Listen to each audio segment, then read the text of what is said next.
Oh yeah, we're back. I'm just gonna play this for a minute and then we're gonna get into other shit.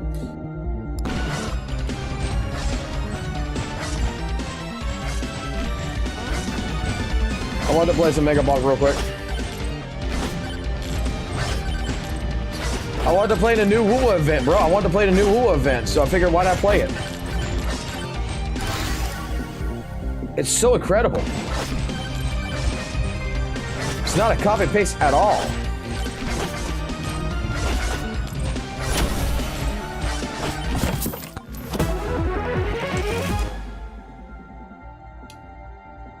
Oh, that's nice. Go watch him then.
Ow, fuck.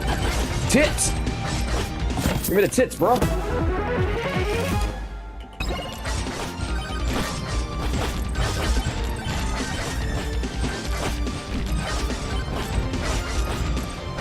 not gonna lie, this game's actually kind of fun. It's just Vampire Survivors, but fucking, I like it.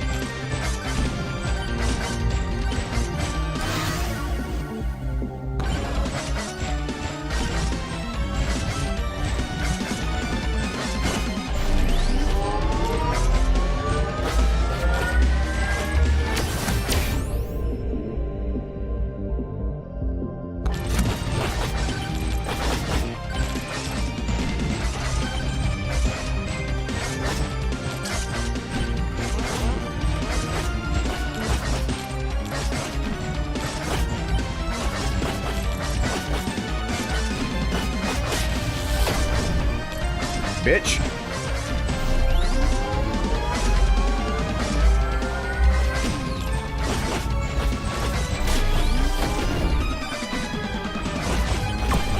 Oh, I hate these motherfuckers.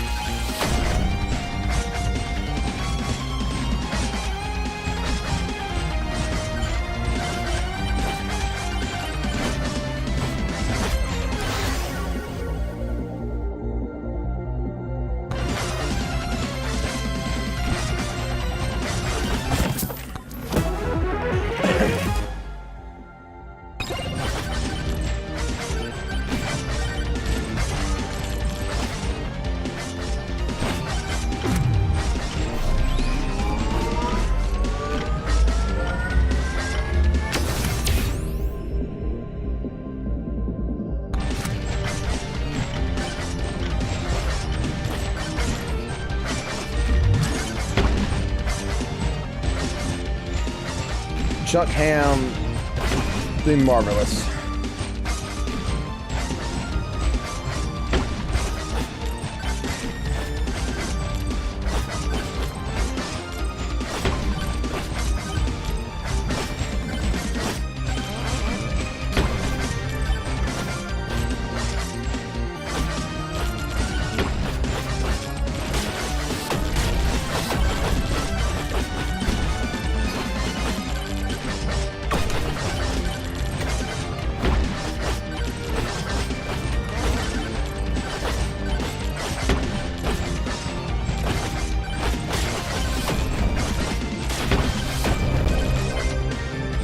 Fuck me.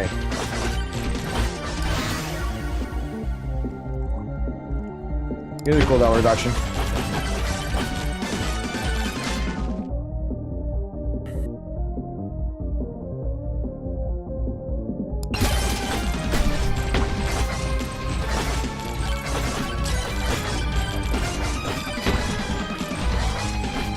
Oh fuck, that's all I meant.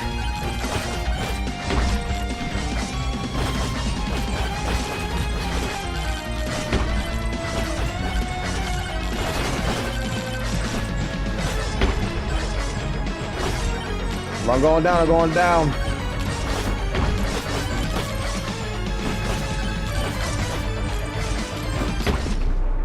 Not like this. Not like this, bitch. So what are we doing? We're playing fucking this right now before I get into fucking talking about other shit.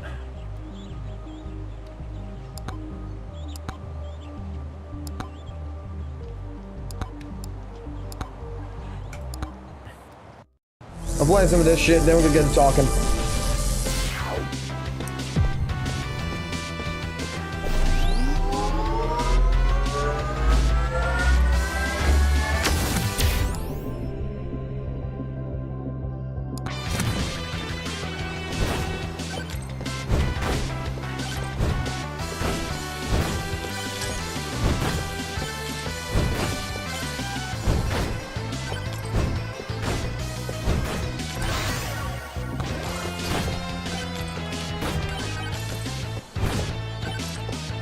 I'm a fox, bitch! I'm a fucking fox! Give me a lifesteal.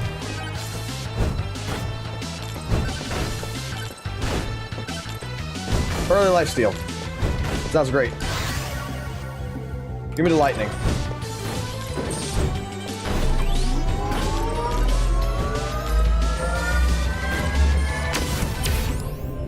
Give me higher pickup range. Yeah, I'll take it.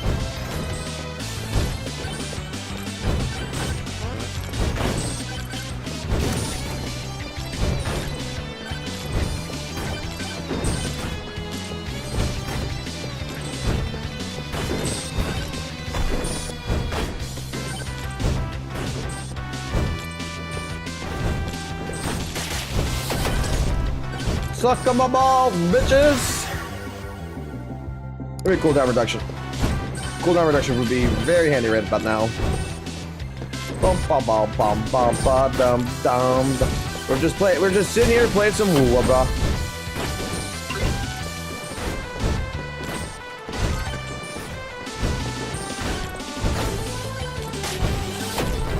I figured y'all would enjoy me playing some WUWA.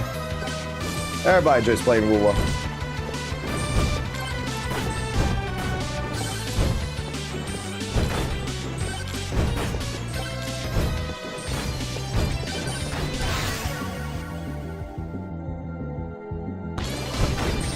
I don't need HP. Just don't get hit. I don't need HP.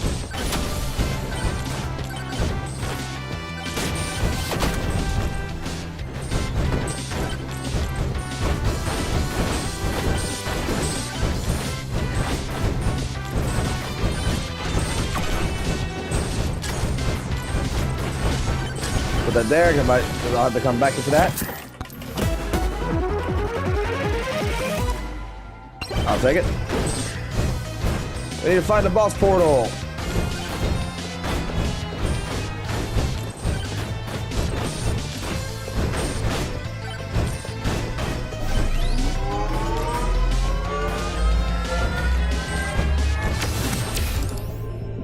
Attack speed go up.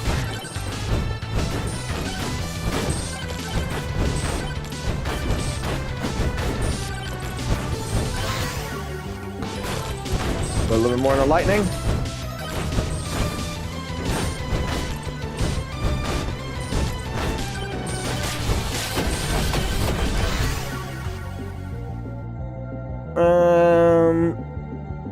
Let's do knockback. Let's do fire.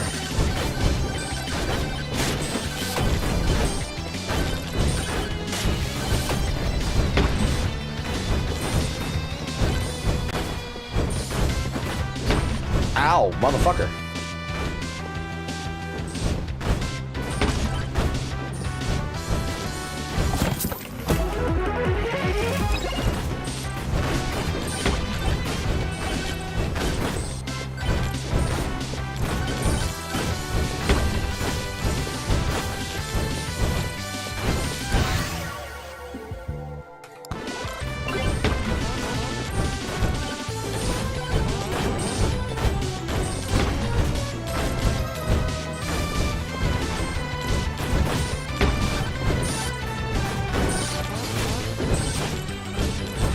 what the fuck goddamn shit here. Oh boy. Where was that heart at?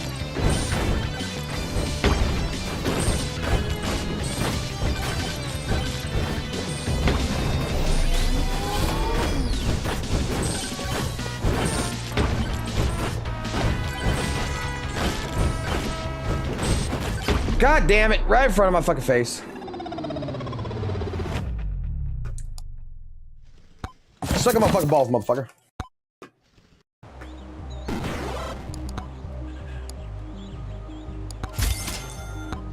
We got a skeleton.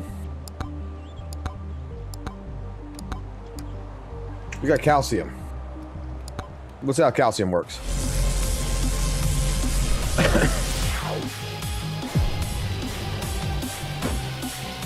Oh, he...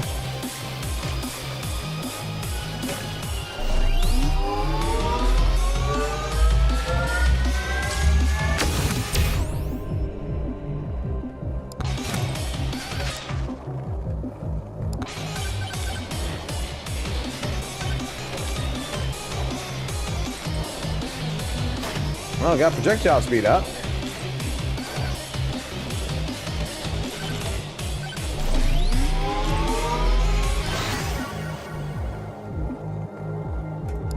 One higher damage, let's go.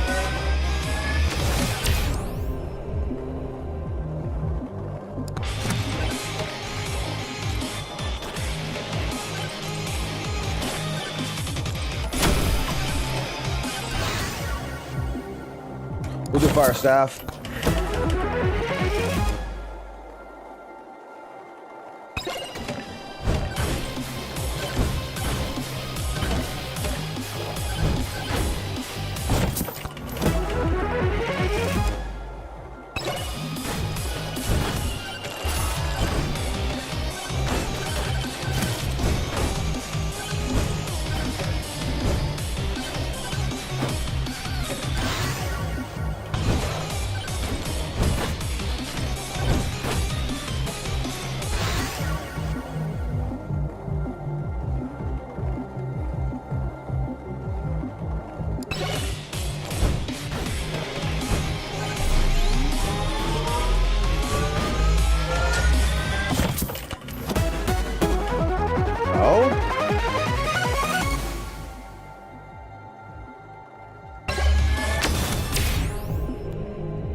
I want more XP, let's go.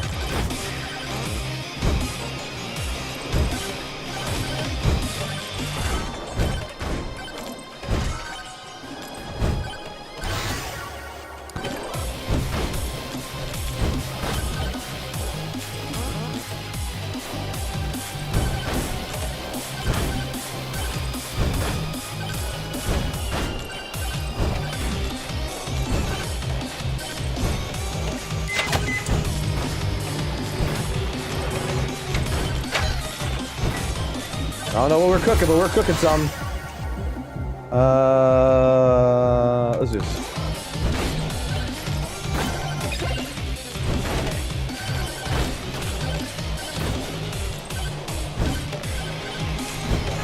Alright, go back this way. Let's go this way.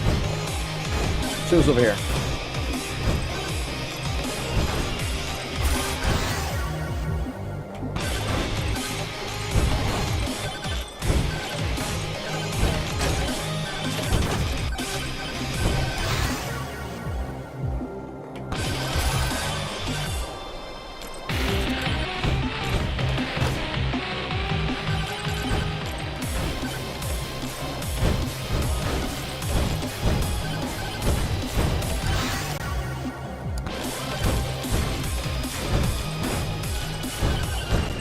That's right, motherfuckers. Go get daddy.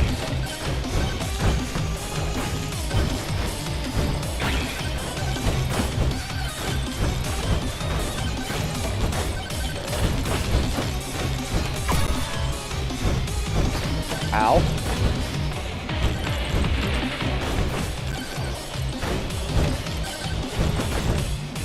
Uh-oh. Ow.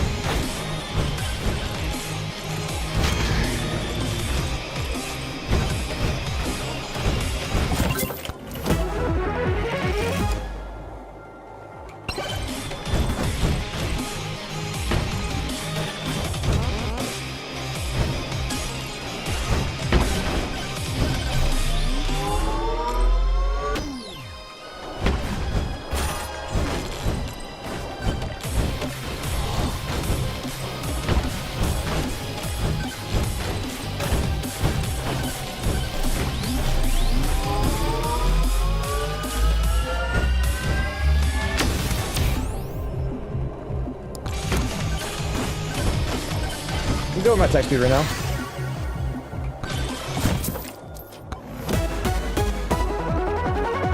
Oh shit! I'll take it. Let's go. Let's fucking go! Come on!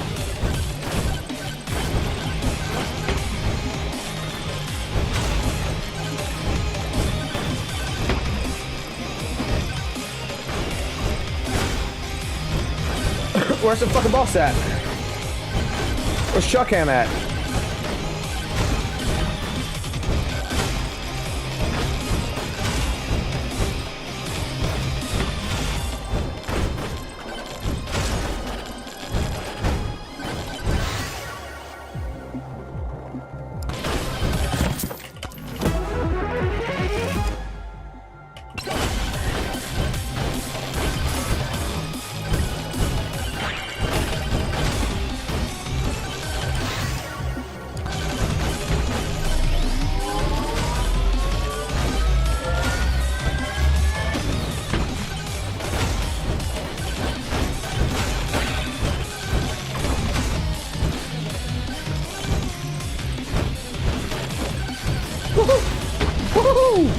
Style on them! Style on them! Style on these bitches!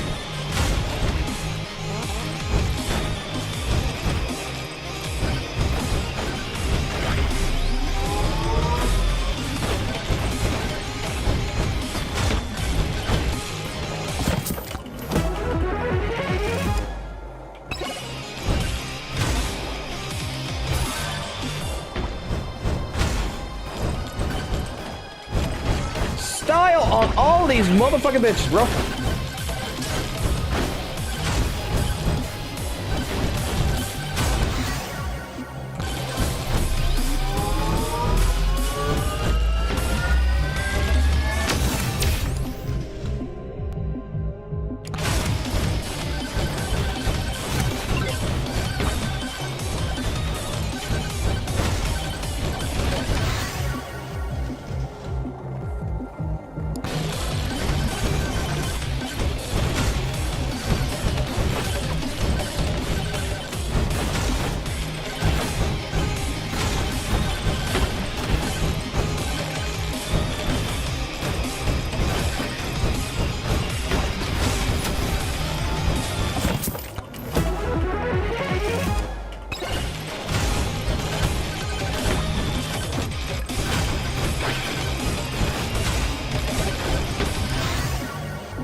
Suck on my balls, motherfuckers.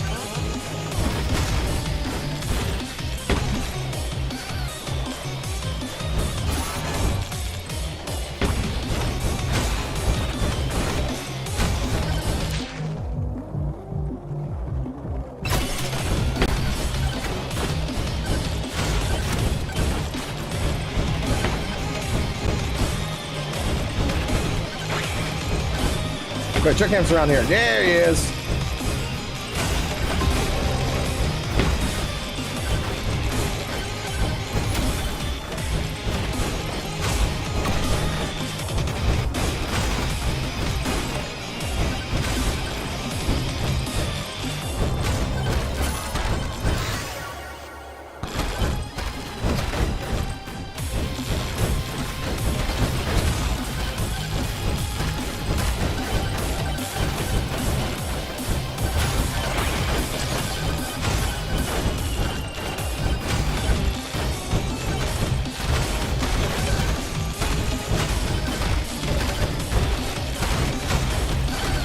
Motherfucker's got like 10k fucking life. What the fuck?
Heal me!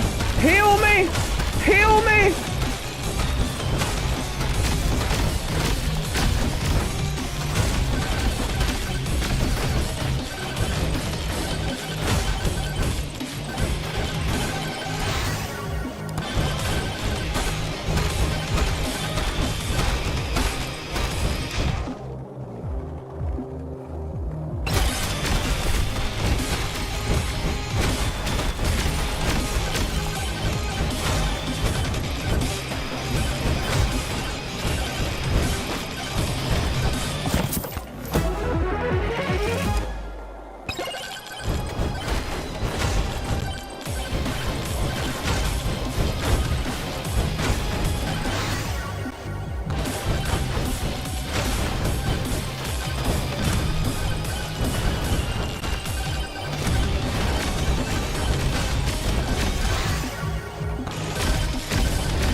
Suck on my fucking bones, motherfucker!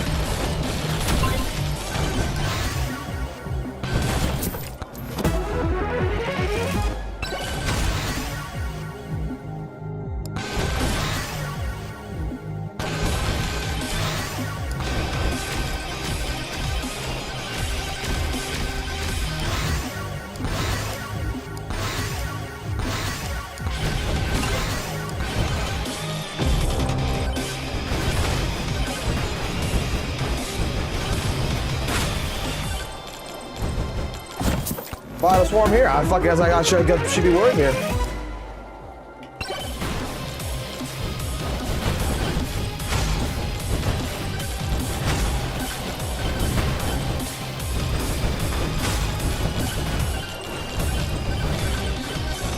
I just gotta survive.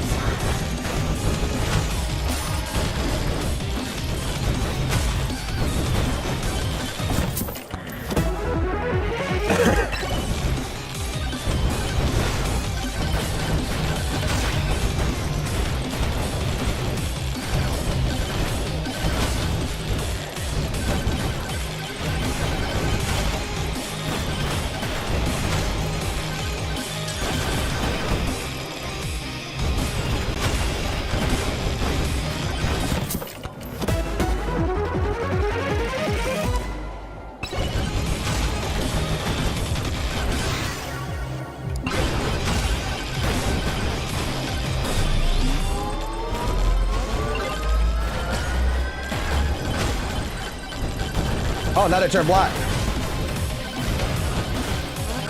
That's kind of racist.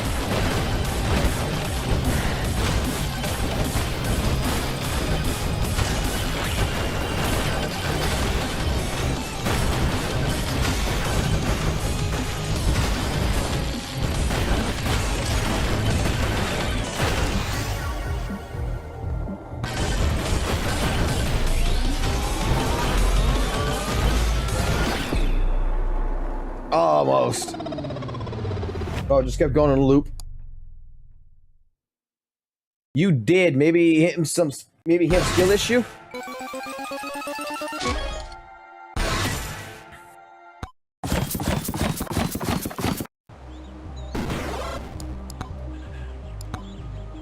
Mega Chad. Buy weapon revolver.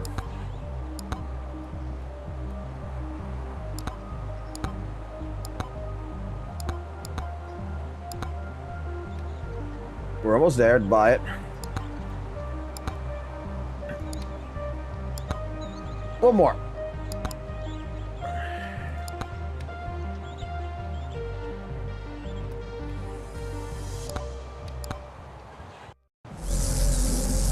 One more WUWA game.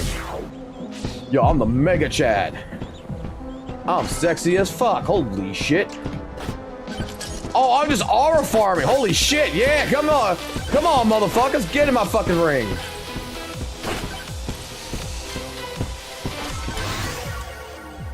Oh my god, it's actually aura farming.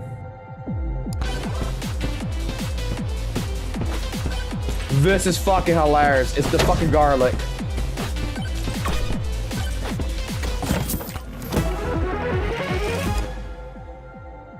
Yeah, this is Mega Ball.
We're just R farming this shit now.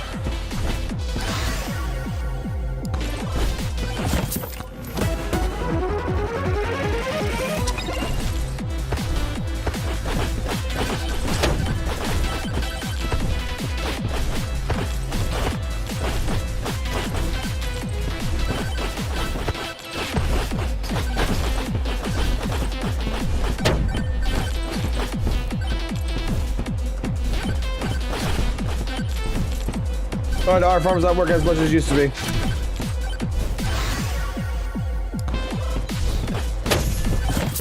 We need more R farming.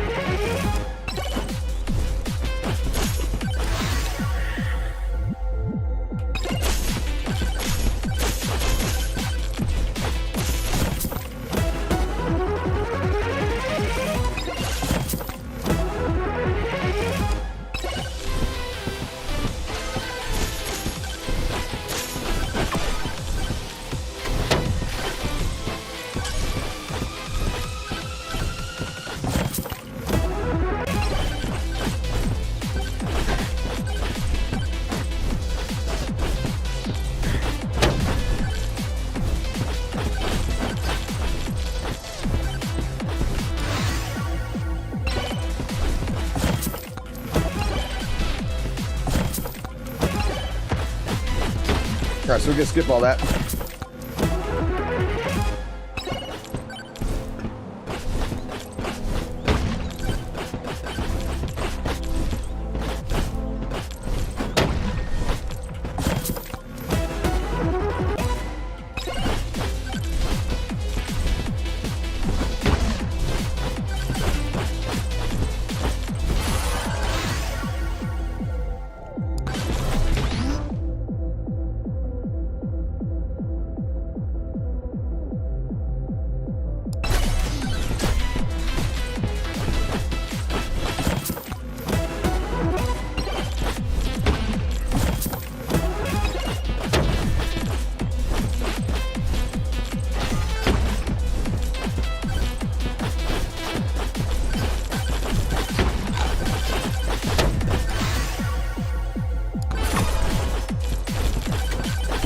Get a burger.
god.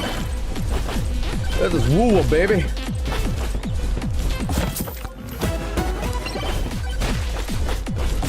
Oh shit. Never doubt the Mega Chad.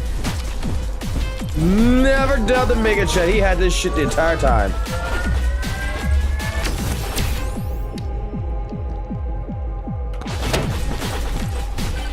I want that lifesteal.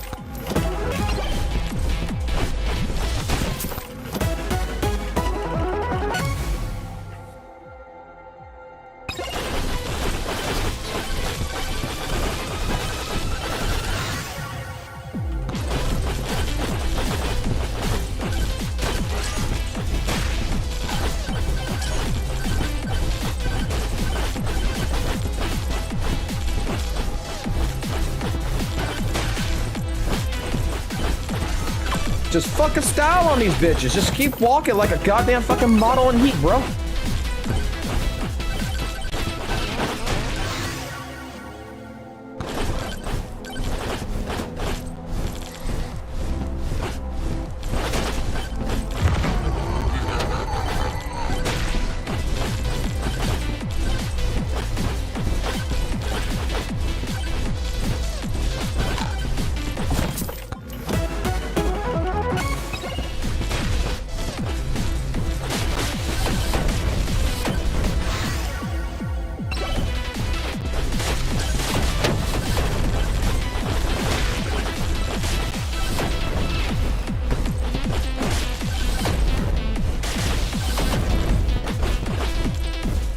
I am fucking Garen from fucking League of Legends right now.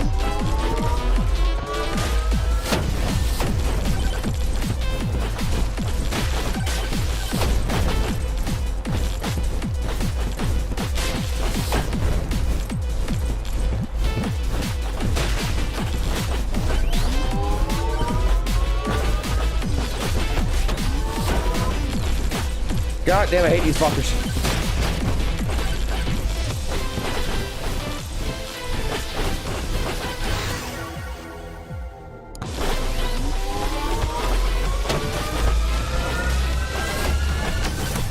Got it.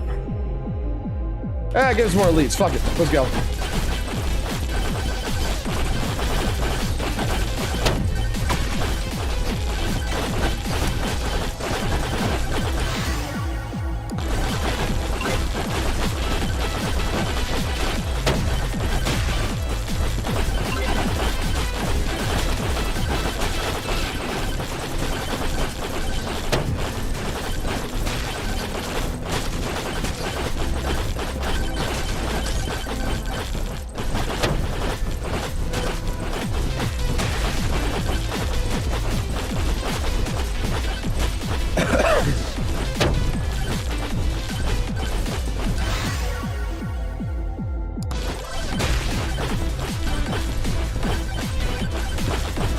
We got a system going, we got a system going, we got this shit.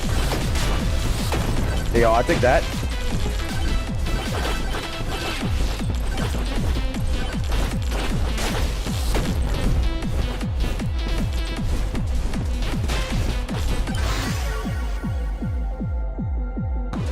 We need more aura.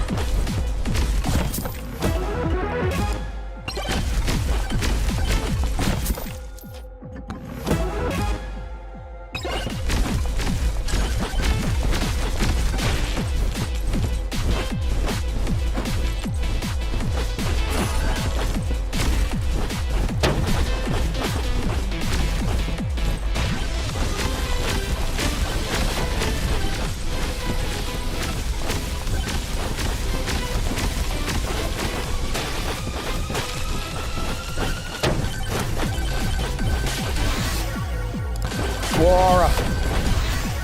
More aura. More aura.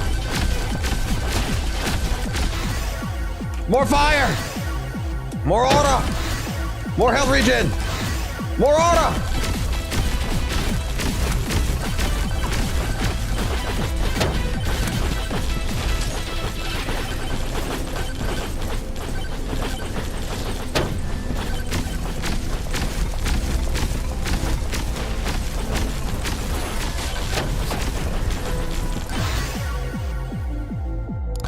This is when we're not back.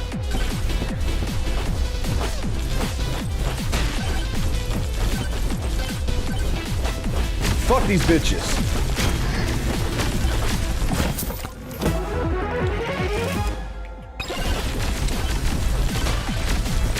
They cannot stand to the fucking Mega Chad.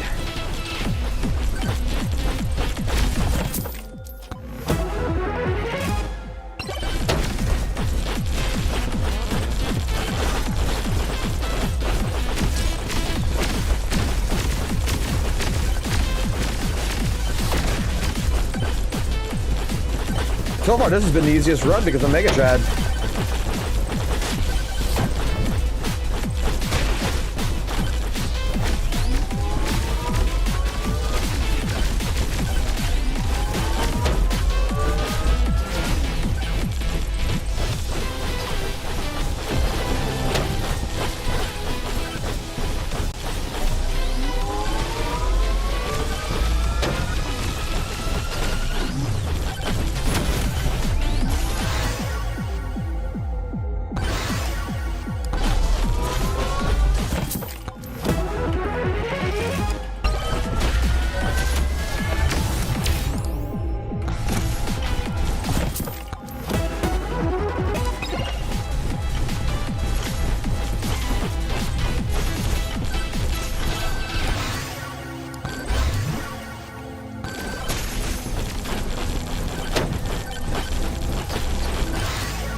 Damn, they got me. The healing didn't help. They got me. They got me. Not gonna lie, this game's actually kind of fun. Whee! Give me the revolver.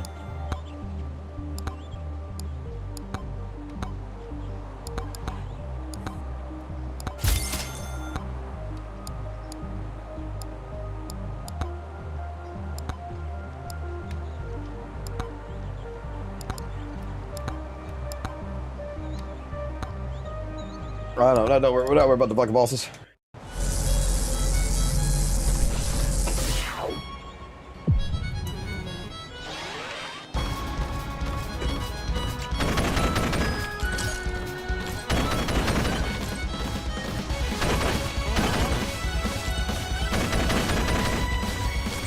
Oh my god. Revolver Ocelot right now, holy shit.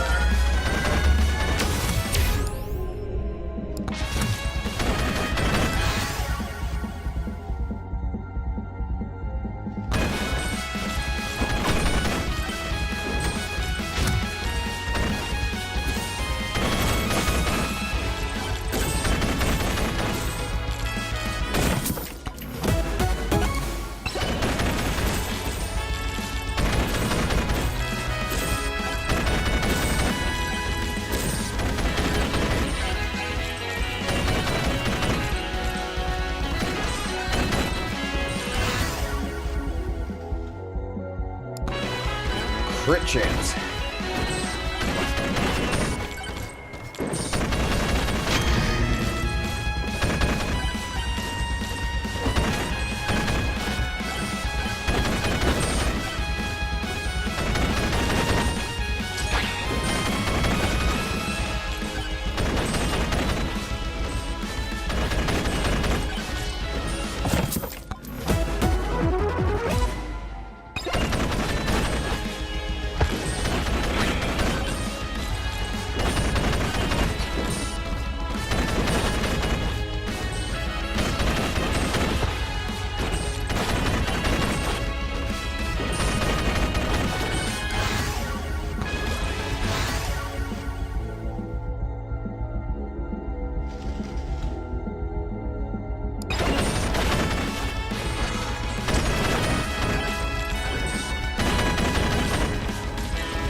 I like the Western fucking theme going in the background. I really fucking do.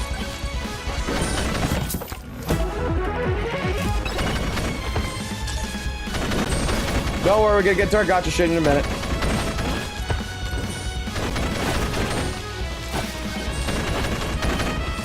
I'm playing for the meaningful right now. I'm playing WUWA.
I think crit might be a better option right now.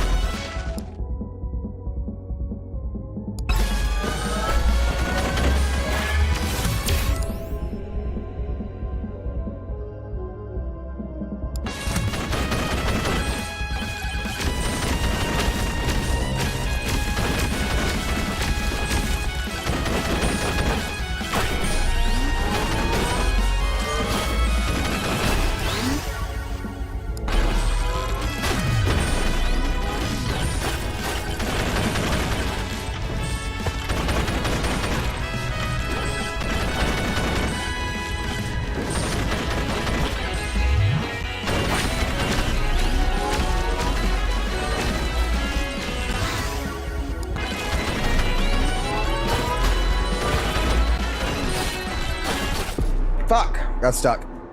Alright.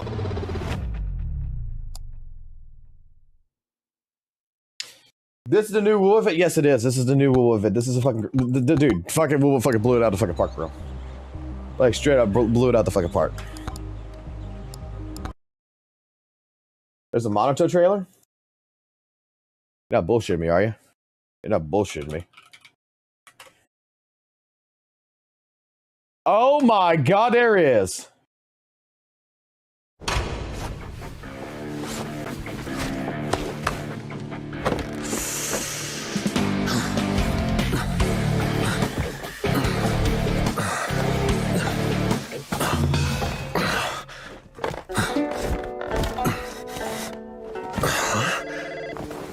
Hello? Monato, we're back! Huh? Listen up! If I catch wind of you bullying the mine workers one more time, you're gonna be so cooked! So go eat shit! Oh shit, the kid's here. Go and eat some food! You're back! Got all the veggies we need? We got plenty! Good, good. Well done. Hey, what's that? I want to What try. are these? Yay, How many times have I told you to eat vegetables every day? But you didn't eat any yesterday. You didn't see nothing. Why are you two picking on me? I'm taller than you, so I don't need veggies. And I'm just as tall as you now. Hey, I'm riding the wooden horse. Better hold on. I won't save you if you fall. Again! 3, 2, 1! You know what's funny? Ugh, gross! Let me pause this. You know what's funny? I remember someone in the fucking Twitter community who was so pissed that Monato was an A rank because they were bitching that they were never going to get anything like this. Like, A ranks don't get trailers, they said.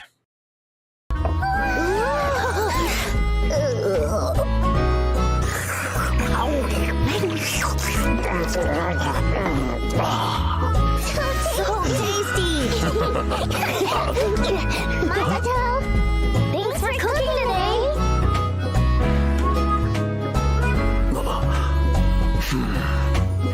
You two. Don't even think about skipping the dishes!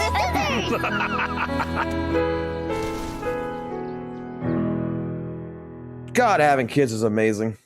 Like, let me tell you, like earlier tonight, I went to take the kids out to go to the trampoline park, like I said I was going to do, right? Came back home. Now, my son got hurt at the trampoline park, of course. 7 years old, does not realize that you need to fucking fall on your ass, not on your face kind of deal. But he enjoyed himself. Regardless, he enjoyed himself and everything over there until he started having a little bit of a crying fit. And then, after everything was done, I mean, my son's sad. We go eat out at Olive Garden and shit, come back home. And on the way home, like out of the clear blue sky, for whatever reason, my 7-year-old just says, Daddy, Daddy. And I said, yes, son. Brother shit himself. It was fucking hilarious.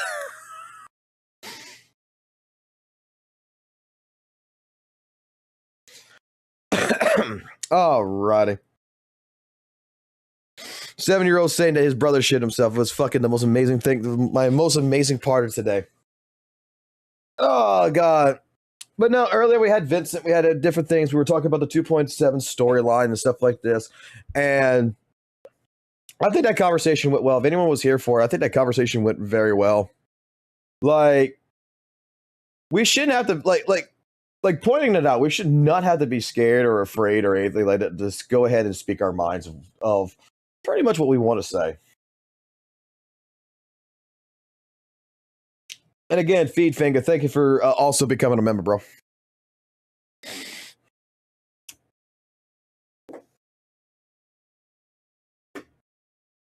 I'm just the type of guy right now that is just like, you know, I don't want to be an asshole. I really don't, but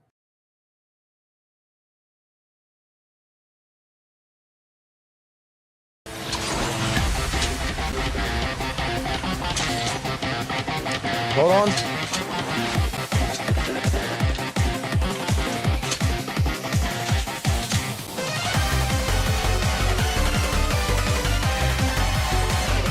I don't give a fuck with the mod. It might actually get me to play Miyabi. Hold on.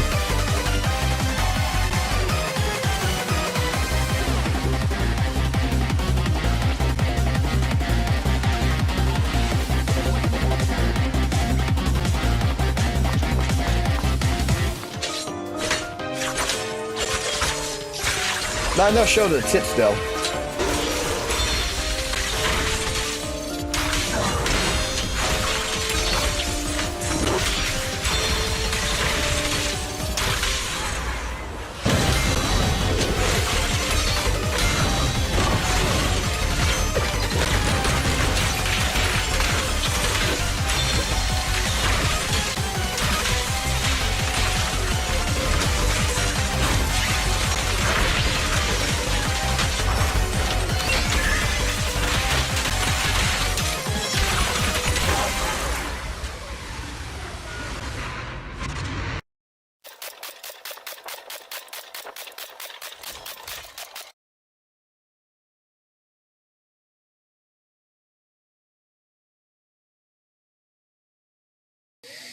Who wants the mod?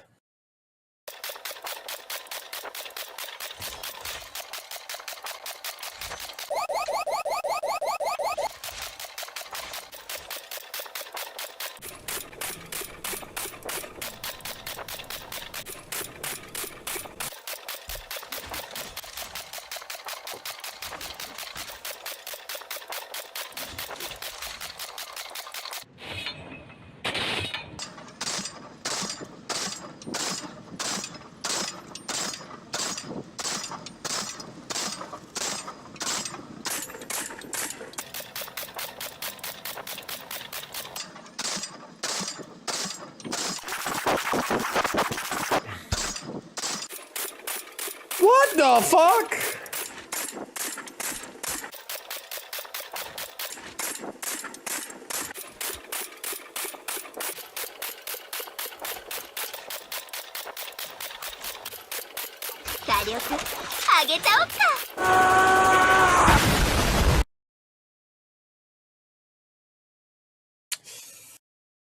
Wait.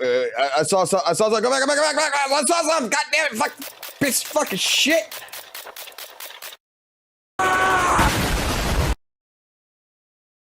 Fuck. I lost it. I saw it. I lost it. Go to this fucking channel now. God damn it.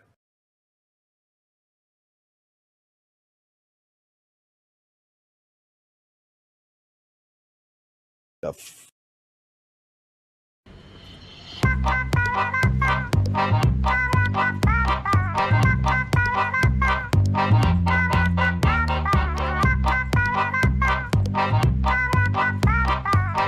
Something does not look right here.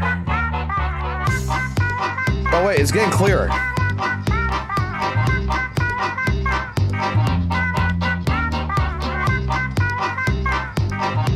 It got much clearer. Much clearer.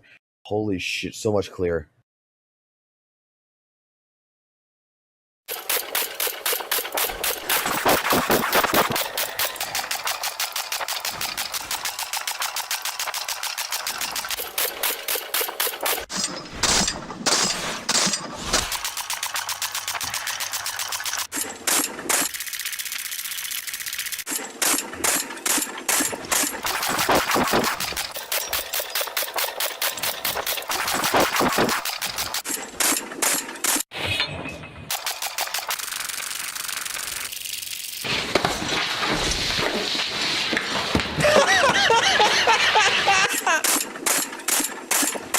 Oh, we saw that mod already. Go back to the mod over here. I think this might be Brian 12's like actual fucking channel.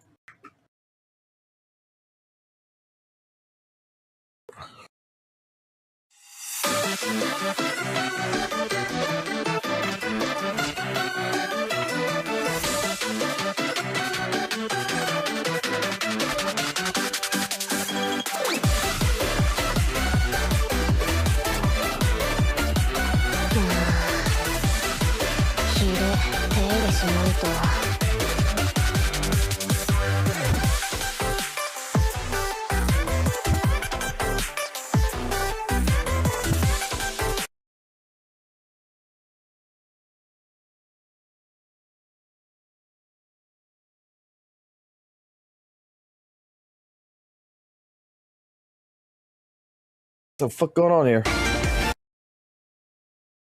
YouTube, you fucking piece of shit. I won't fuck click on shit. Go.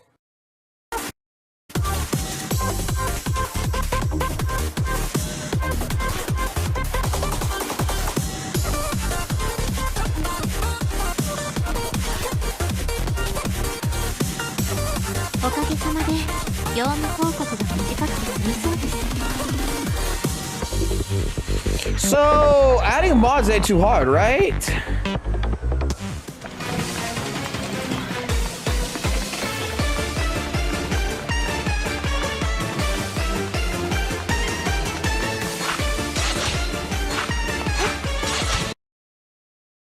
What's this one? どんな依頼でも便利屋は必ず遂行するから。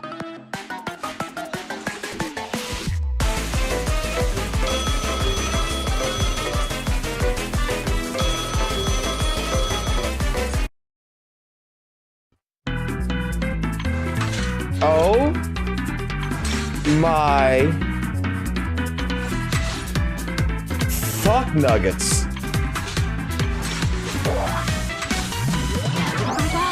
俺様も連れてけよ。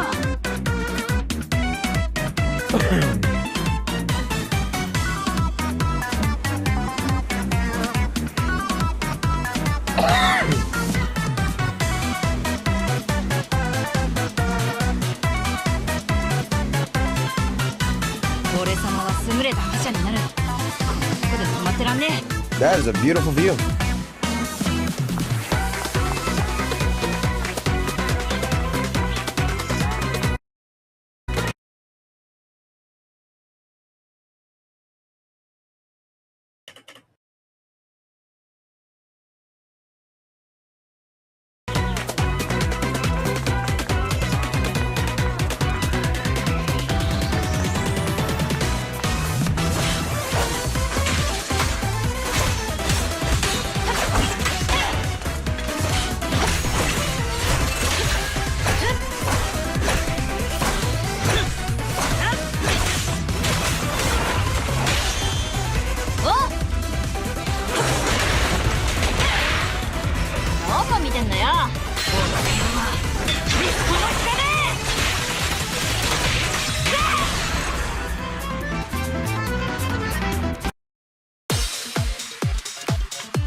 I don't like that one.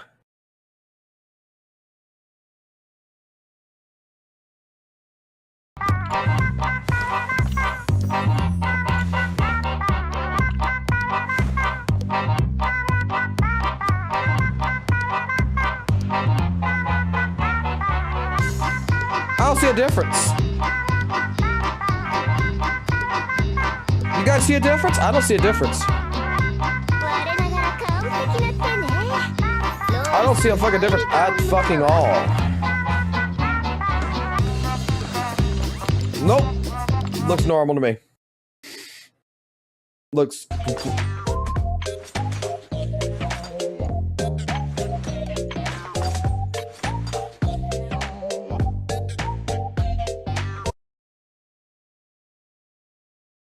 Shut the fuck up.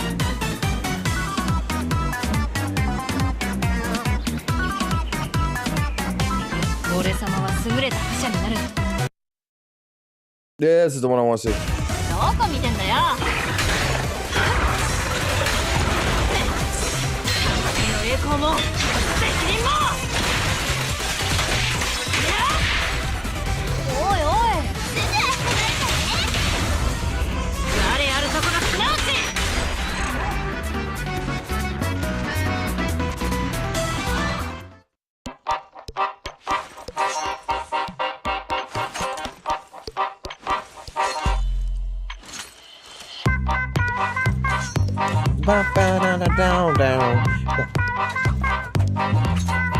G-Win? Short-haired G-Win.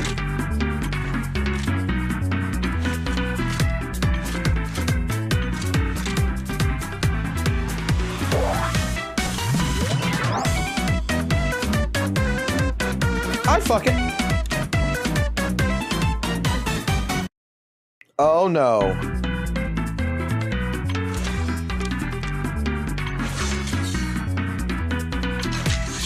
That's that Genshin bitch. That's Falc's favorite Genshin bitch.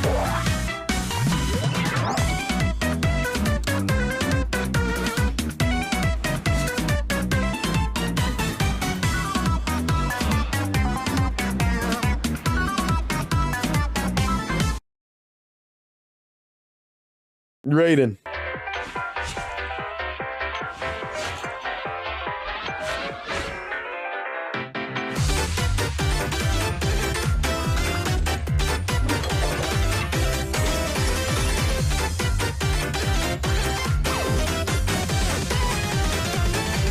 She's got marks on her ass. She got 2 triangles on her fucking ass cheeks. Wow. I guess in case you don't know where to put it at, it's got 2 fucking goddamn arrows that say, hey, here's the asshole.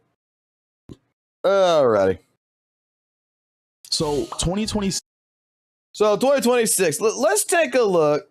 It is time to get into the conversation of pretty much reacting to other fucking YouTubers and stuff like that, like I normally will do. So, all right, proxies. Alrighty. Okay. How's it going, every single one of my fellow little proxies out there? So looks like our boy Smacksan is cooking up another video here about Weathering Waves is cooked into the year 2026. What happened? Oh boy, I know this is a rage bait title. I'm sure this is just a rage bait title, but I wonder what happened. I wonder what's making him think that WUWA is cooked in 2026. What do you guys think? Well, without further ado, let's just dive right into the video and let's see what our good old boy has to say about WUWA. So 2026 is shaping up to be one of the most stacked years for gacha gaming we've ever seen. We're talking about a lineup that's pretty massive. We've got Rewinding Cadence, a long-awaited project that's already winning people over with its player-driven story that's heavily reliant on the Baldur's Gate RNG system. Arknight's Enfield, the highly ambitious 3D expansion of one of the most successful strategy gachas in history, a title that could easily steal attention with its loyal fan base.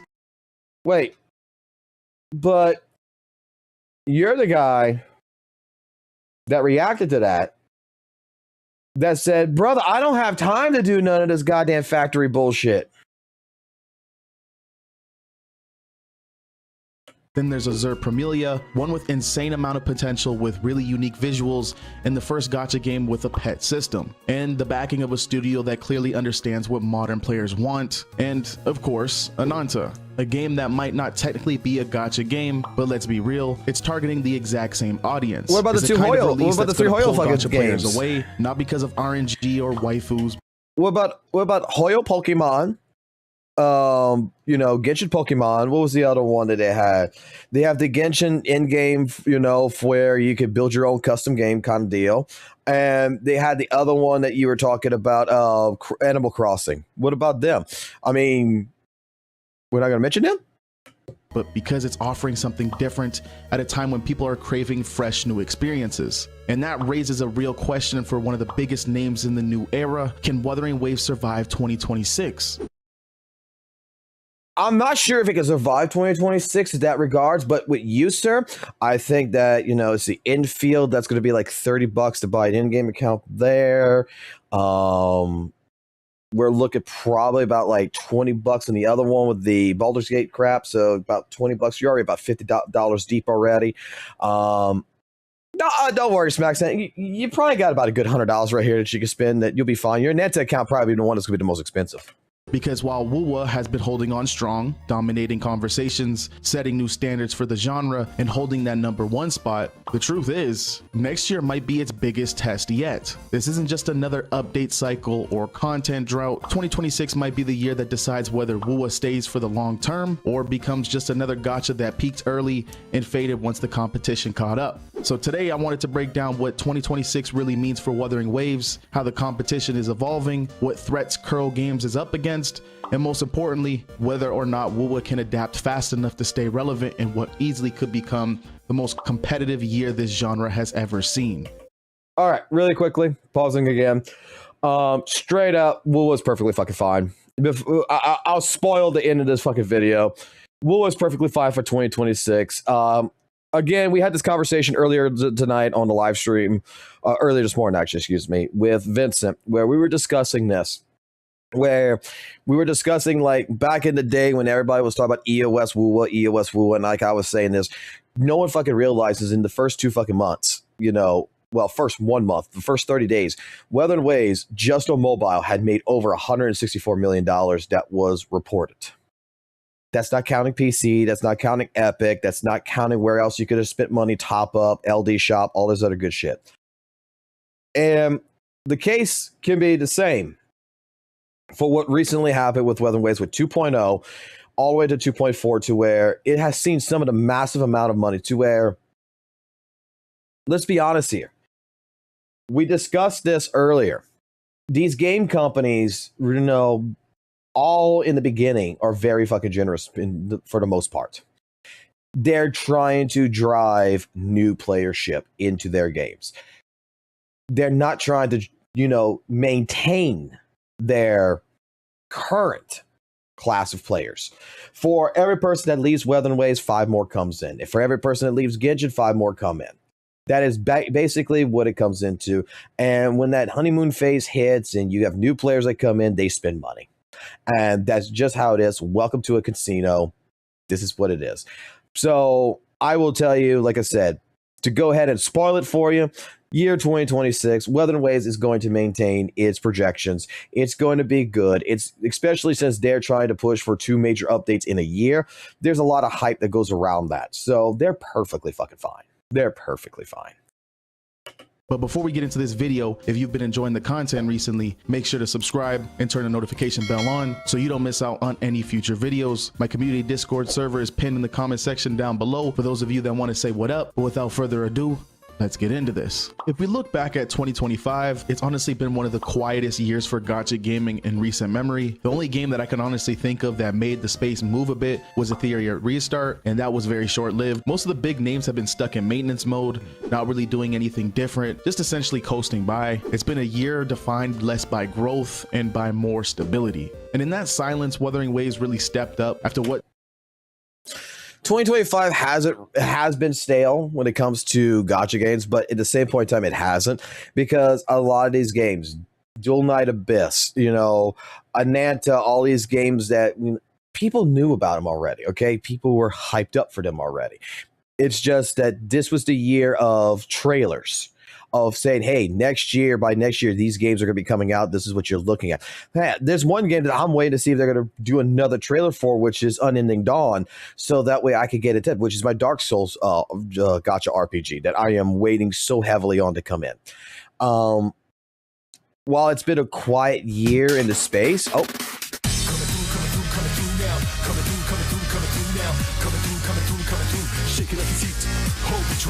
all in or nothing. Yeah, but those games ain't gacha. Hold on. Dual Knight Abyss turned from a gacha into what it is now. But when it was first broadcasted and everything, it was a gacha game. Ananta was considered to be a gacha game. This year has been hyped in that regards for anime games in particular in that regards. Again, the gacha space, Art Knight Infield has been one of the games that has showcased itself. This is the ethereal game right here as well. It's been a year where it's mostly showcases. It's just that people know that either towards the later part of this year or next year, these games are coming out. It's not saying that there's a content drought in gacha. It's just that this is like, this year's been like the Tokyo Game Show to showcase that there is things coming in. He hit your comment again? Oh boy.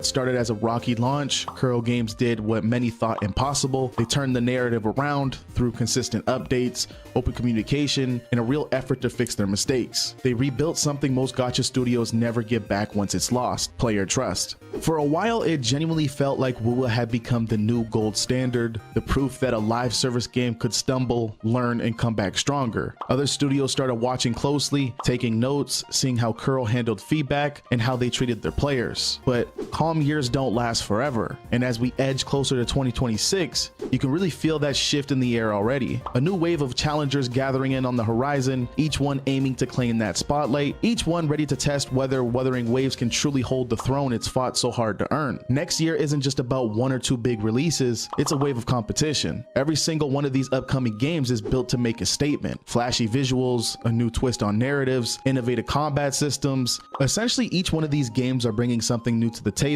that will change how gacha games are played and possibly even change how they're made in the future. These aren't small launches, they're designed to dominate the scene. And this time, Wuthering Waves doesn't have the luxury of being the fresh new thing. It's no longer the underdog with something to prove. It's the established title, the one sitting at the top, the one every new release is gunning for. It's easy to forget how fast this industry moves. How do we figure that Wuthering Waves is on the top?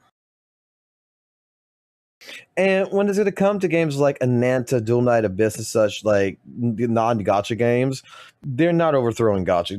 Gacha games are going to be gacha games at the end of the fucking day.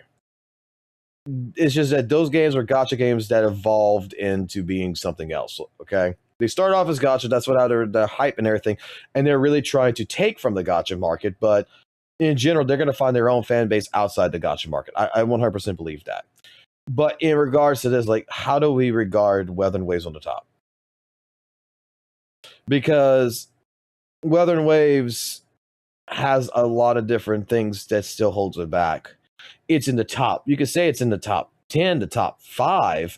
But if we're talking in terms of like gacha revenue or something, I mean, let's be completely fucking honest here. Love and Deep Space is number 1. Fucking horny, fucking goddamn desperate waifus or wives out there in fucking China who have, boring ass husbands. They're looking for some goddamn fucking 5-star demon cock.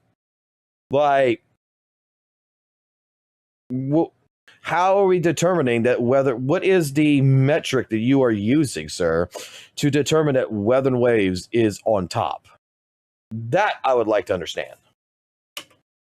One year you're the breakout success, the next you're fighting to keep people from uninstalling. And that's the challenge Kuro Games faces now. WUWA has already proven it can rise from a rough launch, that it can learn, improve, and rebuild its reputation. But surviving in a market that's about to get this crowded, that's a whole different battle. Because once players have options, everything changes. Attention becomes the most valuable currency, and loyalty starts to fade. Players chase excitement, and if WUWA can't keep delivering the same spark, something new, something different, it risks being swept swept away aside in the genre that's evolving faster than ever before. What makes 2026 especially dangerous for Wuthering Waves isn't just the sheer number of new gachas, it's the kind of competition that's emerging. The threat this time isn't only more games, it's better alternatives. We're starting to see a real shift in direction. More and more studios experimenting with non-gacha monetization, crafting experiences that still capture the same anime-inspired aesthetic, flashy combat, and deep character storytelling. Bro's never played fucking video games in his life. Bro straight up has not played any fucking goddamn fucking video games in his life. That's what I'm getting from this. Holy moly.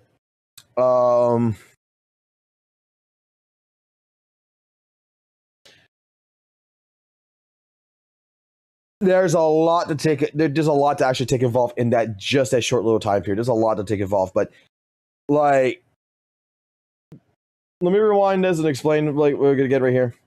Okay. From battle, because once players have options, everything changes. Attention becomes the most valuable currency, and loyalty starts to fade. Players chase excitement, and if WUWA can't keep delivering the same spark, something new, something different, it risks being swept away aside in the genre that's. You don't have to worry about that.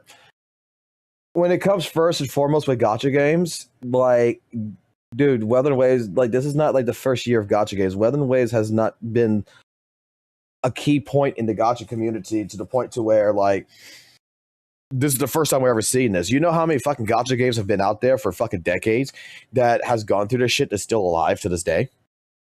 Like, yeah, new things happen, but loyal fan bases keep shit alive. That's first and foremost. It is clear that fucking WUWA has a heavy influence of people in it. It has a loyal fan base. It's fine. First and foremost. Because saying something like this means that, like, all gacha games, you know, if they can't keep the spark or whatever, they're gonna die. Come on, bro. Like, let's be honest here. If Fate Order is still alive, if Azura Lane is still alive, yeah, WUWA has no fucking problems.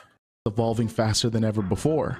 And here we're going to get to this part where he says right here. What makes 2026 especially dangerous for Wuthering Waves isn't just the sheer number of new gachas, it's the kind of competition that's emerging. The threat this time isn't only more games, it's better alternatives. We're starting to see a real shift in direction. More and more studios experimenting with non-gacha monetization. Has the dude ever played any fucking anime game that is not a gacha game? Guilty Gear's not a gacha game. Naruto Storm series has done gacha. Has he not played a fucking Bandai title? Like, hold on. Like, bro, go look at Bandai. Bandai's got probably like one of the biggest key fucking frames for fucking like Shonen Jump and shit. Digimon, fucking One Piece, Gundam, Bleach. Like, you're basically making it sound here like only like this is the first time that anime is getting out of a non-gacha monetization dude. You know how many anime games are out there? Go fucking go play Steam. I want to blow his mind right now. Like, holy moly, god damn, dude, I want to blow his mind right now. There is so many anime games out there. First Berserker Kazan is a fucking Dark Souls inspired thing. Code Vein is an anime inspired fucking Dark Souls game. God damn. Dude is God Eater, yeah. Like, straight up, dude is like, am I wrong? This dude's making it sound like these gacha games, the anime gacha games are experiencing with non-monetization. How is this gonna happen? Bruh. Crafting experiences that still capture the same anime inspired aesthetic, flashy combat, and Dude has not played any other fucking games besides gacha. Like, that's what I'm hearing. I don't think dude's a gamer. Deep character storytelling, but without the constant pressure of limited banners, pity systems, and the ever-present reminder that every pull has a price tag. These new games are trying to reel in the gacha player base by enticing them without these tactics. And that's huge because gacha fatigue is real. Players are Bro, the Tales fucking series exists. You know how many fucking gacha players play fucking actual real fucking anime games? Like, they don't just play gacha. Like, why are we trying to say that these future gacha games that are experimenting, quote unquote, without gacha mechanics is testing the fucking tides? They've always existed.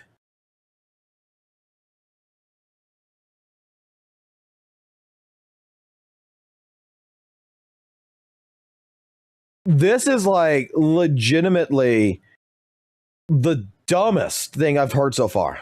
Tired of the fear of missing out driven events, the power creep, the endless cycle of new characters that make your old ones feel obsolete. They're craving something sustainable, something rewarding, something they can just log into and enjoy without feeling like they're missing out if they don't spend or grind every day. And while Wuthering Waves arguably has one of the most player-friendly monetization systems in the genre, at least for the big four, that might not be enough anymore, because even a fair gacha is still a gacha. And if the conversation shifts from what's the best gacha right now to what's the best game that feels like a gacha but isn't one, WUWA could find itself facing a challenge it's never really dealt with before. It's one thing.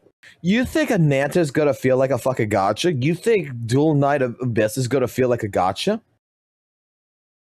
Like, do these people really think that that's going to feel like a gacha game? Their monetizational factor, there's going to be a catch. There's going to be a different grind to it. I guarantee you they're not going to feel like gachas. They're going to feel like their own thing. To compete against similar titles, it's another to compete against evolution, against a wave of games built to solve the very frustration that gacha players have been voicing for years. And that's the real danger heading into 2026. WUWA isn't just fighting to stay popular, it's fighting to stay relevant in a landscape where the genre itself is starting to be questioned. Because if the player base begins to move on, if they start deciding they no longer need a gacha to get their fix of high quality anime gameplay, then Wuthering Waves isn't just in competition, it's in survival mode. It's not just about beating other gachas anymore, it's about proving it deserves to exist in a world where players might finally be ready to move past gacha entirely. But don't get me wrong here, if there's one game that can Bro, I am sitting here, I am listening to this, I feel like I'm losing brain cells.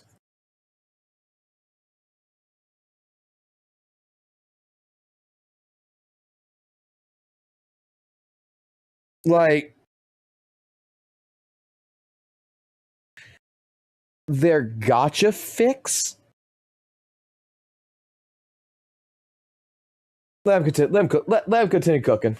handle the pressure. So far, I don't want to eat it, but because even in a landscape that's about to be flooded with competition, WUWA isn't just starting from scratch. It's already built a foundation most gacha games dream of having. Combat system that's still unmatched, fluid, expressive, skill-based, the kind of gameplay that makes every encounter feel personal. It's not just button mashing, it's movement, timing, rhythm. Wuthering Waves feels good to play, and that alone sets it apart. Also, a studio that listens, which in this space is incredibly rare. Kuro Games has shown time and time again that they actually read feedback, take criticism seriously, and make real changes. Correction.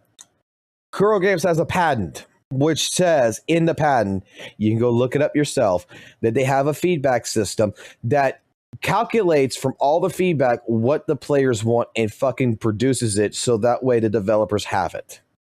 So every time you fill out that feedback survey, it produces a template that says that 95% of the players would like this. The 95% of the players don't like this. So that way they don't have to sift through all of the information. It's part of the patent system. That's the sort of thing that builds trust, something no marketing campaign can buy. Also, a story that an argument could be made to be one of the best stories in the genre. The 2.x series is going great. It just goes to show that Wuthering Waves is continuing to make a great story that gets. I would love you to play the fucking. I would love to see how you would play the story, because, you know, anybody who actually played the Wuthering Waves story, I don't think, correct me if I'm wrong, I don't think that this would be the case. You played Genshin? If yes, then go to Inferno Rider. And doesn't he remind you of someone? Bro, I'm gonna be real. I don't know. I don't remember like much. Are you talking about the Infernal Flower? I see. This is what happens when you buy a game account and you don't actually do the story. This is what happens when you don't pay attention to a story. So you're one of the people that the least I would even actually accurately have a conversation with about the Weather and Wave story until you could prove to me that you've actually played the Weather and Wave story. Better and better each patch ahead. And most importantly, a community that believes, not just in the game, not just in what the game is, but in what it could become. The sense of shared hope of watching a studio grow with its players is what keeps WUWA's name alive even during quiet patches. And that's huge, because in 2026, when the hype dies down and people start comparing titles, those things like trust, depth, and identity are what actually retain players after the honeymoon fades. Because the real question is, can Kuro Games keep that edge? Because here's the truth, being good isn't just enough anymore, not in 2026. Not when every game is trying to be the next big thing. You can't just keep up, you have to set the pace. You have to keep evolving, constantly. Not out of fear, but because of ambition. Someone else will. And in a year like 2026, standing still might just be the same as falling behind. The reality is, 2026 won't be an easy year for anyone. Even with all of WUWA's strengths, the competition will be fierce, and players' patience will be short. Slow updates that felt acceptable in 2025 might feel unbearable when other games are dropping constant new content. A few weeks of silence could lose thousands of players because attention is fragile and everyone's chasing that next dopamine hit. And that's what makes this year feel so unstable. The entire genre is on edge. Gacha studios are either doubling down on monetization or reinventing themselves entirely. The ones in the middle, the safe ones, risk getting drowned out. If the genre ends up going into a direction of no gacha systems, I'm truly curious how WUWA will respond to this, because to be quite frank, that's their foundation of their game. Gacha's not going away, motherfucker. God damn, you're acting like fucking God. Like, you're acting like Dual Knight Abyss Ananta is going to destroy the entire gacha space. We don't know how those games are going to enact. Blue Protocol is an MMO, okay? We have to see. When the games are released, people play them, they go into it. You know what? We're going to see how the system is. We'll see if it kills fucking gacha. You can only speculate, but I'm going to tell you right now. Those projects were originally fucking gacha games. And you know what ended up happening? They evolved into something new. They're adapting into a different monetization value than gacha games. And more than likely, because there's no stamina system, there is, like for Dual Knight Abyss, there's no stamina system. There's no fucking lockout of doing the grind for mats and everything. You'll still be able to level up characters. There's probably going to be a different type of monetization system that's still going to be predatory. It's still going to be a predatory monetization system that's going to be established to it, that they're going to make it to where, are you sure you want to grind? You sure you don't want to just buy it? You know, there's going to be something that is going to make players spend money. Ananta is going to be where you're probably going to be like in quote unquote Grand Theft Auto Online. You're probably going to spend real money for in-game currency to buy shit that you can't just earn. For cosmetics, cars, stuff like that. Like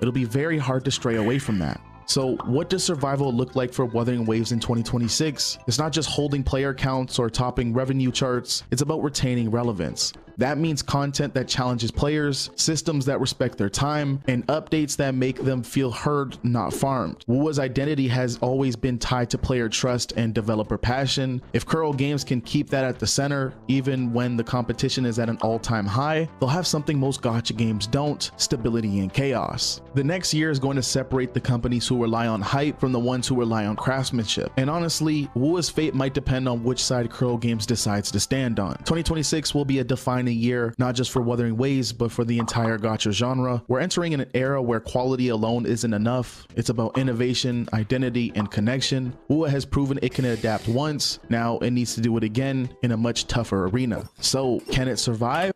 when the fucking WUWA fucking prove that it can adapt? What major change did WUWA do? The story rewrite from the closed beta to the fucking launch of the game? What did it do? You're going to give out a bold statement like this, but what did it do?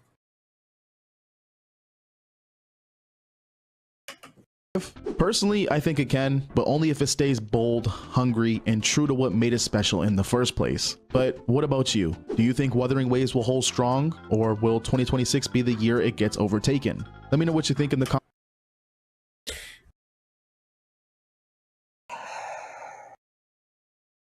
Let me repeat myself from the very beginning of this react right here. Wuthering Waves is perfectly fine. It's going to come in 2026. It's going to be part of the gacha scenario. It's still going to probably maintain within the top 5 of the gacha games that, you know, we crown from the Hoyoverse side. There is nothing right now that is impeding that's going to cause it to have a drastic shift of losing players or anything like this. It's going to maintain the same track that it is maintained, and it's going to do perfectly fine. Again, bro, you're acting like people don't play fucking anime games besides fucking gacha. That they think that every single anime game is a gacha, which is not true. 9 out of 10 times when a Tokyo Game Show trailer comes out that is anime, typically, you know what the first thought process is? It's not that if it's a gacha game. Maybe in the gacha community is like that, but in the actual gaming communities, the first question is it a Bandai game? Because if it's a Bandai game, it's either going to be a 50-50, it's either going to be good or it's going to be bad. Is it just licensed piece of shit? It's pretty much what it's going to be. Are they going to actually respect it? You know, different things of that nature.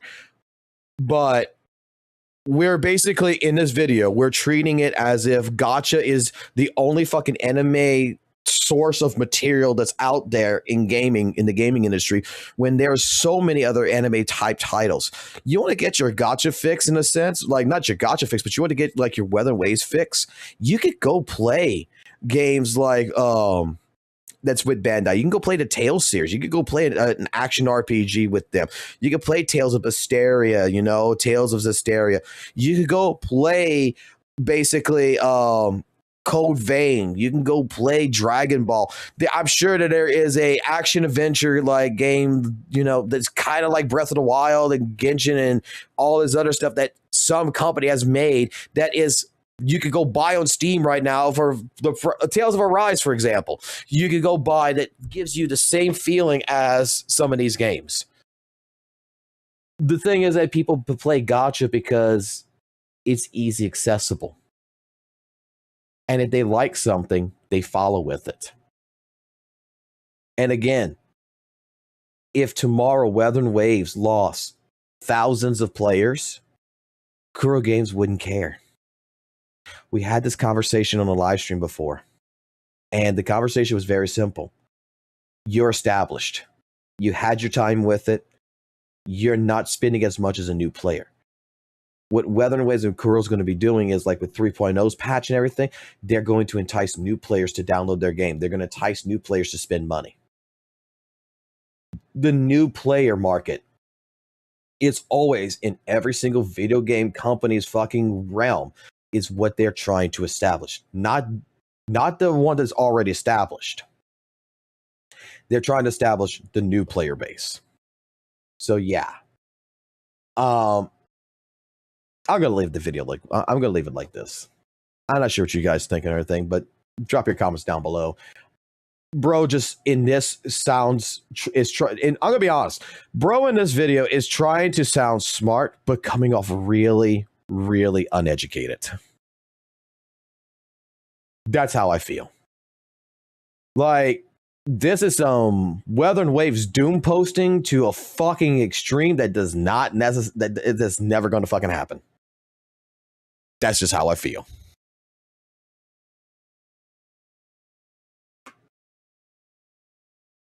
Like, we got drip. We got drip. We got drip. We got drip. Let's go look at the drip.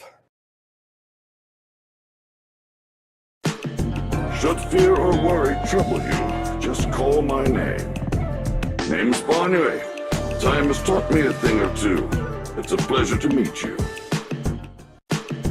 Should fear or worry trouble you, just call my name.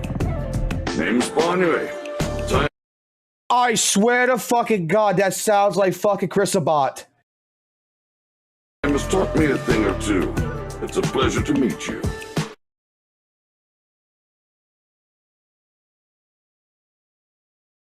He's a fire rupture.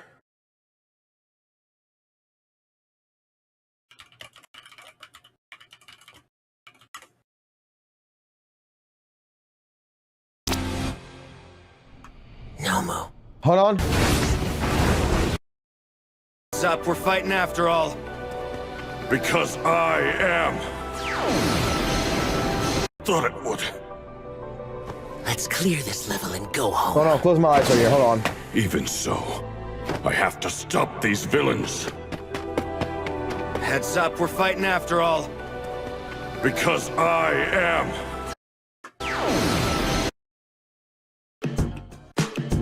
Should fear or worry trouble you, just call my name.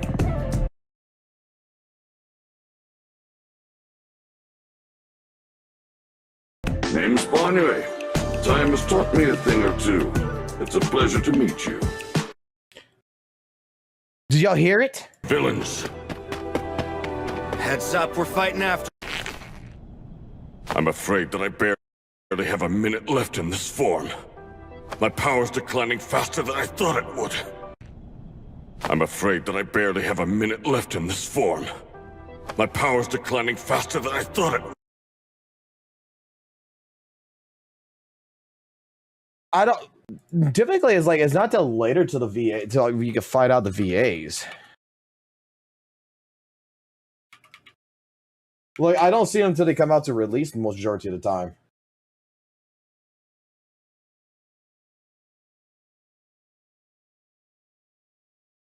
Let's see.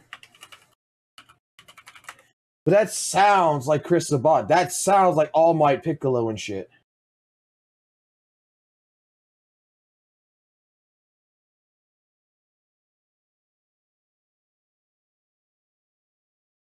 Like I said, normally you have to wait until like the patch is released before you see it.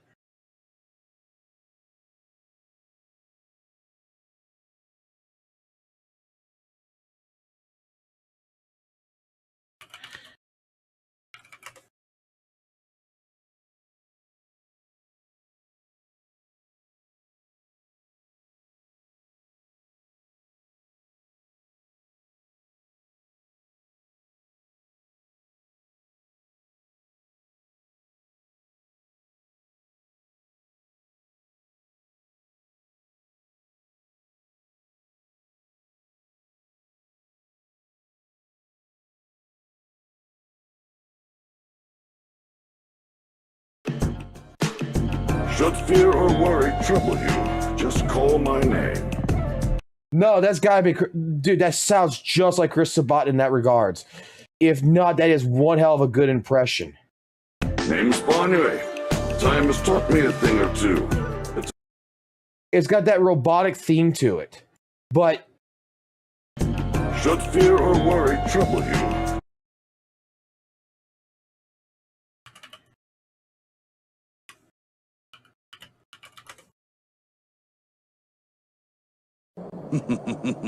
Well, well, aren't you the confident one? Another proud Namekian soon to be begging for mercy just like all the rest. Shut the hell up.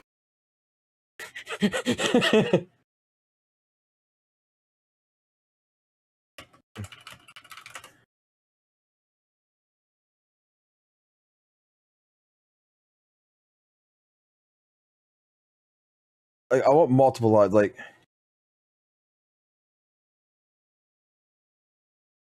Why you come here cause all the trouble?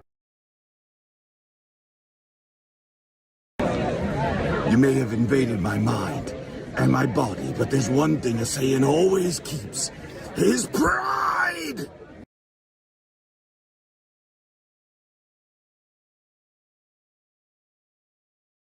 call my name. Name's Bonnie. Time has taught me a thing or two. It's a pleasure to meet you. Should fear or worry trouble you, just call my name. Name's Bonnie. Time has taught me a thing or two. It's a pleasure to meet you. Should fear or worry. I gotta see, is there any time he's ever voiced like a fucking AI fucking voice or some shit, robot voice to see?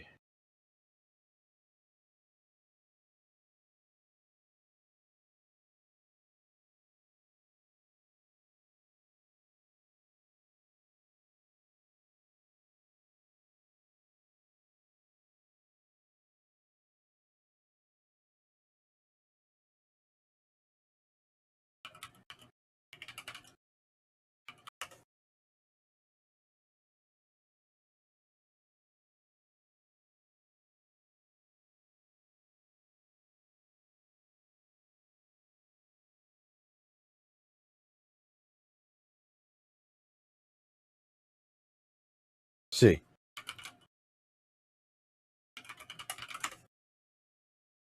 Now you got me looking at this shit. Technical Janelle.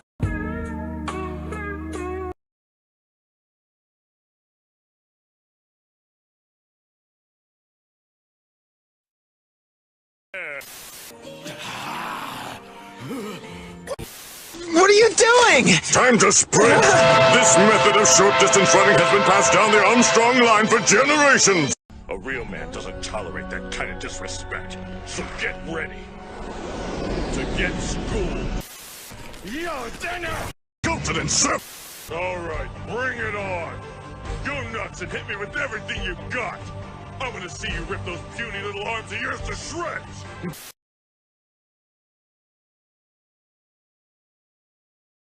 Dude, I swear. Trouble you, just call my name. Name's Bonnie. Time has taught me a thing or two. It's a pleasure to meet you. I'm going with it. I'm going with it. I'm fucking going with it. You know how... Okay. And you know how big that fucking is? That's like Steve Bloom. Fucking Spike Spiegel fucking voice acting. You know how many fucking people just fucking love Chris Sabat? Like, am I the only one that hears this?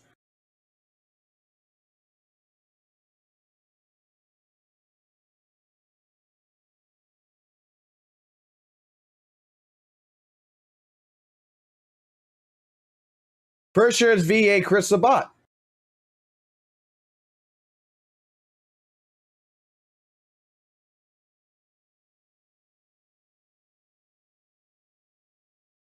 Is that... I'm not the only one.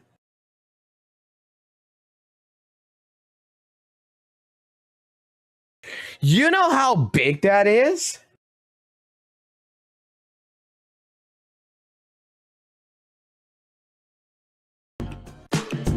Should fear or worry trouble you, just call my name. Name's Bonnie. The sad part... It's fucking Vegeta. It's fucking Vegeta.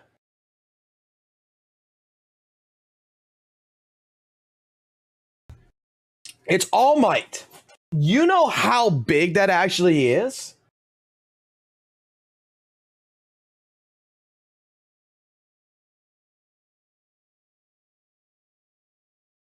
Like, Chris Sabat does not just take any fucking job. That's like Sean Shamel. This is not just like... This is not just a voice actor that's just going to be like, I'm just going to go do this project. Like, Chris Sabat would be the type of person that would take a job from Hoyo for Genshin Impact, maybe. This is a man that's going to take, like, a fucking role that is going to make him. Like, you're going to be paying fucking Chris Sabat some fucking money. This is...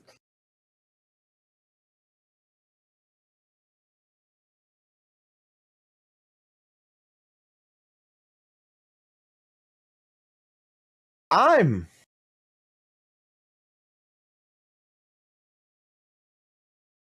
shocked.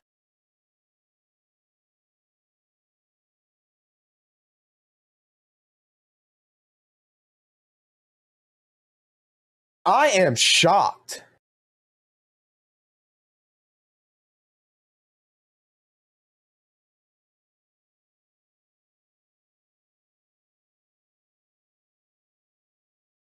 Piccolo and Vegeta are the same voice actor.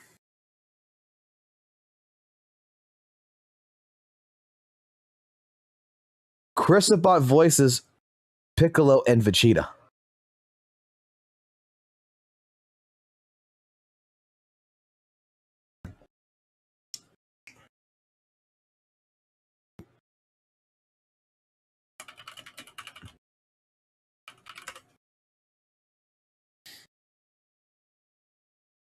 Like, have you never noticed that? Chris Sabat is Korn. He's All Might. He's Vegeta. He's Piccolo. He's Yamcha. He's Zarbon. He's Raccoon. He's Birder. He's Omega Shinron. He does with. He's even Jace. He's Beck Wanwu from fucking Soul Leveling Arise.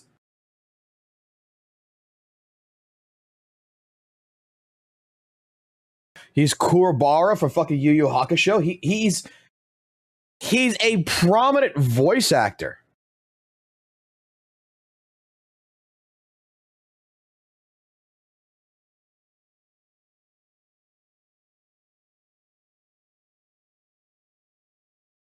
He's Zoro from One Piece. Like, when you think of this, you're thinking that this is a key person. This is not someone fucking cheap.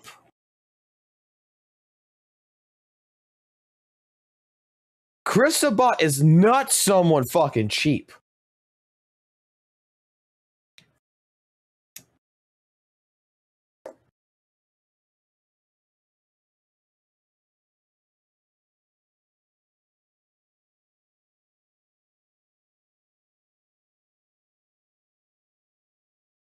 This is like fucking hiring, like I said before.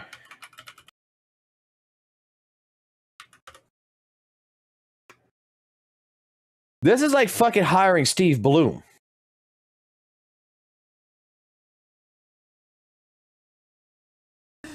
Forget all that formal crap about coming at me one at a time. I'll take all you bitches on! By combining our powers, we could rule New York! We talking Manhattan or all five? Spike Spiegel. It's Spike Spiegel, Wolverine, shit like that. Like,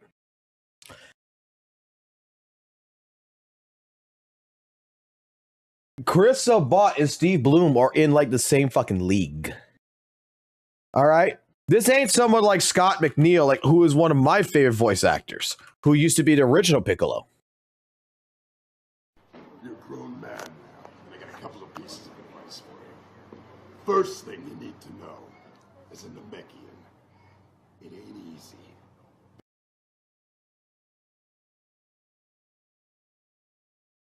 Like, fucking Scott McNeil, is best role is known for is Dual Maxwell. A weird little side bolt, and I tell this to people in the States because they don't quite. Good. Okay, go. Rolling here. Rolling. You know something? If you're joking, that's just cool. If you're being sarcastic,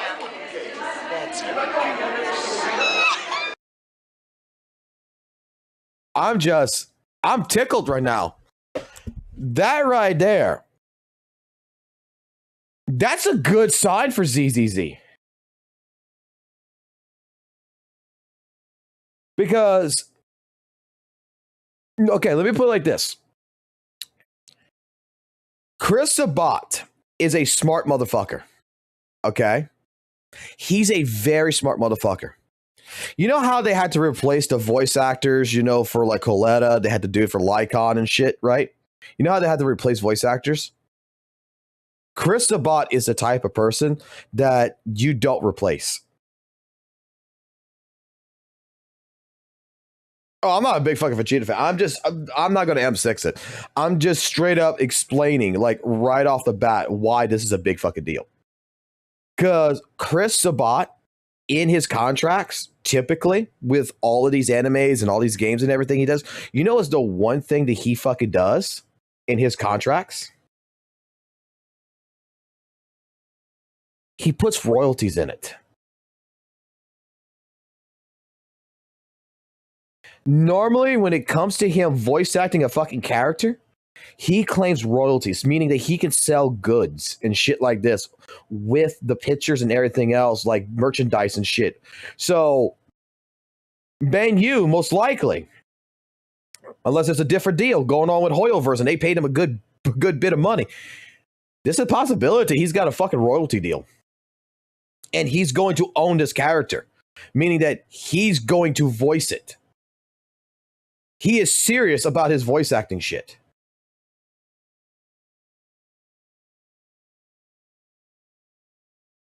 Like, I'm sorry, this is not like, you know, any of the other voice actors. There's no prominent voice actors really in ZZZ that's like, you know, that big of a household name. Chris Sabat is a household fucking name. If you watch English dub anime, you know who the fuck Chris Sabat is. Chris Sabat is going to become the fucking character. He's like the Rock, the Dwayne Johnson of fucking Hollywood. He is Chris Sabat. Banyu is going to get a lot of love. That's true. Alex is also lighter, but let's put it this way. Alex is still new. He's not the level of Chris. Like, people love his voice, you know, with Soul Leveling and everything, with Street Fighter, but he's not, he's really known for Soul Leveling. He's not known as fucking Piccolo. He's not, let's put it like this. Chris Sabat is a voice that you watch any fucking thing, you just recognize it. You just fucking recognize. Like, when I heard this, first words out of my mouth, Chris Sabat. It's fucking Chris Sabat. It's gotta fucking be. Or it's one hell of a person who's got a fucking damn good impression of Chris Sabat. Like, straight up, there is no hiding this shit. Chris Sabat has been in the realm of fucking goddamn fucking VA for so much fucking bullshit. And like I said, not just in like shitty animes or anything. Not just a one or two hits. My Hero Academia is a fucking hit. Dragon Ball is a fucking hit. Fucking goddamn fucking Soul Leveling Arise is while he's in there is a fucking hit. Right? Fucking like One Piece, Yu Yu Hakusho. He has a repertoire to where when you just know, even fucking in Naruto, he's in fucking Naruto. Chris Sabat is a premium. He's a premium voice actor. He's in Attack on Titan. And when you're going to pay money for Chris Sabat, I don't give a fuck what anyone says. Balto from fucking Ghost in the Shell. Almost forgot about that.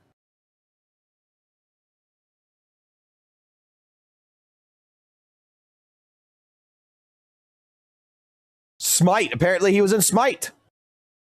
I'll play Smite. Lupin. Like, he's gotten his way to where he's a household fucking name in the anime community. And he don't he don't voice act in fucking shit either. Typically, whenever you see him in a fucking anime with his voice in particular that's involved in it, it's damn good. But what this is telling me is that, you know, supposedly, you know, ZZZ devs know they're fucking up, blah, blah, blah. They pull fucking Chris Sabat.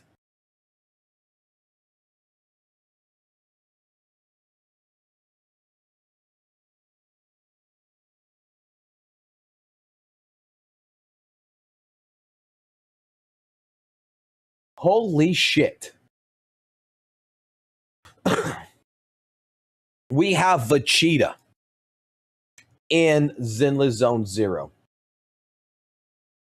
And we already know, because I see the comment in here from Cookie in here. Grace Howard's going to fuck the shit out of Vegeta.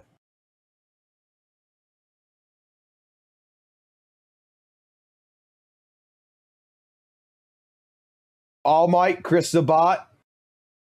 Yeah, I'm not the only one. There's so many people that recognize it. It's Chris the Bot. It's got to be.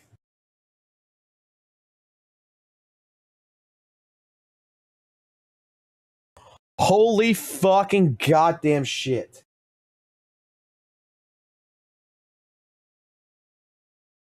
They're just going to say this is a last-ditch effort to get players. Let them. Let them. Let me put it this way. If the project was actually fucking dying, fucking Chris the Bot wouldn't be part of it.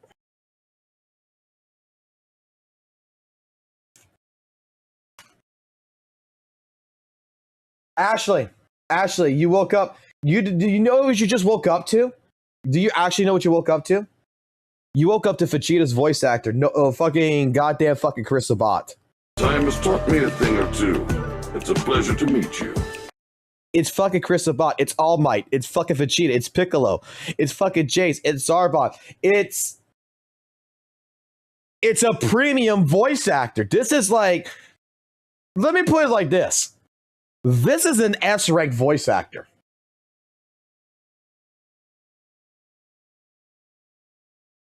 Monato lost his S rank to this random, yeah. You lost it to a premium fucking S rank fucking voice actor. Now, they have to do this character justice.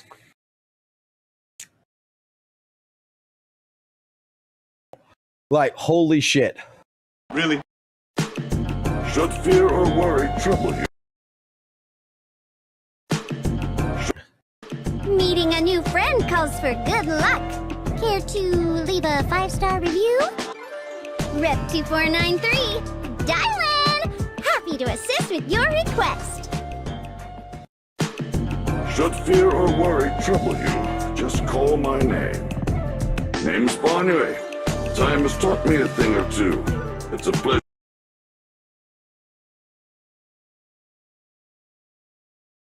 What is her voice? Meeting a new friend calls for good luck. Care to leave a 5-star review? Rep 2493.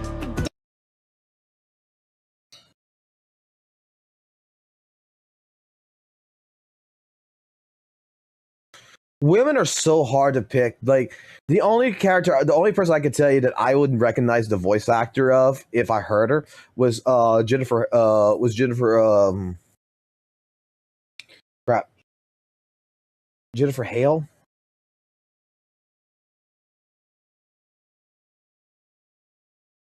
Want to sleep? Not charging. Is it charging? See?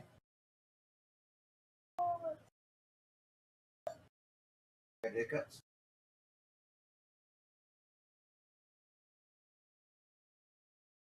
Oh, it's not charging. Oh no, my kid's having an issue. Be right back. Why is it not charging?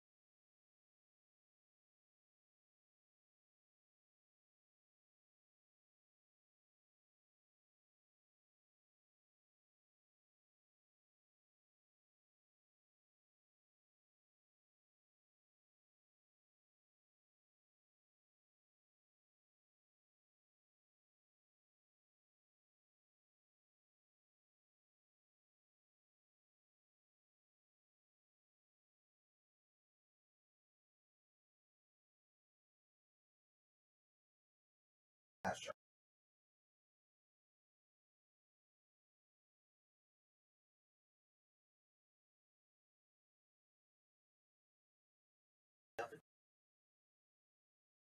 That's the trampoline part.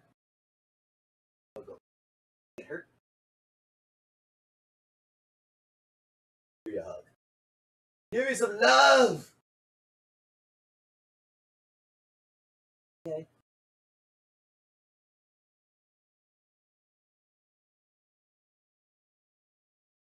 Some water, buddy. Huh? Help with your hiccups. You want to drink some water? Okay. I'll leave it right here for you.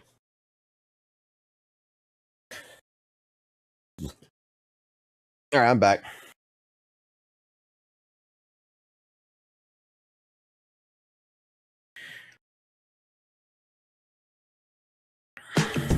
Should fear or worry trouble you?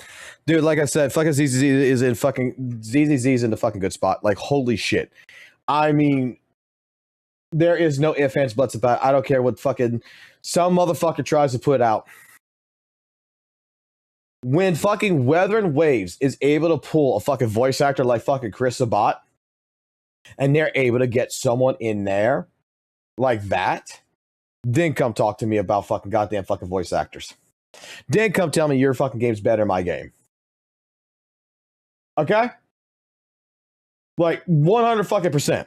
This is a premium voice actor.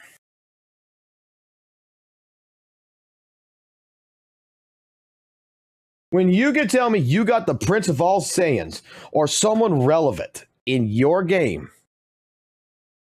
that is a known voice actor like fucking goddamn fucking Bayu here, fucking Jade Nova, don't disrespect this motherfucker. If Jade's around, hey, if anyone watches Jade Nova 71, okay, as of right now, 147, excuse me, 147. You watch this son of a bitch right here. I love this son of a bitch. He's a good friend. But you watch this son of a bitch.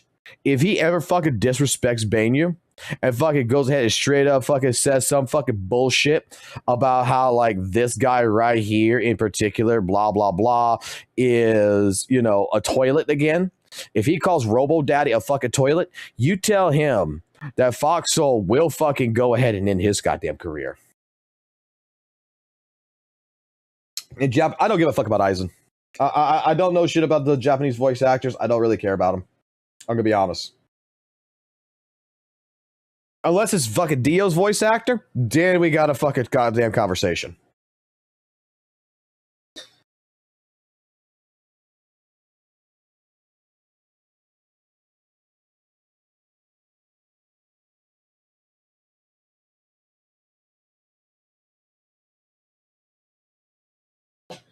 Don't worry, we were supposed to get a 4-star character in the next patch at the end of fucking 2.8.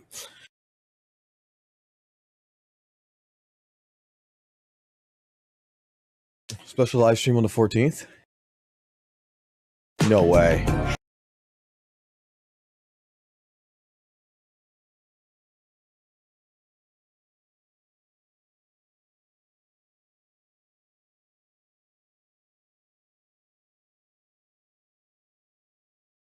Oh?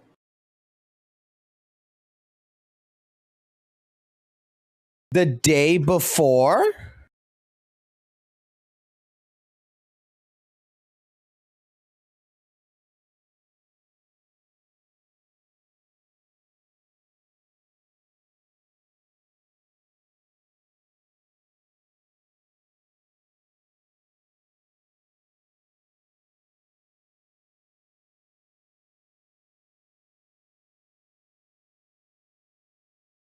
The patch launches on the 15th. Yeah, bowling's supposed to be the 4-star. And she's supposed to be coming in 2.8. This was unexpected because they already did all the fucking events and everything. They already did the fucking live stream for this. Boy, you know, it'd be funny if they bring Chris Sabata into it. Oh my god, like Chris Sabata be like, yo, if I'm gonna be part of y'all fucking game or some shit, I need to be in a live stream. That would be fucking hilarious. What's wrong? What's wrong? Hold on, my kid's crying again. I don't know why. Hold on. What's wrong, buddy? It's charging.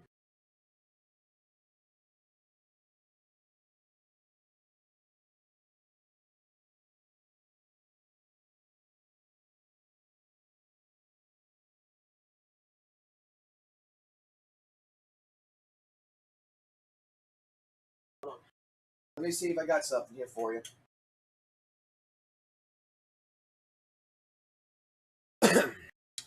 Would you guys please excuse me for about 3.5 minutes or so?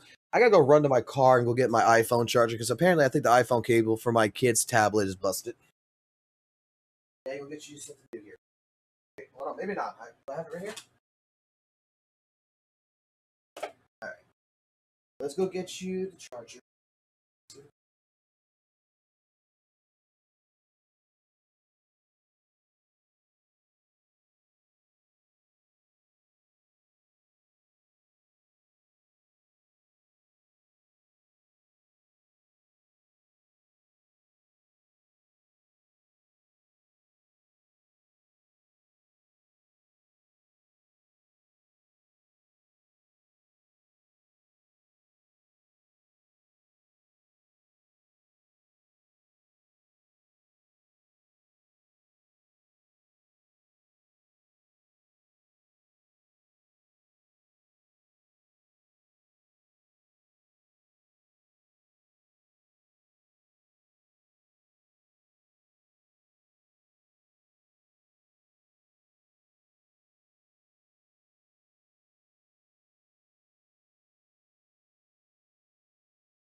Thanks, that's something to put.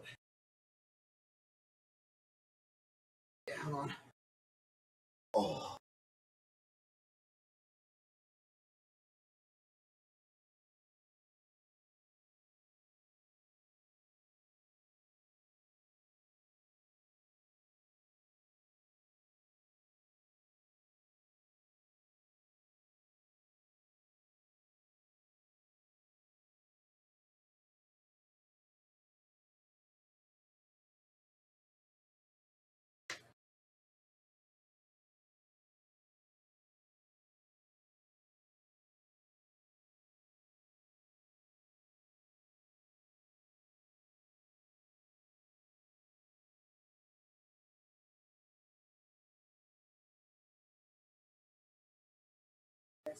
Strike back! Get them out of your way! If along the way, a little sacrifice!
Good, it works. Awesome. Everything. Sorry about that, guys. I just longer than I expected because I just walked outside the fucking apartment and I don't know what the fuck I stepped on. Some fucking metal shard and shoved it in my foot. Lesson learned. Don't go walk outside without shoes, bro.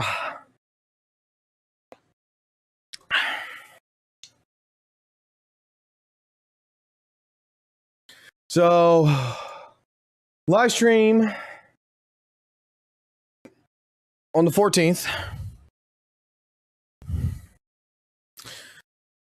Also this Monday. I won't be here for that live stream. I'll tell you that right now. I'm not going to be here for that.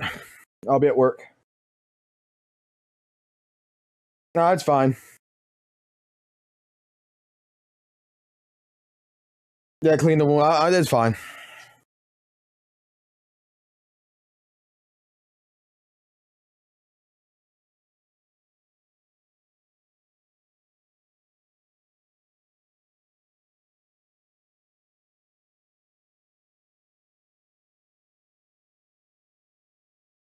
I am 50-50 on it being him because he's so big. Hoyle just got out of the drama with SAG-AFTRA after God knows what kind of contracts Chris Sabat would possibly demand. It's Chris Sabat. 100% it's Chris Sabat. You can't. Should fear or worry trouble you, just call my name. Name's Barney. Time has taught me a thing or two. It's a pleasure to meet you. That's Chris Sabat. That's 100% Chris Sabat. There's now that that sounds like fucking Piccolo, man.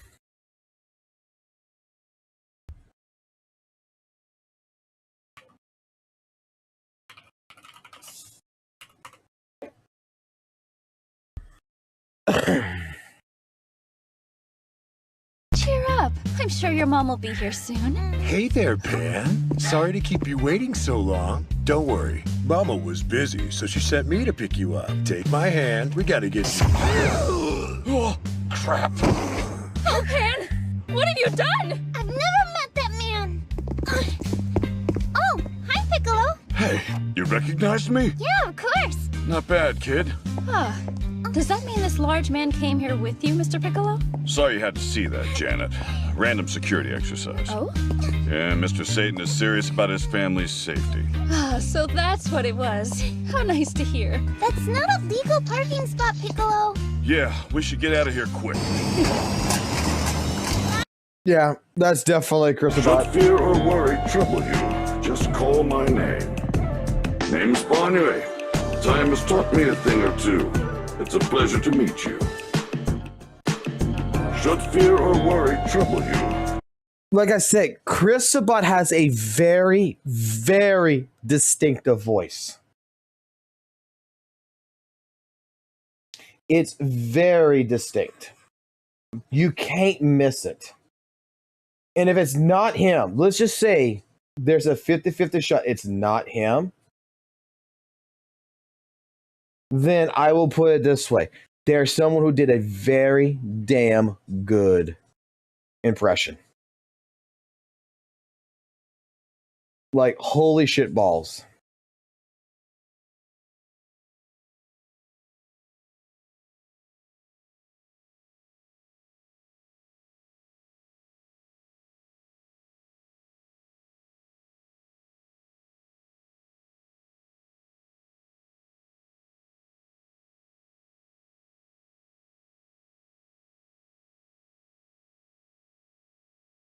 You're not familiar with the VoiceWorks, Jago? I'm sure you are. I'm sure you have watched My Hero Academia and know who All Might is. I'm sure you know who Corrin is. I'm sure you know who Vegeta, Piccolo, Yamcha, Zarbon, Raccoon, Bird, or Jace, Dragon Ball wise. Okay, let's just say you don't know. I'm sure you know who the lion guy and fucking goddamn fucking Beck or whatever for fucking soul leveling Arise. And soul leveling itself. I'm pretty sure that you know who Zoro is from One Piece. I'm sure you know him in a lot of fucking work. Just by me scrolling down right here. He's a premium voice actor.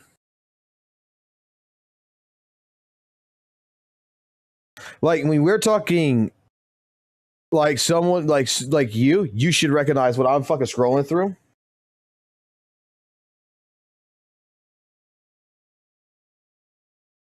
Okay, look, hold on. I'm sure I can find something you will recognize.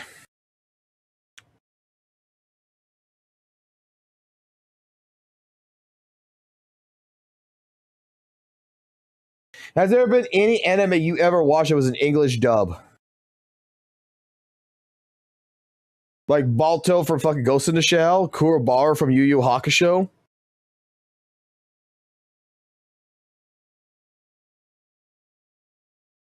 He's a very distinctive voice actor. Cowboy Bebop. I'm not sure he's in Cowboy Bebop. Let's see. And Mad Max.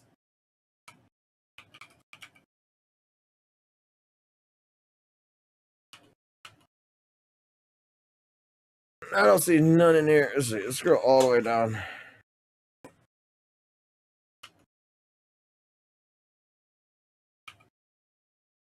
Yeah, he wasn't in those.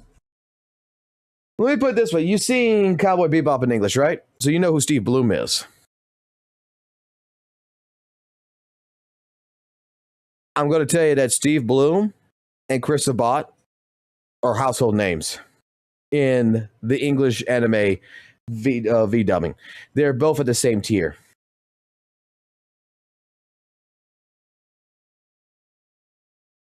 Like, let me ask you a question. If you would hear Steve Bloom, Spike Spiegel be in ZZZ, what would you think?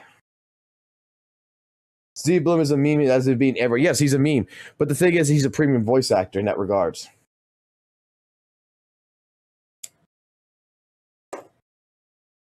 His voice is known.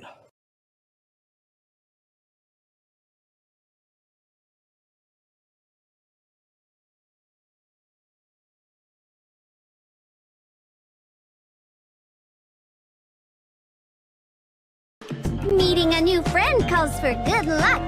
Care to leave a 5-star review? Rep 2493, Dylan! Happy to assist with your request. This sounds familiar.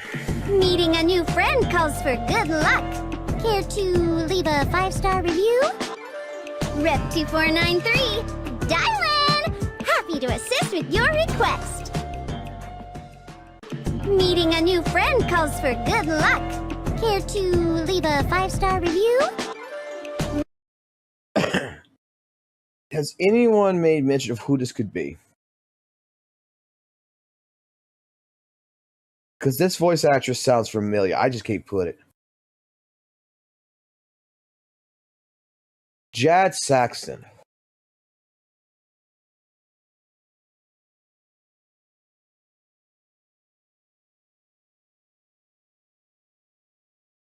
I have a question for you, President. You're head over heels in love with someone, right? No, that's anything but correct!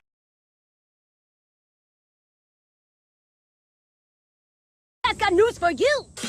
Your rhythm straight trash and you totally suck! And while you're crying to your mama, tell her I don't give a f. Occasionally we make mistakes. People can have surprising motivations and unique ways of expressing their emotions. As an arbiter, you can't afford to brush things off. Yes, I'm terribly sorry. Don't forget this. Although, I never got to order the deluxe caviar bowl.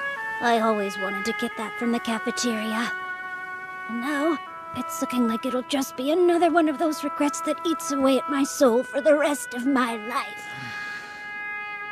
What the hell is this crud about me being Cinderella at the festival? Okay, you really need to take a breath, Suzu. At least you're playing a girl part. They made me the freaking prince. The whole class decided on it. Congrats. Someone said my name first! Oh, I think Misuzu would be the cutest Cinderella. It sounds like it. It sure does.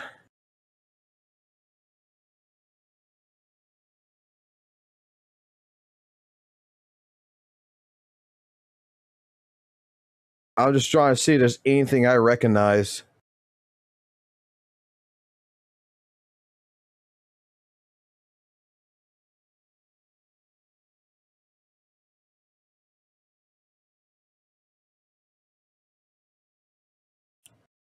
Like, for me, it's gonna be later in the 2000 era. Logicoma.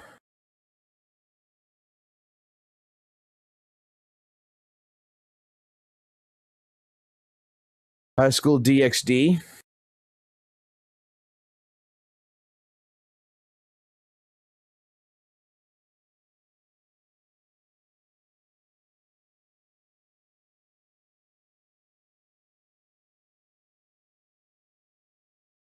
Soul Eater. Okay.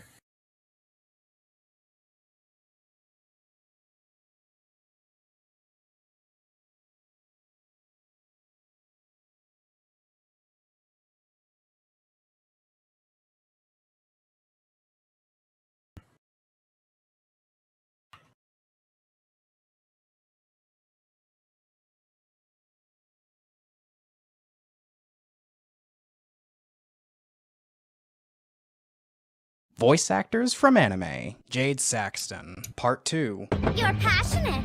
That's good. Kitties never lie. I didn't know better. I'd say you intended to be a suicide bomber. Rep 2493, Dylan! Happy to assist with your request. You're sure demanding for a loser. Dad had one around the house when I was little, but that was years ago. Big brother, I want you to give me your big, juicy, thick and drench me with your hot, sticky until I'm What the fuck? gasping for air there. I said it! More importantly, I proved that my dating games aren't embarrassing. Yep, this is the voice actress. This is definitely the voice actress for this character. There's no doubt about it. There's no doubt about it. If you're gonna fucking voice act this shit, if you're gonna voice act in this shit, 100% you're part of ZZZ. I want you to give me your big, juicy, thick and drench me with your hot, sticky until I'm gasping for air there. I said it! More importantly, I proved that my dating games aren't embarrassing at all. Wait, is this some weird love letter? But why are you here? Why me? Hey, don't look. You again?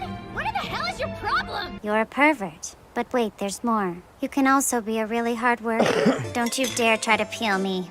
If you peek, I'll kill you. You have saved me from the dire and most disgusting fate of being trapped in a man's body. My code of honor requires me to pay back the debt I've incurred. Even if it is but a small kindness, it shall be repaid. I will be your ninja and serve as your bodyguard. Voice actors from anime. Jade. Years ago. Big brother, I want you to give me your big, juicy, thick and drench me with your hot, sticky until I'm gasping for air there. I said it!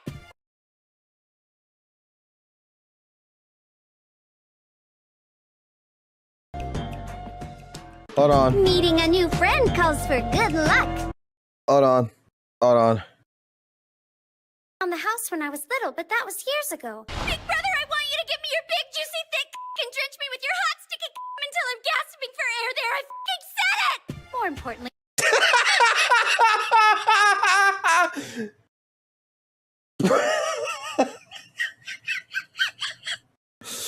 It fit! It fit! for a loser. Dad had one around the house when I was little, but that was years ago. Big brother, I want you to give me your big, juicy, thick and drench me with your hot, sticky until I'm gasping for air there. I said it! More importantly, I proved It fucking fit! It timed perfectly everything. It worked.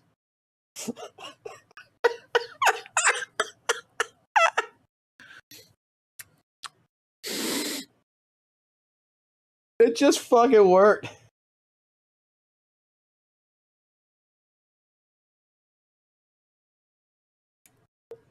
All right, we're good. ZZZ is in a fucking spot. We're good. It's amazing. It's absolutely fucking done. Bonu has balls of fire.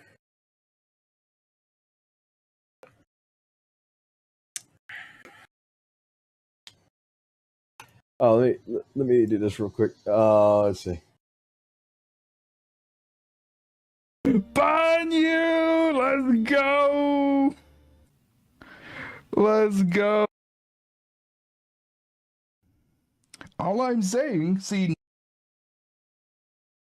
for the people who actually went to this website now and saw it for yourself, you're gonna get banned. I'm gonna get banned now.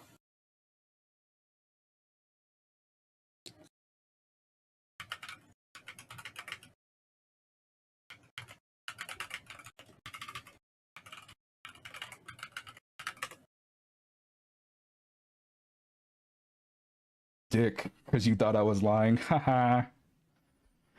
You should have believed me, bro. You should have believed me. Why the fuck would I lie about that? Why the fuck would I lie about that, bro? Like, why would I lie about that? Thank you for becoming a member, bro. Zamjana, I appreciate you.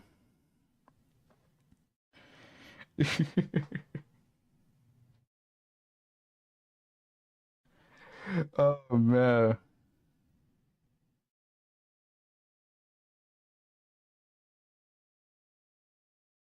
Yeah, but this is one of the more tame ones on the website. This is nowhere near as bad as it is. Like, go to this website and you will instantly see that there's way more figures for ZZZ that are way worse than this one. Oh, I know. I've been there. This one's fucking tame.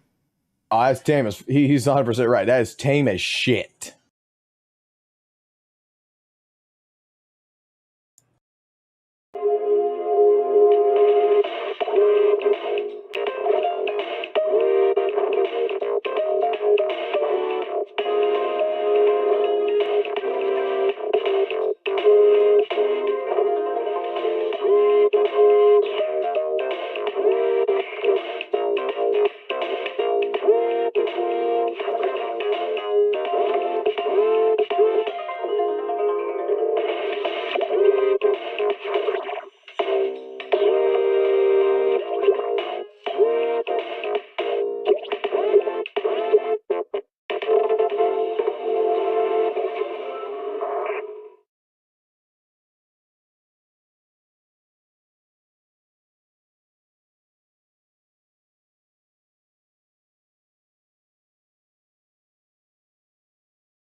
What is this?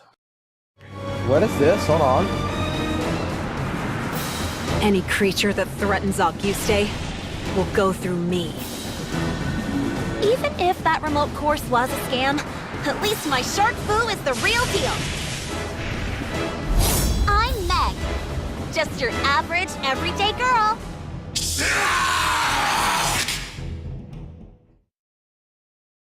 It'd be nice if Auguste could stay disaster-free for just one summer. Wouldn't count on it, though. With so many things to do, Auguste's the perfect place to let loose and have fun. Don't go easy on me just because I'm an ordinary girl. You're good as chump!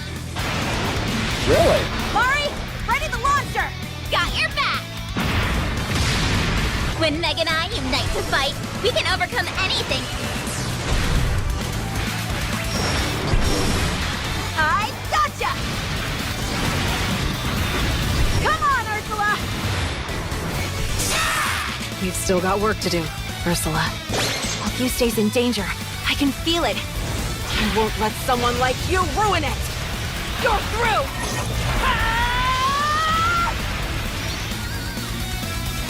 Let's go. I'll keep Auguste safe. I swear it!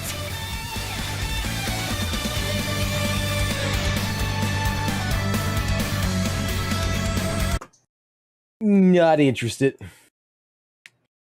Enterado que esos que te han llamado para llevarte al hotel Angula esa, ¿cómo se llama? Que se maten entre ellos mismos, pero que nosotros no debemos vivir. El Aznar ha dicho y el rey, que España no quiere nada que ver con ellos. Allá ellos. Y están tirando los tulipanes eso, y cada vez que ve un... Y se pone tonto, echan al padre y a la madre y se quedan los dos con la casa.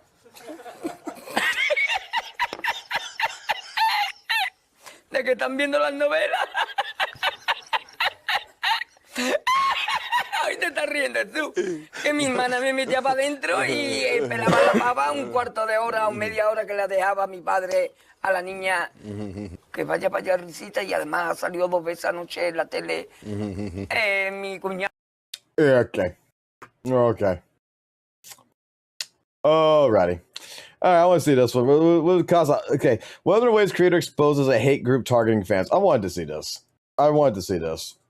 What targeting hate group is happening? Okay, so it seems like there's been Let me shut you up for a second and actually read this shit.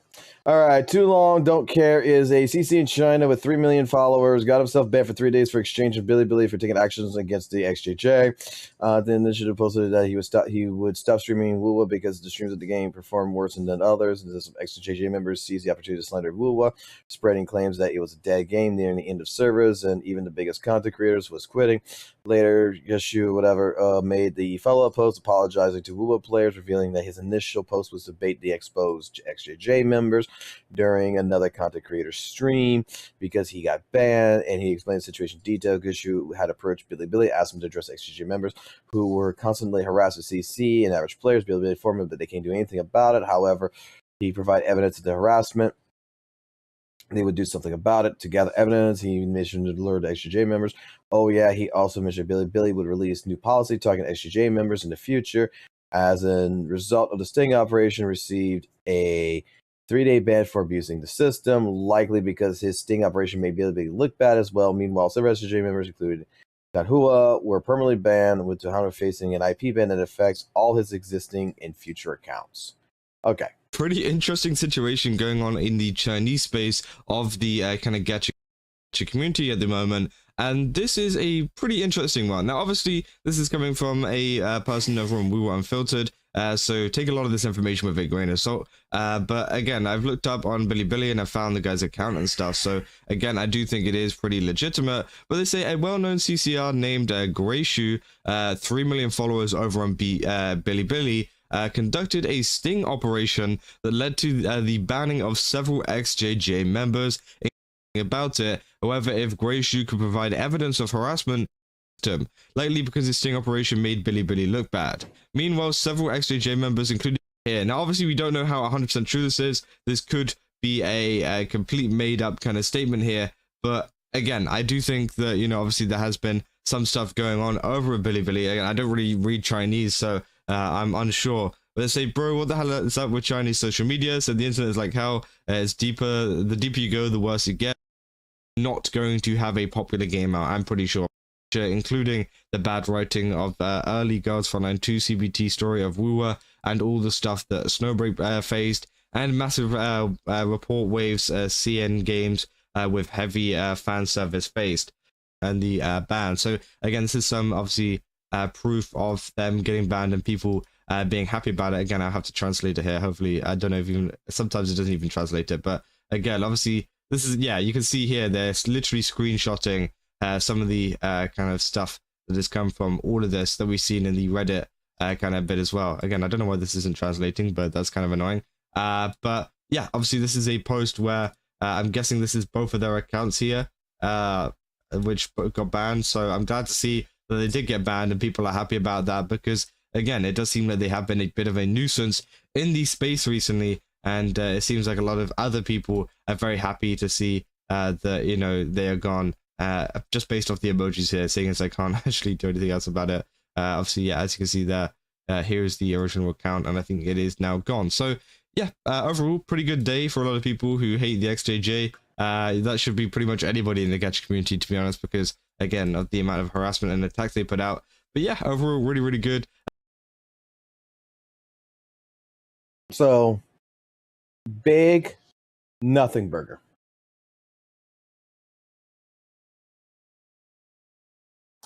Big nothing burger. Okay.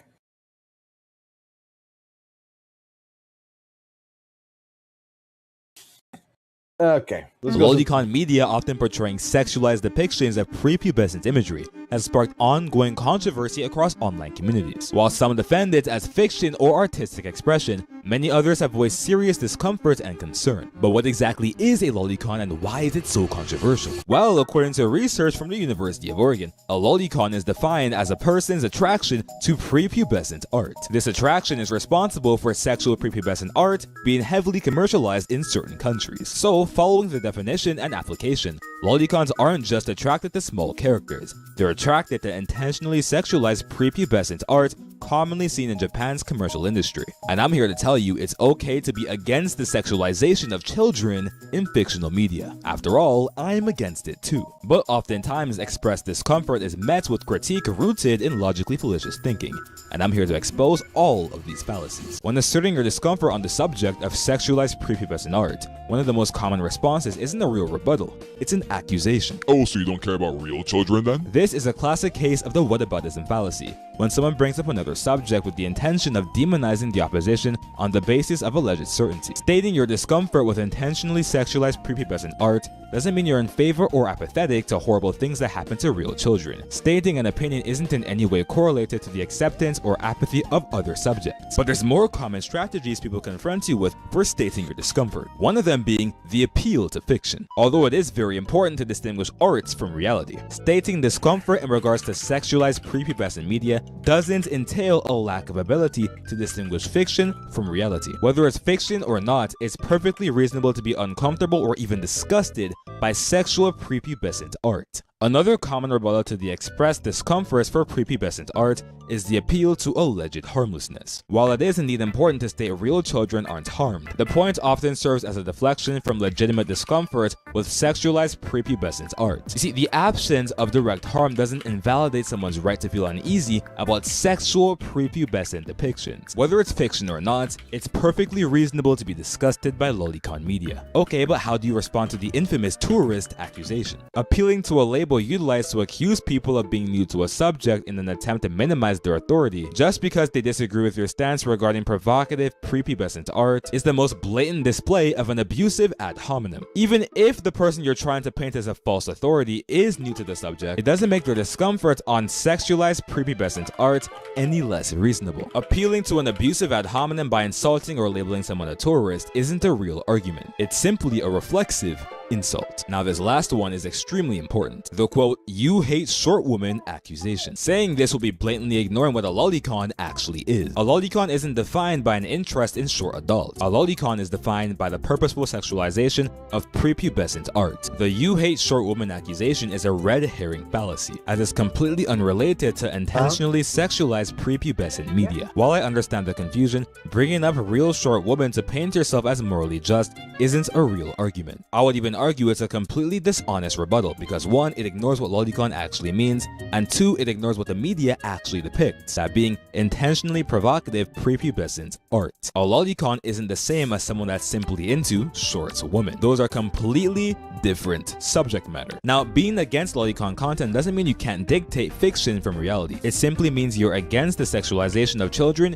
in any way, shape, and form. Rebuttaling with what a Let me put it this way.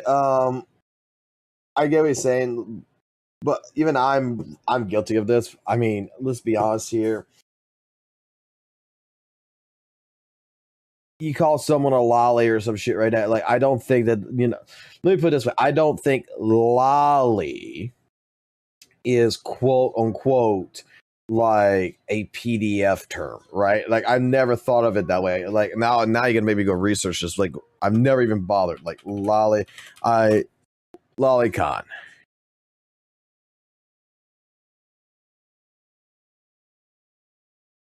I guess it's, yeah. Lolicon's Japanese public thing, a general fiction girl which focuses on young looking girls, characters particularly in a sexual, suggestive, erotic manner. So it's not just saying that someone likes short women. Never knew that. Never knew that, to be honest.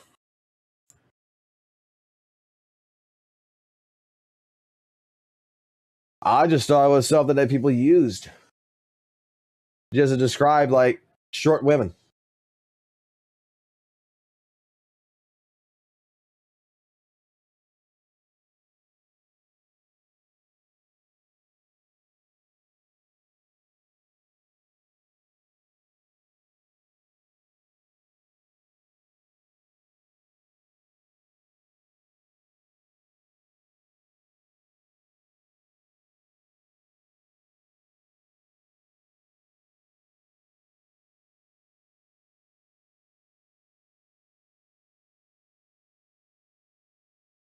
Damn. So it comes from a book called Lolita, which depicts this guy. This is a fucking rabbit hole and a half to go down.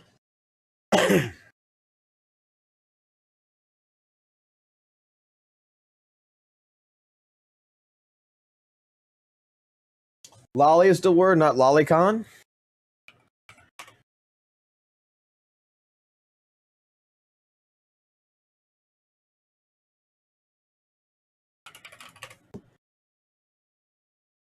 Lolly is used to describe a younger thing in Japanese anime thing, primitive thing.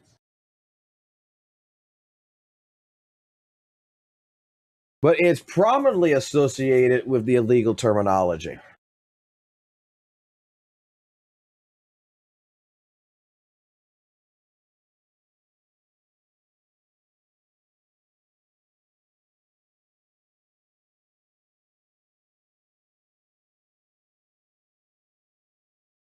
Interesting. So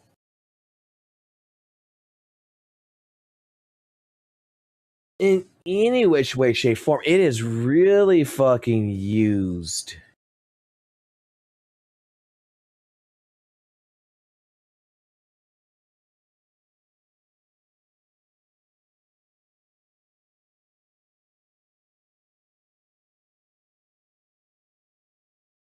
Go to the dictionary.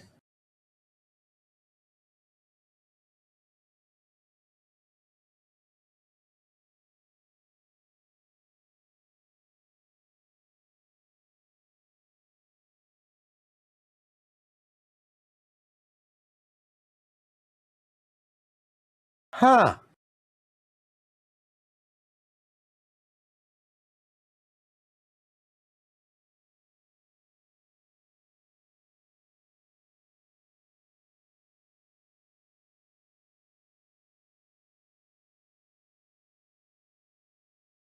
Interesting.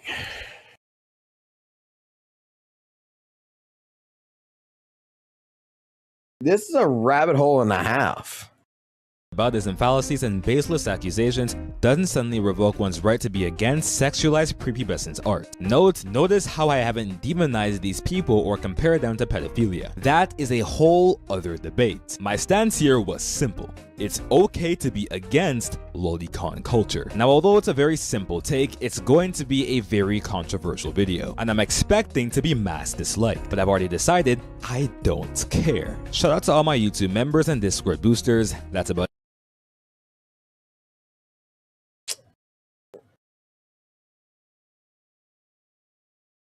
Huh.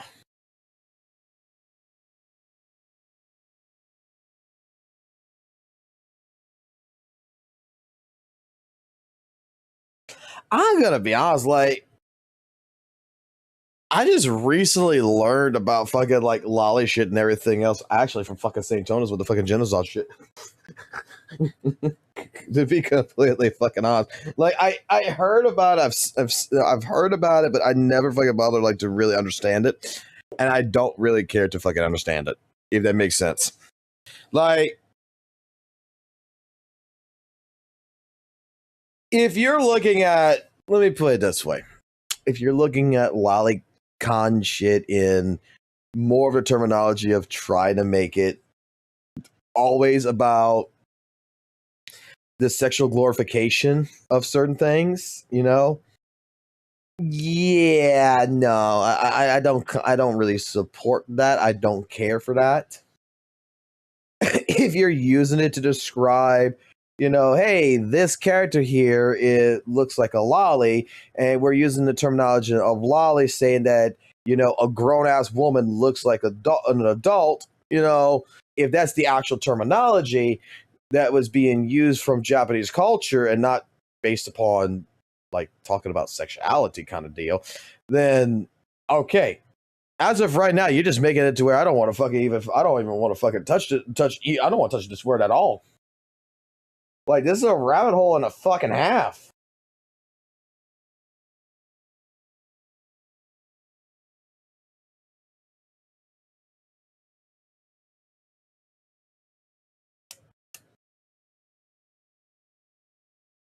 Like,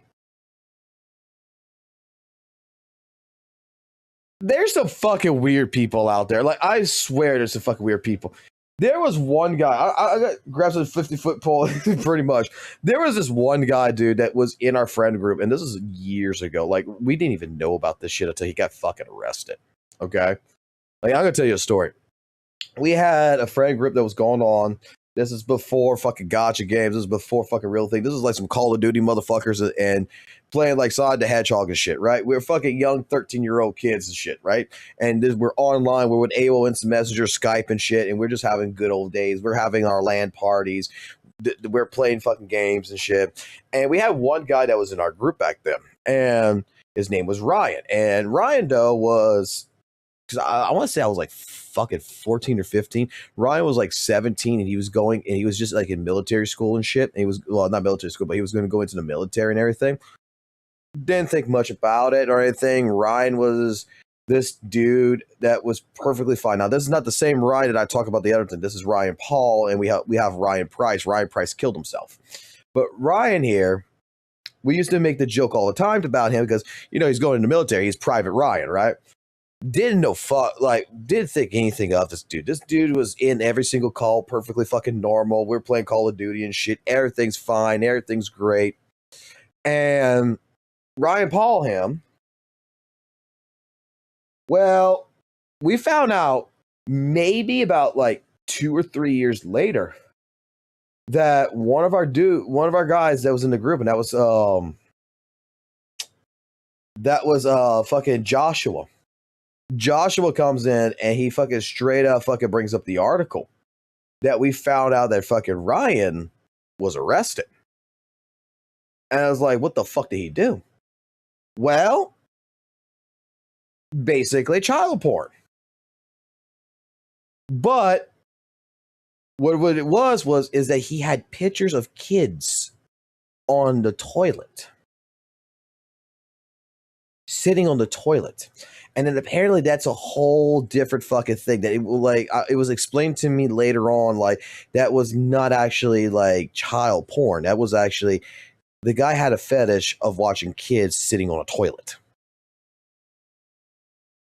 And it's like, that was the weirdest fucking shit. Like, from what I understood from Joshua and the others, that like his entire shit got rated, that they found pictures of like fucking anime characters, Sonic the Hedgehog as kids and everything sitting on fucking toilets and shit. Like, he would draw this shit.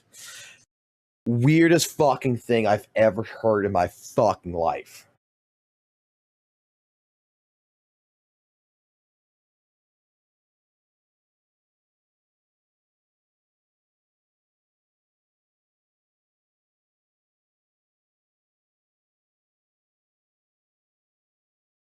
Like, apparently, from my understanding, he didn't, fantasize about, anything sexual.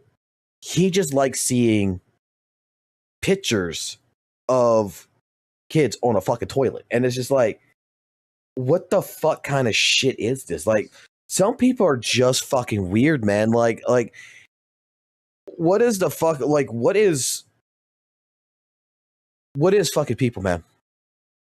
There's just some people that to me, things like this is just like, it's weird. I don't know what to say otherwise than that. Like, I don't understand what's going through people's mindset when shit like this happens.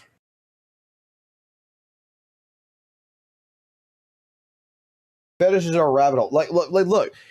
We can talk about fetishes all fucking day long. I don't fucking mind, but like, dude, there's some like, y'all probably already know this more than I fucking do, but there's fucking people who fucking watch Attack on Titan and get a fucking boner. Because apparently they like the idea of like being eaten. And I'm like, all right, like, I don't know how the fuck that works. Okay? Like, you could tell me you're into feet or something, and I could kind of get it, right? I could kind of get that someone's into a foot fetish. But when we get into shit like, I want to be up that bitch's nose, I want to be inside of her body, I want, like, what the fuck? It's so fucking weird. Dude, there is like this one fucking YouTube video. There's this one YouTube video where is a guy that legitimately has sex with fucking cars.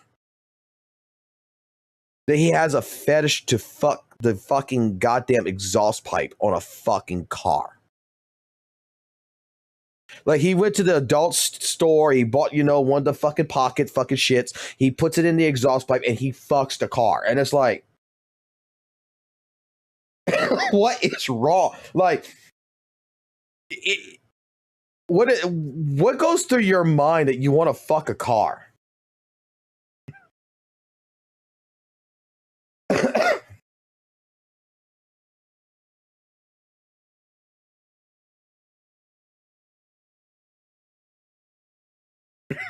People are weird, and it's thanks to the internet that we know this weird shit. Exactly. Fucking exactly. Like, I'm gonna be honest, I can't say if it's wrong or fucking right. That's the fucking problem. All I can say is just, it's fucking weird. Some things are just fucking weird to me. I question myself sometimes, like, is this like normal in the world? Like, I don't understand, because let me put it like this to you. This is swapping the conversation, but it kind of goes to the same point.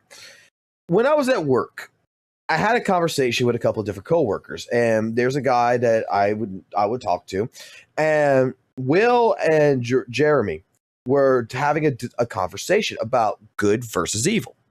Okay. And I got in the middle of the conversation, and my thought process is that there's no such thing as evil. And Jeremy's telling me I'm fucking wrong. And Will's like, well, no, there is no such thing as evil. That, like, you know, my real name, Travis, he's like, Travis right here is straight up saying, like, you know, it's people's consciousness that makes the morally correct decision, you know, whether it's right or wrong, but it determines. He's like, no, like, killing kids is fucking evil. Go ahead. It's like, okay. And I tried to explain this the best I possibly could. When we get into talks of like religion, we get into talks of politics and shit, but when we get to talk about good versus evil, what is fucking evil? What is it that we consider? What is, again, the description of what is the terminology for evil? Evil is what we consider morally wrong. Stealing could be considered evil. Killing someone could be considered evil, right? Evil is the inherent prosper that you're doing something that socially is unaccepted, and it's just outright wrong. Yes. Ask him.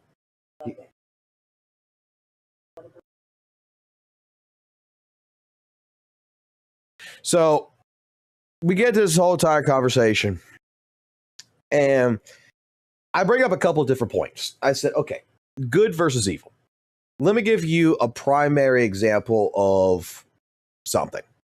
And what I gave is you have a child who is kidnapped from their parents. Okay, I want you to think of it like this. They're kidnapped from their parents.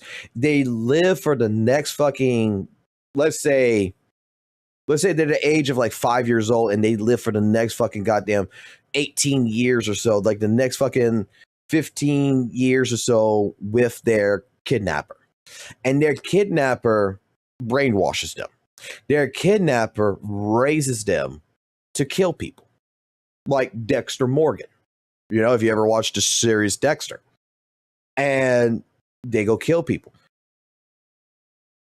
The way they're raised, you're going to look at that. If you look at it on the news when that kid gets caught or something, you know, when he's an adult, you're going to think that that's the most evil person in the world. But that's how the fuck they were raised. And they were never taught that was wrong. They were taught this is the right thing to do. This is how life is. Is it fucking evil? And he's like, well, that's to an extreme. Okay, that's to an extreme. Let's go ahead and let me do something else then. I gave him a different example. You have in the world still to this day and age, we have these tribes these little tribal places, right, that have different people that is living on them, that do not have technology, that do not have outsiders in. That there's places like, I think it's like in Brazil and such, where they warn you you're not allowed to go on this island or anything like this, because this is a sovereign island in a sense, to where there's no disturbing it. These people don't want to be part of the world. They still live like it's the fucking Stone Age, right? They're building huts and everything else. You're not allowed on this fucking place. Well, these tribes are cannibals, and they eat people. You consider that evil. They kill tourists that just come there.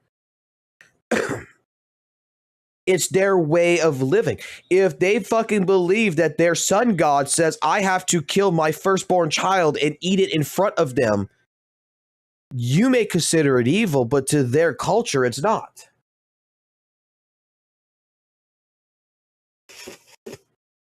Like, what is the social determination? Like, this is the problem with, and I'll put like lolicon and shit, like all this stuff in here. I consider, from what I just did a little research on, I consider lolicon, something that I can understand. Okay, I can understand that it might be fine to go ahead and, say that someone's a fucking lolly fan, not a lolicon. That is two different things. That a lolicon is, the sexualization kind of deal. Okay, I don't particularly socially accept, lolicon in my personal brain mentality, right? However, at the same point in time, has it been deemed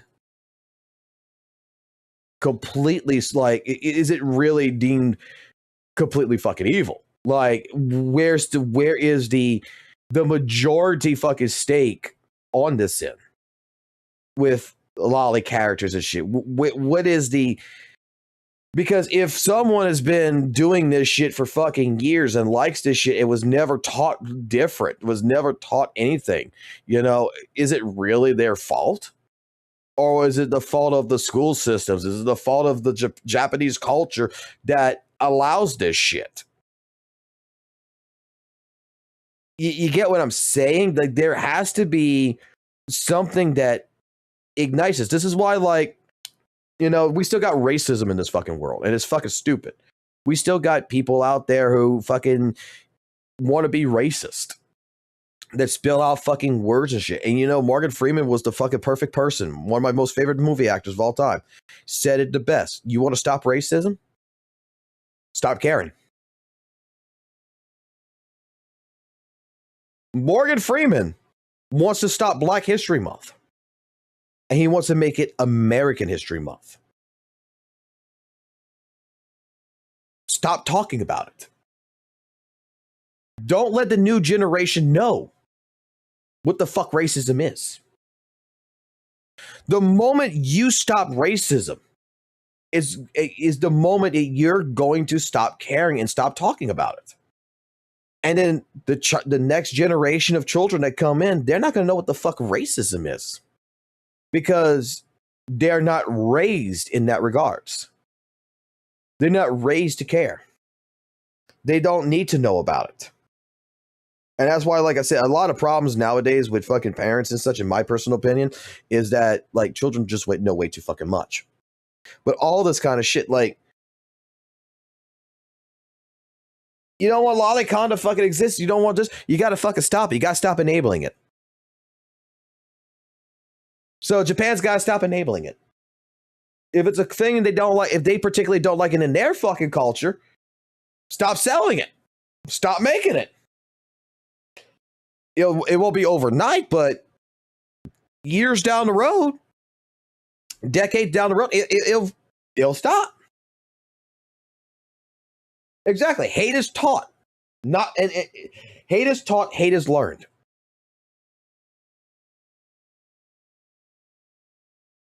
It's just, it has to exist in order to be taught. It has to exist in order to learn about it. If it doesn't exist, it can't be taught or learned. And if you listen to someone like Morgan Freeman, like with racism, with stuff like this, like all this stuff that we might not socially accept, it has to be initiated somewhere. And how do you stop that initiation?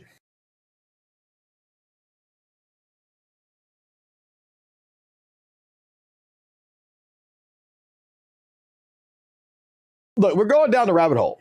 We're going down the fucking rabbit hole 100%, right? Because reason being is it's a topic of conversation. And one of the things that I like doing is, to me, there is no right, there's no wrong answer to this. Okay? I'm not going to defend fucking lollies. I'm not going to fucking, hinder fucking lollies. I'm not going to fucking condemn lollies, nor am I going to fucking, defend it. Hinder or defend. I'm not doing that. But in a general conversation, like, if talking about this, it's an interesting topic because it brings in different parameters to the topic. This is what I know a lot of people ain't gonna like this kind of shit because this is educational fucking bullshit. This ain't fucking playing a video game. This ain't talking about titties and shit. This is fucking straight up being a little bit more educational. And, I know that's hard. You go to school to learn and you don't want to be on a live stream to learn.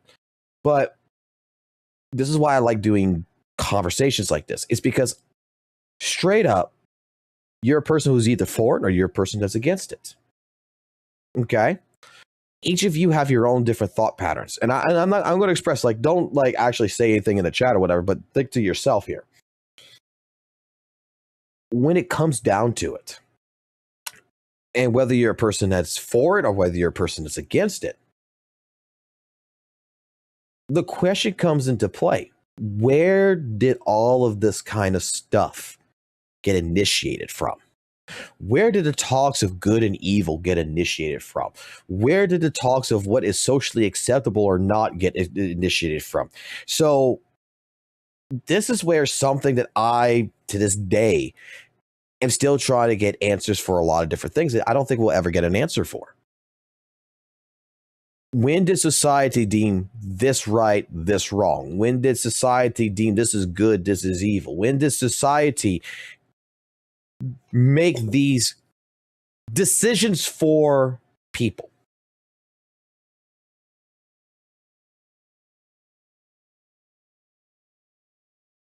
Because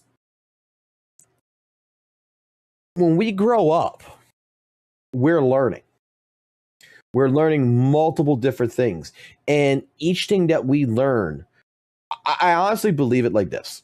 And this is something that how I raised my son so far. And this is the thought process that, like, what I'm teaching my son. From the moment your child is born till the age of 7 or 8 years old, they are a computer system that is just inhaling all kinds of fucking information. Okay? This is where their moral compass is being developed. This is where ideology, the logical scenario of the child, the left and the right temple, the brain is basically developing and it's learning multiple things, and it's creating it's starting to generate its personality. So, like, for my son, right now, the personality he has developed since the moment he was born till now was everything me and his mother has shown him, has raised him with, has taught him. Some people think I'm a bad father because I let my son watch fucking horror films.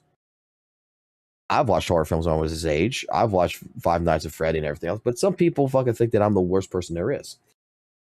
But I sit there with my son when I watched him. And I make my son understand that it's not real. I sit there, I talk to him. I've sat with him through Texas Chainsaw Massacre, stuff like this. And I've explained to him, it's not real. It's what we call a movie. And that anyone who did it in real life would be wrong. My son laughs at horror films because the one thing is that what I wanted to do is the same thing my father did to me, is I don't want him to be fucking scared of, quote unquote, the monster in the closet. The monster under bed. My son looks at Jeepers Creepers and he fucking sits there and he watches all 3 movies and he busts out laughing every single fucking time. My son has never ran to me with any fucking type of fucking nightmare. He's never ran to me screaming and hollering, there's a monster in my closet, there's a monster under my bed, any kind of shit like this. Well, he did this one time. I'm lying. He did it one time. And we cured it with the horror films and everything, because this is the thing. We did cure the horror films, but there was something else that we did. And straight up, y'all gonna think I'm fucking retarded. Grabbed my son, got him out the room, closed the fucking door, told him not to worry. Came slept with me and his mom. Everything was fine.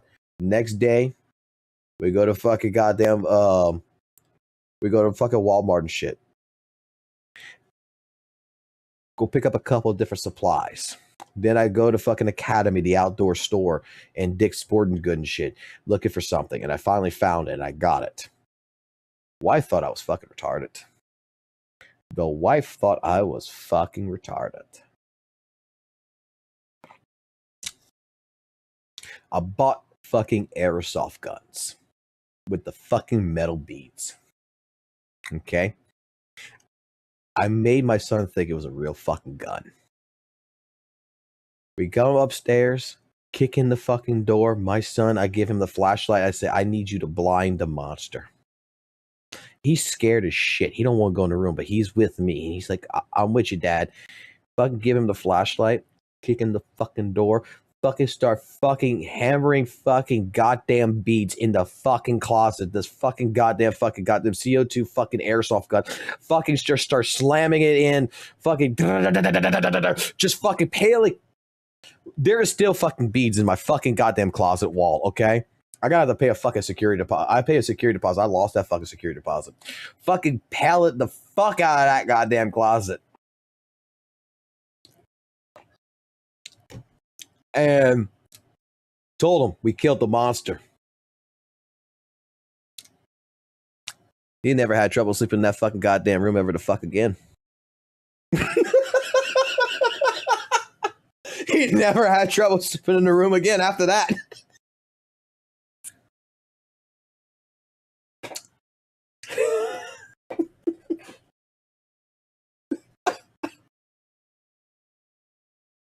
I'm like, we ain't gonna scare no monster.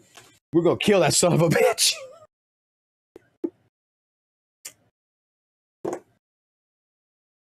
And I actually took that from a movie, to be honest. Because I remember a movie when I was a kid. Totally took that from a fucking movie, by the way. I wish I could have used like a real gun in a sense, but I don't. I live in an apartment complex, so you can't do this shit. Because, swear to God, I would have actually gone and pulled my 12 gauge and I would have fucking shot the wall. Because I stole it from this. What was the name of the fucking movie? Major Payne Closet. Because I remember as a kid seeing this, and this is what I fucking did. He's back! Who's back? The man who lives in my closet! Oh boy, get on out of here with that I'm scared of the dark crap. Go on now, get! Sensitive. Like, I'm not gonna lie, I stole this. I stole the concept from this. And it worked.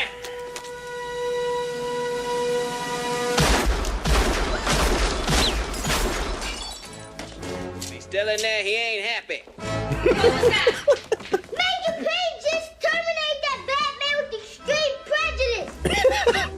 And if he's still in there, he ain't happy. He ain't having a good day. Like, I stole it from that purpose right there. But like I said, to this fucking day, oh, he sleeps in the room. He's perfectly fine. Closet open, closet closed, doesn't fucking matter. He's perfectly fucking fine now after that. Well, weighs fucking $150, but hey, it worked. Because I wasn't going to be putting up, I'm going to be honest with you, I wasn't going to be putting up with this fucking bullshit of having my kid always fucking scared of the dark type deal. Then my son had a slight fear later on because he did end up watching the movie Bigfoot or whatever, Widow's Peak. So he thought there was actually a fucking Bigfoot monster. And I remember doing this. I remember going to my job and telling my boss that I needed a week off. My boss was, at the time, not the new boss, but my old boss was like, what you fucking need a week for? I said, my kid's having trouble. I got to go take care of my kid. He's just like, what does that mean? Like, is your kid hurt? Something? No. My kid's got an issue with a fear and I'm going to go take care of it. And I explained it to my boss. I'm taking my son. I'm going camping. We're going to go camp. Straight up, have a fucking map on the fucking street, on the thing. I did this. This is exactly what I fucking did, right? Bigfoot. We would go look up for all the Bigfoot sightings. Okay? Right here, you can see it's even purple. Went right here. We'd go take a look. We'd go take a look at different places like Alabama and shit for vacation where there's been a list of sightings. I got my son right next to me. Looking for fucking Bigfoot.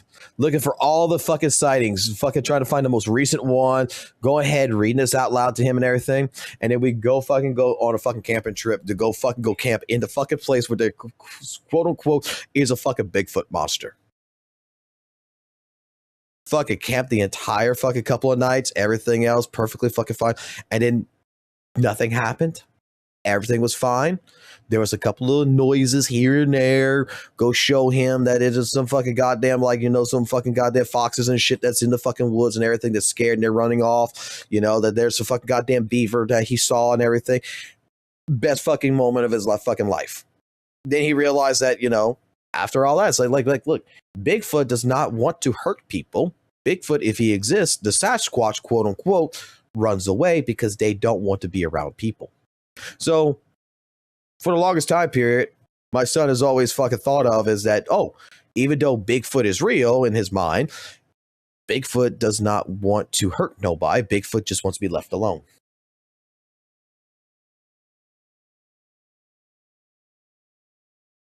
He's 7. He's turning 8. He's 7, but he's turning 8. So, and this is my approach to fatherhood. This is my approach to dealing with these crazy fucking moments my kid does have every now and then. It's not a big deal.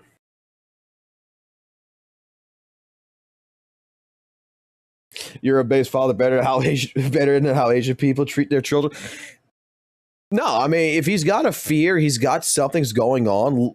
I try to show him that the best way of confronting it is confronting it head on. Don't fucking sit there and wait. Don't let it fucking pile up. Even when he's got his little fucking temper tampers, I let him have his little temper tampers. I tell him to fucking yell. I tell him to scream. I tell him to punch. Get it out of your system.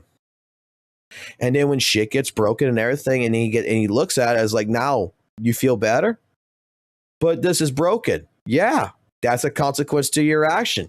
You allowed your anger to take control. You punched a wall. You made a hole in it. Well, he didn't make a hole in it, but he did damage it a little bit. Like, you got mad. You threw shit. You broke your goddamn first tablet. He fucking threw it because he got mad at it. He broke a controller because he got mad at it.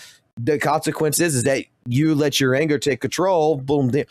My son still has his little temper tampers here and there, but not as bad. He understands that if he's got something in his hand, he puts it down.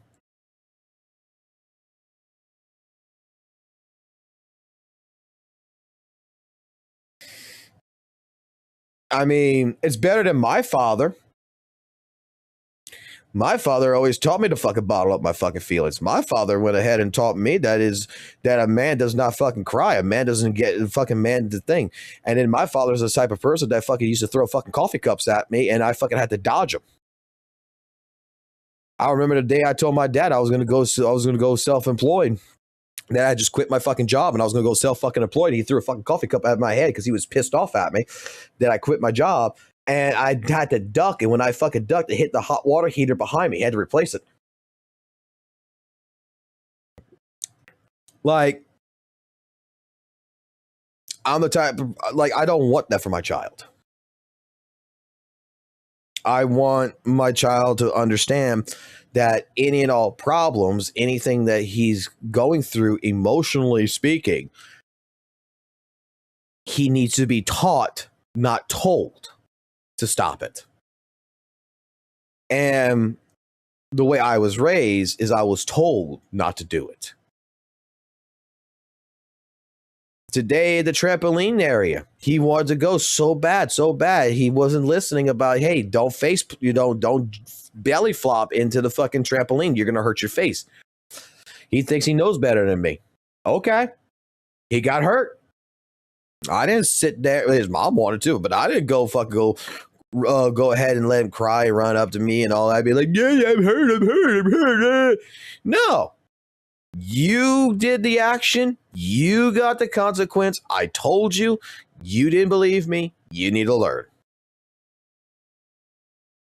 That's just how it is.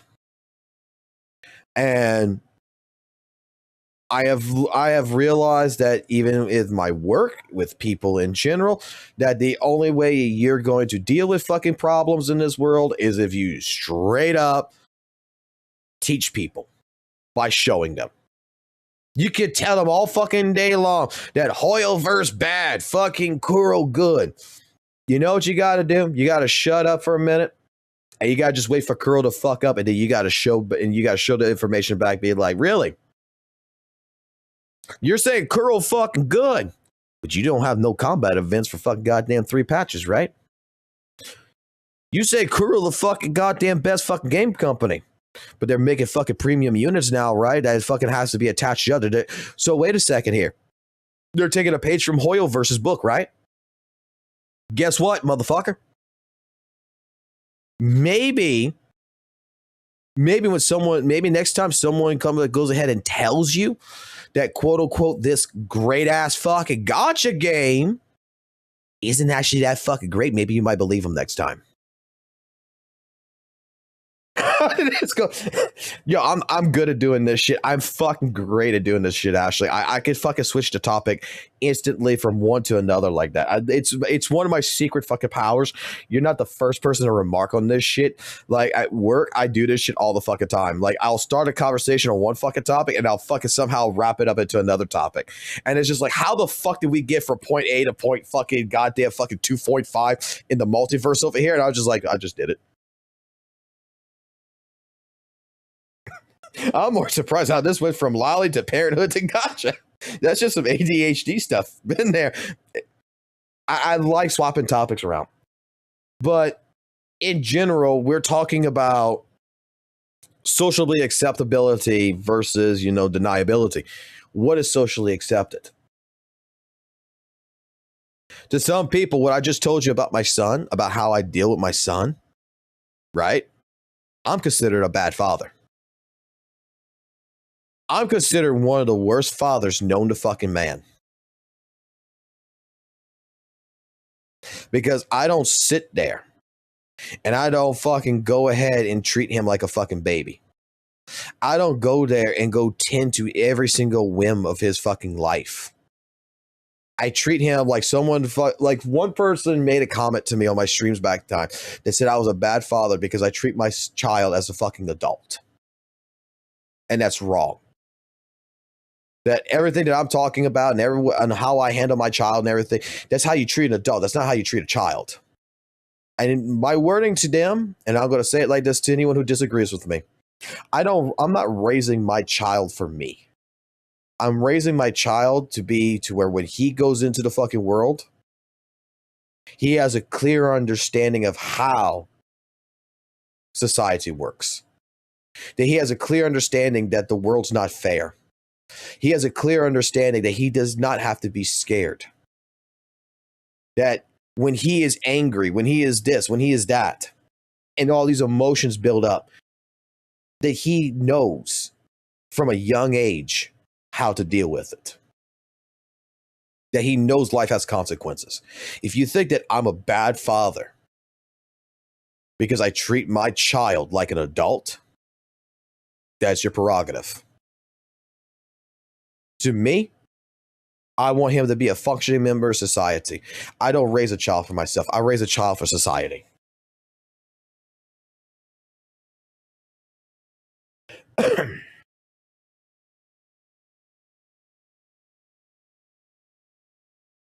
And that's why, like I said, like when it all comes down to it, with all this kind of shit going down, with all these types of topics going in, I just feel like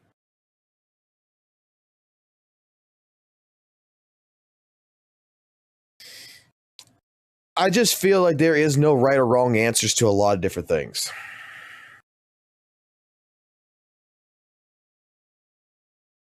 So let's get back into what we normally fucking do on this channel instead of me fucking talking, because I don't think anyone likes listening to me talk as a fucking goddamn 37-year-old man that's acting like he's fucking 50-something years old, like he fucking is about to die tomorrow, and try to give life lessons to fucking goddamn fucking a bunch of little hooligans. Unless y'all like that. Unless y'all fucking like these types of conversations. I mean, I can have these conversations all fucking day long while playing a fucking video game. How dare you talk? I don't mind. Well, some people, it seems like in mind, like, I like to yap. Don't get me wrong. I like to sit here. I like to talk. Okay? But I don't like to just keep yapping about titties and ass all day long. I'm going to be honest with you. I'm a guy. I fucking seen titties. Let me be honest with you. Okay? All right? I'll protect you from any danger. I would fuck the shit out of Evelyn if she was fucking real, right? I think more than half of you guys would fuck the shit out of this fucking chick, that your dicks are already fucking hard thinking about it. But you know something that honestly, you want to know something honest to God about me? I don't really give two fucks. I've had sex. I've been with a woman. And in all honesty, a pussy's a fucking pussy. A dick is a fucking dick. It's the same. It's just that the personality behind it is, can you deal with it or not? Like, I love my wife so much that every fucking day we talk about killing each other. That's when you know you found true love. Is when your fucking partner that you're with has no fears. I go down, she's cooking dinner or some fucking bullshit, and I fucking start, snipping a little bit of the food out of the plate that she's cooking here, like the fucking French fries or something, and she slaps my hand with the goddamn fucking spatula and tells me to stop it, and I say, fuck no, I'm fucking hungry, and she fucking goes ahead and pulls the frying pan out and says, I'm gonna beat the fuck out of you with this shit if you don't get the fuck out of my kitchen. That's love. When a fucking woman or your partner is so well in love with you that they're willing to fucking murder you in their mind, that's love. That's straight up. You can't replace that. 7 hells. I can't believe I'm going to have to deal with my boyfriend until I die affectionate. Like I've had several different fucking conversations with my fucking wife. Bro, you guys don't fucking realize, like me, I'm a lucky son of a bitch. I am a straight up lucky son of a bitch when it comes to my wife. Like, we're some weird people. We've had different types of conversations. We've talked about every single fucking topic known to fucking man. We've gotten into our fucking arguments. We have gotten into our sexual fucking talks. We've gotten into our fucking, philosophical fucking talks. We've got into our fucking, our Greek mythology fucking talks. We've gotten into, dude, when I first met my fucking wife, when we were still boyfriend and girlfriend shit, we sat out on the fucking porch, fucking drinking and shit, and just looking at the fucking stars and just talking till like fucking basically from like fucking 9 o'clock at night all the way till like fucking 4 o'clock the next morning. Just sitting there, just talking about all kinds of things in life. Shit, my wife doesn't have a fucking problem with a fucking threesome. Surprise, motherfucker. What is love? Baby, don't hurt me. Don't hurt me. Fuck you, Wing Shoe. Like, We've had several different conversations. Dude, if I wanted to have an open fucking relationship, we've already had this conversation. If we wanted to have an open relationship or some shit, you know, fucking introduce, you know, like she go get herself a boyfriend, me get a girlfriend, it's perfectly fucking fine. There's boundaries, there's rules. We've had these conversations. We've discussed different things. That is what's called being in the fucking adult. My wife has no fucking problems with me fucking playing a fucking anime fucking game with fucking goddamn big titty waifus. You know how many motherfuckers out there? I'm gonna say this to the guys, not to the chicks in the chat, because like Ashley's a chick, but to the guys in the fucking chat. You know how many fucking you tell me, anyone here, how lucky would it be to get a girl that has no problem with you playing Zenless Zone Zero and paying them little to no attention and paying more attention to Evelyn? Fox, if I could take turns in the cut chair. Fuck off.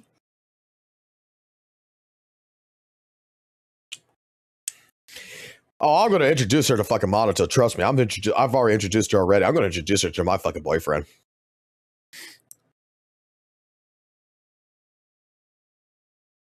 My friend got dumped the other day because he asked if he could pay for dinner. Poor guy was just being polite. And the entitlement. Wait a minute. Your friend got dumped because they asked.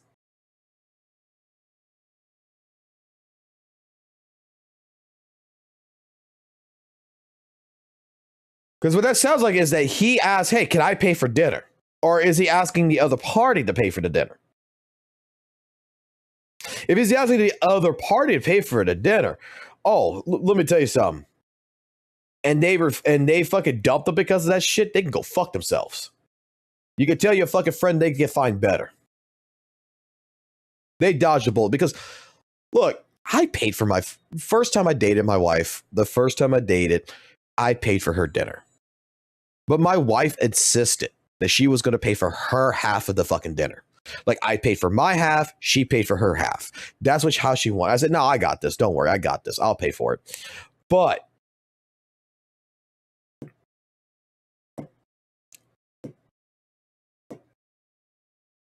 he asked if he could pay for dinner, and she said, "Of course you should."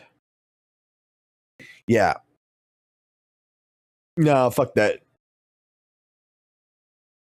She got mad because she's like, how dare you ask that question? Because you're trying to say that I should, you're trying to pin it to it. No, you want me to say that.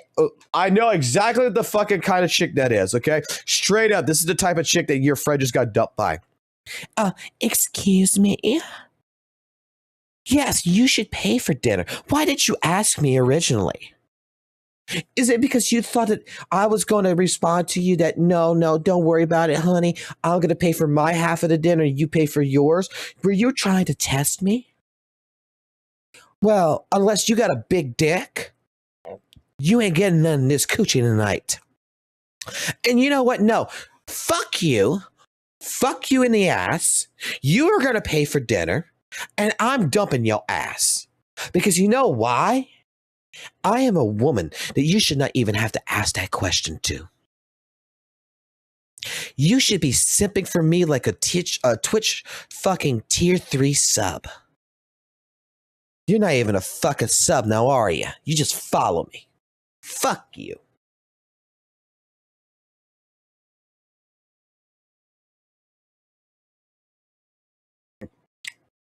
That's exactly the type of bitch that he fucking just got dumped by, and he fucking dodged a bullet. 110 fucking %.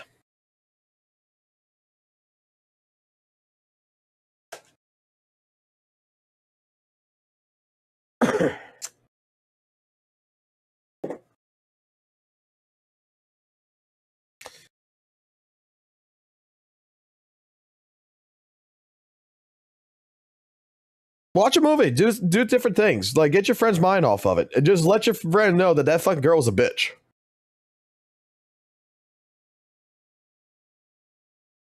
Look, let me be honest with you. This sounds so fucking like cliche, but it's actually fucking real, because the moment you don't go looking for love is when fucking love finds you. My wife's going to kill me for what I'm about to tell you. My wife is going to kill me. Okay. So after our first date, okay, I was so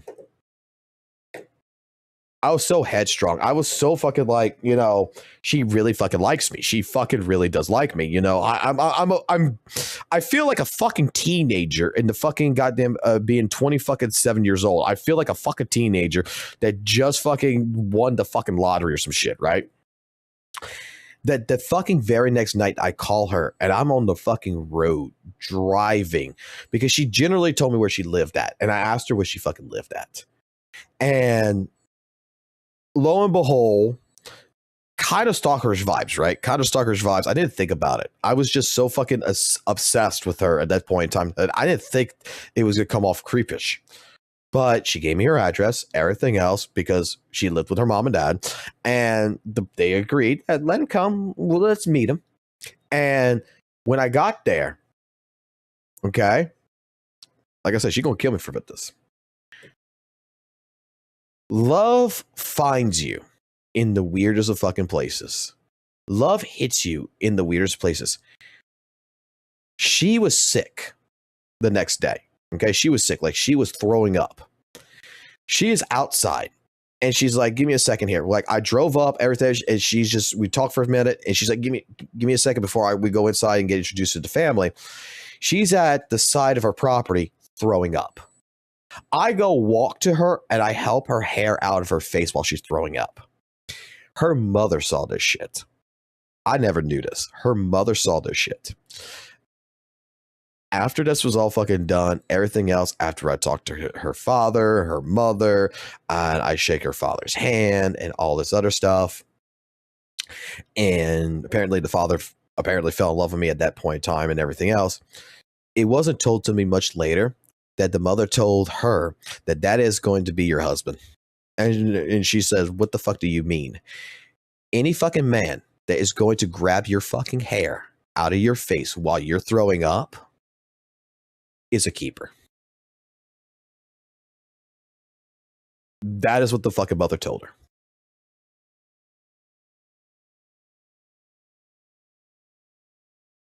I just instinctively was like, I was caring. I didn't think nothing of it. And since that fucking time period, you know, look, I get mad at my wife all the fucking time, dude. I get mad at her all the time, but God damn it, she needs something, I will do it. Also, guys, anybody in the chat that you're a dude, and if you want a girlfriend or you have a girlfriend and you're about to date someone and you're about to turn into a girlfriend-boyfriend situation, I'm going to give you the best piece of advice to make sure she fucking stays in love with you for the rest of your time. Do you want to know a secret to make sure that girl knows your number? You really care about her? Do you want to know a fucking secret? Here it is. Go to the pharmacy. It's going to be hard, guys. It's going to be fucking hard. 100% this is going to be hard for you. But trust me. This is going to make her think you're a fucking superhero. You need to collect a few different items. Number one, in your car, you need pads. You don't know what kind of pads she needs? At least get the large and the medium sizes. Buy 2 packs of that. They're packs of 20. Get the 2 packs of that. That is the first and primary thing that you need to get. Next, get Hershey's chocolate bars. Okay? You could buy like even Hershey's Kisses. That'll work as well. You could buy a bag of that shit. Fucking $8.99 with the packs. You're perfect right there. The last fucking thing you need to get your hands on. You need to go into the fucking pain aisle at the pharmacy. Collect a fucking box called Midol. Okay? Trust me. These items, as long as you have them at arm's length to where when she says that I'm cramping, you will be the fucking superhero of her fucking day.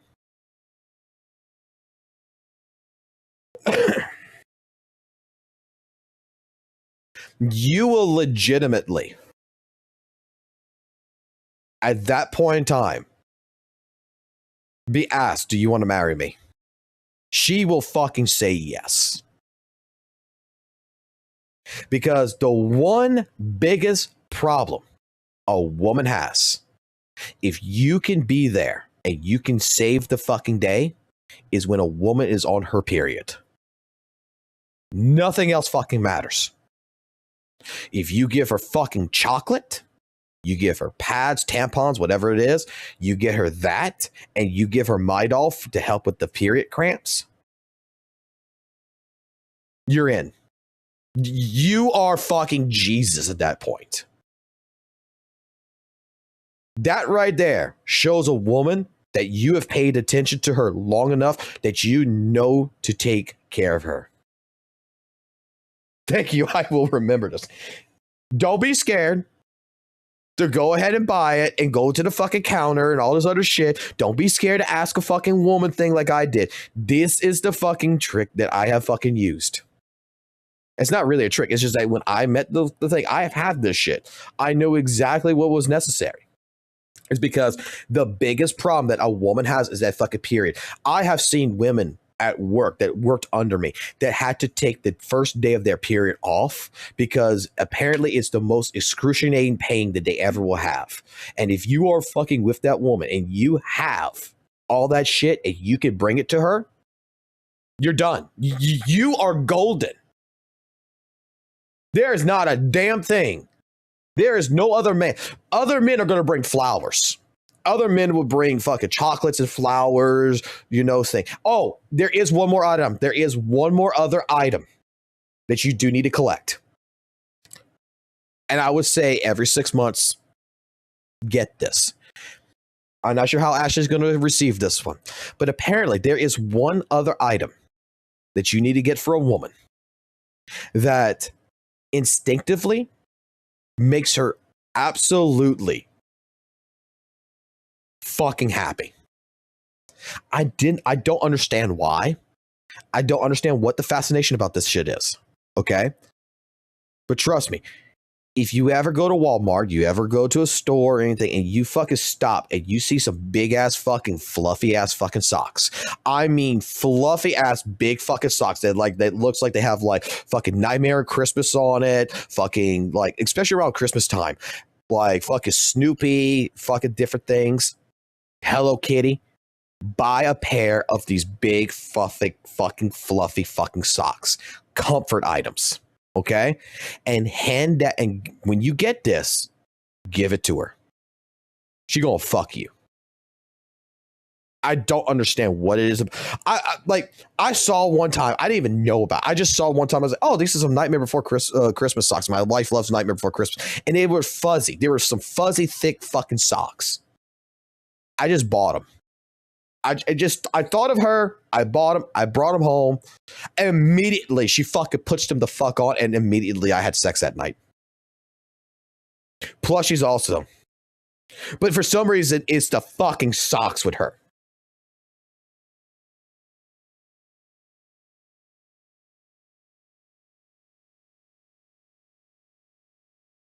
Comfort items is the biggest things. And trust me, guys, trust me. It's going to also help you, though. It's really going to help you at the same point in time, especially with socks. It's going to help you because when you're in bed with her at night and you just got the deed done and everything else and you're sleeping in the fucking, it's fucking, you have the AC down or it's wintertime especially and the fucking, it's so fucking cold in the room and you're under that nice warm blanket. Women have this fucking tendency. I don't know what the fuck it is. My wife has this tendency, but women have this tendency to fucking take in their feet and put it on your fucking, somewhere on your fucking body because they're so fucking cold-blooded. And you're going to feel some fucking ice cubes, fucking 10 little ice cubes, 5 little ice cubes or 10 little ice cubes touching you. And it's going to wake you the fuck up. Now, if you have socks on those 10 little ice cubes, those little fucking toesies, you don't feel it. it saves your life.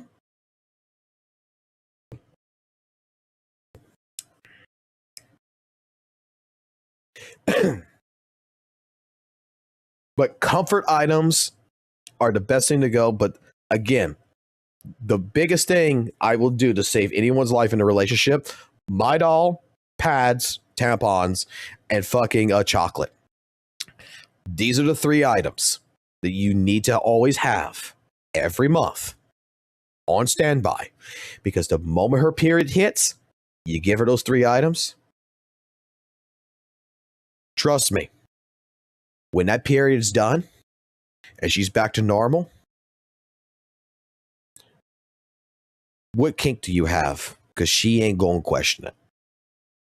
You say, well, hey, I kind of want you to dress up like Evelyn, or I want you to dress up in that maid outfit. You know, before she probably would have been like, hell no, I'm not fucking degrading myself for you. But because you gave her those 3 items, you're a hero. She'll be like, give me a minute. And you're going to get a fucking French maid outfit woman coming into your fucking goddamn room, and she's going to be like, oh, master, please don't punish me too hard.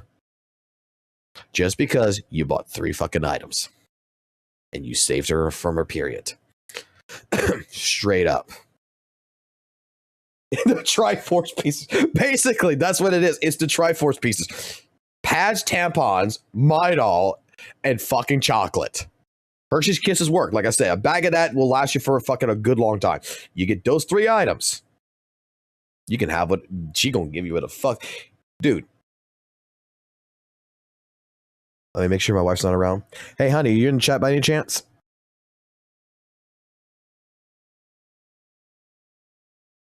Okay, we're good. She's downstairs and everything else. She doesn't come to my streams much. Okay. Remember I said these 3 items are really good? Because trust me, when I gave her those 3 items, and this is when we were dating, I didn't have to ask for shit. After about like fucking an hour later, after giving her that stuff and watching the movie Sing together, my dick was getting blown.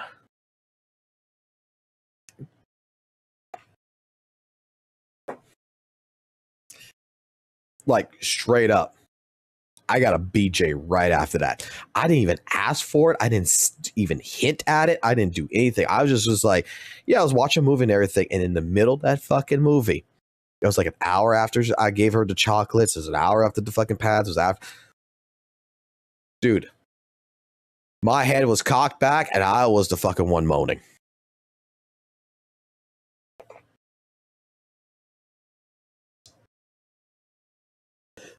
You're already better than Tectone, not gonna lie. How the fuck am I better than Tectone?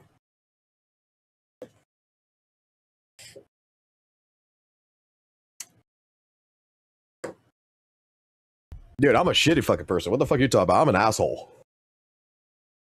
I ain't some guy here who's starting shit like Tectone's better than me, man. Alrighty.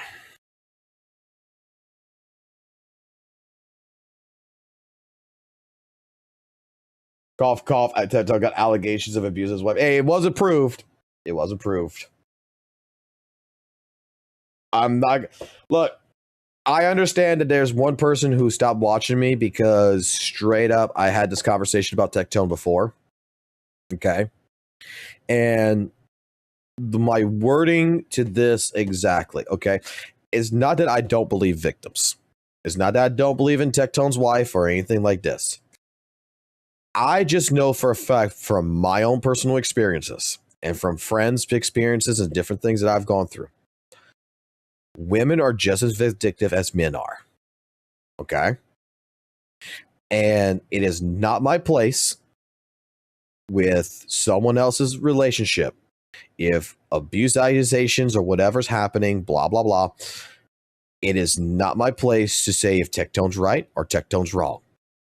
There is different bits of information. That is up to the court to decide. That is up to the evidence to make that decision.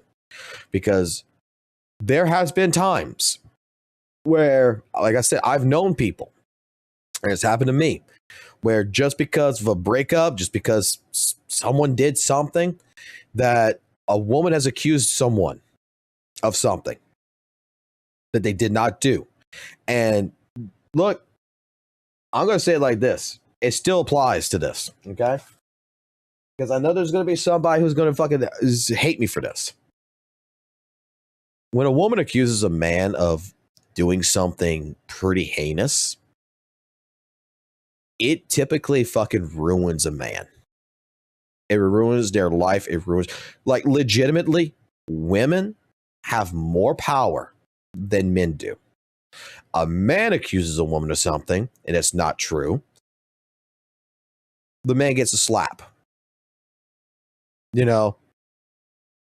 But it you know what? It doesn't affect the woman in any which way, shape, form. A woman accuses a man of something, that lives on for the rest of their lives. That doesn't matter if they're proven innocent. That's with them for the rest of their fucking days, because people are always going to fucking believe that that person did something that fucking bad. Okay? I will be that person that will say that. I will say that when a woman makes a false allegation, doesn't matter. She just ruined that man's career. She ruined that man's life. It's going to follow him all the way to the end. A man does that to a woman, it ain't going to follow her to the end. It really won't. Because it's not this, it doesn't apply the same way, because women are considered in a social environment the weaker ones, right? Women are delicate. Women are the goddesses. Women, like the way I've been raised and how many people have been raised, when it comes to a woman, you treat them with respect. And even I can say I'm guilty of this too, where, you know, there's a woman that accused a man of something and instantly I fucking believed it. Like, oh shit. But over time, it was proven that this woman was wrong. But you know what? You still have this inkling or whatever that you know, maybe it might not be that case. It's just women have more power. It's what is going to be. Growing up, getting older, I'm the type of person that, you know, I'm not just going to believe a man or a woman what's going on. I'm not going to say I believe Tectone, and I'm not going to say I believe Tectone's wife. I'm going to say, look, you both got two sides of a story here. Okay? I've seen both sides. Let that go into the court of law. Deal with it in the courts. Deal with it like that. Because straight up,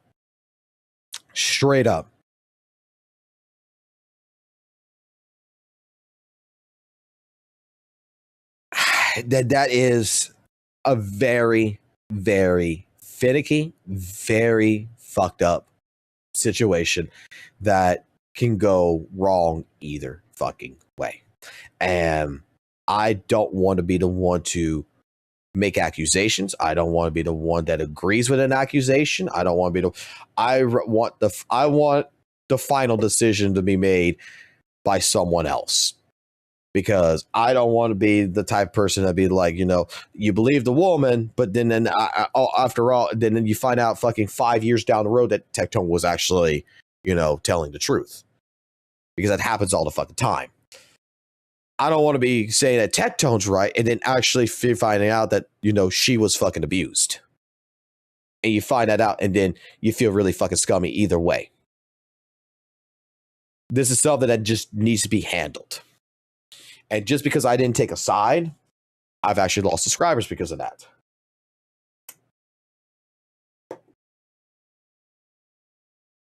Right. The Me Too movement was the biggest movement that straight up, you know, taken advantage by women. Look, I don't like you can say you don't like Tectone. I don't know Tectone. I can't say if I like Tectone or hate Tectone. I mean, Tectone is just another fucking entertainer. I'm going to be honest with you. I think he's better than St. Tonus when it comes to an online personality. There's some things I agree with him on, and there's some things I disagree with him on, but he's the type of person I think that if you disagreed with him, he's more willing to be like, hey, we can agree to disagree, and it wouldn't ruin a friendship. You know, that's the type of person that he kind of symbolizes to me that he's like. Whether that's true or not, I don't know. But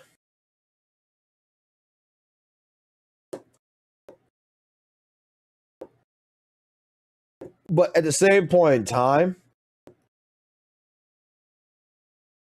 you know, the Me Too movement has happened, and women have made a lot of false accusations. And there's one big problem I have with the Tectone situation. And again, I also know that there's another side to the story that I can't say if it's either way. But what tells me, with the problem that I have with it, and it could be the other thinking that I have that goes against this, is first opinion wise, if Tectone really did all this shit that's so fucking bad, why the fuck is he not in jail? Like, straight up, this would be where if he did all this kind of shit and everything else, like from what I've read and seen, and that he's this horrible of a person, oh, the motherfucker would have been in fucking jail and would be going to court to try to get out of, would be bailed out and be going to fucking court over this shit, right? It would be a whole different fucking ball game. But I do know that there is a lot of fucking different types of police officers that legitimately don't do their fucking job. So that's also a fucking great fucking possibility. So again, with the Me Too movement shit that happened and all this other stuff, all these accusations and such, like, nah, like, you can even take a look at fucking mass media, like with Johnny Depp versus Amber Heard, what Amber Heard did to Johnny Depp, and yet Johnny Depp comes in with evidence of fucking with doctor shit and everything, where you hear Amber Heard on the audio tape slamming and breaking shit, and Johnny being calm as shit, telling Amber to quiet down. That you can see there's medical records of basically her cutting his fucking finger off. That there's fucking evidence of her shitting in their bed.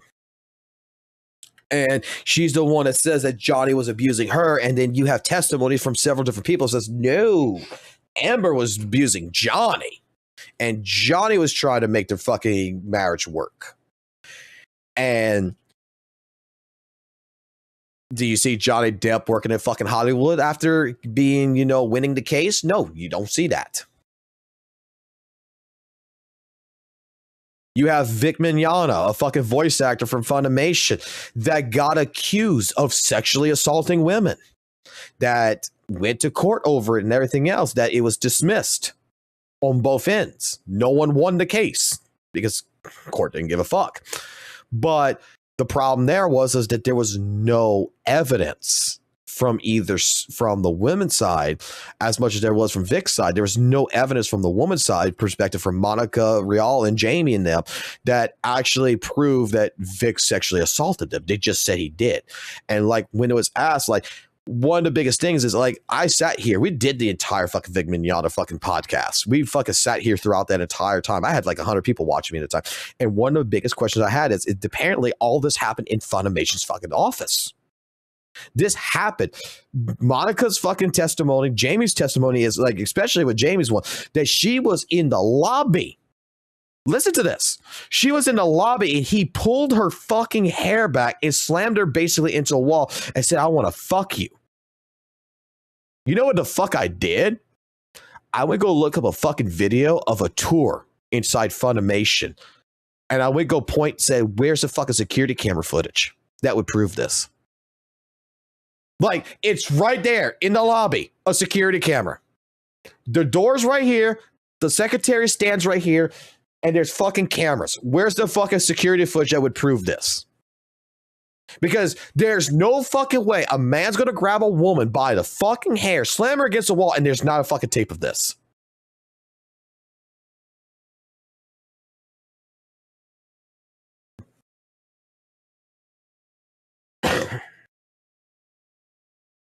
Like,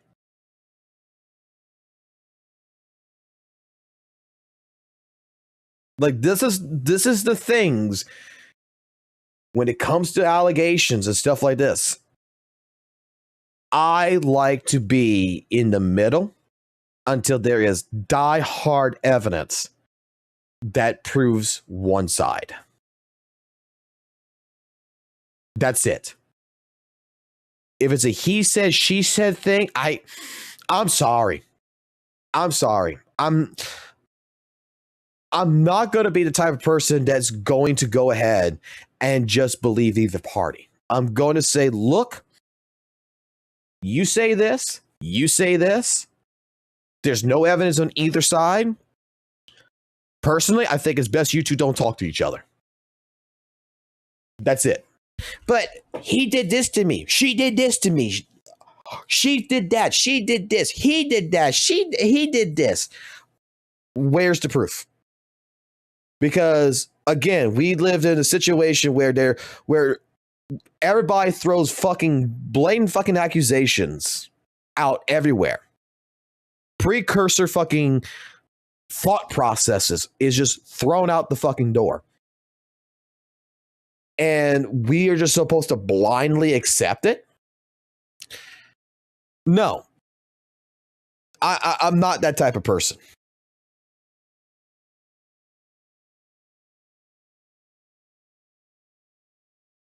A long time ago, I would believe more of the woman's side, don't get me wrong. But with years later, you're finding out that there's men who've been accused of certain things that 5 years down the road, that's proven, no, they actually didn't fucking do it. 5 years down the road, no, it was actually a man being abused. No, I don't. I stay away from that shit and I just wait.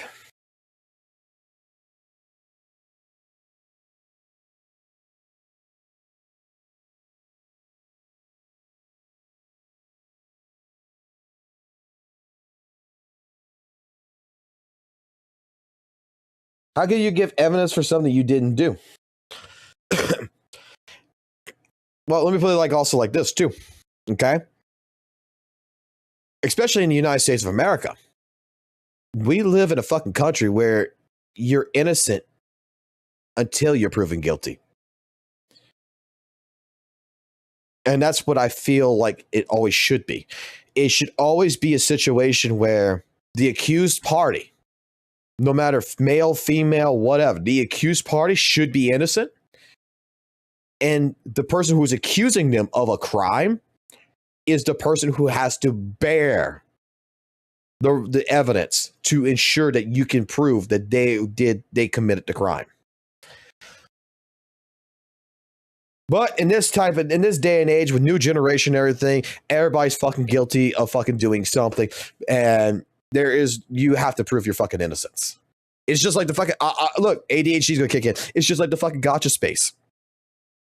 You know, let's say Totus, I've been accused of being gay. I've been accused of being a fucking alcoholic. I've been accused of being mentally retarded and shit. And the reason why I'm being accused of being an alcoholic is because I crashed out on him on a fucking live stream.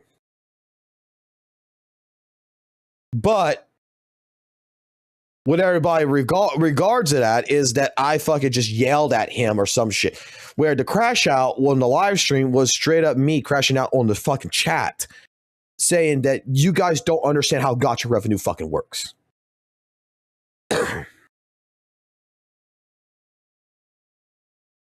That I'm accused that I hate St. Tonus. That it's my fault it's me. I committed the worst crime known to man because I hate him and I doing all this shit out of the clear fucking hate in my heart towards this man because I just hate his content where it's like, I never said I ever hated the dude.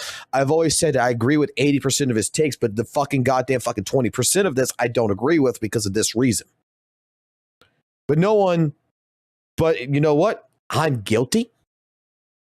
Every single time. And I have to prove my innocence. That's what was expected in the WUWA community. And nowadays, I just don't give a fuck. I'm too fucking old. Like, this ain't a fucking career. This is a fucking hobby. Now, let me get to this fucking reaction, because apparently WUWA 2.7 had a victorious finale, and it was wrapped up in a bittersweet emotion. So, Zeno is someone new that I have been watching, So I want to see what his take on this is, because we had Vince's take, and I like getting takes on this, because like I said, whether or not you want to call me a fucking Hoyle shield or whatever, WUWA was my first fucking gacha game, and I still have a fucking love for it, and I still care about fucking WUWA. I'm just interested in what people have to think about it. Okay, so that just happened. I have finished the 2.7 main story. I've slept on it. And yeah, wow, where do I even begin? There is like 100 threads to pull from in all directions, and I'm not sure I know how. You know what? I'll sexually assault fucking Ashley here. Hey, baby. You think I'll be fun in your English lecture classes? How about you call me? We can get in those English lecture classes. We could do some extra tutoring. 3, 2, 1. Ew! Now, I just been canceled. Oh well, no more YouTube. Bye guys, I've been canceled. How to give a very lengthy story patch like 2.7 its proper justice, but I will try in my own way. Top I fucking love doing that shit. Very, very good. Look, man, I still want to talk about this. Let's talk about shit like this. Let me just explain. I am the fucking asshole. I am this asshole that it gets in a group call with a bunch of fucking dudes, that someone invites a chick in there, and I'm the first person to try to fucking do exactly what I just did there to make Ashley go, ew, stay the fuck away from me kind of deal, by fucking being like, yo, bitch, show me your tits. Because I want her out the fucking call so that way I can talk to the fucking dudes. That I am that type of guy. I am the type of guy that my sixth sense of humor in my shit, like, this is the reason why me and my wife fucking work so well together, is because I step it up. Like, I'm the type of person that's going to tell my wife that, you know what? I don't know, like, show me your tits, right? And she's going to step it back up to me. She's going to be like, show me your dick. And then, now we got a fucking platform here. Now we got a fucking challenge. Okay? Now we got a fucking challenges going on here. Because I told her, I told my wife, and this actually happened between me and my wife, by the way. I've told her to show me her tits before, and then she's told me show me my dick. That I fucking pulled my fucking pants down in front of her. Showed her my fucking dick. I said, there you go. She fucking counteracts it by showing me her fucking tits. And then it's like we go through this fucking thing back and forth to where it's just trying to get over the other person until one of us fucking says, okay, that's enough. I'm done. I'm fucking done. By the way, that's actually also what we call true love. Like, I do that shit all the fucking time. To me, if you're the type of person I want to talk to, you're the type of person I want to be around, you're the type of person that could fucking take what I'm about to say and you can dish it back. Ashley, I've lost every single fucking argument like that. Because somehow, those types of arguments end up with the banana and the donut. And then it ended up with 9 months later having a child. Yeah.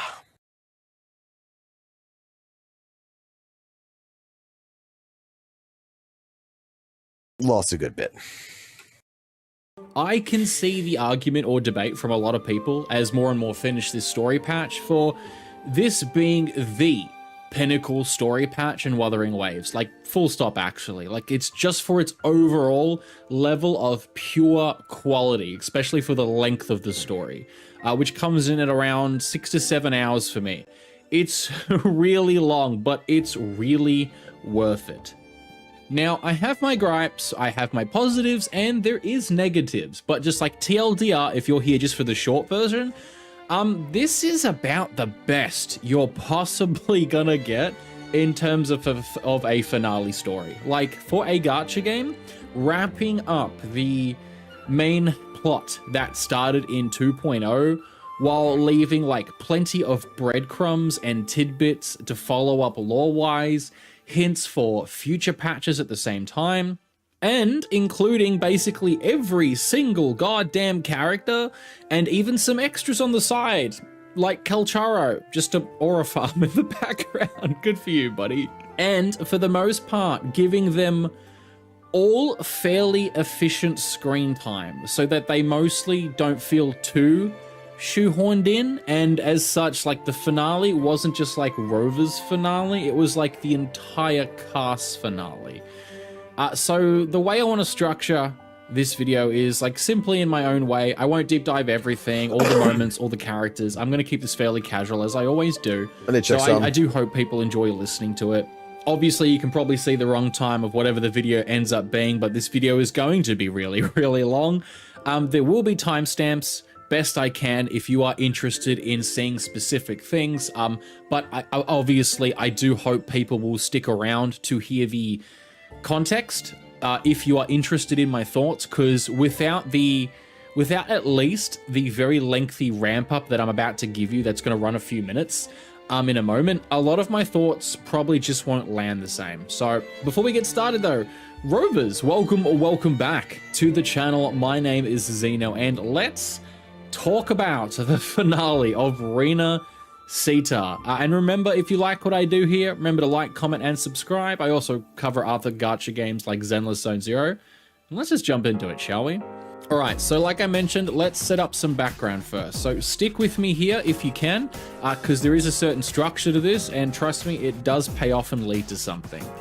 So I don't generally do story reviews or impressions often on the channel, actually. I've done this maybe twice before. Once for 2.2 in Katafia's story, mostly just because it simply blew me away, and I was so very new to WUWA at the time, and now I have a very unhealthy obsession with her character that bleeds into real life, and we're really not ready to have that conversation with the therapist yet. And the other time was Frolova's story arc, which resulted in me summoning for the character, which I never wanted, simply to reward Kuro because I thought they made a really goddamn good story. Now, the reason I haven't done this or haven't discussed these stories or shared my thoughts very often is because half the time I feel like I don't personally add too much to the conversation just because I'm so casual. And what I mean by that also is because I often have to go research, like, what the heck just happened? Right. I've said this before, but I am sadly a smooth brain in the form of, like, I need help understanding a lot of the major plot points, the lore drops, the revelations, the twists and turns, and often I simply do not catch everything. And as I am also a very emotional gamer, like, I cry a lot when I'm excited, when I'm sad, I audibly laugh out loud, when I get angry, when bad things happen, I really get sucked into things like very easily, even when it's like simple tropes and cliches and stories. It's also why I struggle to stream non-pure gameplay related things, and why I've basically just stopped at all. I can't get emotionally involved in the story and drama of what's like unfolding on the screen if I have to manage my attention to random people on the side or just be an actor for like video's sake. One thing I've also noticed about myself in RPGs and stories and games in particular is that as I have gotten older, and especially this year as well, as the year has progressed and gone on, I tend to just enjoy things for what they are. My life is, I've mentioned this previously in another video, but my life is simply too stressful IRL, and I just don't talk about it. So when I sit down to play these games and I get invested into these worlds and these stories and the characters, and I need that stress relief in my limited downtime after work or on my days off. So when I have major story complaints or things that start to bug me, it generally reveals to me personally that it slipped past that casual enjoyment for what it is phase. And it means it really is something that annoys me in whatever way it does. Again, follow me here. This will make sense in a moment. Trust me, guys. One thing I have not really talked about on the channel regarding WUWA's story this year, as it's become increasingly obvious patch after patch, is the fact that every story patch is just there to sell you the new character. Now, that's both a hot and a cold take. Like, every patch and every single gacha game on the market is designed to sell you the character. Like, WUWA's no different. It's never been any different. And while I'll admit, even though I have enjoyed thoroughly every story this year, even some of the weaker, more cliche or trope-heavy ones, and also 90% of every story patch does move the main plot forward itself, or at least it's given it fairly important context and lore to the world. The last few patches in particular, starting with Pavlova to Lupa to Augusta to Yuno, was really hitting home the idea, again, to me personally, that this patch is just like a full-on simp fest to sell you the unit. And once the patch goes away, the character probably goes away. Now, I know what you're probably going to say, yes, lore and story-wise, most of the time, this does actually make sense. I won't pretend like it doesn't, but to me, this is like a writing team's choice and job to write like this, and a dev's choice to barely ever do callbacks to the rest of the cast. Like, you can justify it any way that we want to, whether it makes sense or not in the context of the world that they have created.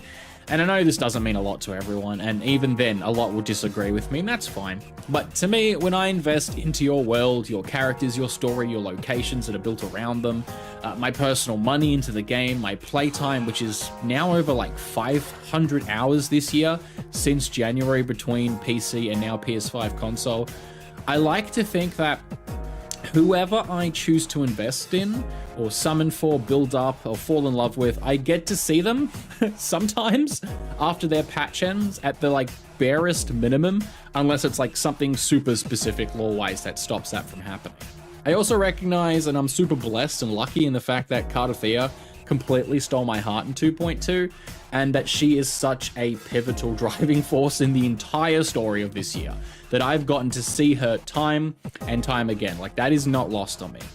So why do I bring all of this up, especially in the finale of Renacita? Well, here's what it leads to. Here's the thing. I was genuinely so very worried that Kuro had written and backed themselves into a corner, especially as the last few patches of non-stop selective writing to boost banners have dictated to me, that come the finale of this story arc between Reguna and Septimont and Renacita as a whole, that throwing every single goddamn character under the sun in the last year into a single story patch, from the 1.x characters like with the Black Shores gang, the entire 2.0 cast, and some NPCs as well, and 2 new resonators in Galbrenna and Samurai Qui-Gon Jinn to further promote the idea of summonable banners in the patch that it releases in. This was going to be an absolute shit show of the highest magnitude. I genuinely was worried. I was very anxious to see how Kuro would not only deliver a finale to a very long story arc, but give each character on screen enough time to justify their place on said screen in the first place, while also introducing new summonable characters, bringing back old villains in the Fraxidus, brand new ones in their leader, which was kind of cool, enough fresh gameplay, story moments, cutscenes, cinematics, and just like good story pacing to sustain and defend a 6 to 7 hour long main story runtime for a gacha game in a single patch. Now, like I alluded to at the top, I think they did it. I think this is the best finale you're gonna possibly get in the context of a gacha game story for a full year-long narrative. It is absolutely not all perfect, and I do think there is actually some even pacing issues. I mean, in the part where you are learning Galbrenna's backstory from her chimera, just for an example's sake, right? But overall, man, like, by the ending cutscenes, with the characters going up against a Threnodian, the music is kicking in, the stakes are at the highest, everybody is giving it their all, flashy, fast-paced combat, and just... I've watched this back like 2 or 3 times. I was crying happy tears, man. Like, to see them all together like that. All these characters we've grown to love in different ways, combat the big bad in a classic good versus evil. Like I mentioned previously, I just really enjoyed it for what it was, and I had a goddamn blast doing it. And no matter where WUWA goes from here, closing out the end of this year, or whatever the next region holds for us, I am going to now remember this moment really fondly as a super strong positive to the end of this story arc, kind of like the ending of 2.2 with Cardathea. I'm going to remember that all of the characters came together. They all had roles to play, small scenes each, voice dialogue. They all felt like they fit into the finale and they belonged. Their place was like fairly earned. And when that final fight was going on, like, Jesus, the Reno Cedar Avengers. Who here seen Attack on Titan? Assemble, bruh. It was as hype as it can get. And it was done as well as it could be. Again, for the context of the game being a live service gacha story. One thing about stories is sometimes the journey itself is more important or just more fun overall than the ending. The finale. Sometimes the finale can actually completely botch an otherwise good journey by leaving us on a sour note, and then the final thing that we remember isn't always the good before, it's the bad at the end. However, sometimes a good ending can also accomplish the opposite. It can wash away all the negatives we have, the gripes and the fears, and just a solid, well-told and well-acted, well-presented finale can sell the full product alone as it sticks the landing.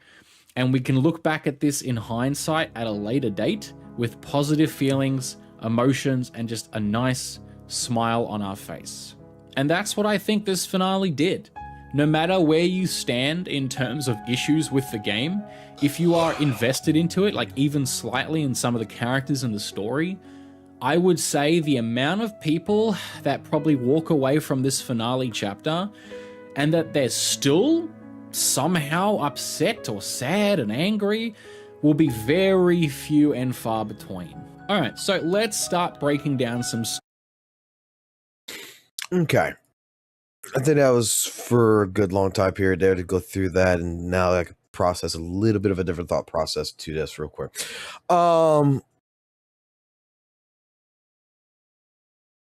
I would say that generally I do disagree. Like I disagree and I agree, if this makes sense. But like I said before, my thought process is a 2.7. If you're looking at this, and this is something that he did mention something to this regards, it got me thinking about this, and this is why I've been sitting here thinking about this and paused. Me and Vincent had this conversation about 2.7 story. If you were here earlier today when I was talking about this with Vincent, and we were describing like some of our quote unquote issues with 2.6, 2.5, the general story of 2.0, and how this finale all came together, how basically my part of it in particular is that 2.7's take feels very much rushed. It feels like, compared to what we had, already with the characters, things are just attached by threads, not by solid rope. And if you, like I said before, if I would say, like, if I connect 2.7 with everything else that's already happened and put everything together, and the interactions, the emotional value takes and everything else that, should have been there but was not there, then I give the story a low rating. I generally will give the story a much lower rating than probably what it should have. And I agree with this. But thinking of something here in particular, I'm thinking about this as a person who's invested into the story, who's invested into Weather and Waves as more of a you know, I've been involved with Weather Wave since 1.0. Like, this has been not an emotional standing, you know, I'm not emotionally attached to it, but story-wise, I have had my moments where I've gotten attached to where it's not a major attachment, but it's a good chunk of an attachment. Hold on. Okay. It has been a good large attachment. Now, for the average quote unquote casual player, you know, versus me, you're a person who came into it with 2.0 Weather and Waves. You didn't play 1.0 story. You're not one who really, you know, sits there and tries to put the story completely together. You're not concerned if there's things you're missing here or there. You know, you're just playing a story. You're playing the game. You got a story a little bit here. And you're just, quote unquote, like, I'll put it like this. You're just a casual player.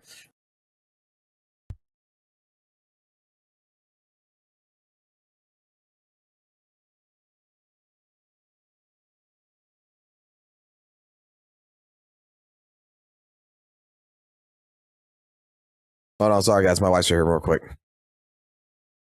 So, calm down. Your mom's fixing your stuff. So, like I said, if you're the person who is just the average casual player, like I'm talking about, like you're not really, you're invested in a story, but you're not invested in a story. You're not the person who's going to go fucking look up lore, right? You're playing Dark Souls. Let me give a prime example. You're playing Dark Souls, right? But you're not worried about getting every single fucking piece of paper. You're not worried about getting every single little thing. You're not worried about getting every single dialogue, talking to every single NPC. You're not worried. You're worried about the main focus. You're playing it for the first time. There's a lot of things you're going to miss, but in general, you're going to be like, wow, this is a great fucking story, right? You didn't get the full grasp of the story. You didn't get 100% of the story, but you got a good 70% of the story. I can see that Weather and Waves, if I look at it in the eyes of that as a casual player who's not particularly getting themselves completely involved in it, like all of 2.0 story is really fucking good. Like, it's actually really fucking good. If I look at it in that direction, like, I'm not worried about 100% understanding. I'm not worried about things I miss. And I generally put things together and I use my imagination. That if you take all of that, 2.0 all in its entirety is really fucking good. But as a person like myself who's looking more into the story, more into the investment, and I'm really invested into these characters, I really want them to have an emotional value to the story. Like I said, like Augusta, Galbraina, understanding, you know, Angel and understanding your friend. Why didn't she break down in tears, go rush to her friend, blah, blah, blah. These are things that as a fan, not just a casual player, someone who's a fan of these characters, a fan of the story, is disappointed in, is that there is potential miswritings that would develop these characters so much better that's just not taken into account, that I feel. That this is where the pacing issues, this is where the rushing comes in, this is where we are, you know, moving on. Again, I think it's a different perspective.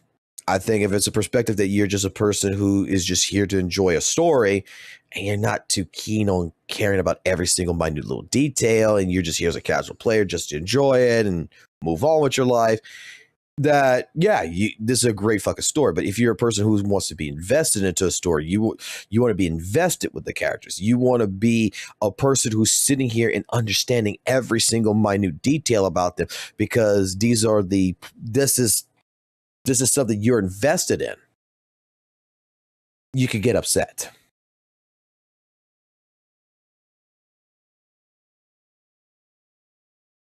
Like, if you're just going to enjoy this without thinking, like Ashley said, you're going to enjoy this without actually thinking about things, this is a great story. But if you're a person who wants to sit here and watch a story and think about quote unquote, like, I will use the wording from another YouTuber, Smack Sam. If you want to be that type of person that's like, I'm pulling a character and I'm not thinking about this character's rotation, but I'm thinking how this character perceives the world, this is the wrong game for you. This is the wrong type of genre. You're going to be sadly disappointed. That's the point. If I'm trying to come into this to where I'm trying to think that I want to look at this from the character's perspective, I want to look at this from a Gus's perspective, Uno's perspective, fucking different characters' perspective, and I want to put my thought process into that, then there's a lot of holes that isn't filled. That's just still sitting there since its launch.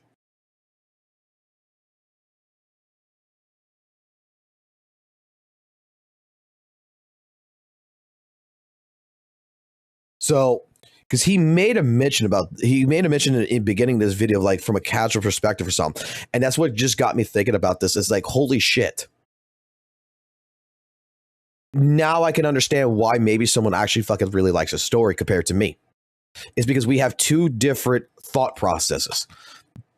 A casual player who's not getting fully fucking invested to really... Basically, it's your gamer A who wants to 100% platinum the fucking game and get all the fucking trophies versus the player who's like, I'm good with only getting 30 trophies. And I think the game's great. So here is like, I want 100% platinum trophies of the story. I want to understand every single key aspect because all this, I want to understand how all this connects. I want to understand how all this world works together versus a person who probably looks at it and be like, oh, okay. Yeah, I don't know shit about the fucking Dark Tide, but it looks cool. Oh shit, Calchero's there. Oh shit, I see Encore. They're the people that's not going to question why the fuck they're there. They're just happy that they're fucking there. They're not stopping the game like, whoa, pausing the game like, whoa, wait a second. Why the fuck is Calchero here? I haven't seen him ever. Is he going to talk? What the fuck? Well, you know, you see what I'm getting at? There's two different types of people who's going through the story. The one that has a much larger thought process about the connection versus the person who's just there to enjoy it.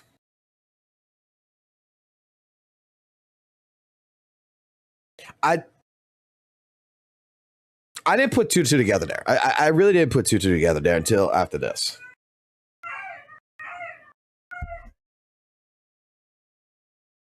Dog scratching himself.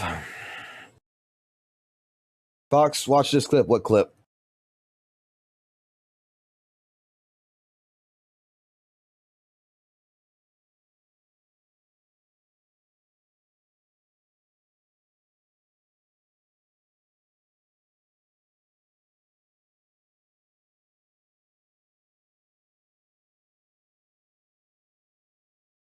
What clip am I supposed to look at?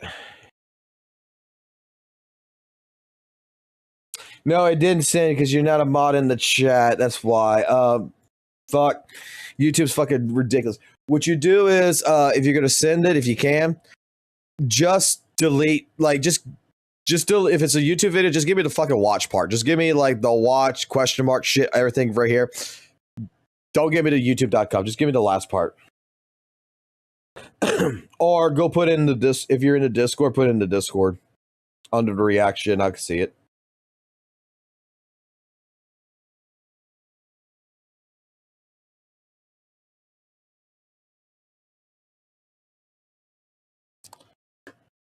Yep, that works. Wait a second. Let me grab that. Control C. We'll come here.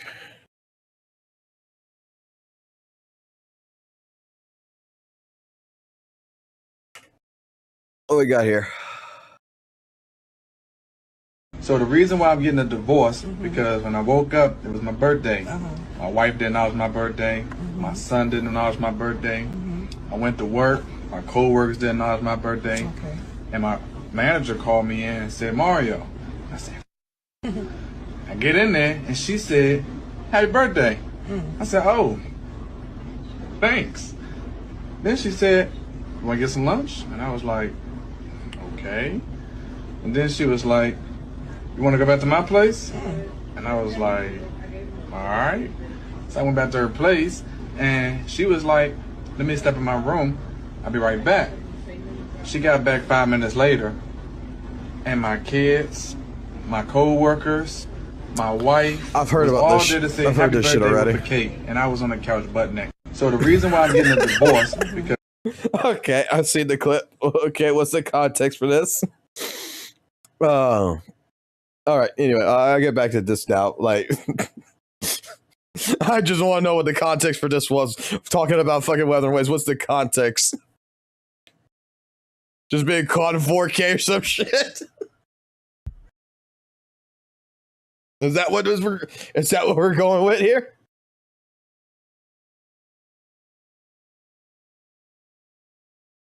There's a brain rot clip? Okay. Stuff now, even though we're like nearly 15 minutes into this video. Let's get into some more concrete details.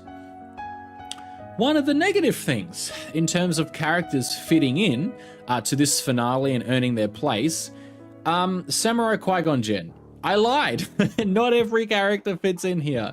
He might be the major exception to this rule, actually, considering the vast array of characters that joined us. I don't know how to feel about this character. I think he himself is really freaking cool, actually. And, by the way, he is blind, and his liberation is a giant slash across the screen where it goes black and white. I called this shit months ago, actually, to the T. Even before pre-release information was available, like, which is really funny. Someone on YouTube went back to a comment I made and responded saying, oh my god, you called this basically spot on. So I appreciate you, by the way. So the idea that, like, off screen, he went to where we left Fenrico, the prior Primus, who had sacrificed himself to help stem off the dark tide, and obtained the Lantern Relic, and just comes to our aid in a very cliche way, out of nowhere, with zero build-up. Again, off-screen. Not the biggest fan of that. That's actually a major criticism with this character's involvement and their first introduction to us. They could have really just had a 5-minute cutscene prior to this where we play as him, as we actually get to play as him later on anyway when we face Scar, as why he's in Septimont in the first place, where we are going through that underground section when we're about to reach Chadrico, and we can see a basic scene where he gives it to us as the power is nearly fully out, the relic, and he can't hold on any longer. It could have been like a 5-minute small section. You battle a few basic enemies, have a small conversation. Just give us the most minor build-up to make it just like a little bit more believable. I mean, we have a story quest releasing soon in the patch that I got a question here. Samurai Qui-Gon Jinn. I got a question here. I forgot to ask about this to Vincent. So, in particular with this cutscene right here, right? That he's bringing up. That's again off screen, not nowhere comes to us, help stem off the dark. So why is this Legend of Zelda? Idea that, like, off screen, he went to where we left Fenrico, the prior Primus, who had sacrificed himself to help stem off the dark tide. You see how he's holding it? He's not holding it, it's just floating above his hand. The lantern shit's just floating. It's just floating. So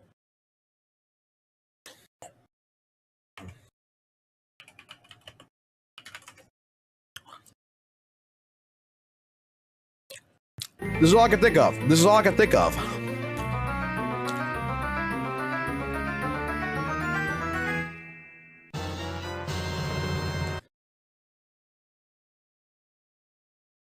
Why?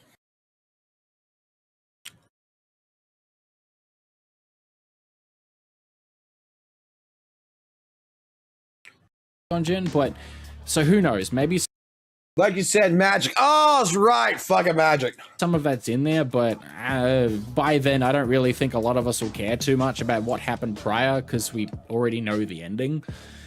Anyway, that's probably like my biggest complaint, actually. A complete lack up of build-up to this introduction. And again, while the character I think actually seems pretty damn cool, we could have just met him in passing a long time ago, maybe after Filova's patch, just to help with the believability a little. Also, side note for those still unaware, he is going to be Galbrenna's best in slot option when he releases. So do prepare for that. Although, luckily, Galbrenna seems very strong with a ton of options, actually. Speaking of, perfect segue into Galbrenna. What do I think of Little Miss Bayonetta Devil May Cry? Okay, yeah, so we pretty much knew she was really Angel, Augusta's childhood friend who got swallowed by the Dark Tide and was so strong she ended up turning it into her power and consuming it, like, you know, more or less anyway. The fact that in the final cutscene she also has like a costume change to like a white angel-like outfit just to like show off the two cliche trope sides of like angel and demon. It was really sick, actually. I audibly shouted at the screen. I was like, oh my god, she's in white. Like, kind of a shame there's no free like white version of her outfit. People would have actually loved that. Admittedly, I am struggling to not summon this character. She's so fucking hot. Her abs and stomach is killing me. Oh my god. That, and I'm a massive Devil May Cry fan for like over 20 years since the first game. Why am I so old? I'm gonna die soon. Holy shit. She is so literally beyond DMC coded. It's insane. Like, there's so many little nods and it's just really cool. Now, as for her introduction, I'm not gonna lie. I said this when I streamed and we got her initial teaser a few patches ago at the end of one of the dev streams. If she kills Cardathea, my Wuthering Waves wife, it is on sight with this woman. No matter how hot she is, no matter how cool she is, what she does, she's instantly my public enemy number one. Like, I am so really glad and happy that her whole shtick of killing Cardathea was fake. Although, let's be expected. It was kind of obvious something was at play here anyway. Like, she's a really cool character overall. And she also gets really cool, unique gameplay sections where we can stare for as long as we like at her boobs. Focus, goddammit. She has really unique first-person combat sequence, like a damn Doom game. And yeah, okay, it's kind of actually really janky, but it's kind of sick. They tried something new and different. We get to fight a few enemies and do like a few basic combos in the first person. I appreciate that some damn... How many people went through this segment? How many people went through this shit? You know what this is from, right? You know what this reminds me of, right? Not where it's from, but what it reminds me of so much. It's actually a fucking game that I used to play the shit ton of. That I used to play a shit ton of. Let's see if anyone's going to know what I'm going to knows this.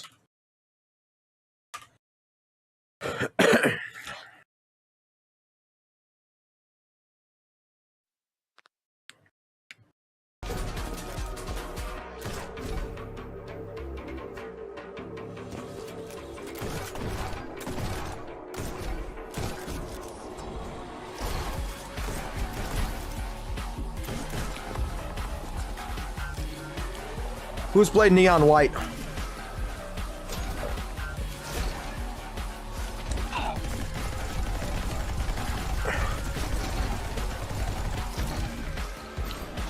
That's what it reminds me of.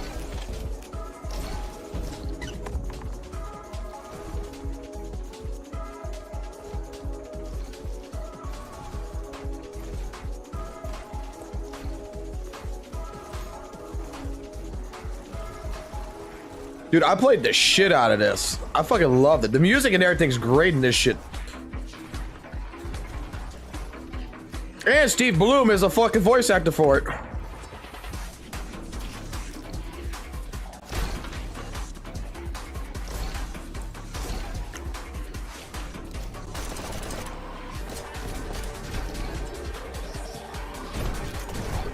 Like, this reminds me of the Galbraith part. Like, this is what this reminds me of. When I see this, I think of the Galbraith part right now. when I watch this part, right, he's going through right here, right? When I watch this, we can stare for as long as we like at her boobs. Focus, goddammit. She has really unique first-person combat sequence, like a damn Doom game. And yeah, okay, it's kind of actually really janky, but it's kind of sick. They tried something new and different. We get to fight a few enemies and do like a few basic combos in the first person. I appreciate that some damn intern at Kuro HQ said, hey boss, I know the patch launches in like a week. I have this idea for an FPS mode for part of Galbrenna's story. I can make this work, trust me. And John Kuro said, screw it, you have a week until it's live, throw it in. I appreciate that. It was kind of neat. I never played Dishonored, so I can't tell. Galbrenna as an overall character though, considering this is a very... I don't really care for fucking first-person shooters. I don't care for anything first-person, to be honest. First appearance. And it's also the goddamn finale. I will say, due to the lengthy runtime of the story, there was more than enough time to build up to her personality and her backstory and her motives, her combat ability. There was also tons of gameplay involving her to help sell the character as well. I enjoyed her more than I thought I would, because we actually had a lot of time to appreciate Galbrenna in full. I will say, also lore-wise, even though I am not a lore guy, but with how broken her forte abilities and being able to like devour tacit discords, including really powerful ones, and use of some of their skills and her thing with Chimera, like surely lore-wise, outside of like Rover, Cardathea, maybe Jinxie, she must be like the strongest resonator we've encountered. Like, this bitch is broken. Like, if she can contain all the powers and feed Chimera the TDs that he needs, the sky...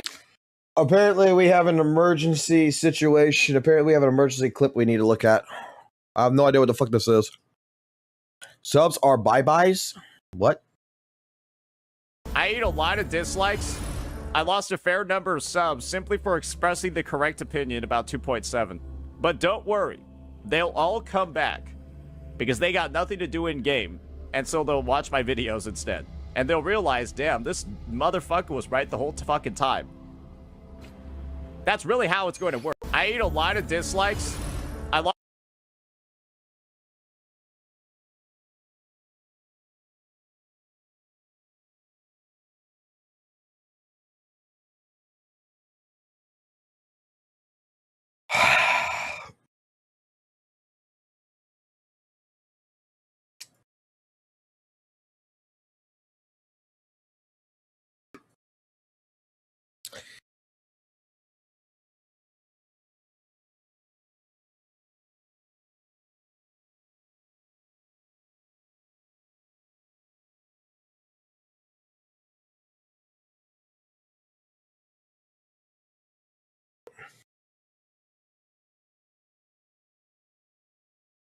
The fuck going on here? All right. Let's finish with Xeno. And we'll do the same tone of shit, okay? That's what everybody wants anyway, so we're gonna go into Saint Tona's fucking world here after we're done with this. Is that good? What is the limit with this woman, especially if she's potentially like conquered her overclocking? She has wicked potential, and as also the final that's because Gotcha Smack apparently called him out again. That's why he's on the thumbnail. Scenes of the story, Rover and Alto give her the Black Shores flower to offer her a place with them, or at least like mark her as one of theirs if she ever needs help. She'll definitely be back again in future stories, and I hope really sooner than later, actually. I also would be really... Are we sure about that? Are we sure about that? Nice if we had gotten that one-on-one with Augusta where she promised she'd sit down and have that chat in the story prior, especially considering how close they were as kids. What else? Okay, Abby. Wow. We finally got like a name drop right at the end when the Threnodian was getting beat up with all the chains. Abraxas. Now, hold up. Like, I tend to forget we still know basically freaking nothing about Abby's stall. Seeing a Threnodian say, "Why did you betray us, Abraxas?" And we didn't even follow up with this at the ending of the story at all. I was like, all right, what the fuck? Well, even Abby doesn't have no fucking memory either, right? Like, if you remember, after we fucking beat the Dreamers and Abby shows up and shit, like, even Abby is like, I don't know. I don't know anything about what's going on. Like, I just here. I'm hungry. Give me food. Like, that's the way with Abby. Abby's like, I don't know shit. I'm just, my memory's kind of fuzzy, but I'm fucking hungry. Abby actually an ally or mega powerful like Threnodian in the past? We get teased once again about Abby, but please, God, just give us more concrete answers soon in the next region. The login screen, that was kind of cool. That was present in one of the Rover scenes. I was Maybe like, I'm wrong. Oh my Maybe I'm God, wrong, actually. Maybe I'm actually wrong about that. Let's go see some.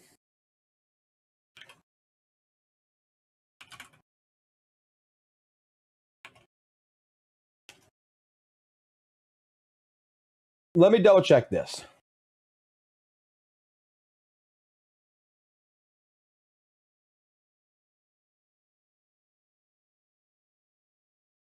Let me double check this. It's been a while.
Comes out the hand. Food. Food. I want food. Huh? Ah!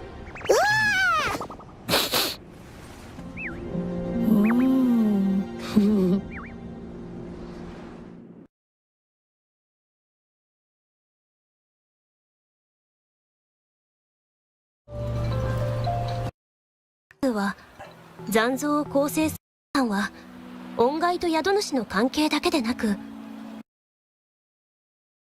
共存の関係にあります。同様の感性を持つといった具合にです。つまり片方が強くなるともう一方はそれ相応なあ、説明させていただきました。本当かな。こんなちっこいののどこにあんなデカブツと戦える力が。I want to double check this. Is why. 我実はすごいんだぞ。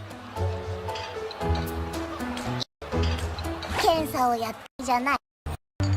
そうな白紙が蝶が何個もなんかもに少し大げさかもしれないしていて、もしこの子がその恩骸の一種ならってことはこいつのことが分かれば同じような恩骸を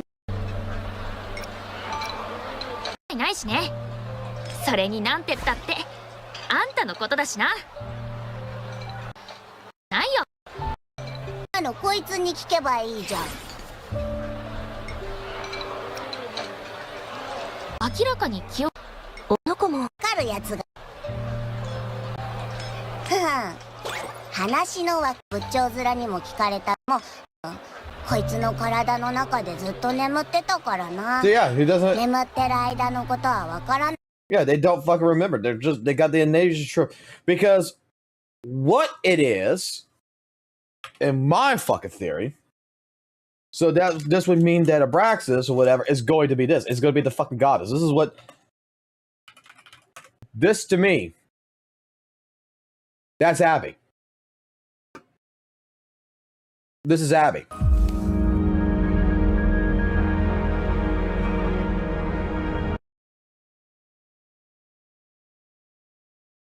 This is Abby. This is Abraxas.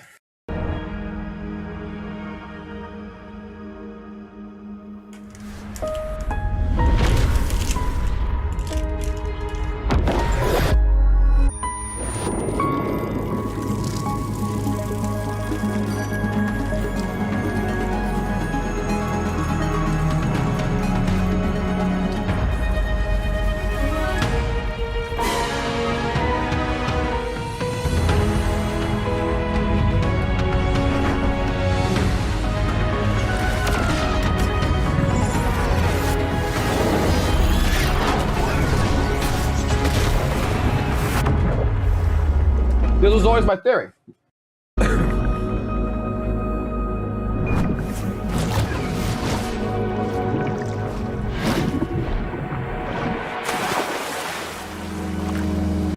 Because it's been living in Rover the entire fucking time. Well, Rover meets that fucking bitch right there, the first bitch. And then we go through the story and we don't see Abby until the thing. So the only thing that ever touched him in the very beginning of the series was right here. And you can see he's even glowing, right? Like, look. Floating in the world.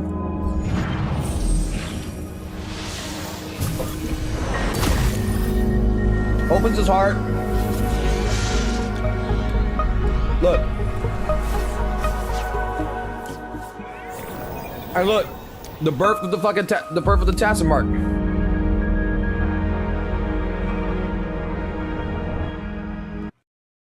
It's Abby. Like, maybe it's a part of her or something, but it's Abby.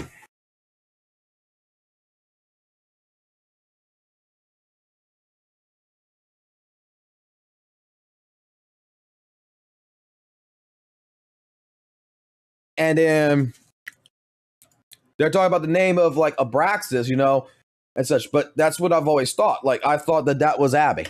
Not expected, but really damn cool. Maybe it's like a callback to where Rover in the past decided to try and change fate and start all over again. Hence why when we log in, it's them like sitting on the rock. Maybe something like that. Fraxidus. Let's talk about the Fraxidus. Scar. It's nice to see him fully back, finally. I will admit though, I never had a massive like hard on for Scar like most people did in the past. Also mostly because it was just so long ago that until recently, when we realized that he had escaped and was with Cristoforo, I kind of just assumed they had forgotten his role in the story. His opening act in 1.0 was so early in WUWA's overall story. To just bring him back proper to even fight against in the finale, it was kind of funny to me, actually. More importantly, though, another Fraxis member. Frolova. Another I'm not sure how I feel moment about her return. Even if it's minor, and at the you do realize that Scar is fucking let me go back here. I want to see something real quick anyway.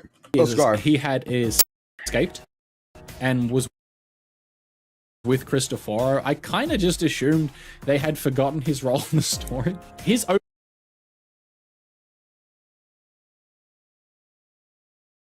You do realize what that is. I'm gonna make a joke here, but you know it would be the funniest fucking plot twist if it actually is true, because you know how he's got his Tassin mark around his neck, right? Right? You know that, right? You see that, right? He's got it right around his neck, right?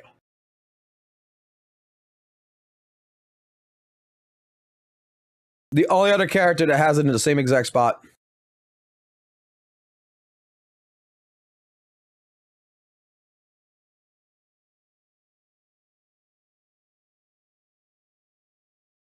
This has always been a fucking theory.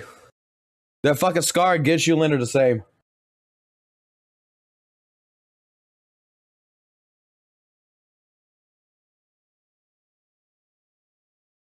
Because every fucking Resonator has fucking goddamn Tassin marks in different locations. They're the only ones that's noticeable to next to each other.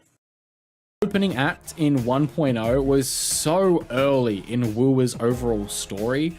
to just bring him back proper to even fight against in the finale, it was kind of funny to me, actually. More importantly, though, another Fraxis member, Frolova. Another I'm not sure how I feel moment about her return. Even if it's minor, and at the very finale she shared some scenes with Scar and Cristoforo, but I don't know, man. I don't want to say it feels cheap or like totally invalid, even lore-wise. We all It is fucking cheap. She's a $2 fucking whore. kind of came to I said it. the general consensus, because Pavlova has an immortal body, that when she kind of merged with the Lost Beyond, she was kind of just chilling there, and she can probably leave if she wanted to, but it kind of defeats the whole emotional weight of the ending of that story arc, where if you remember the final scenes, like the music hits, she's playing her violin, she says she's finally home as her friends and family envelop her, and she cries. I fucking cried. Like, that was really touching, and it was a really heavy moment for her and for me and for the audience and all of us that grew to care for her. I believe a Gus's one's on her pussy.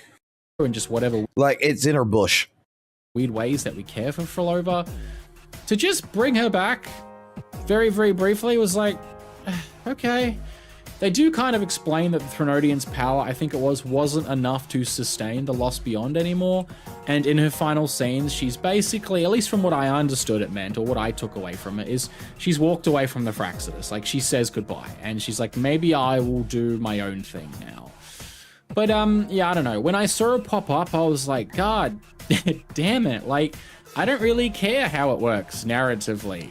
It made that arc now in retrospective feel kind of like not as emotional or impactful.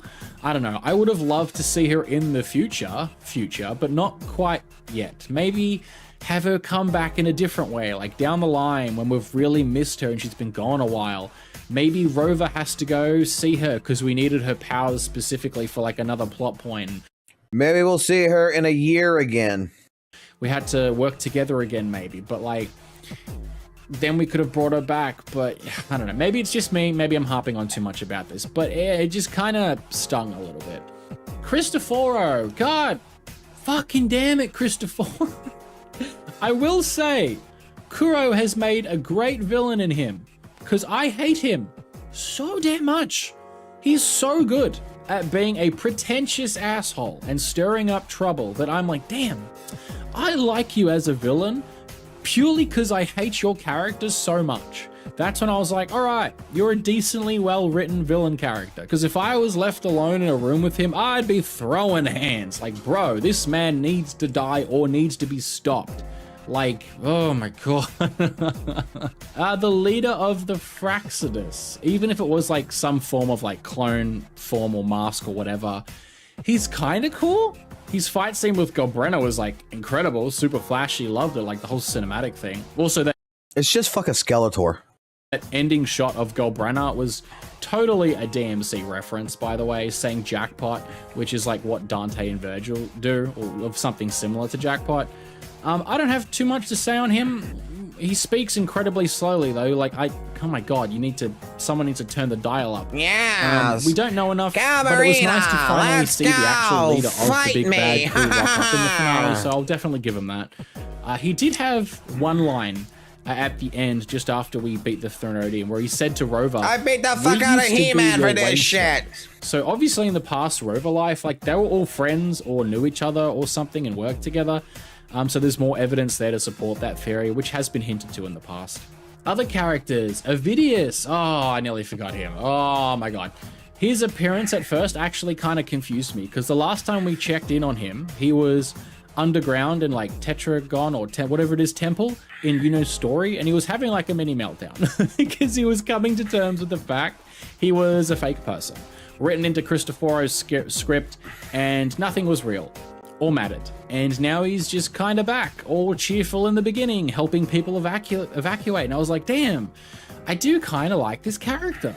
the idea of him not being a real person, but like making his own memories and coming to terms with like his, well, lack of past and deciding his own fate and future. I'm like, yes, right there, Kuro, for fuck's sake, like that is a perfect 4-star. We need more 4 stars right there. Make him a 4-star. Of course, now I know why not. He dies. Tragically. Not real. Very sadly, in fact. I really felt bad for Ovidius. Like, when we had to fight him as the Dark Tide corrupted and overtook him, I was like, man. I actually genuinely feel bad for this one. Like, tragic character arc. Well told, though, I will admit. Like, when we first met him back in Augusta's story arc and that realization, I think it was called Main's Deep, that it wasn't real and that he was fake. And that like somber goodbye as we said to him, like, we'll continue his fight, and we planted his spear in the ground after we beat him. I'm like, that's a sad one. So like, shout out to your boy Ovidius. Like, that's actually a sad death. Outside that, in the final scenes, after we take down the Threnodian, the idea that the gem thing that we gave to the Black Shores to lock away and analyze, like that Brenna took, it wasn't the complete one. And the Fraxidus somehow off screen probably took some of that too.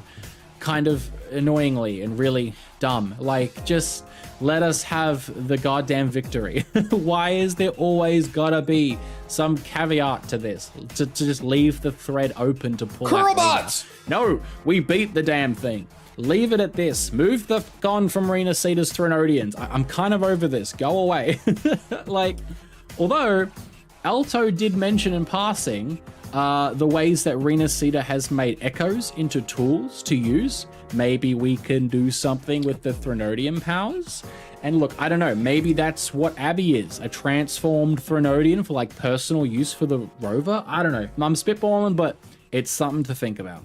Anyway, this video is well long enough, and there's so much I didn't even mention in terms of like the actual plot itself, how it unfolded, the build-up and the pacing of everything else in between, but I think I can fairly and safely leave it there. I enjoyed 2.7's finale immensely. Outside of obviously a few gripes and a few negatives, again, I will reinstate, this is about the best and this finale is the fucking scene where they're all like, we're pregnant, Rover, we're pregnant. All of the main cast for the last 10 got us pregnant months, with your seed. Older characters and more, introducing 2 new resonators. Please, and with some raise our children that are going live or coming to soon. be the new Rover Kings. I enjoyed this for what it was. And Rover's like, which was deuces, a very bitches. fun final Alto, get the boat ready, let's go. Woo! I will be. See y'all at 4.0, maybe. Very upset when we finally and officially move on to the next region and start like the new cast of characters. And we might not see a lot of the Rena Cedars again, either at all or just for a super long time, because Kuro really doesn't do a good job of reusing and revisiting old characters enough. This is actually like a major complaint I have. I really hope they rectify this. This is actually one thing Genshin Impact does very good with. They bring back older characters, even though some don't have banners for 8 months or at all, and they still bring them back just for fun in side events or quests and little things. I need Kuro, for my personal sake, to consider this moving forward. Like, I really hope they do. Like, this cast of characters has been such a blessing to grow, to like and love and respect and just enjoy their stories. As I said, I'm an emotional gamer. There were some good lays. I'm personally gonna have a really hard time now adjusting to another whole new cast if they just get thrown away semi-permanently like the 1.x cast was. And I'm glad I actually never got that invested into the 1.x cast myself, or I really liked that many of them on the levels that I do to the 2.x cast, outside of characters like Chun-Li or Shorekeeper. Because, like, again, as I mentioned at the top, I'm an emotional gamer. I get invested even at the simplest and most like cliche tropes and stories. So to get this invested this year myself into Wuthering Waves and to have such a wonderful payoff for the most part in the finale, and just to say, okay, well, goodbye forever. It's gonna really suck and it's gonna be very bittersweet, but that just might be a personal thing. TLDR, 2.7, the finale of Rena Cedar. Was it worth it and did it hit well? I think it did. And I'm really looking forward to seeing how Kuro finishes out the year and where Rover and the crew go next. With that all being said, this was a lot of work. So I really hope you guys enjoyed listening and watching, and I hope you guys are having a fan-freaking-tastic rest of the day. And as always, I'm going to sleep now. Bye, Rover. We'll send our child support to the Black Shores.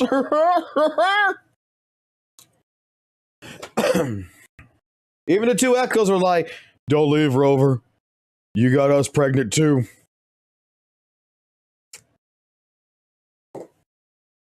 It was a beautiful send-off. So beautiful.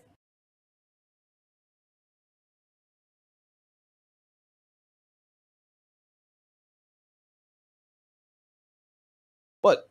Brant's pregnant too. What the fuck are you talking about? Brant the only guy? No, man, it's a fucking female, man.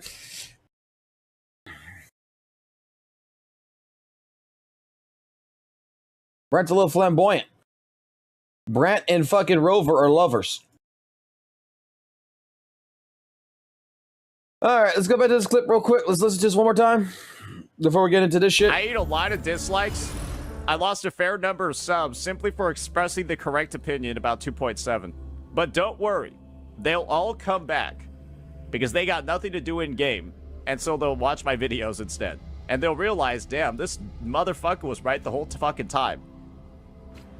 That's You know what's funny? You were the person that told Genozod when, you know, everybody told him he was fucking wrong about fucking 2.5's fucking for a love story and everything, that maybe he needs to listen to his community and such, and you're basically here saying that they're gonna come back, fuck the subs. That's funny. That's fucking hilarious.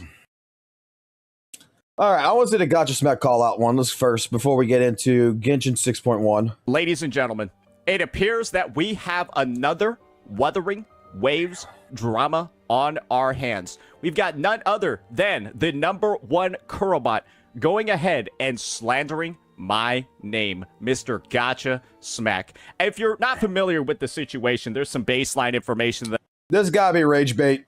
There's no fucking way he would do this to Gotcha Smack. This is total fucking rage bait. This is him fucking playing it. I need to cover. He actually just played the 2.6 story quest, basically in the last couple of days of the patch. And, well, his VOD on YouTube is public, right? You know, he went ahead, he kind of popped off over here. And I heard that he had some choice words to share regarding my rating of the story, regarding my coverage of this update. And I just wanted to make sure that fair play is fair play, right? And if there are certain corrections to the agenda, certain corrections to the narrative that need to be made, then we'll go ahead and make those corrections over here. Because, well, at the end of the day, right? If it's going to be talked about publicly, it's got to need to be addressed publicly later on as well. And all jokes aside, if you actually do think that this is like a crazy drama, if you actually do think that there is beef, believe me when I say this, there's no beef at all. 100%. I knew it. It's rage bait title. I'll just say this. If it's talked about publicly, it needs to be covered publicly. I got one question. Can we sooner or later just publicly discuss, you know, I don't know, a certain couple of videos that I got here, especially one in particular, which is with my old fucking model shit, my issues with St. Onis, where I have the DMs and everything that I showcase. You know, where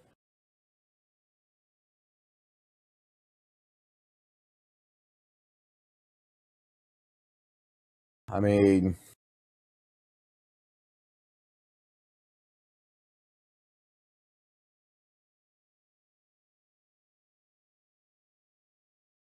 why are we going to somebody tell them that I hate you? Because you're the one that initiated the conversation. So, let's see. But there are going to be some jokes, because there were some jokes made at my expense in this VOD. I've pre-watched it. So let's go ahead. Let's take a bit of a look and see what Mr. Smack, the #1 Kurobot, once again, let's see what he had to say regarding the matter. I'm literally getting ready to go to bed. Hope you guys had a wonderful time. So Smack over here is at the end of his stuff that he... I am taking my ass to the bed. That story was a whole pack of ass. Saint rated it a 9 out of 10. So the guy that I just banned in my chat went in and told Gotcha Smack what my rating of the score was. Let's hear what he has to say regarding the matter. Is this a fact? Is this the same guy that said, like, that called me a Frolova simp? If Saint rated that a 9 out of 10, I think it's safe to say that bro is a Uno simp, and bro likes feet, and bro beat his meat to Uno. If he gave that a 9 out of 10, I would value Saint as an otaku or an incredibly lonely nigga.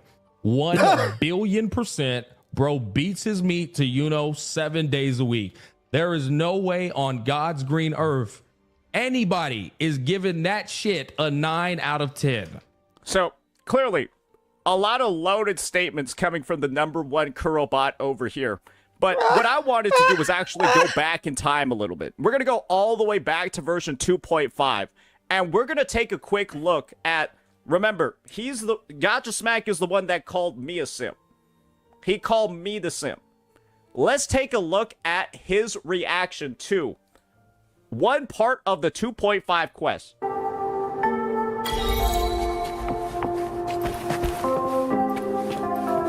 My God, bro.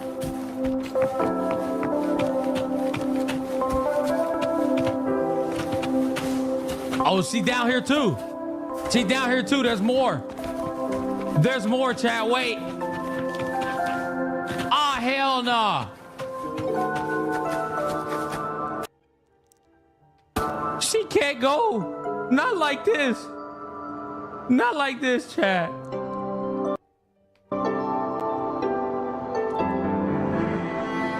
This is my favorite part. Just looking at his face.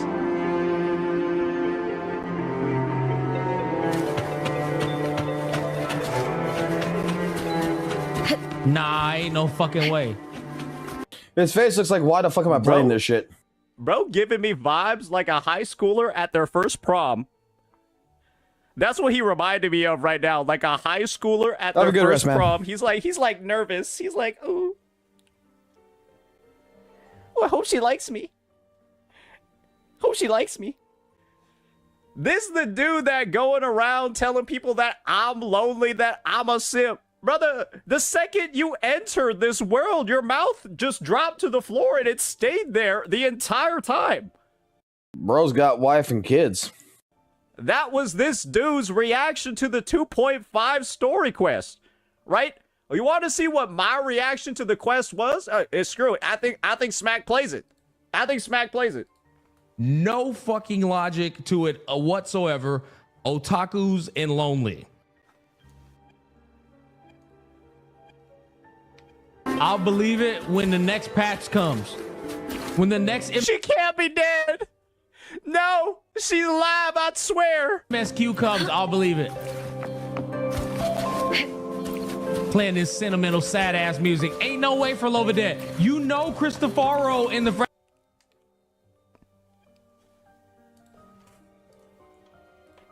If bro gave it a 9 out of 10, no man alive outside of those two categories is watching that story and said, this changes everything. There's just no fucking way.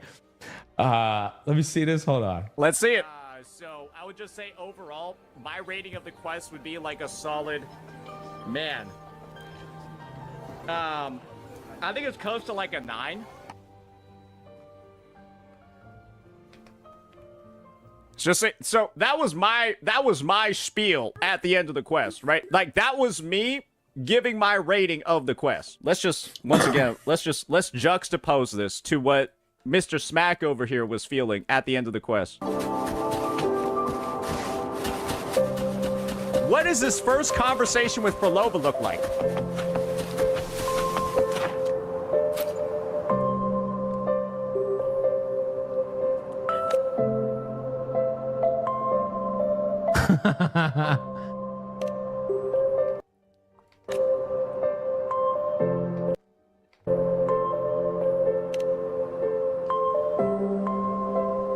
Bro's giggling. Bro's like, ooh. Bro's giggling.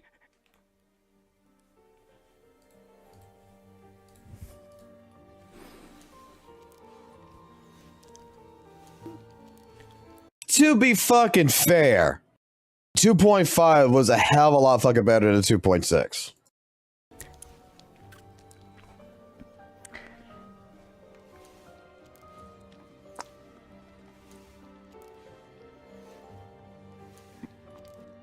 As you can see, the #1 Curlbot has no leg to stand on. The #1 Curlbot has no leg to stand on when it comes to calling anybody else in the space a simp. When bro out here looking like he on his first date in game.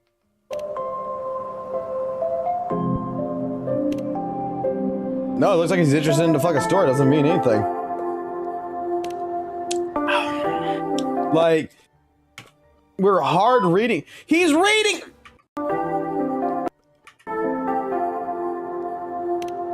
His lips are moving because he's fucking silently reading it. Oh my god. Chat. Saint called me a Frolova simp and gave this quest a 9 out of 10. Saint, I know, hold up. I know for a fact your ass gonna see this. Admit it to everybody. You are a Uno simp. You have beaten your meat to her feet. You have beaten your meat to her titties. You do it daily. Like, gotcha, Smag. I know you're gonna see this. Admit that you are a Frolova simp. That you beat your meat to her eye patch. That you have a fetish for Pirates from the Caribbean. That you imagine her and Hikari scissoring each other on a tacit field. a ritual. Like a ritual. Don't even lie. Same. Ain't no way in hell you gave that shit a 9 out of 10, little bro. There's no fucking shot. Ain't no way you calling anybody else in the space a simp after this story playthrough. There's no shot, brother. You have no more sperm to give for the week. Your sperm is on cooldown. Brother, you can't even do the weekly challenge to grind Hikari boss mats because you get an erection. You got to get somebody else to pilot your account for you when somebody needs those mats. Come on, let's be real here. All right, that shit is on a 2-week cooldown. Stop the cap. I don't know who was in there glazing you up during that stream, bro. Saint must have been on the Soul Glad. All right, Saint was on the Soul Glad. Might be a light trick. I'm not sure, man. Yes. Yeah. This guy's so goofy. Like, in terms of like the build up and everything. Like, look at me. Like let's compare the one to one. I'm like a philosopher over here, right? I'm like thinking. I'm being very logical about it.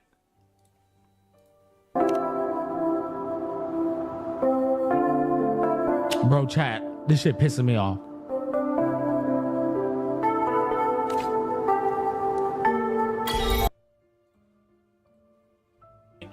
It did.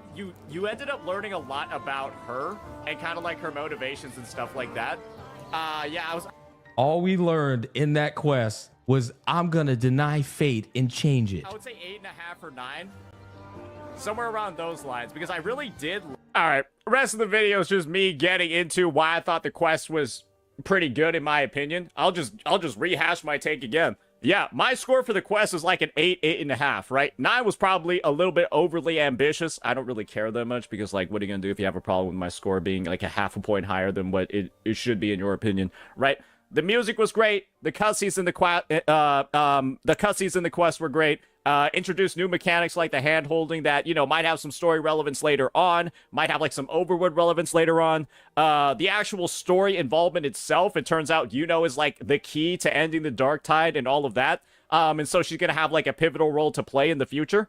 I mean, it's like stuff like that where it's just like at a surface level, because I'm not over here pretending that the Wuthering Waves story is like Lord of the Goddamn Rings.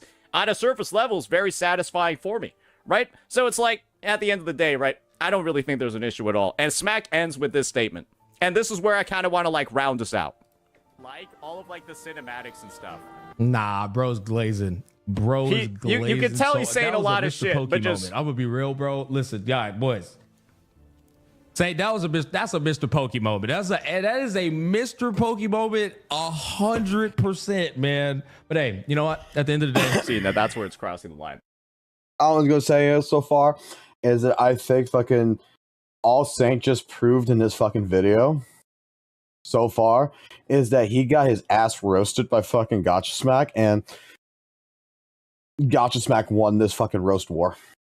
That moment right there is actually why I am playing so much of his video. My God, bro. If anything, take a good look at Saint. Right here. Like, let me play more of his video, right? And take a good look at Saint. Take a good look at Saint Onus. Right there is actually why I am playing so much of his video. Dude is beating his meat off to fuck his Gotcha Smack. Do you not see the body going up and down? The dude is beating his fucking meat right now to watching Gotcha Smack. If anything's a simp, it is fucking Saint Onus fucking beating his meat that fucking Gotcha Smack acknowledges him. My God, bro. Look at that. Look at that. Look. And playing so... My God, bro. My God, bro. My God, bro. My. And with his mouth open over the mic, it looks like he's fucking sucking Gotcha Smack off. My God, bro.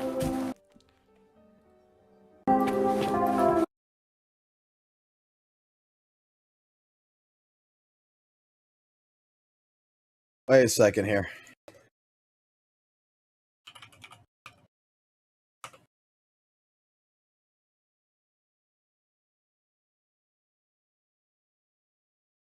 Give me a second here. Give me a second.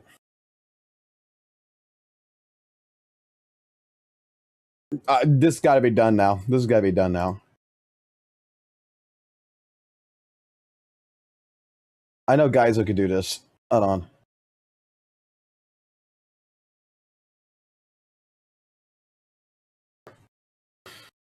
I mean, I'm invested now.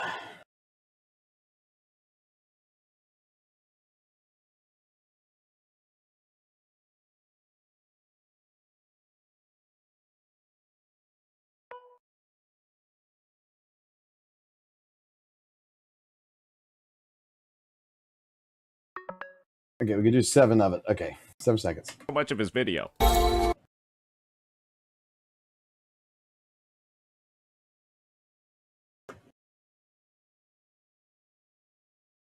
I don't want to upload it. I just want to record it.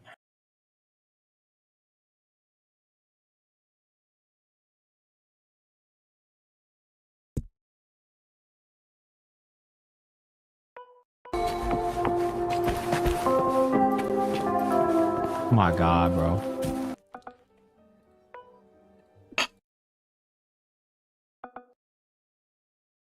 Playing so much of his video.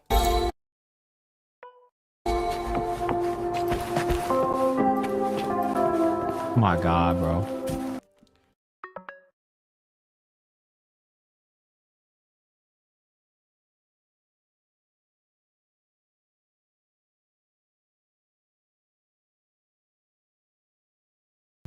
This is an app that people use to make GIFs. So I want the fucking beat off meat fucking GIF.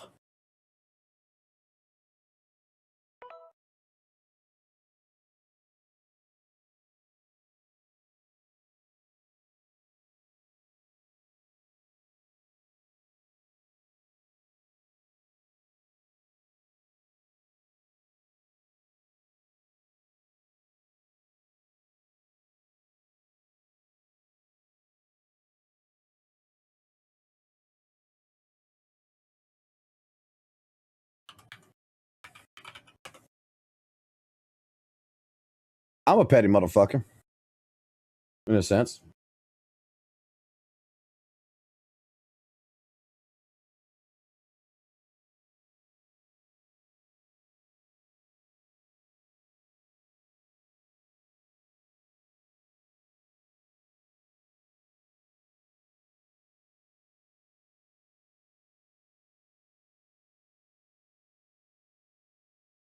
All right, we need to get it at 2 seconds.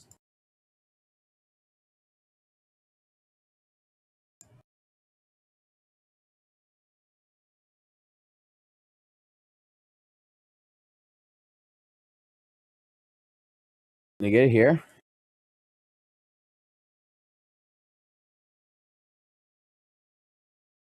Right here.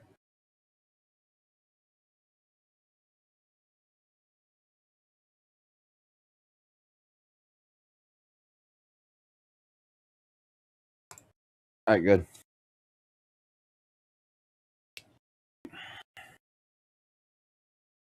No, look at the shoulders. You think it's nodding his head, right? You see he's nodding his head. Look at the shoulders. Look at him. Look.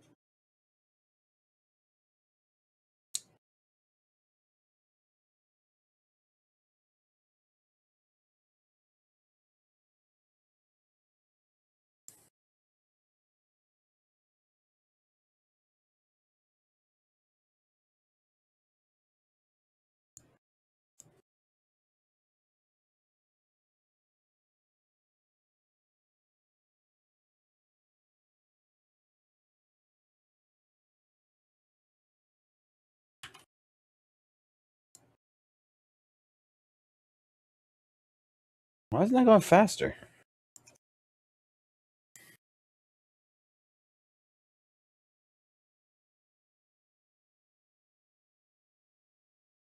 Oh, there it goes.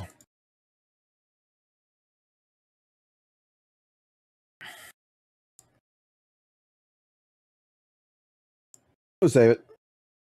Look at him. Holy hyper analyzing.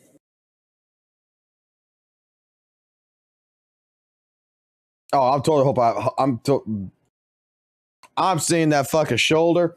I'm seeing that shoulder. I'm seeing it fucking move. I'm like that's the motion of someone fucking moving their leg, man. That ain't just nodding his head. Yeah, jokes aside, he's shaking his leg.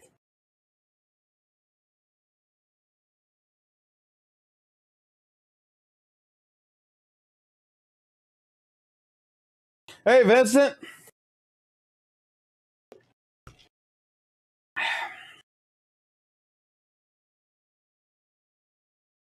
So, the reason why I want this anyway, the reason why I want this,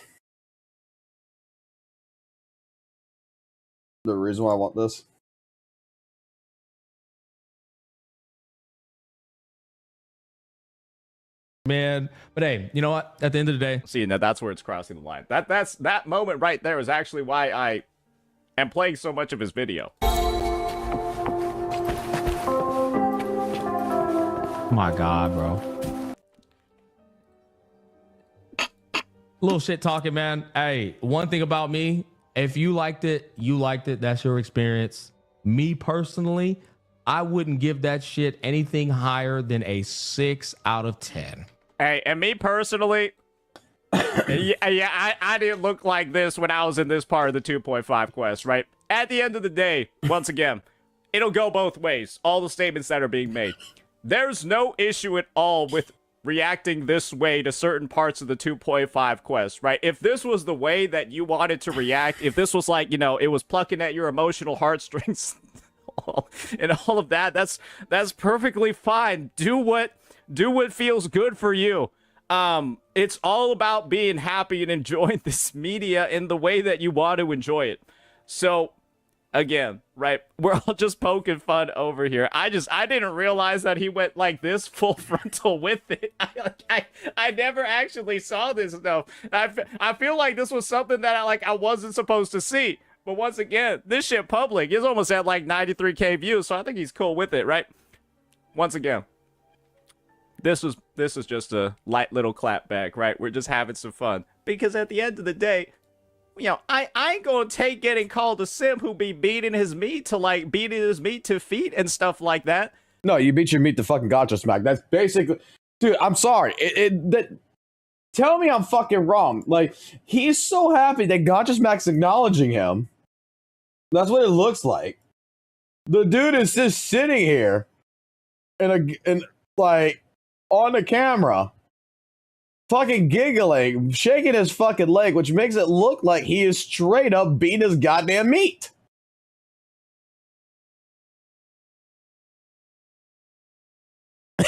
And the face does not help none. Like, I'm worried about the mic right now. The mic looks like it's about to get sucked off. He's beating his meat to gotcha smack. like he's over here giggling and shit. Pokey moment. I'm gonna be real, bro. Listen, guys, boys.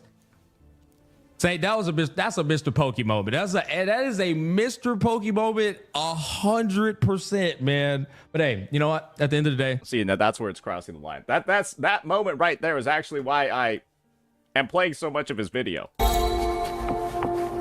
Like, he does it. Look. Oh my God, bro. Little shit talking, man. Hey, one thing about me. He's like, oh, if I'm a simp, he's a Furlova simp. And watch the video of him talking about Furlova. Let me just suck on my mic here. Yeah. Keep talking about me, gotcha. Keep talking about me, gotcha. Smack. Oh yeah. Oh God, yeah. Come on.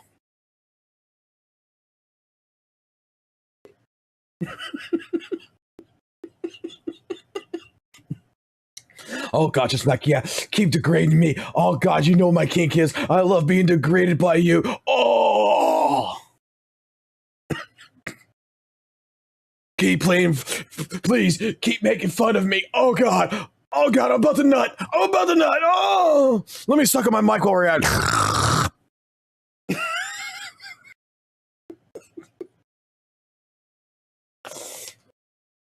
It doesn't fucking help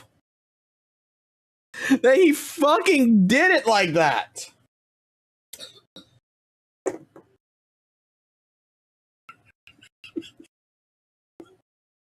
Like, goddamn. Oh, trust me, fun. There's already someone who's doing that shit.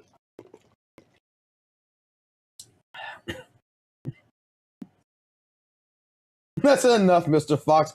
No more for today. Yeah, you're completely right. Because I'm going to be accused that I'm an alcoholic.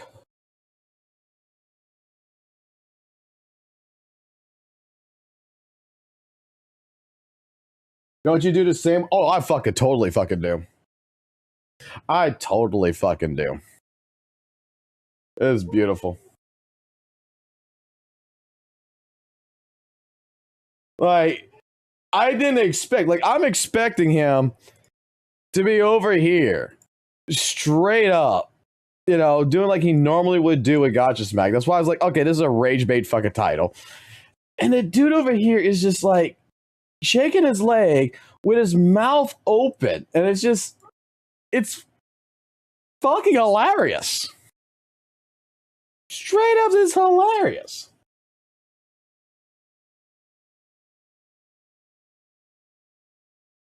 Sega's going to use this clip to support his claim that you're gay. Well, my wife knows I'm not gay, so hey, I'm good with that. Now, why the fuck is 6.1 a sick joke? All right. I didn't watch all of the fucking Genshin 6.1 shit, so I don't know what the fuck's going on in the beginning. All I watched was the ending. So, is that we... Okay, so we gotta get to, like... basically the 16-minute mark onwards for me to actually have a direct opinion on this. Now, this why is this a sick joke? All right, ladies and gentlemen, Genshin Impact's version 6.1 livestream has just been released. I'm lying. Okay. It was actually released a whole day ago. But one privilege that we have as somebody that's reacting to the live stream and the news of the update a little bit late is the fact that we can get to see what the general perception across the community actually is. And I'm going to be honest over here. A 60k to 1.5k dislike ratio, it does feel like it's pretty significant, especially knowing how positive the Genshin community.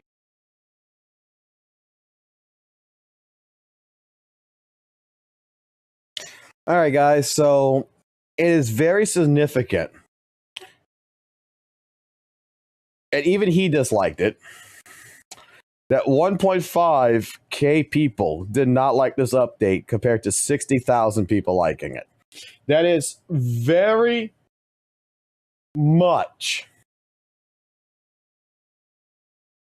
significant.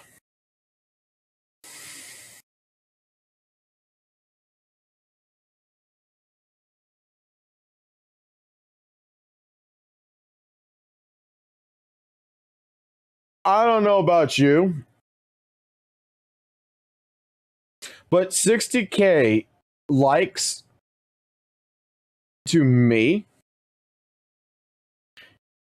is absolutely saying that this fucking video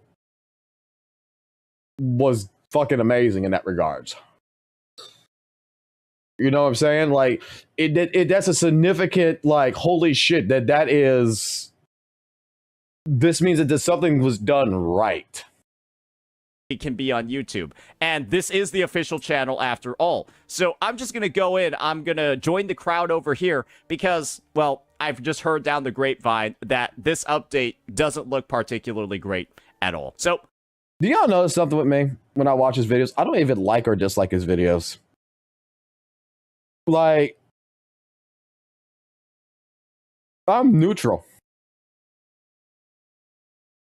Why does he automatically dislike it Hoyoverse, man? He didn't even watch it yet. He's already disliked. He's gonna join the crew, man. Oh man, this is significant, man. I'm gonna be with the dude. I'm gonna be honest with you. Okay, before we get into this, okay, with the Genshin 6.1 shit, okay. You guys yesterday, because I'm not a Genshin fucking fan. I don't fucking play fucking Genshin. I don't care about fucking Genshin. Okay? I never have. And I'm debating about getting into it. I am debating about it. But I don't know if I want to. Okay? But you got me to look at the 6.1 update. You got me to the fucking ending of the stream. You told me, go right here at this fucking timestamp. I went to the timestamp with the UC shit. And I'm telling you right now, what I saw, in my personal opinion, before he gets to it, straight up, that is the coolest shit that a game can do. Is say, here is the development tools. Go ahead and build your own games. Do something. We're going to give you all the tools, all the assets, everything you need to be able to do this, to go ahead and produce your own games through this and upload it, and that, you know, people in the Genshin Impact community could actually play it. That sounds absolutely fucking amazing.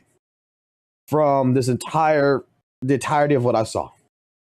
Like, no hands down, that would be like if Baldur's Gate, I'm not sure if anyone here has ever played Baldur's Gate 3, but that would be like Baldur's Gate 3, since they end of service, basically, their game that there's no more updates for, would go ahead and give it one more update and say, for all the people out there who love Baldur's Gate 3, we're giving you basically a dev toolkit to where you can create your own maps, you can create your own stuff, and you can continue the story of Baldur's Gate with all this stuff right here, with no need to code, with using the node system, and you can go ahead and build, like, you know, custom campaigns and such that you could go on to travels with. That right there, that people could download the same thing. My friends could download and I could play. That's what this looks like.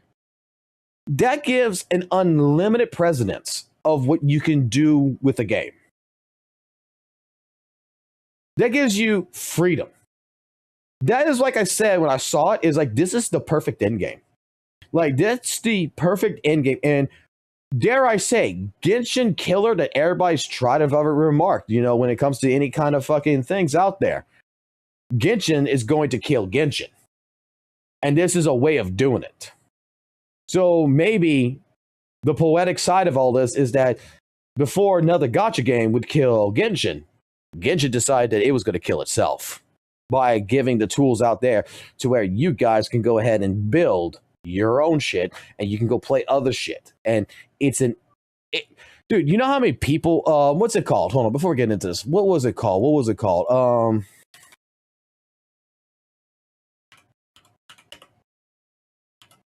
Not just Roblox. There was another one, right?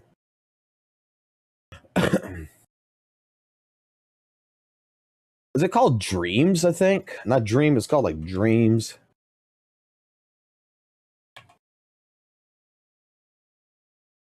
Yeah, Dreams. Where people would go ahead, right? Hey, dreamers. Okay, Paul says. Where you could build your own games on the fucking PlayStation and shit. Like the same concept. The node system, what things do and everything. You know how many people still fucking play this shit? They build their own shit. There's actually a fucking Sonic game that's actually fucking apparently really good. That they built Sonic the fucking Hedgehog in fucking Dreams. Like, look at this.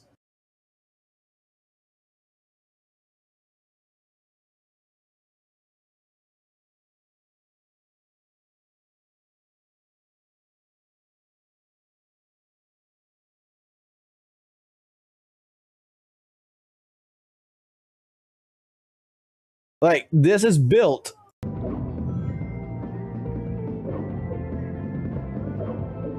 on that fucking PlayStation shit.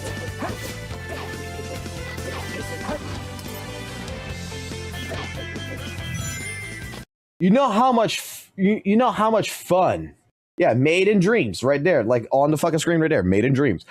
You know how much fun that is to be able to do something like this if you learn that shit? Like, how I'm hoping that he's going to recognize, before we get into this, I'm hoping he's going to recognize that this actually is pretty fucking cool. I'm hoping he's going to recognize that Genshin 6.1, maybe the first part of, he's going to talk about the first part with the characters or whatever, maybe that's all shit. But when we get to this part with the end game, creating our own games and shit, I am hoping that he could see the potential behind this, that like, holy shit, this is different. Let's just start it off, you know, but let's try to keep an open mind about it. Let's start off with the version trailer, see how the concept. Hey, I hope you're keeping an open mind. I really am. Please. And the update is looking, and then share some of our thoughts from there. And we won't be reacting to like this whole thing. There's a lot of yap going on when it comes to these live streams. So we'll just make sure that we get to the important bits. From the moment I was born, the world itself has been steadily sapping away at my strength. Oh, that sucks. Iridescent moon. I didn't watch none of this. Was this truly what you wished for?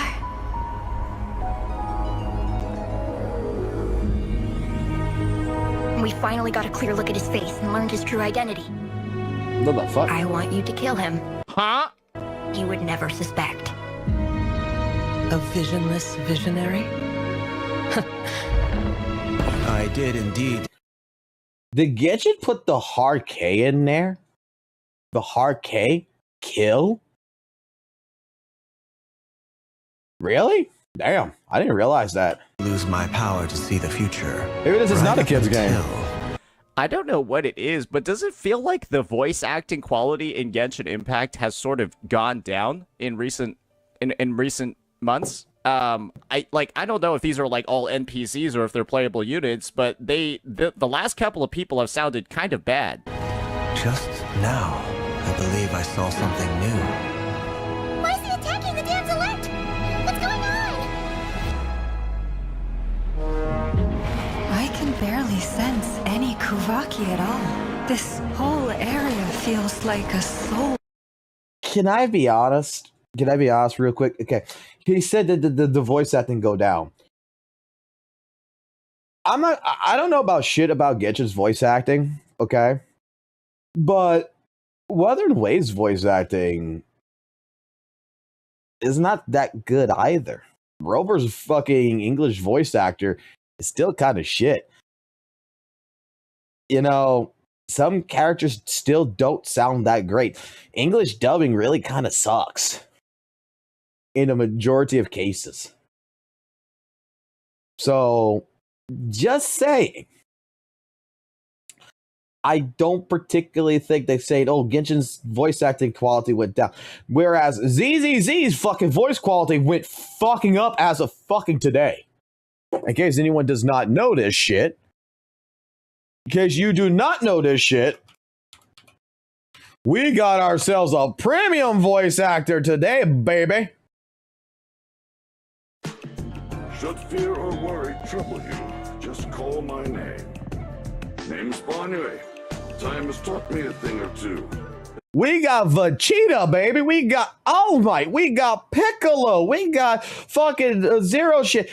We got Chris Sabat, the voice actor of Vegeta, Piccolo, for example, Yamcha, fucking goddamn Corrin, goddamn fucking All Might. We got fucking premium access. We got this bitch over here that we got this one. We got Dalen over here too, which is Jade something, which is basically, you know, I don't really know her as a voice actress, I'm going to be honest, but practically she's also Calls for good luck. Care to leave a 5-star review? apparently she's also really fucking high up on the list. It's just that she's in animes that are more recent that I'm not too worried about. But knowing that Chris Sabat is in ZZZ, that's not a small contract, dude. Chris Sabat is like the Steve Bloom, man. He's like on the fucking tier level fucking Steve Bloom. That's high quality. When it comes to Genshin, I'm not too sure if Genshin has anything that fucking famous involved in it. But comparing Wuthering Waves to Genshin in terms of voice acting,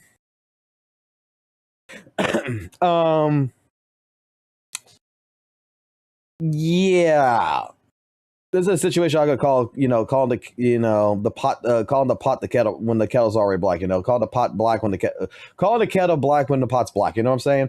Like, god damn, like I'm getting fucking tired here. It's fucking got like fucking 3 o'clock in the fucking morning. Okay, well, let me continue. Was it also intended for that shit to be at like 10 frames a second? This is a threat that the Knights of Favonius cannot ignore. Oh, there we go. Our only chance lies in uniting as one, and I'm talking all the factions and not cry. Is there a reason why he's using Diluc's fucking Wolf's gravestone? So you're placing all your hopes on me, huh? Then I'd say you'd better make it worth my while. I don't work for free. Okay, this character is just Yelan. Wait, did they actually just put Yelan into the game and then make her green? Let the simulation begin. Can't hide the truth.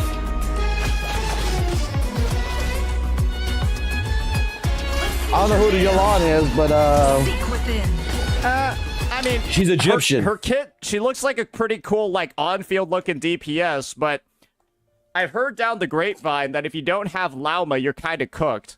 Because I get Yu-Gi-Oh vibes. Egypt, the Ishtar family kind of deal here. Not gonna lie. Never was one into Egyptians until I fucking seen fucking like Ishtar shit. Like, Yu-Gi-Oh kind of made me fucking goddamn hot for fucking goddamn Egyptians. There's nothing wrong with them. I heard you need Lauma for this character to work properly, right? Sethos and a few members of the Temple of Silence rescued Layla, who was out in the desert trapped in a state of delirium. How many moons are there in the sky?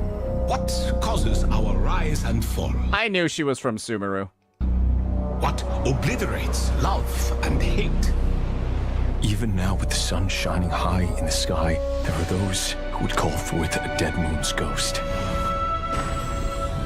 It's dangerous being too sharp for one's own good, you know. So is this the main story? So the main story in chapter 1 of Nod Cry is them going back to Sumeru? Or is this like a side event? No. Just you watch. It won't be long before I would Calamity assume this would be a side quest, right? Like a character. Come on then, Mr. Ray. A character quest? Let's pick up where we left off. Within the next I 24 would assume. hours, we will face the biggest crisis the world has ever seen. Freedom comes at Oh, looks like Arlecchino's back too. Okay. a heavy price, doesn't it? He betrayed me. Oh, it's main quest? Okay. I've missed this. Our king was such a proud, solemn man in those days.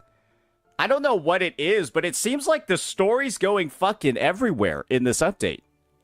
Maybe it's actually going to be done particularly well and it's going to be great, but as far as I'm concerned, I just saw like Albedo from Mondstadt. I saw obviously the Nod Cry stuff at the beginning, and now we got this whole Subaru arc as well. That feels like it's going to a lot of places in like one update. Like it's being spread out like crazy. I hope they're not going to be too ambitious with. Okay. I don't know shit about Genshin, and I think that I can very well testify that I think that anybody who's playing Genshin right now knows what the fuck's going on right now. Because I don't know what the fuck's going on. Saint doesn't know what the fuck's going on. So would I be correct to assume that anyone who's playing Genshin, this makes perfect fucking sense? Like everything you're seeing right here, would this make perfect sense?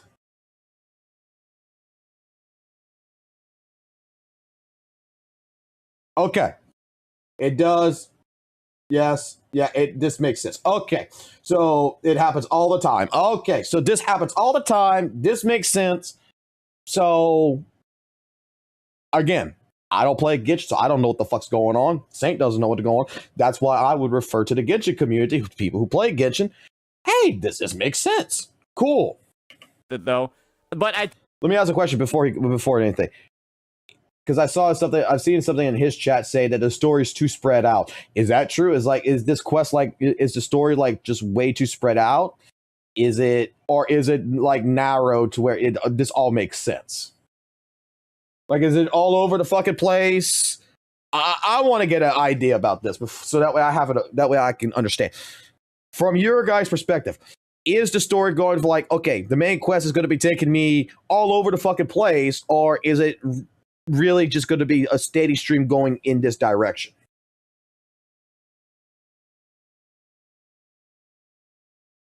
WUWA is way more spread out. It's just bringing in relevant characters.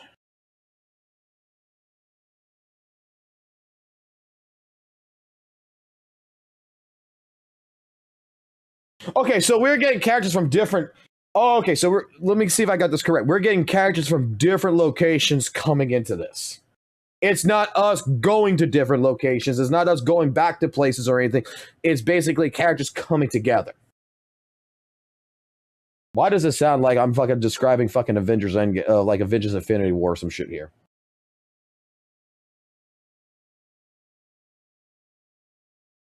So Captain America, fucking Iron Man, Black Widow, and fucking Hulk and shit's coming all together.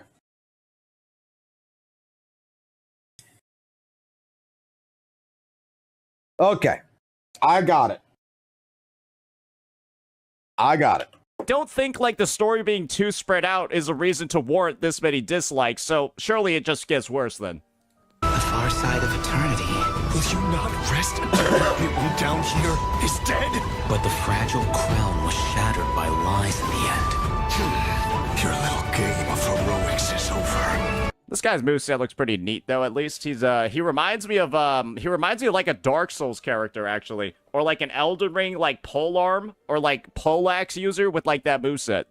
Actually pretty cool. When the world does not accept your presence. Get Kutan out of here! Running is our only option. I can distract him, so you have plenty of time to make your escape. The damselette sounds a little interesting. And the thing is, I know the VA for the damselette, Emmy Lowe, like, she knows how to do a good, like, she can do good voices, too. So it's like, yeah, this is definitely the voice direction from the Genshin developers, is that, the voice direction is that they wanted her to sound like that.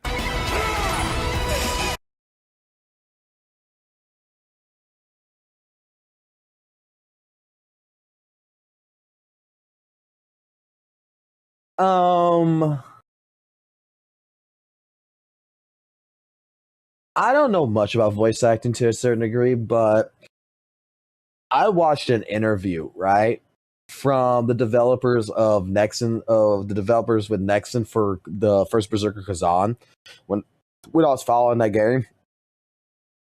And the thing about it is that, correct me if I'm wrong, it's not really the developers that actually determines what the voice actors are going to say or what the voice actors are going to, you know, what type of accents or what type of, you know, voice they're going to have. That is the studio that the developers hired.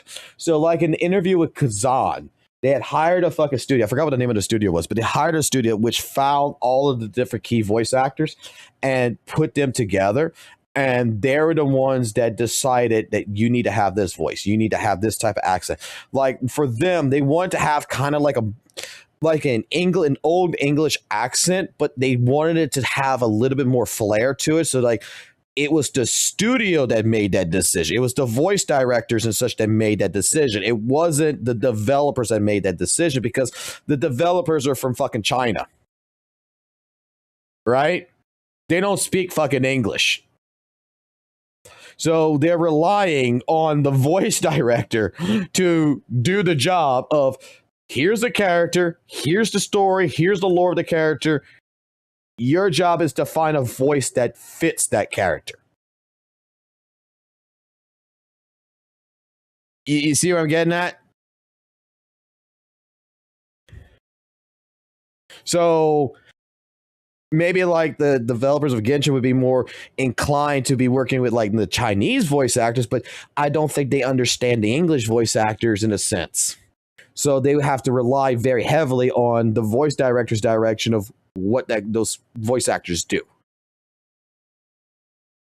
Not saying that it's not Hoyo's fault in that regards, but that is Hoyo relying and trust on a third party to do their job.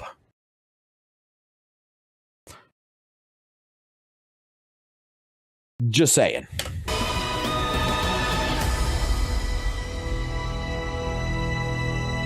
Yeah, I'm gonna be real with you. It feels like this version trailer and the story in this version is pretty ambitious, and they've done the same exact thing that they've all. Like, let me go find something really quickly. Right? Pause this. This is a joke. This is a joke video I'm gonna play. However, apparently, like, I kind of feel like this could be somewhat pivoted to be almost accurate. So take what I'm about to say, that like what I'm about to show, I feel could be somewhat considered a little bit accurate to a certain degree. Where the fuck is it?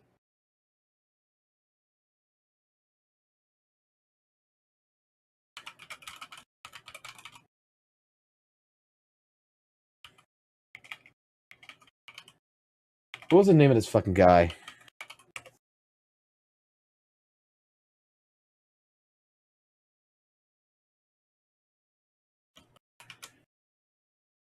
Oh, there it is. Hold on. I had it here.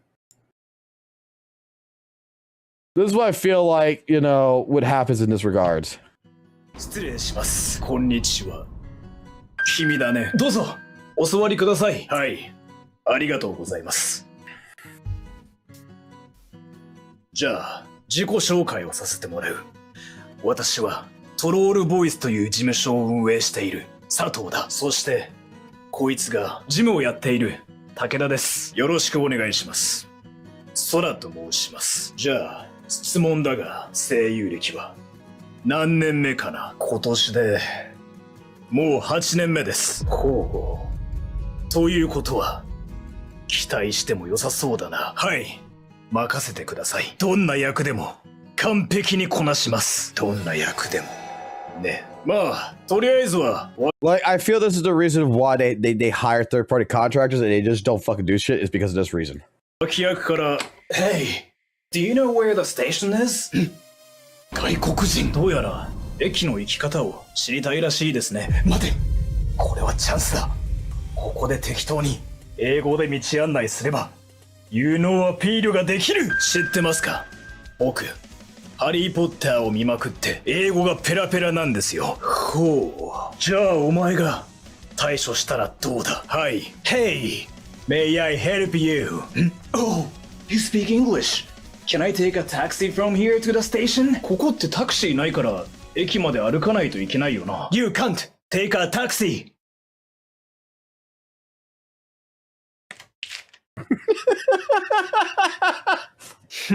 何こいつ？キャントをカントと発音する。これは聞いたことがある本物のイギリス英語の発音だ。なんで？完璧だ。君を英語を喋る悪役キャラとして採用する。I got it。これが本物のイギリス人が喋る英語か？違いますよ。日本人ですよ。まあいい。君はオーディション合格だ。さて、じゃあ早速レコーディングに取り掛かるぞ。任せてください。まあ、そこそこ英語わかることに違いはないから、問題ないか。君のキャラは集中をすることでパワーを上げるキャラなんだ。しかし、敵と最大のパワーで戦うことが好きなため、敵である主人公たちにも集中させて、パワーを上げさせようとするんだ。僕には完璧なキャラですね。そして、その原稿がこれだ。受け取れ。なるほど。これですね。一応、海外の視聴者も見る予定のアニメなので、発音にだけは注意してください。任せてください。本場のイギリス英語を聞かせてやりますよ。頼もしい。任せたぞ。さて、原稿はこれか。行くぞ。You, main character.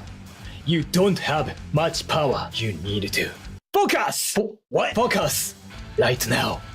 If you focus, you'll get stronger. Focus! こいつマジでやばいですよ。こいつのイギリス英語本物だ。お前もやばかったわ。聞かせてくれ。お前の集中の力を。My beloved mother and father. Fox, focus! Right now!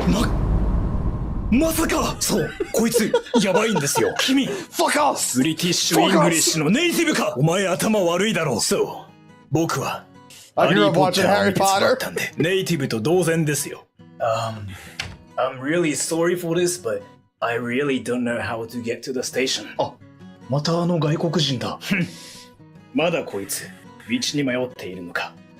おいお前、あの外国人に集中するように言ってやれ。Focus! Right now! 君、大ブレイク間違いなしだ。日本の変な文化ってこういうところから広まっていくんですね。武田さん、You need to focus! Do it to yourself, you weirdo! どうしたんですかね、彼。あいつ、ちょっと英語ができるらしいんだ。けど、君の本場のイギリス英語に嫉妬したのかもしれないな。Do you want him to focus? Yes.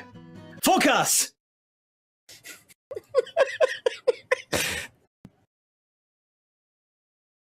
I just needed to play that. Always done, right? Spoil the entire damn thing in the trailer. Because, oh gosh, I wonder what's gonna happen. Looks like Rerir is gonna go attack Columbina. And he's gonna end up dealing some serious damage to whatever defenses she has holding up. And so it's gonna be the Traveler's responsibility. Alongside everybody in Nod Cry, you're gonna get Varka, you're gonna get Nefer, you're gonna get Lauma, all ready to go help her and make sure that Rerir doesn't accomplish his mission. You're wondering how I know? Oh, I don't know. There's something that's telling me that's exactly what. Is he complaining? Wait. Am I getting this right? Is he complaining that they're spoiling this shit?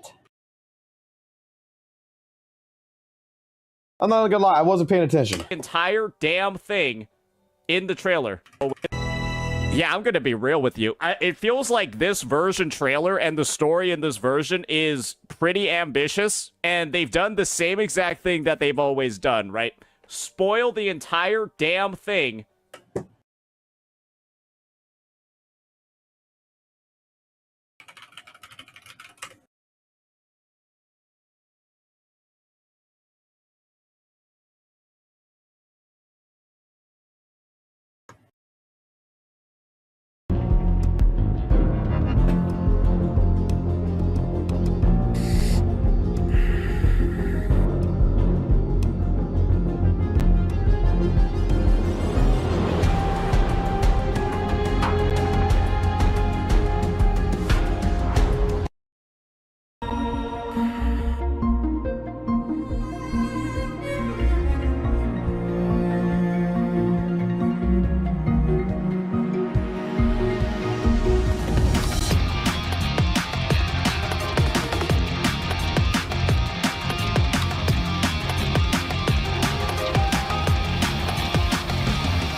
What do we consider spoilers?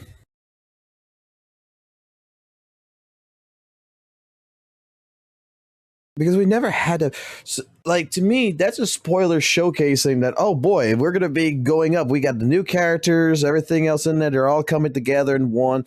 And if I'm not mistaken, that actually happens in the fucking actual game too. They had that one scene with the echo, the ship drops down and everything else. I mean, what the fuck we consider a fucking spoiler did? Oh, they did spoil for the release and everything. To corrupt the for the release. Yeah, but I'm just saying, like, it basically, you know, before, Weather and Waves never fucking did a fucking scene like that before. Normally it's just like, you know, Rover sitting on a fucking mountain.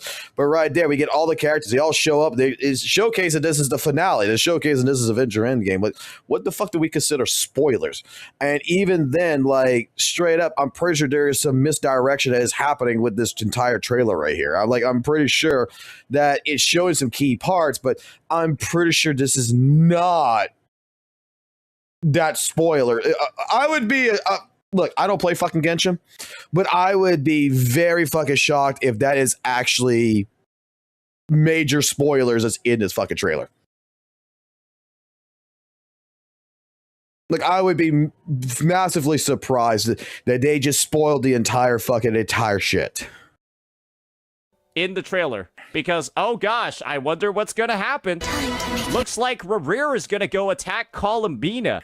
And he's gonna end up dealing some serious damage to whatever defenses she has holding up. And so it's gonna be the Traveler's responsibility. Alongside everybody in Nod Cry, you're gonna get Varka, you're gonna get Nefer, you're gonna get Lauma, all ready to go help her and make sure that Rerir doesn't accomplish his mission.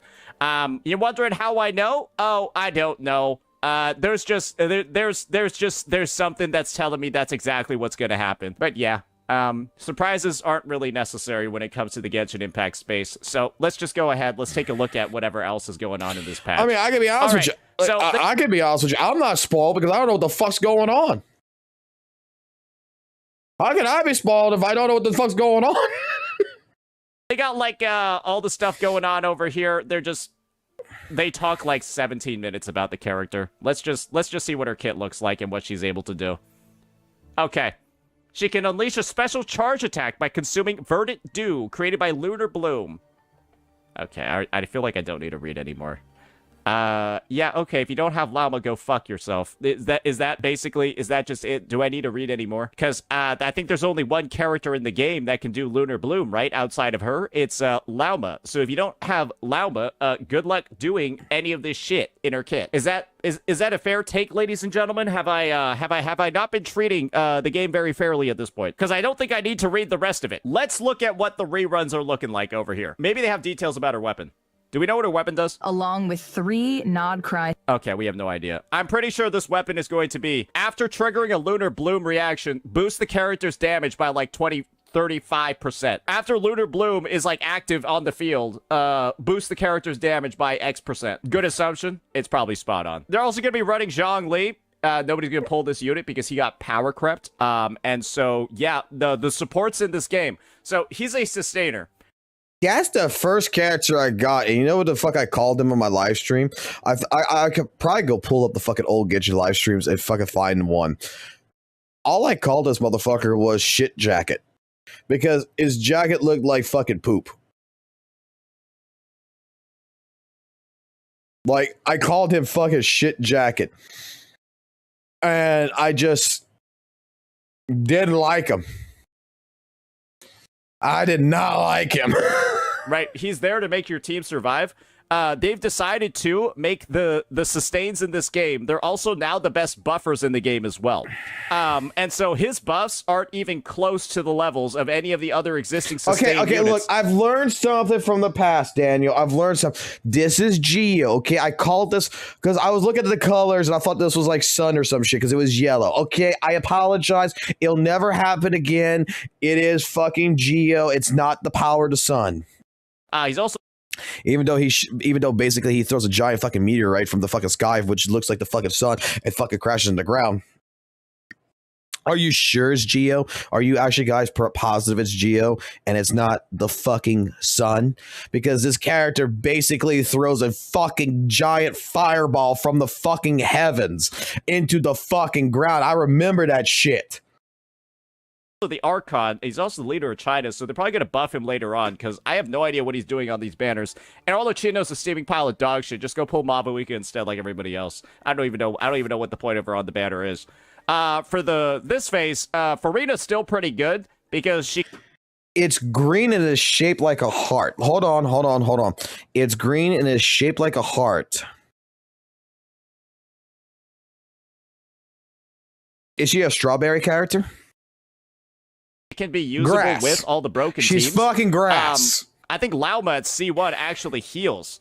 So that's pretty cool, right? Yeah, Farina's over here.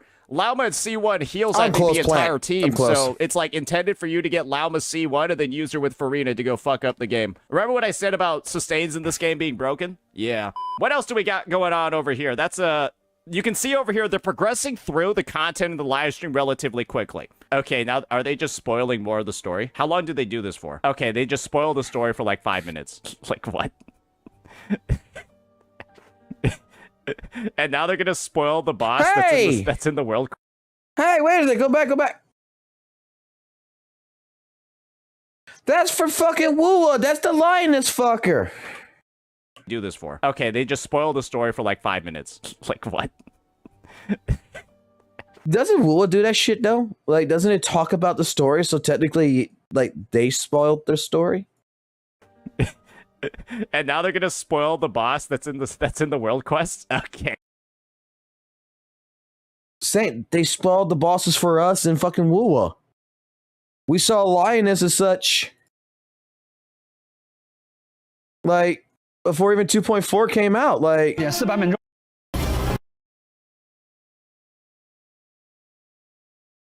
如此，他。There's Lupa. Where is it? Like,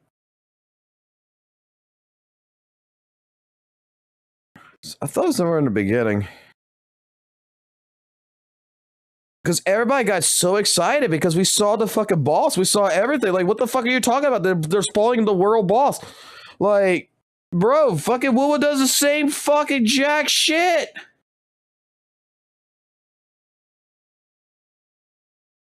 I don't know shit about Genshin, but I can tell you we did the same fucking right here. Right fucking here. 战斗之后，还会换来自己的深海伙伴，与深海共同进行战斗。另外 ，New enemy is the fucking boss。外，我们在七丘还将面对新的敌人——荣耀石像。传说他守护着七丘主城，通常只会在大决斗赛上出现，能得到他的认可。They did the same shit. What the fuck's the difference?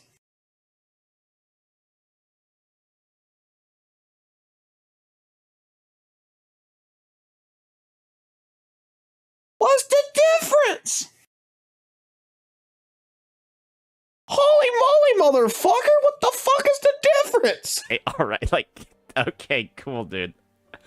Okay, now let's just skip all of those spoilers and get on into the events. Let's see what they actually have going on in this update. I don't think I need to take a look at this video in particular to get the rundown of it, because as you all know, they're gonna talk for fucking ever. So why don't we just check out the event overview video itself? A good 2 minutes that should hopefully succinctly cover everything that's going on in this update. Let's see it.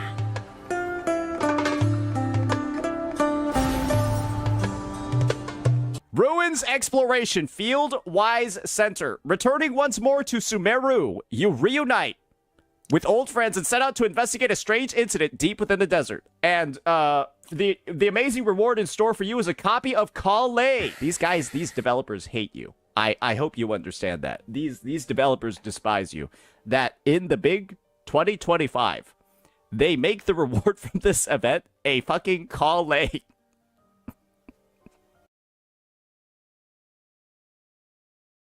I'm sorry, I spoke too soon. I should have saved that for the event we just saw. What did that do?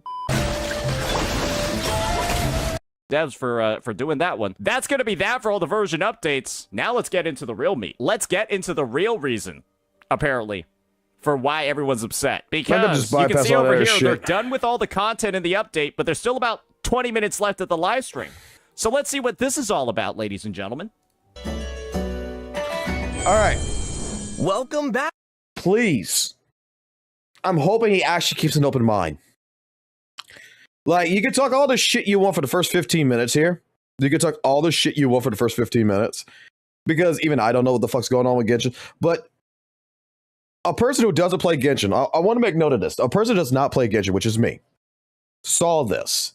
And when I first saw, I'm pretty sure he's going to have the same reaction. Like, what the fuck is this door to explore fucking lobby-ass fucking bullshit, right? Which is this Song of the Welkin Moon shit, okay? Like, I'm not interested in it. When we get to the UC shit and all that stuff, which is part of all this, that is what I'm hoping he has an open mind. I'm probably just going to bypass, because Travelers, I'll give him a chance. So let's jump right in. I'll give him a chance. Genshin Impact Miliastra Wonderland is an in-game world travelers get to shape themselves. It's finally here. We're in there. They're all lying. Nobody's excited for this. Yeah, I've seen a quick preview of this awesome new game. All right, he's gonna shit talk this part, right? I'm super excited to introduce all Wonderland. I want to see what he says to this. Travelers will awaken two beings that belong to them. The mannequin. Ooh. There's a male mannequin and a female mannequin, so no worries about having to choose. This, that's right. look. In Miliastra Wonderland, you. This I thought was actually pretty cool when you get to the part that you could use this in the actual game. Are the architects of creation, and unlike our friends into that, which I want to skip to that. Change your he's gonna talk. Appearance all right, look, anytime. I don't even have to fucking think. He's gonna talk shit about all this right here, right? I want to get to the part where they bring it into the overworld. I want to see what he thinks about it then. Because I was like, oh, okay, this is just like for the open lobby bullshit, you know, blah, blah, blah. I was like, yeah, I'm not too interested in myself, right? I can probably agree with State on this and be like, yeah, I don't fucking agree with this shit. It was right here where I was like, oh my god, so you tell me I can make a custom fucking character and I could bring it into the actual Genshin game? That, like, I kind of thought that was based. I'm not gonna lie, I kind of thought this was based. So I wanted his opinion from this point. Be the only cool part about it. The fact that you can play them in the overworld, but I guess they cannot be used in the Spiral Abyss, Imaginarium Theater, and Stygian Onslaught, so they cannot be used in the endgame. Elemental type? That's exactly right, okay? Nice. So their character level in Teyvat corresponds to your Wonderland level. So Ascension doesn't require any materials, and you can still earn a quaint fates when their level increases. Let's go. Nice. Wait, what? Wait, so are they just like a skin for the Traveler, but then you can't, they're like level 0 or like level 1 until you do the Dreamland Wonderland shit? They're technically their own character. You basically are just doing all of this so that you can just play the Traveler, but you already have those. Oh, and another fun detail is that when the mannequins unleash their elemental skill or burst, their appearance will switch to a preset outfit. Oh. What? Of course, outfits aren't all there is to Miliastra Wonderland. Didn't we just talk about how much we were, like, customizing and unlocking all these features, and then you proceed to tell me, oh, by the way, when you use an elemental skill or burst, your outfit doesn't matter, it just changes to a default preset one. What? Preset outfit.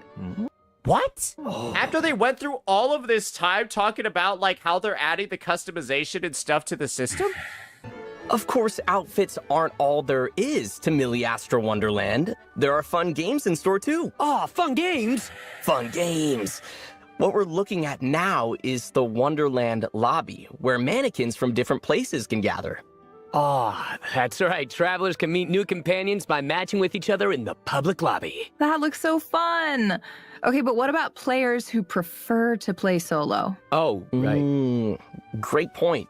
After reaching a certain Wonderland level, travelers can also choose to create a private lobby of their own. Oh. Both the layout and background music of the lobby can be adjusted, and you can even invite your friends to visit and play games together.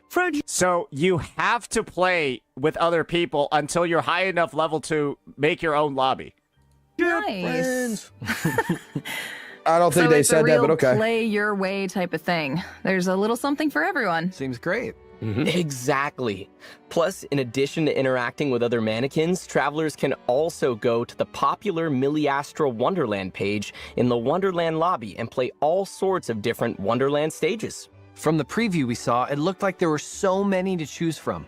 Management sims, party games, PvP battles, adventure challenges. You name it, it's there. Totally.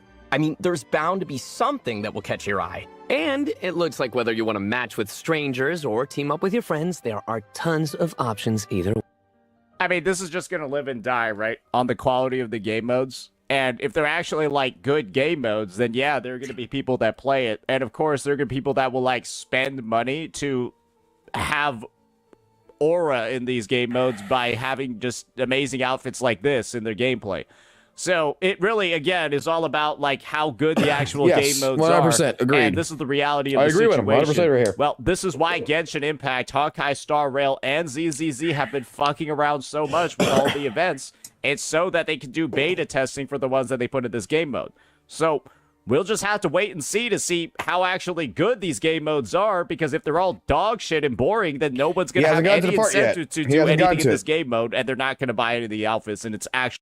Because pretty much, let me put it like this. Pretty much at this point in time, I'm still not interested, right? I remember watching. I mean, you guys are like, just hold on, Fox, hold on, Fox, hold on.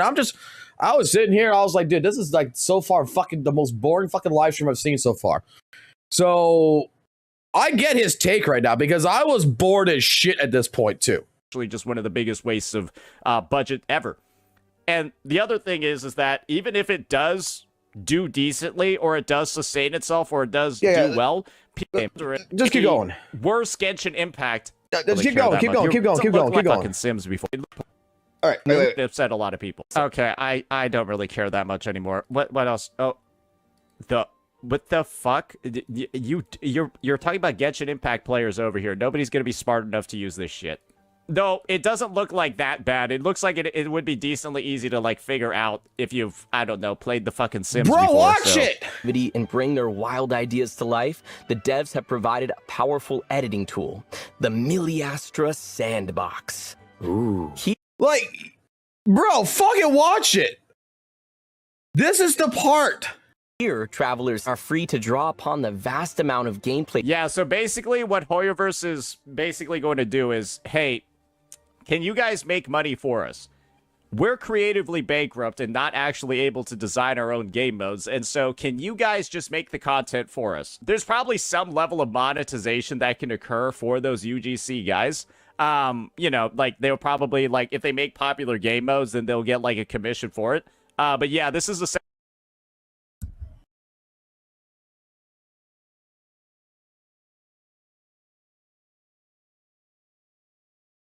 Guys,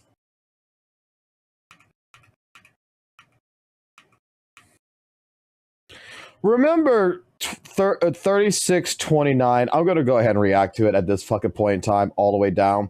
All right, we're gonna just remember 3629. What I'm gonna do here is I'm gonna let him fucking continue fucking talking. I'm going to take a shit on this one. Like, I'm going to fucking legitimately just go to the fucking restroom. I'm going to take a fucking piss. I'm going to take a shit. I'm going to clean up. I'm going to fucking wash my face.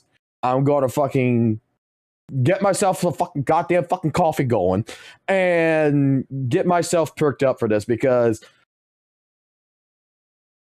bro, I don't think he realized how cool this shit is.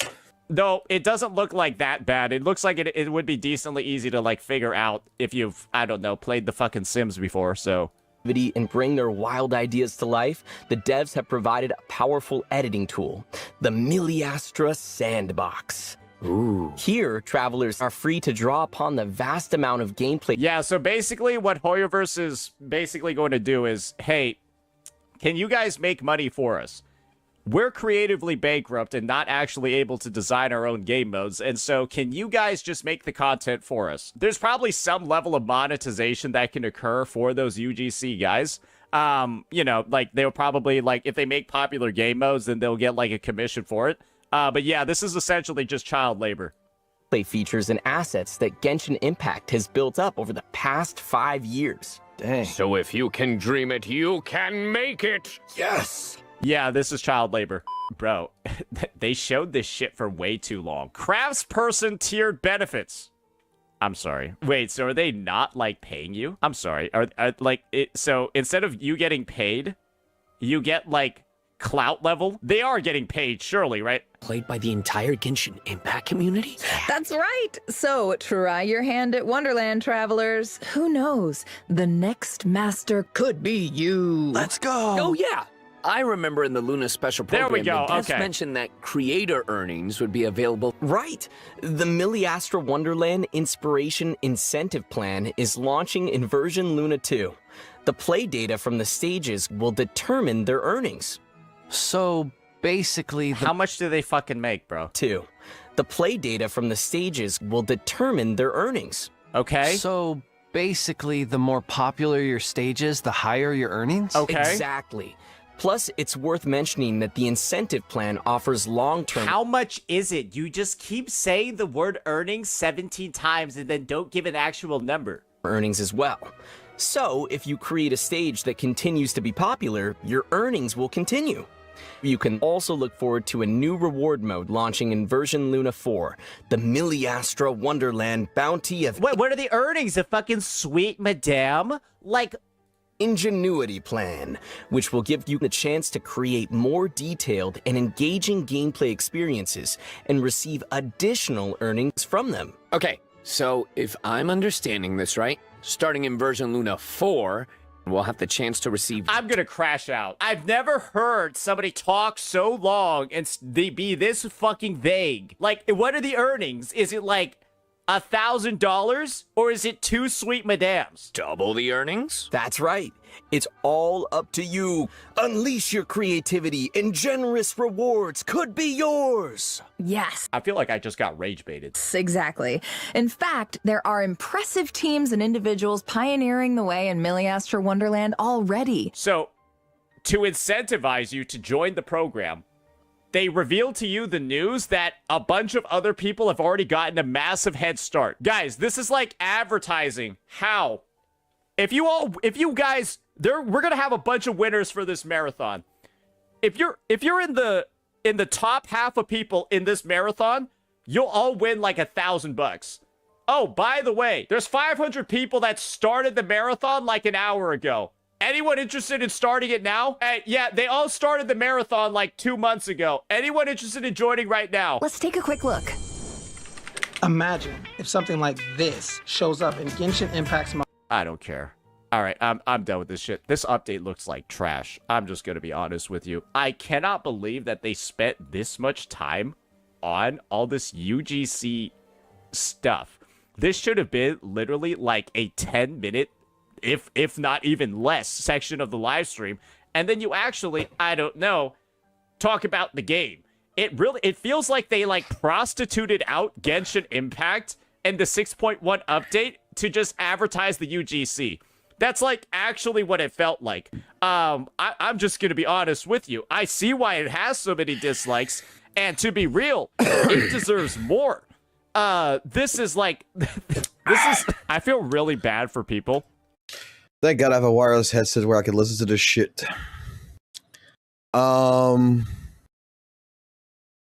Straight up, the reason why they're not telling you about the monetization is because pretty fucking sure they want to finalize the monetization before they make an announcement about the monetization. Like, YouTube will tell you, like, hey, if you get 1,000 subscribers, you can be monetized. And you're like, okay, how much do I make then?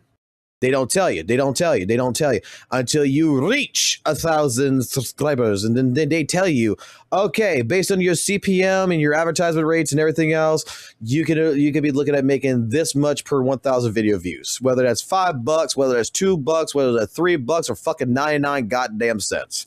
Like, it's going to tell you based on how many views you get on your channel, all this other stuff. This is where your RPM is going to stack. This is where your CPM is going to stack. And basically, they're not just going to throw a fucking arbitrary number onto the fucking goddamn shit when the fucking shit is not released to the fucking public.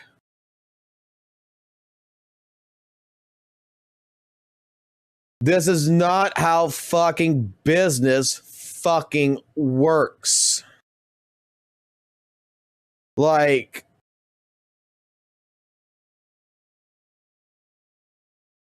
holy fucking moly. 500 people or whatever in front of you, marathon fucking talks. These are fucking people that they are probably, yeah, there's people already working in it because they're testing the shit. And then it's going to be open to public. These are probably going to be the thing. They already got a head start because they need to have content in something when there is no content to start. Like, dude, it makes perfect fucking sense. You got like let's say 500 people building fucking game modes and shit right now that's working in this shit that they gave early access to a bunch of fucking people, right? It makes perfect sense because with the fucking mode launches, you need to be online to play the fucking game modes in order to get unlocked this shit to fucking do all this other stuff. It makes perfect fucking sense. Fill it up a little bit. Mario Maker did this shit. You know, like when Mario Maker first fucking came out, it didn't have 0 fucking levels. It had a bunch of customized levels from different fucking players who had early fucking access. So that way they can start populating it before the fucking public comes in. Like, this is an engagement with the community. This is community engagement.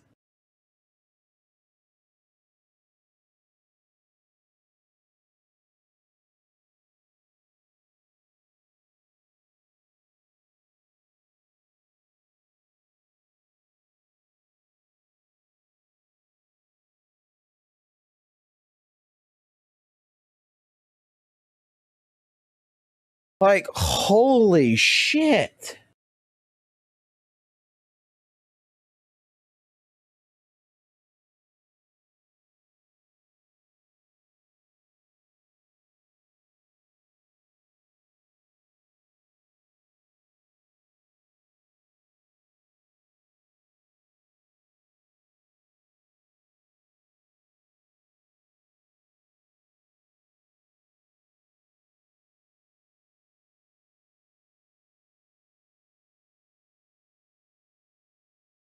Like, I'm actually legitimately sitting here and I'm thinking about this and I'm trying to find out what his point of view is on this. Like, I'm trying to see the negative side that he's talking about. Like,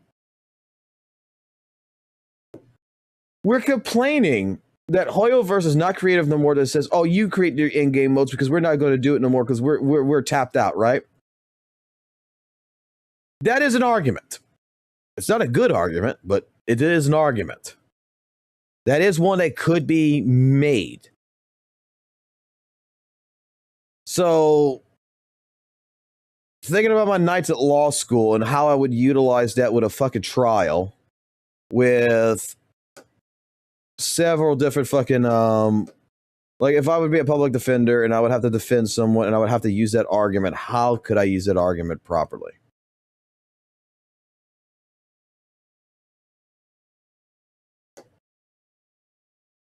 In the case of this, Hoyoverse has, opened up a door to allow the fans to come in to introduce in-game modes that, relatively speaking, right now at this point in time, it does appear that, Hoyoverse is too busy working on newer projects and stuff like this, that the development team wants to primarily focus on the story content, it seems like, and you can see that with the lack of actual events happening for this version, that they're focusing on developing an in-game system to utilize the community to create, in-game modes for players to participate. So they're stealing basically the Mario Maker concept and basically asking the fans to create their own content, which,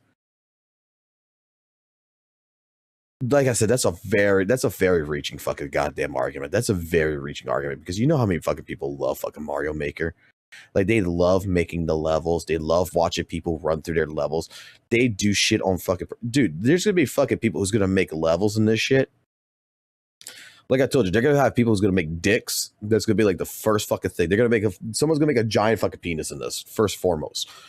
But there's going to be those people who's going to make like fucking levels that is going to be like fucking hard as shit to fucking compete just to be fucking masochists.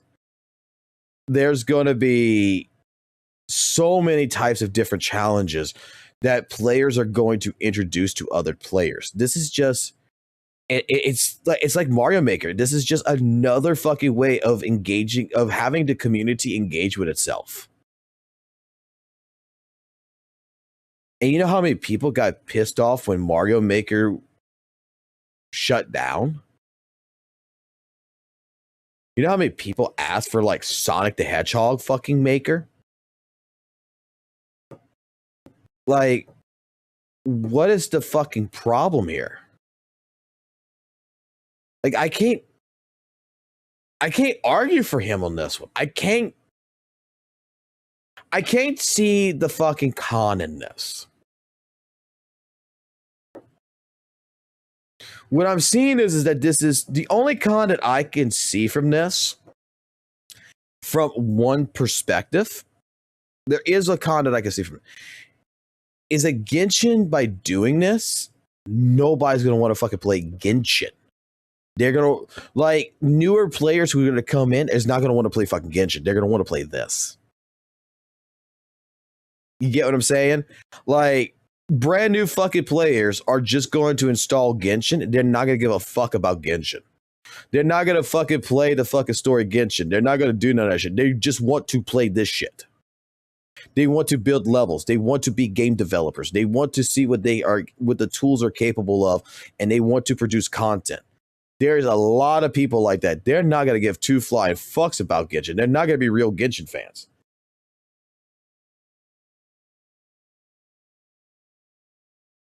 Yeah, bro's never been in the Steam fucking workshop. Dude, Steam fucking workshop has got fucking...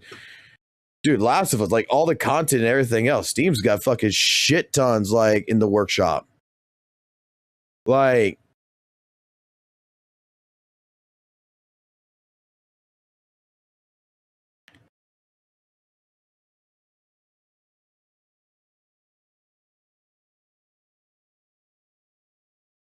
Just like the most recent. Like...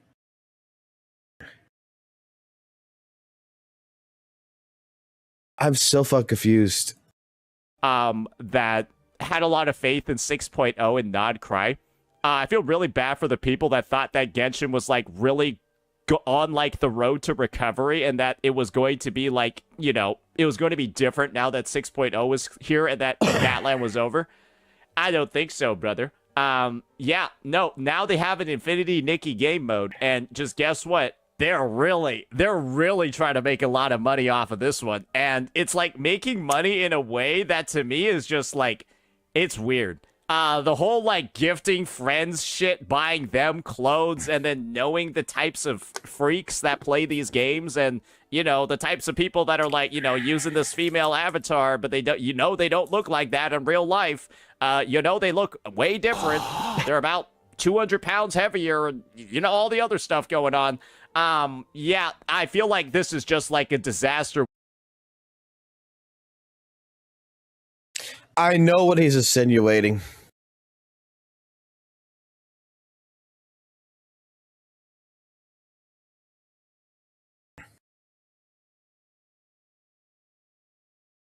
I know what he's fucking insinuating here.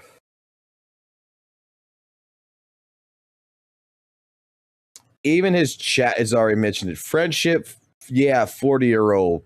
Want to make friends with kids. With people 12 right at the top. That is what he's insinuating. The fucking predators, exactly. Like, that is what he's insinuating. Waiting to happen. I think that naturally, right, we've all heard about what happens in Roblox. I think they got sued recently because somebody was, you know, cosplaying, you know, cosplaying Diddy in their game. And yeah, that's exactly how in Roblox waiting to happen. I think that naturally, right, we've all heard about what happens in Roblox. I think they got sued recently because somebody was, you know, cosplaying, you know, cosplaying Diddy in their game. Look, Roblox is a fucking platform that you got to be careful with. Okay? And Roblox is changing its system and everything. There is adults that's in it. There's a lot of adults that fucking play Roblox. Let's be fucking completely fucking honest here. All right? The problem is that Roblox allows for you as a quote unquote developer to basically put whatever the fuck you want on fucking Roblox. You want fucking goddamn to make a porn game? You can make a porn game, you can put it on Roblox.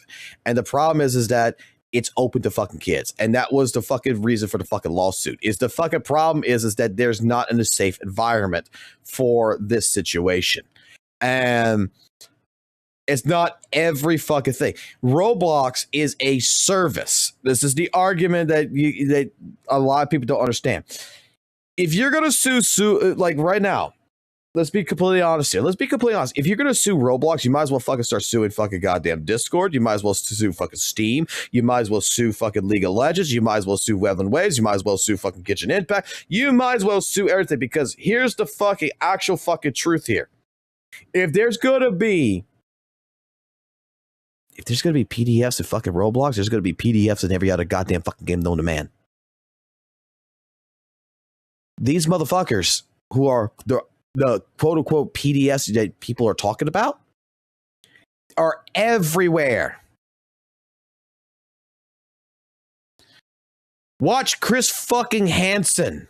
Fucking chat rooms, fucking PlayStation, Xbox, everything, just to catch a fucking predator and put them on a fucking table and talk to them. Like, it's not just they're stuck in Roblox. It's not. That's why, like, what Roblox has to do is they have to regulate it. They have to find protection mechanism. It's something that needs to be fucking done because Roblox didn't give two flying fucks. And now they're paying the consequences in this shit. Because straight up, they open up a service that allows anyone to do anything. And look, there are some fucking oppressive fucking games in Roblox. I'm not gonna lie, there's some fucking oppressive shit. There's actually some Roblox games that don't even look like Roblox games. That there is some fucking grade A fucking developers that's in that shit. But you're not gonna stop you're not gonna stop PDS for fucking being in fucking shit. God damn, you don't even know. Like there could be fucking shit in fucking communities all over the fucking place.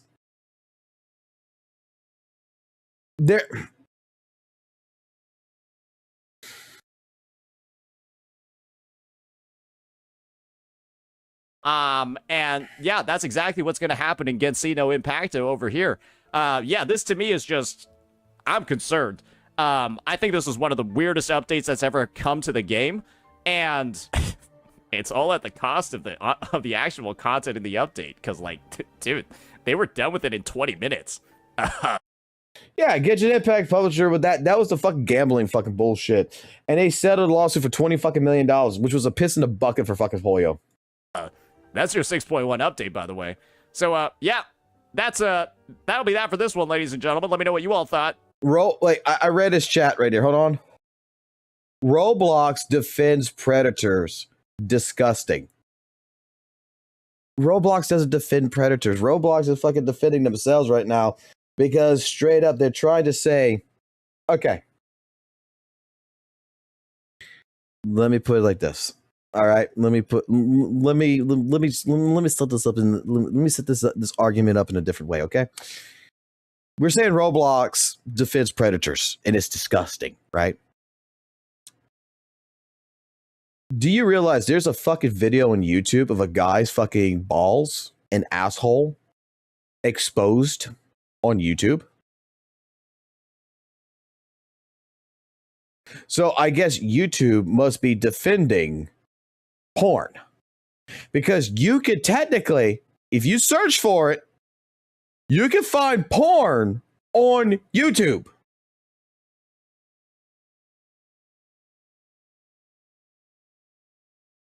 You can find sexual explicit material on YouTube, a platform that even kids fucking watch.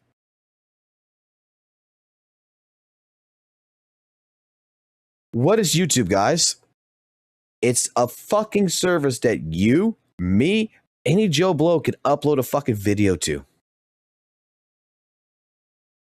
That requires that people with, a brain reports the fucking infringing fucking content on it.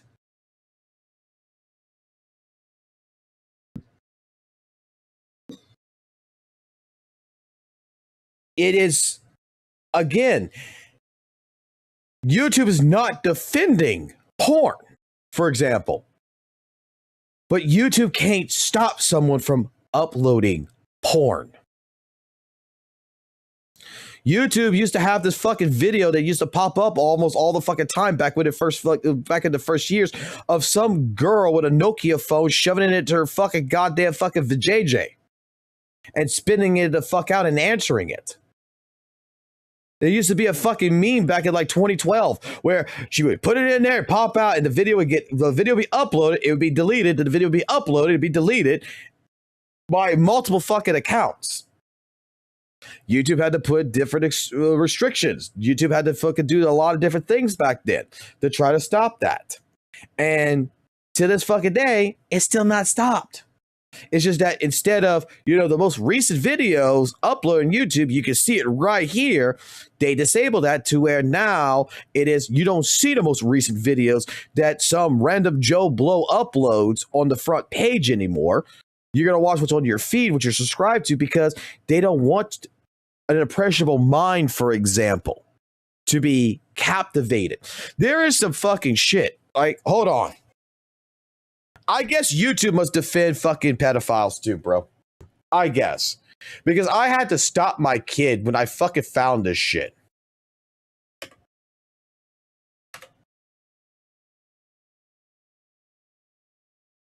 You think some of this shit that I'm going through with kids, right? Like the fucking cubby board shit and all this, like with the toys, like toy, Iron Man, Hulk, video kids, right? You think some of these videos that you're looking at from the fucking thumbnails, okay? From the fucking thumbnails like this is like legitimately, you know, when you look at like this, is safe for a fucking kid? I'm going to tell you it's not. Because I'm going to tell you what I fucking saw one time. All right? And the reason why my kid, even with the fucking YouTube Kids app, I had to fucking fix that fucking account. I had to fucking make sure I have to monitor that shit. It's because there was fucking grown-ass fucking adults doing this shit right here, which you see like the Hulk doing this kind of shit that my son was watching. That was with a fucking Barbie doll and an Iron Man, and Iron Man was fucking impregnating a fucking Barbie. No fucking bullshit. But it's with toys.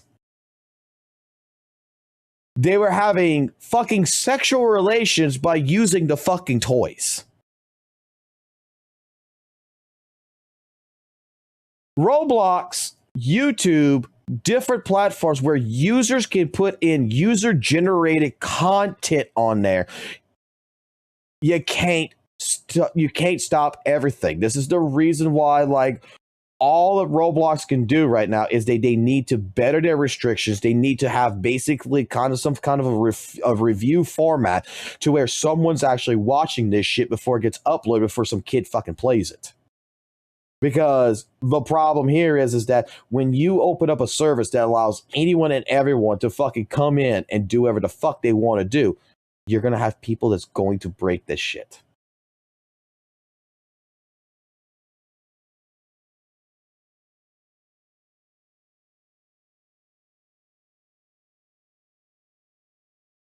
That's the thing. Where's the moderation?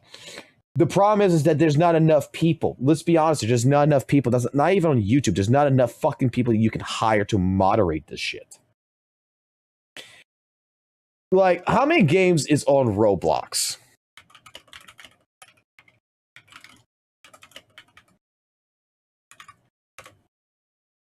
There is over 44 million fucking games on Roblox as of fucking April 2025. How many people do you think Roblox needs to hire to be able to moderate all that shit?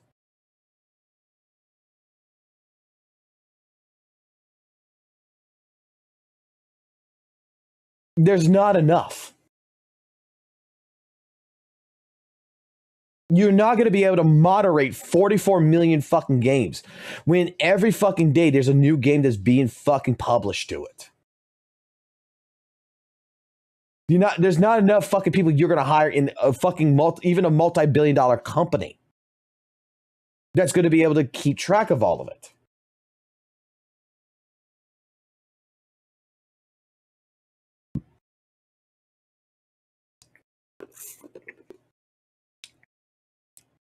Like,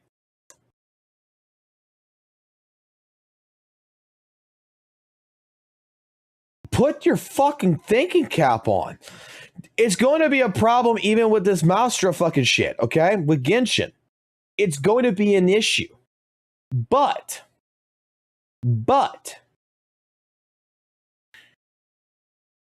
hopefully,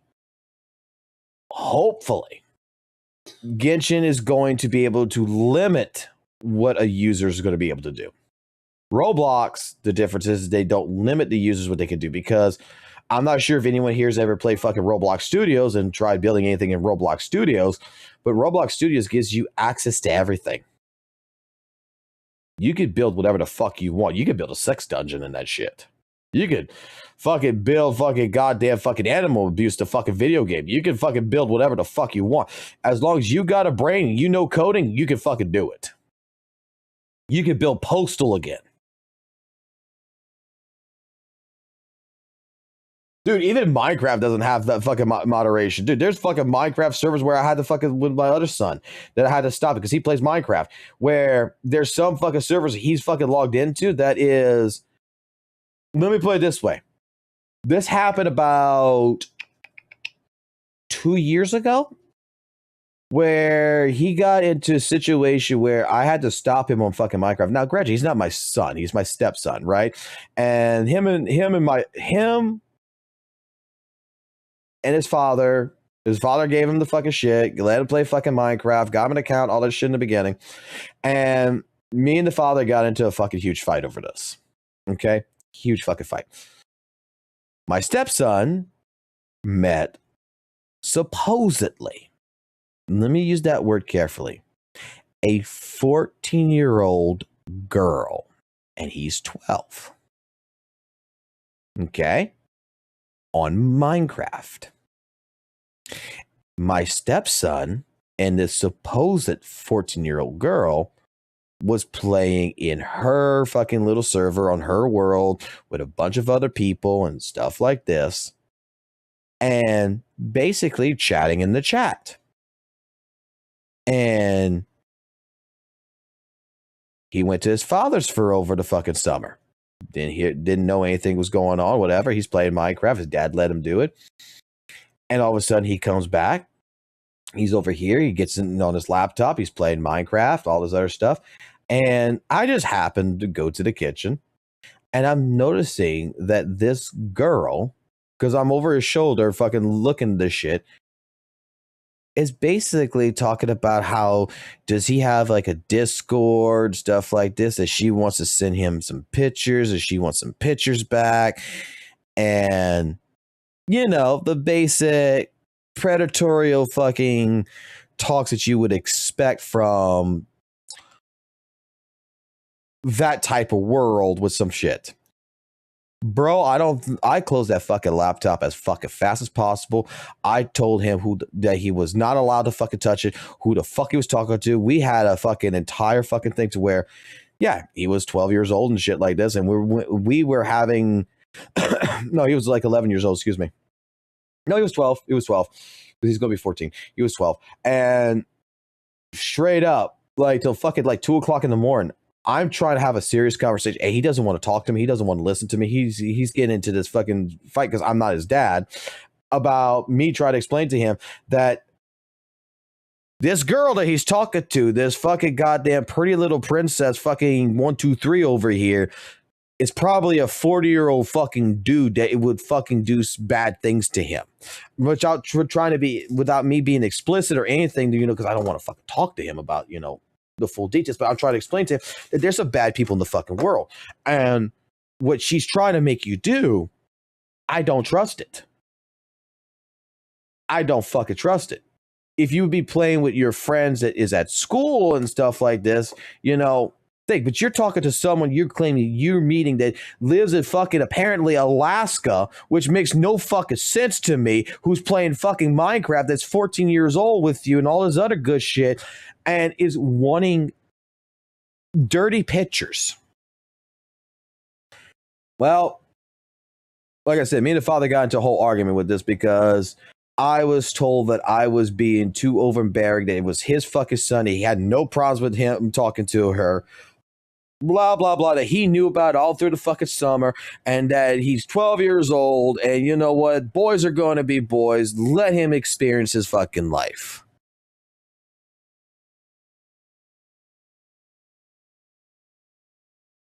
Went through this entire fucking shit. And you know what?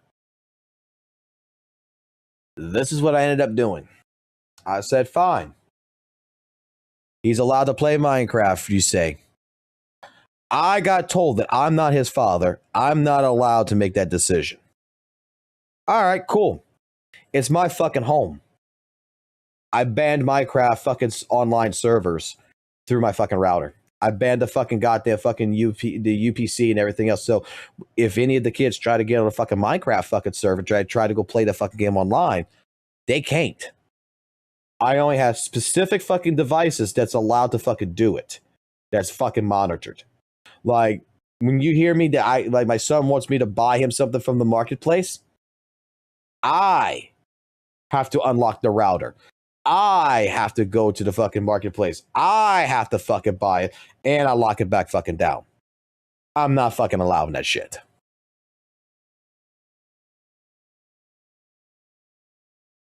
Now, when he's with his father, I can't control that. His father thinks it's perfectly fucking fine.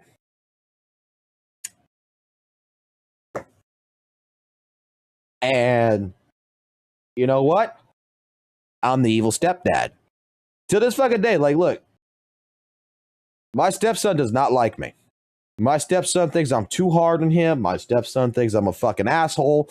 My stepson has already fucking gone ahead and in the last year or so has fucking made so many fucking remarks about how he wishes I was fucking dead.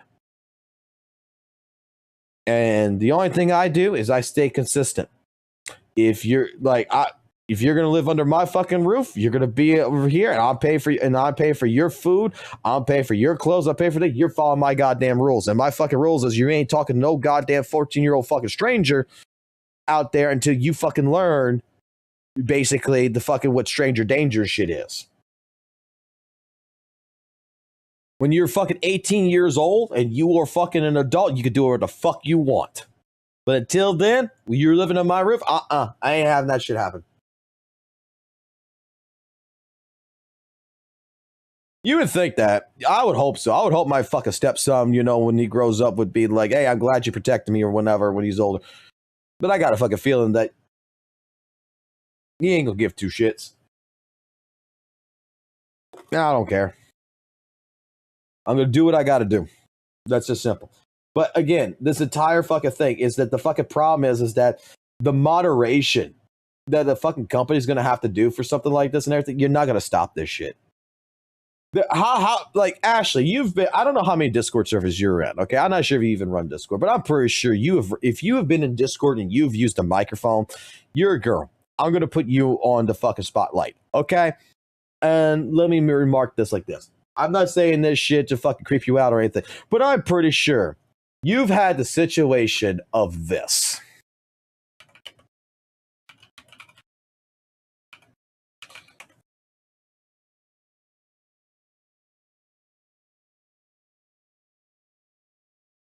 Let me find the right one.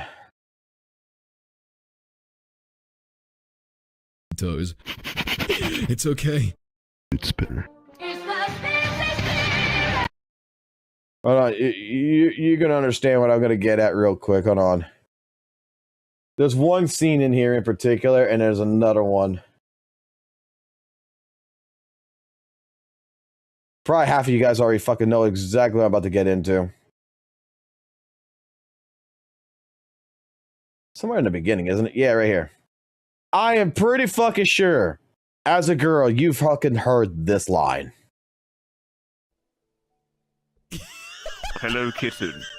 It appears to me that you haven't been on Discord very recently. I would like a message back from you, if possible. Daddy's getting angry. How many times? Ask for a kiss?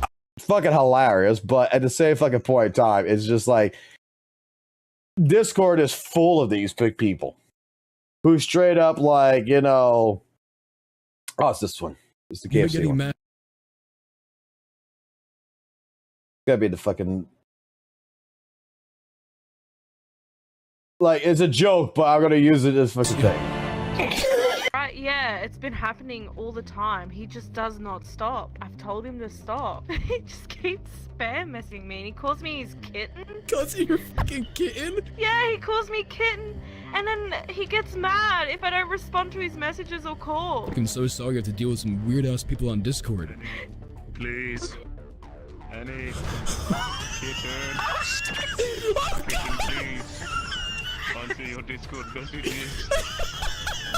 This, please. Leave Annie alone, you fucking weirdo! Leave him alone! Girlfriend role. You okay, Armin? I promise I'll promote him! I'll promote Armin! I'll promote him! I'll give you ownership! Damn it, Eddie. This is your fault. It's your fault that he's so horny. You need to fix this. Armin, it appears to me that you have stolen my kitten. I will share for now. One day I'll be back.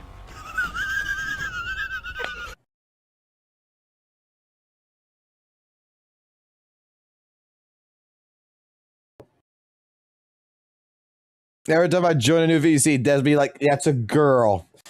I mean, this is the fucking truth. Like, oh god, what was the name of the fucking goddamn person who does this shit?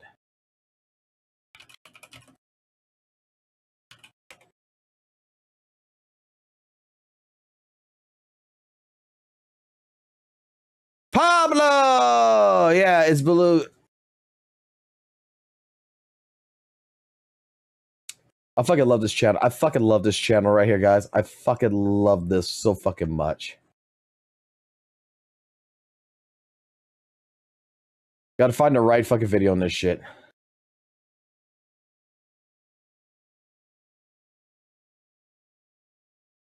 Gotta find the right one that's gonna describe this entire situation, because this motherfucker describes every fucking Discord situation known to fucking man.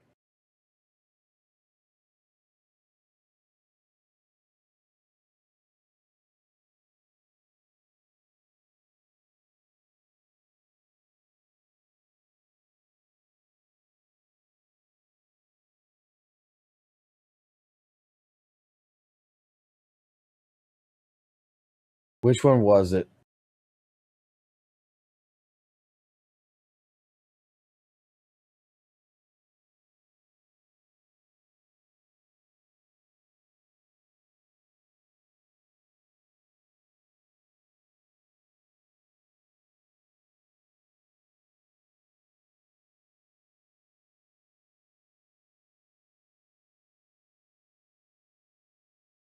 Oh, there's one in particular I'm looking for. One in particular.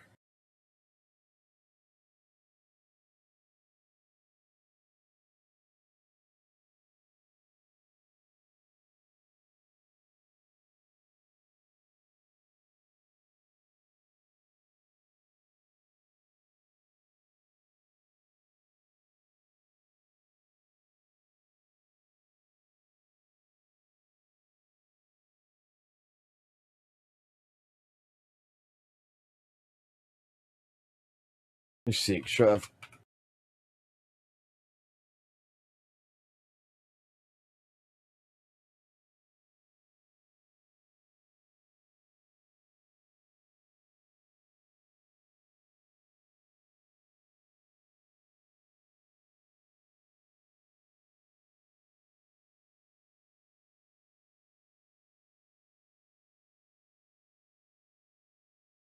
This one.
Oh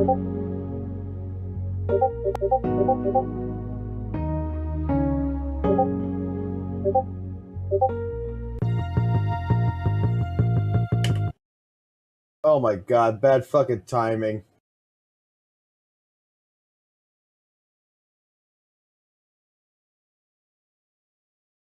Surprise, motherfucker. God damn it, Kete. Bad timing, bro. Bad fucking timing.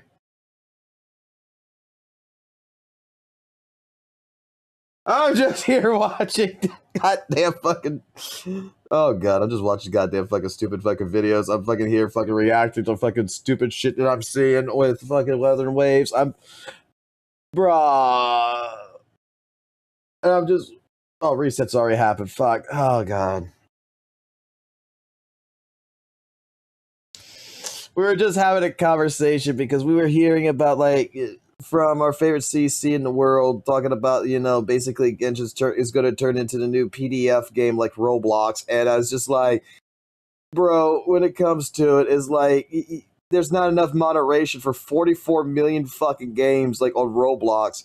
And hopefully Genshin's going to do a lot better in moderation when it comes to how they perform with their content. And like straight up, I'm just like listening to all this shit and I'm fucking losing my mind.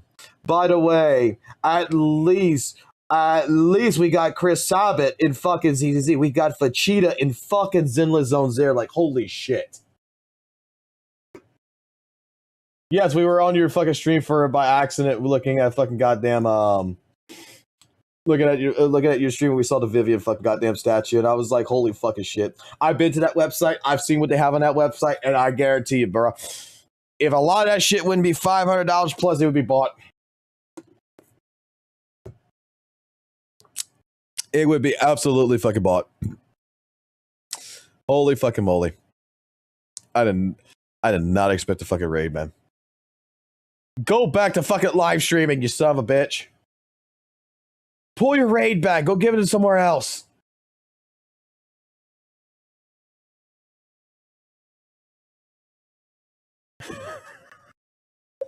Oh, God. You know, I feel like I got caught in a sense. Like, I feel like I get caught when this fucking shit happens. Like, this is not something I expect. This is something I should just expect. I should just expect it. I should just expect it. He's just gonna fucking do this every fucking goddamn fucking time.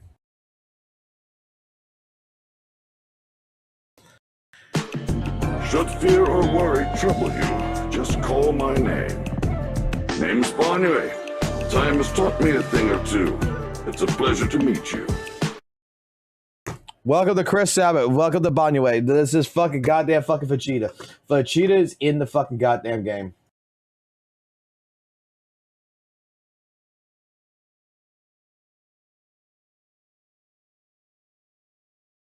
$4.7K subscribers until we do the fucking goddamn Evelyn fucking Odd Up cosplay. You know what's sad? You know what's actually fucking sad? I still have it fucking bookmarked. I have it fucking bookmarked. I told you. I get 15K subscribers. I will get the baby oil. I will buy this. All of it. High heels, everything. And there will be a fucking live stream. If we get 500 fucking members, the cosplay will also happen, but the wife made a fucking suggestion.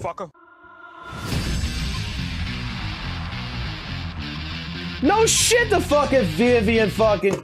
No shit the Vivian figure is tame to the others on that site. I've seen what's on that site. I've gotten horny off of that fucking site, okay? No fucking wonder. You don't have to send fucking money, you son of a bitch. God damn. No, get back into this real quick. Save your fucking money. You need that for yourself. You need that for you and your fucking family. You need to take care of yourself, sir. I'm fine. I'm gonna take this fucking goddamn fucking $10 you send me, and the next time you fucking live stream, I'm gonna give you goddamn fucking $10 worth of the goddamn fucking members back. Give back your goddamn money in some way, shape, form. I'm gonna buy the entire set. Like the wife said that 500 members. If we got 500 members, she wants to fucking film me or do a live stream, an IRL live stream of me walking into fucking Walmart dressed up like this to go buy a gallon of milk and walk back out. And she will follow me the entire fucking time, walking all the way thing, grabbing the milk, checking out, and getting the fuck out of Walmart. I told her I would fucking do it, but I don't think it's going to happen. We're going to make it fucking fit. Like, I have to buy the biggest one, which is going to be a 2XL. Have to buy the biggest one. And then probably there's going to be the shirt that needs to be fixed in a sense. The pants might need to get fixed, but she's a sewist. She's a person who does a lot of sewing and shit, so she's going to fix it. How close are we to 500? We're not even fucking close at all, motherfucker. We got 68. Not even fucking close. Actually, it might be lower than that. Hold on, the bot's not even on. Load the bot up. Let the bot do its work. Hold on. Wait, okay, never mind. We got 70.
Oh, fuck you.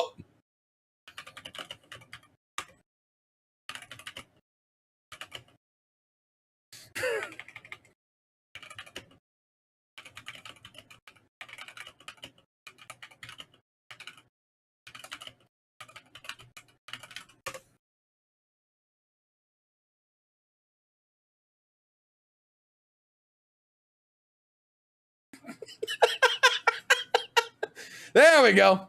Pussy.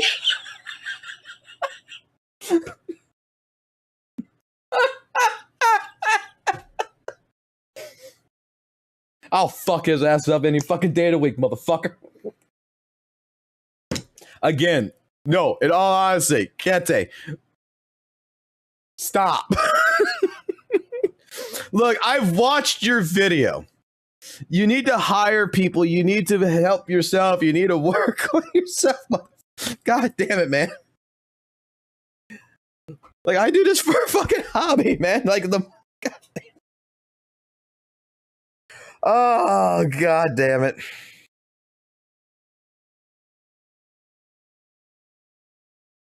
Okay. I'm going to back down because I don't want to give him an ulcer.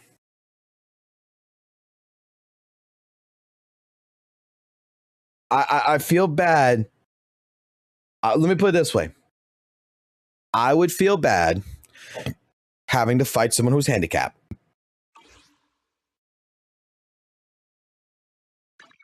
Okay? So I'll be the big boy.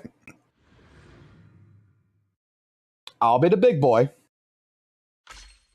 And I will back down. And I'm not going to fight.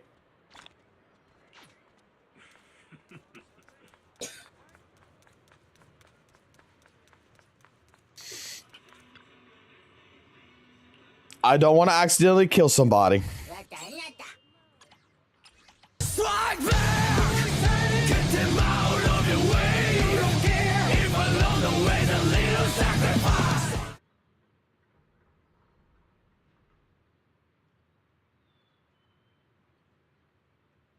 Why the fuck did we sub to the fucking channel? What the fuck was I working on before all this?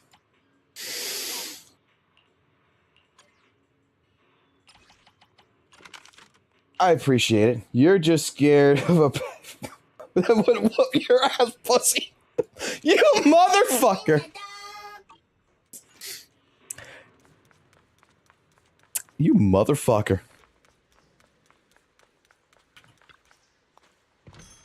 You just lucky.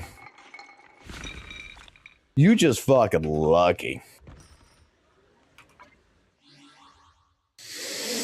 You lucky that I have a good heart, man.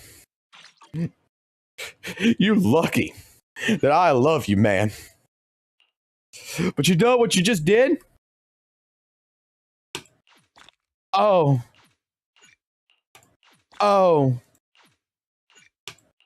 I'm doing the cardinal sin. I'm spending polychromes on batteries. Bitch. No, but in all seriousness, no, dude. Yeah, I care about you.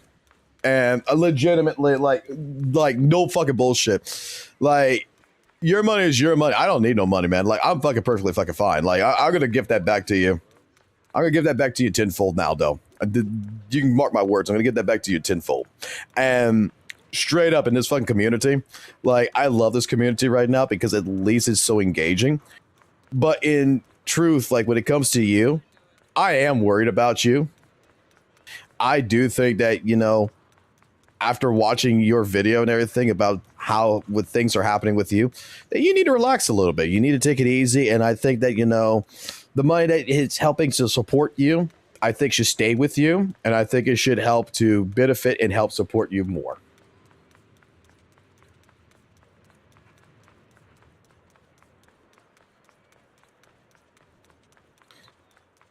I'm gonna take his entire. So he gave what?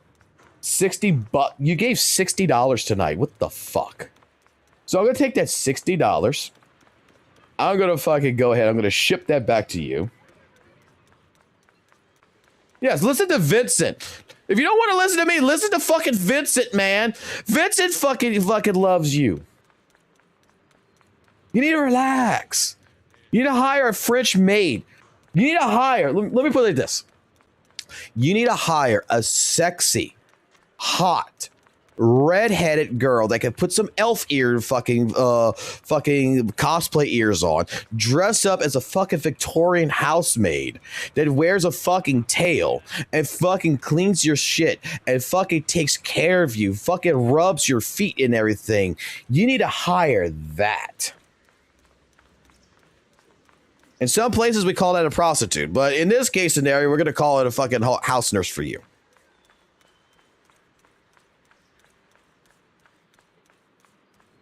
Bro sure has a fetish. I'm just saying. Give the man a girl with some handlebars, okay? No, Rena thing, that won't work. We need to get Orphe. We need to get a girl that looks like Orphe to go ahead and clean his house.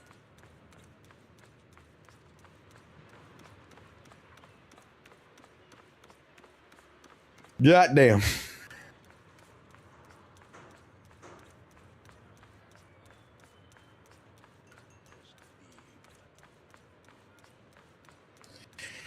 Oh, goddamn. This was not expected. Like, this was definitely not expected.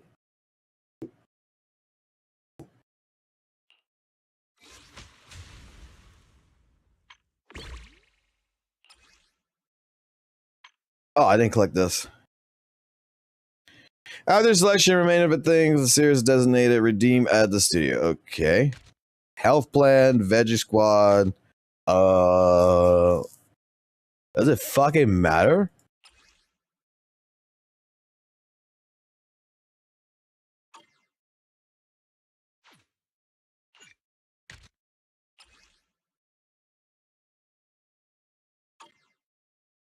God, you know what this reminds me of? And this is gonna like there is a show, there is an old fucking movie, the Californian fucking Raisins. I don't know why, but it's the fucking broccoli fucker. It's the broccoli bang boo. For some reason, I saw this shit, right? I saw this shit,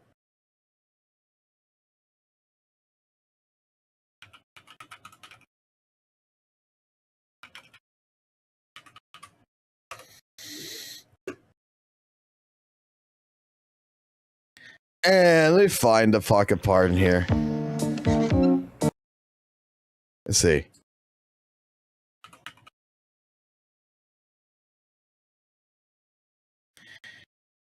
Lick bro. Yeah, I don't know why I thought about this shit.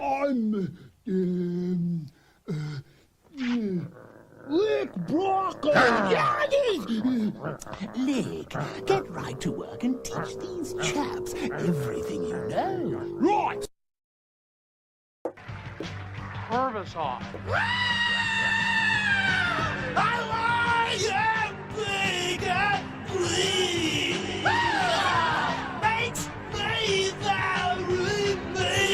Why the fuck am I like, why is my fucking old ass fucking brain thinking about the California raisins with the fucking broccoli shit?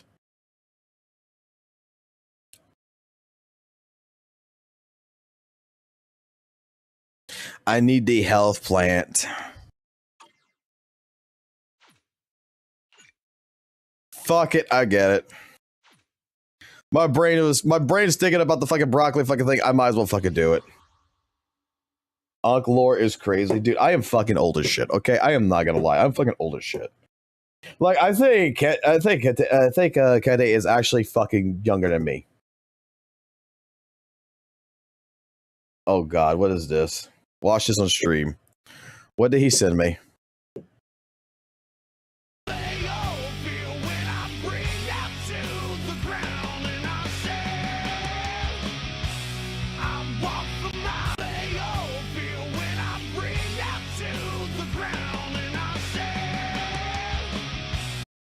Bro, I need to do this to my wife. This is amazing. This is fucking amazing. That's what you do to your wife. That's what I need to do. I just need a fucking...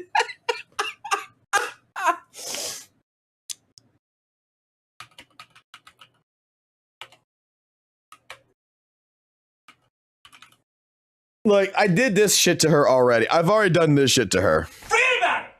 You ain't even gonna do nothing? Joke's on you, Arlen. I identify as a woman. I've done this shit to her.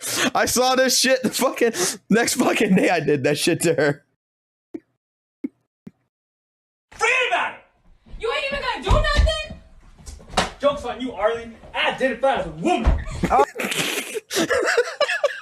I fucking did that shit to her ass right there.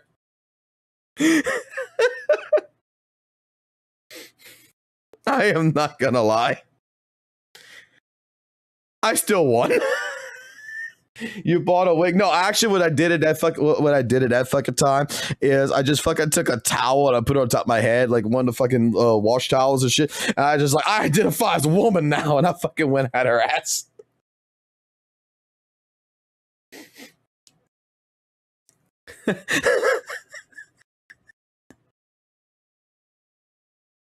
Oh my God. You know what it's time for? I'm gonna tell you what it's time for. It is time to go to fucking Reddit, and it is time to go fucking see what the fucking fan art we got going on. Oh, look, it's fucking Monoto going ahead and straight up fucking banging someone's ass. I don't know which person's lucky for there.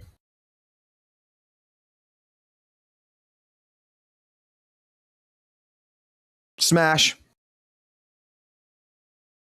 Definitely smash. Know the difference between Octodad and Octomommy. God, you know what?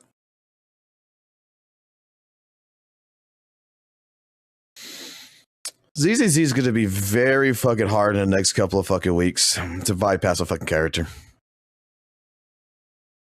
It really fucking is.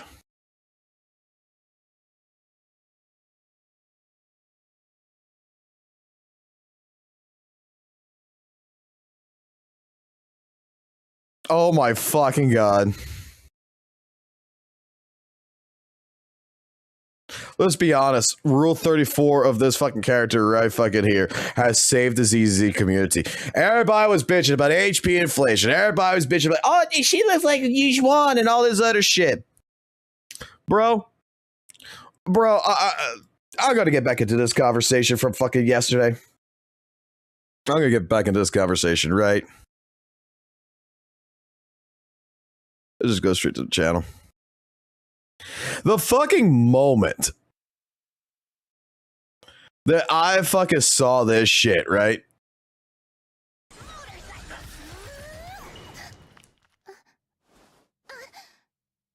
Catty, I'm not sure if you're still on my stream, buddy.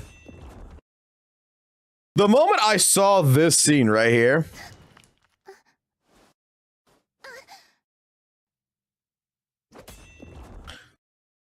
I'm gonna pull the fucking picture back up. Hold on. I'll go pull the picture back up. Let me go get the picture.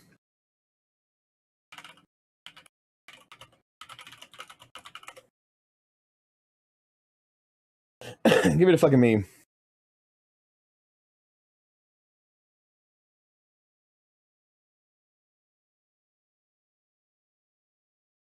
This is all I thought of. This is all I fucking thought of. And you know what's sad? Less than 24 hours later, we already had fucking ethereal fucking dick that was already fucking drawn and was already being utilized. You guys, do you wanna play with me? Like, someone needs to recreate this. Like, someone needs to make this all ethereals and make her sit like this. Like straight up, this needs to be fucking done. Hold on. Can ChatGPT do this? Can ChatGPT do this? Or will it tell me, no, it's too sexualized? Let's see. Recreate the first image in anime style with the girl Lucia in the second image and the men in the back being the ethereal monsters. All right, give me a second. I need to get a good fucking picture of this shit here. I want to get a good picture of her face here. Hold on. We're going to see if fucking AI can make this. Until it can actually be fucking drawn by a real artist. This just needs to be done. This just needs to be done. This just needs to be fucking done. Rule 35, bro. Rule 34. Paste. All right. Let's see if it's going to cook it.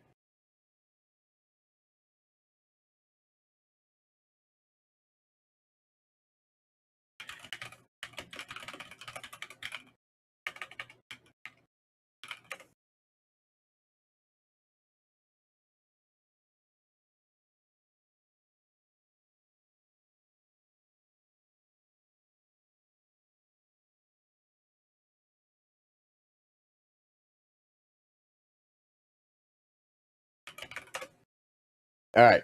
It says it can't do to what I want, but we're going to see what it can try to do. It's going to try to do something. You guys, do you wanna play with me? I want it to look good. I just don't want to fucking put like fucking her fucking hand on top of the fucking girl and shit. I want to actually fucking like drawn out. I'll commission someone for this shit.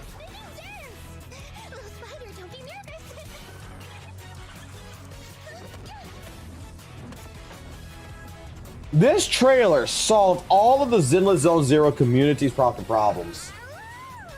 Are you gonna roll at me? Right back at you.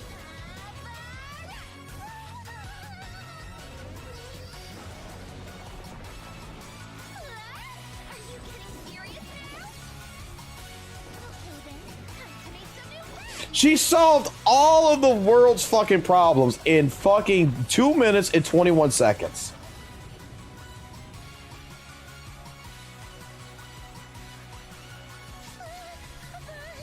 Sorry, it hit you a little too hard. Who's there?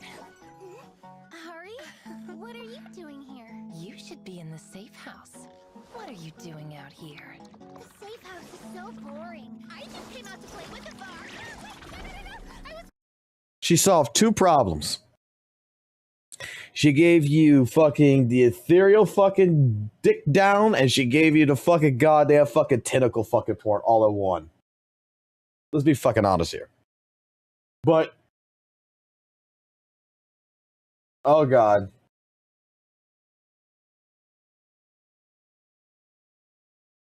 Oh god. It's not the best. Okay, let's see. I can tell to fix it. I can tell to fix it. Alright, we got something. It's not the best, but we got something. We gotta fix the ears here.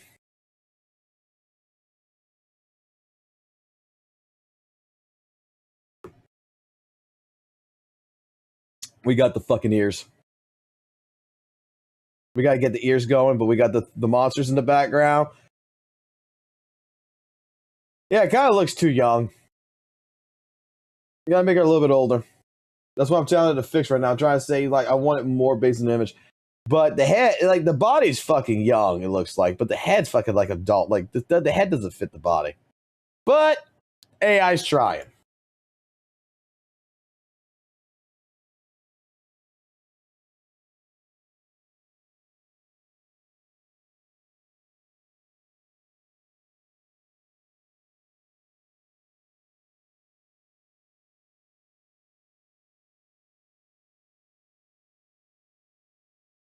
Well, the thing is you gotta remember, right? You gotta remember, everybody for like the last couple of weeks were all bitching about her fucking goddamn fucking outfit and everything.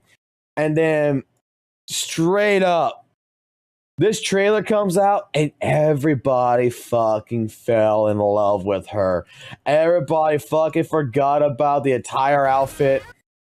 They got to see this shit, especially at the fucking end. And then Rule 34 was made. Dude, that was the best fucking pause screen I ever got so far. I gotta save this.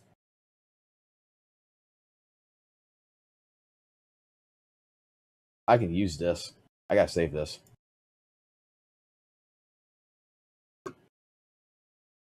I can save. I can use this. That is a perfect fucking pause screen.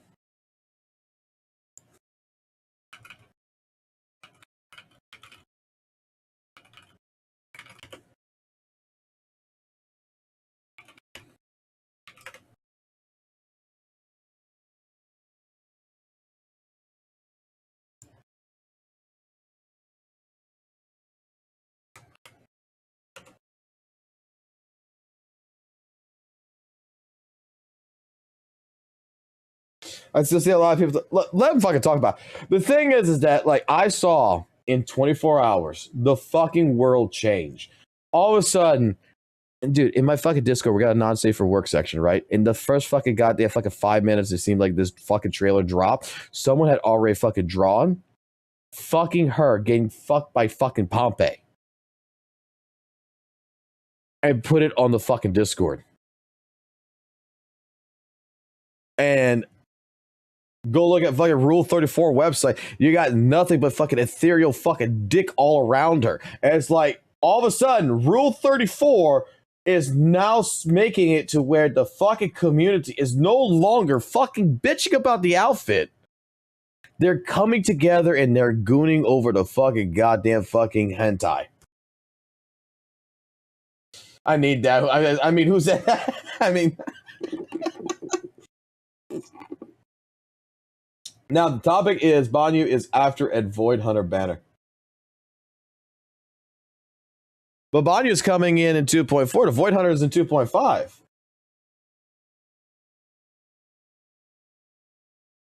Banyu is fucking Chris Sabat. That's coming in after 2.3. Like, Void Hunter, what?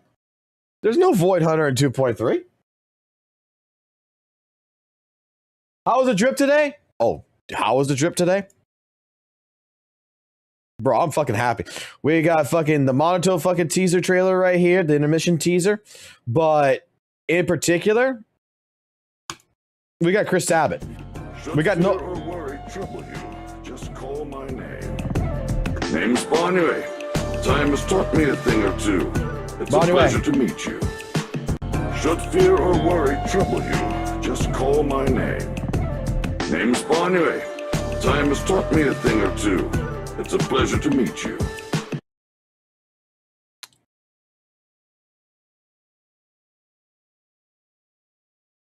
All right, thank you, AI. I think AI fixed it, guys.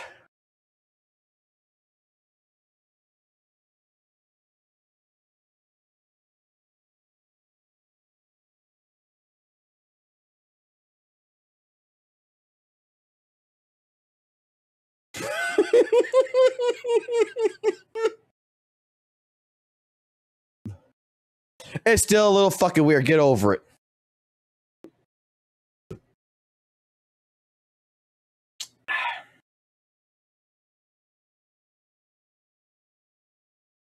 It's AI. You can't make it perfect. Until someone actually fucking draws this properly.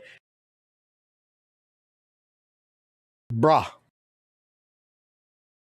She about to get plowed.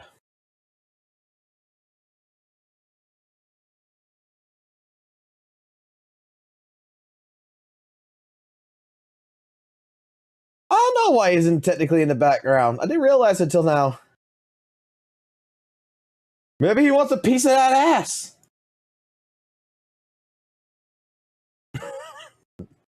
But straight up, we got Chris fucking Sabbath. Should fear or worry trouble you. Meeting a new friend calls for good luck. Care to leave a 5-star review? Rep 2493. And then we got her.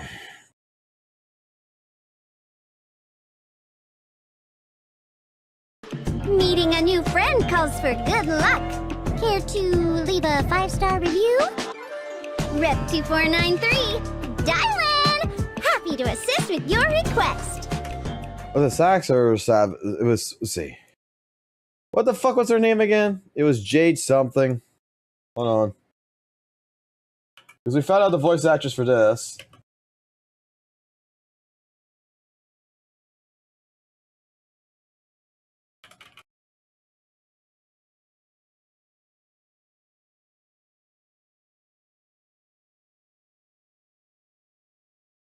Oh, who the fuck was it again? What was the fuck was her voice again?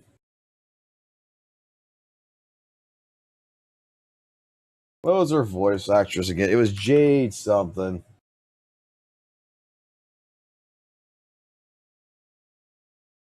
Was it Jade? What was it?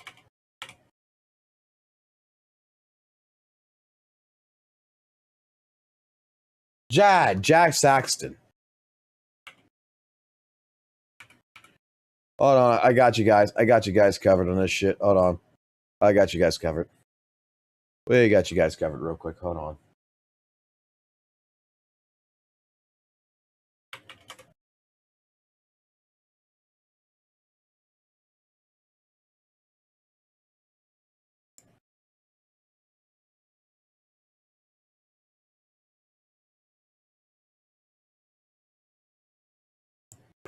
Voice actors from anime. Jade Saxton, Part 2. You're passionate.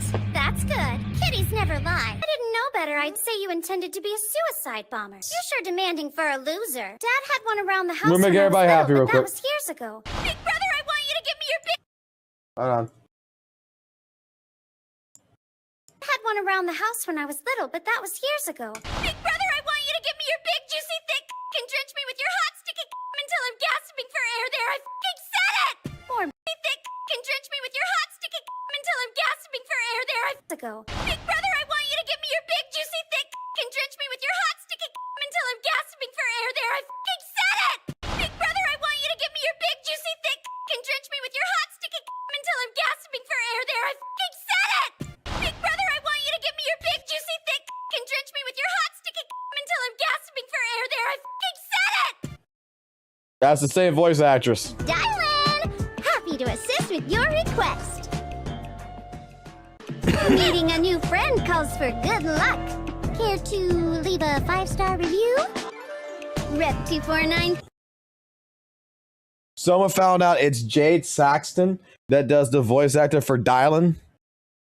And apparently, one of the fucking roles she had. More importantly, I proved that my dating games aren't embarrassing at Big Brother, I want you to give me your when I was little, but that was years ago. Big Brother, I want you to give me your big, juicy, thick and drench me with your hot, sticky until I'm gasping for air there. I fucking said it! More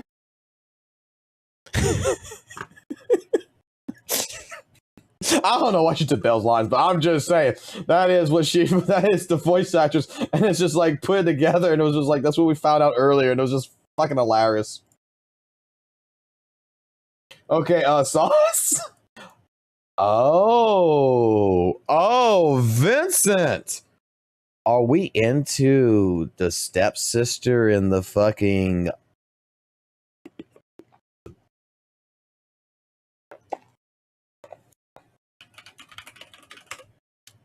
Hold on. Ryan the leader does this shit.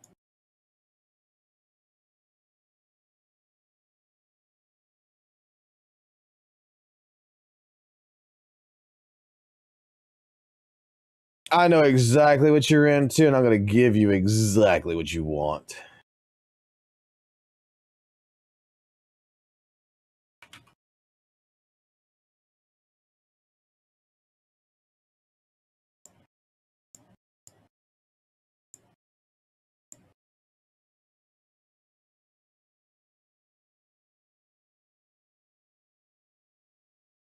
How old is this fucking video?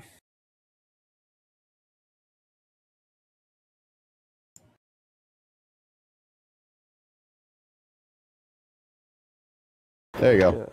Bye, Mom and Dad. Have fun in Tahiti. Fuck me. Stepbrother, stepbrother, I need your help. I mean, this is pre-algebra stuff. I don't know how you... Oh my god! What are you doing, Sarah? What the fuck is wrong with you? I just wanted help. Why are you naked? How are you stuck in the dryer? Stepbrother, I'm lost. What do you mean you're lost, Sarah? Hi, stepbrother. Why are you naked? I don't know, it just happened, but I need you to help me. You're not stuck. Just move forward. Sarah, stop. Sarah. Stepbrother. Sarah. Stepbrother, I need your help. See? That wasn't hard at all. I know I'm not allowed to play stepbrother, and I know you're just being a good stepbrother. What do you mean? And why do you... Can you just call me Eric? Why do you have to overly say stepbrother, stepbrother, stepbrother, stepbrother? Just say Eric. And also, you're allowed to play video games, Sarah. You're 20 years old. Stepbrother, I'm making sandwiches.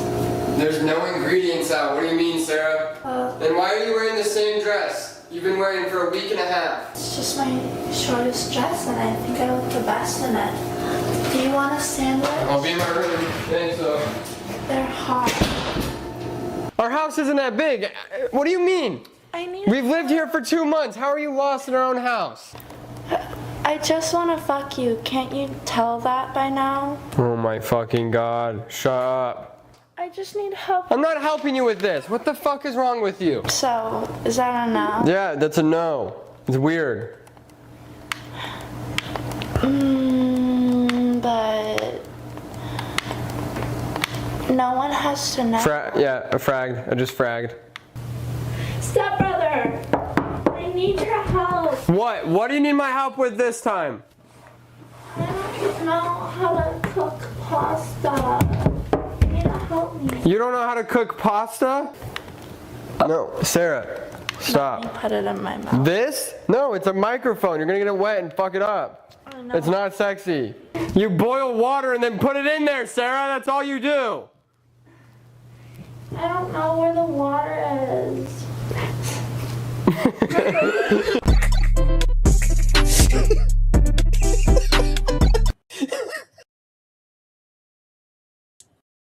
Oh my fucking god. I don't know what the water is. Ay, ay, ay. Anything recently with ZZZ to look at?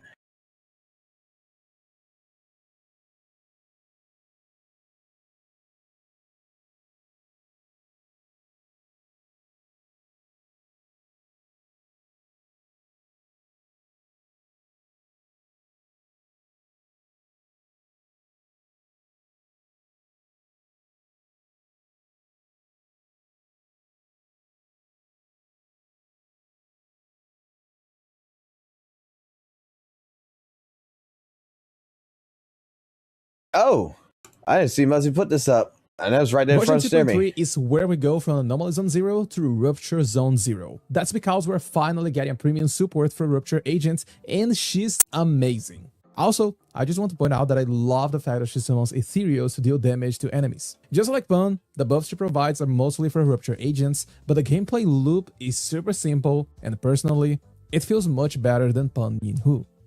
In this video, you'll learn everything about Lucia, kit, gameplay, discs, engines, and Mindscape, so you can get the best out of her. Let me order a coffee Before too we while I'm begin, thinking a about quick it. reminder that all the information here comes from the creator server, meaning it's not final, and could change before the official release. In terms of power level, Lucia is basically the Astra for Rupture. That's because most of her buffs can only be used by Rupture agents, which makes her less flexible than other previous supports. But that's far from being a problem, since the buffs Lucia provides are massive. Lots of sheer force, damage, crit damage, increased HP, and even healing, which pairs really well with the new Rupture Agents release in 2.3. Her gameplay is super simple, since you barely need to interact with her.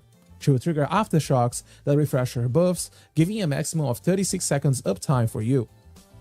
Let's start by talking about her core skill, since to make it easier for you to understand her kit and how things interact with each other. Lucia starts the combat with 60 Dream Points, and once you hit 100, you enter the Dream state, which enables a lot of her kit, damage, and buffs. Entering the Dream state also activates a quick assist to the next agent and also activates Ether Veil Wellspring, which increases the HP of all squad members by 5% and has, basically, unlimited duration. While in the Dream state, using any wing consumes Dream Points and upgrades it to a Harmony. And by now you're probably thinking, what is that guy talking about? Some of Lucia's attacks are considered wings or harmonies, and it will be specified on every single skill description.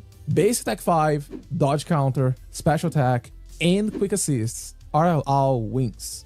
EX special, assist follow-up, chain attack, and ultimate are all harmonies. All the skills can generate Dream Points for you as long as you're not in the Dream state, and each attack has its own point generation. I'll talk about these point generations when going over her kit, but here's a quick reference for you regarding her points generation. If you are already in the Dream state, neither Harmony or Wings will generate Dream Points, and Wings will even consume Dream Points to upgrade it to a Harmony, increasing the damage and interacting with her EX special that will be explained later. Anyway, back to the core. If another active character hits an enemy, Lucia consumes 25 Dream Points and triggers an Aftershock that is also considered an Harmony. This Aftershock will be randomly selected between a basic attack Aftershock, quick assist Aftershock, and special attack Aftershock, meaning that leveling up all 3 skills is recommended in order to increase the damage of your Aftershocks. After any upgrade or Aftershock, you cannot trigger any Aftershocks for 8 seconds, and you buff all your allies with Dreamer's Nursery Rhyme, which increases your damage by up to 20% for 12 seconds. This means that, assuming you're triggering Aftershocks every 8 seconds, the core buff is active for a total of 36 seconds. Lucia exits the Dream state after running out of points, so after spending all her points, you need to refresh the Dream state, otherwise you risk losing her core buff. Now that you understand what Dream Points, Wings, and Harmonies are, let's move to the rest of the kit. Base attack is really basic, and there's nothing much to talk about here. The only interesting thing is that base attack 5 is a wing, and if you are in combat, it generates 40 Dream Points for you. The dash attack deals ether damage, but once again, nothing special here. The dodge counter is a win and generates 20 Dream Points for you, however, this generation has a 5-second cooldown. There's no basic attack skip here, so you can't even use it to reach basic attack 5 faster. The special attack is also a win, and just like the dodge counter, it generates 20 Dream Points with a 5-second cooldown. Now, for the EX special, there's a lot to talk about here. The EX special is a Harmony that generates 60 Dream Points and allows you to follow up with basic attack 5, meaning that a single combo of EX special into basic attack generates a total of 100 points for you. This is the fastest way to fully recover your Dream Points and get back to the Dream state. But there's a lot of extra stuff here that we need to talk about. The EX special also allows all of your Harmonies to activate the Darkbreaker state. I got a real quick question on something here. So, Dylan is going to be a stunner. An S-rank stunner, right?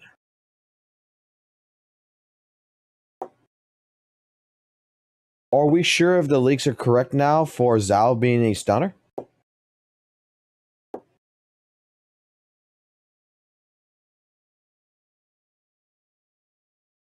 Like, I'm just wondering now.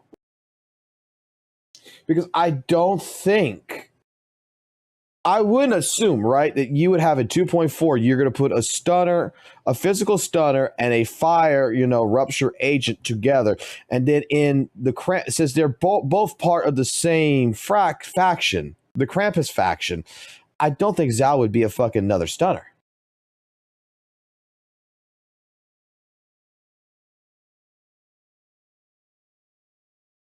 Because they're both in the same faction. That would be like you would release Bernice, as a stunner. You would release Lighter and Bernice, and both of them would have been stunners.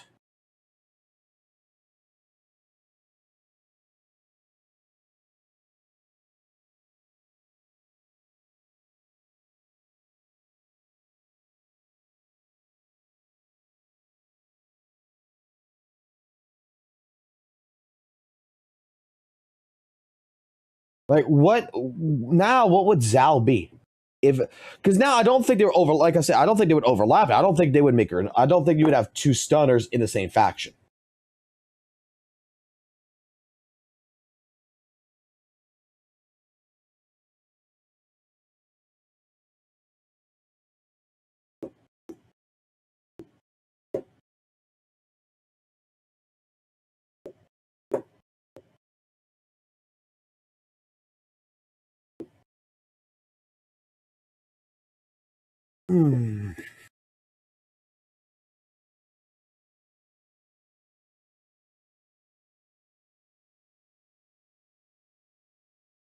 Maybe. I mean, maybe she could still be a stunner. Because, I mean, the leaks were saying that 2.4 Zhao stunner.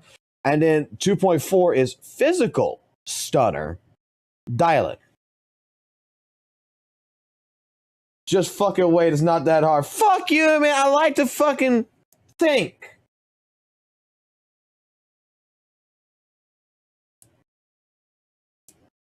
Well, no, medical. That's not what I'm getting. I mean, like one after the other. Like I don't think they would have two coming one after the other. I don't think you have a stunner and a stunner, right? I could see two attackers. I could see two anomalies. I can't see two defense, two supports, or two stunners, one after the other. That's what I'm getting at. I mean, I could be wrong. I'm just fucking predicting here.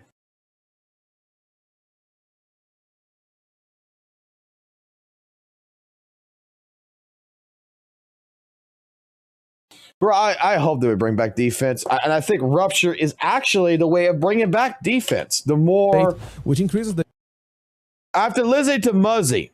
Muzzy has a theory on this. He talked about this in his other video. And I think Muzzy might actually have a good idea, and it would be a good solid point of how to bring back defense agents. And Rupture might be a key for that.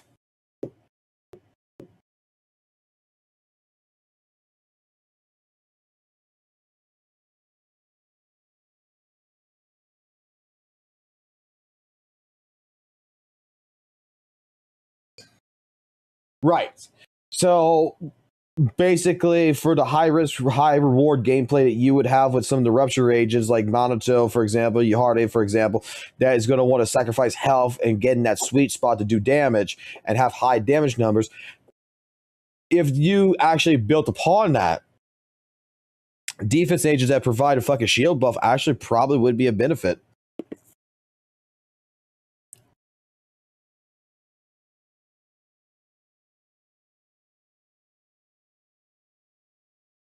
Octomami might need a defense agent. Could be a possibility because, like, how far you could charge it. Like, the shield, like, in all honesty, like the shield would be its own second HP pool, and this would be a way. This would be a way to kind of, if you don't have to do it, right? No one has to fucking do it, but this would be a kind of a way to kind of try to enforce, that comfort zone. Like you should have a defense agent to protect your Hatari, so that way, when you fucking go ahead and you got 1 HP and you're doing fucking shit tons of damage, you don't want to accidentally not dodge at the right time and kill her off the screen and have to reset, do you? So get yourself a defense agent, protect her. Basically, just like what you want to do anyway with her in bed by putting on some protection because you don't know what you might get. Trojan, sponsoring ZZZ.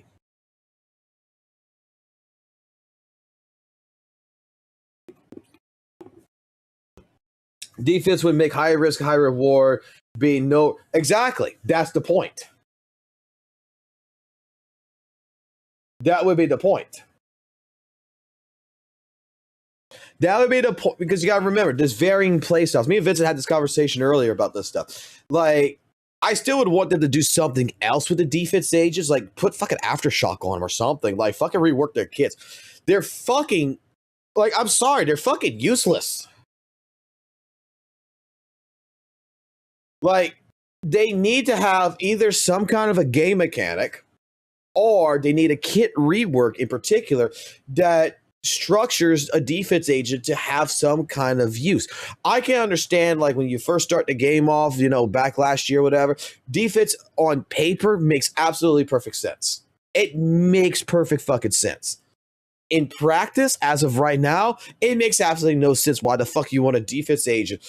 Like, a stunner, a support, fucking dual DPS. You got 2 fucking attackers, for example. Makes more logical fucking sense than having a defense agent. So what type of evolution in the content needs to happen to be able to utilize the current defense agents the way we have them? Or what kind of kit restructure would you need to do to these defense agents to make them viable? Because right now, Ben Bigger's in a fucking ditch right now in the Yamcha pose, dead on his ass, just laying there with the other fucking defense agents and not being touched, except by 1 or 2 people who is fucking crazy enough to DPS his ass. The sheer force of all your squad members by 12 points, and your initial HP gives you additional sheer force based on the skill level. You need a total of 24,000 initial HP to maximize the sheer force buff. Like, I would love to have a fucking podcast. I would love to have. Let me put it this, okay? I would love to have a podcast with. I know, like, some, like, look, I know ZZZ content creators. I know a bunch of them that probably don't know me or anything, that probably wouldn't want to have that conversation. But, like, I would love to have a podcast with some of the content creators in the space in general talking about this kind of stuff, because, like, legitimately, this is interesting. Like, what is the purpose of a defense agent? Like, what could we do to fix a defense agent? I would love to have this type of conversation.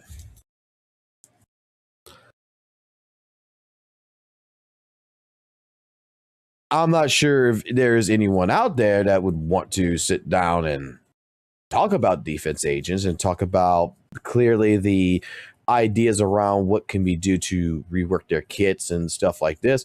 What is the way of fixing them?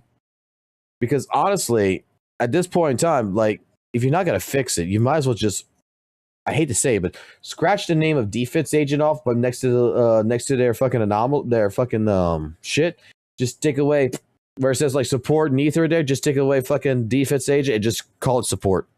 Make every fucking defense agent just a support, because that's all the fuck they are.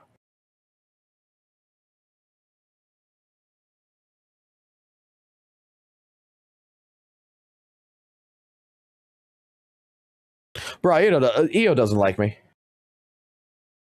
EO wouldn't have a conversation. Muzzy might. EO, I don't think would. I've tried talking to him before. We had one conversation in a comment section and in his live stream, and since then, it's just, I'm too small for him to talk to. Or I pissed him off, something like that. No, I'm not sure. But Let me finish right here. Where's the fuck is my coffee at? I ordered coffee. Where the fuck is it? Before any other kind of buff is applied to it. Also, all of your harmonies know do when I increase can damage walk outside. based on Lucia's HP. These effects are always active, but their values scales with your EX special level. So basically speaking, Harmonies deals a lot of damage and gives sheer force for all your squad members. And before I forget, her additional ability requires a stun or rupture agent and enhances this Dark Breaker state by giving 30% crit damage to all squad members. Quick Assist is a win, and just like Dodge Counter, it regenerates 20 Dream Points with a 5-second cooldown. It's a fast skill, but the damage is too low, and I don't think you get a lot of Quick Assist into Lucia. Assist Follow-Up is a Harmony and generates 40 Dream Points. The damage in days is pretty good, so in case you need to refresh your Dream Points or just need extra days, this is a good skill. Chain Attack is also a Harmony that generates 40 Dream Points. It deals some damage, so feel free to use it in case you need extra decibels or just some extra damage. Finally, the Ultimate is also a Harmony that generates 100 Dream Points, but if you are in the Dream state, it instead gives a buff that automatically refills your Dream Points after the current Dream state is over. While using the Ultimate, if you hold down your movement keys, you can extend the duration and walk around the map for up to 3 seconds. That Ultimate triggers a Quick Assist to the next unit and leaves a field called Starlight Convergence that lasts for 8 seconds and heals characters inside of it based on Lucia's maximum HP. The animation is really cool, the damage is pretty good, but walking around the map is not worth it. Her gameplay loop is quite simple, as you don't require a lot of interactions with her. Just activate the Dream State and you have 36 seconds of buffs for your team. If you need to refresh the Dream State, using an EX special into Basic Attack 5 or your Ultimate is the quickest way to generate 100 Dream Points. Use your Ultimate to heal other allies, especially the new Rupture agents that require spending HP to get damage increase.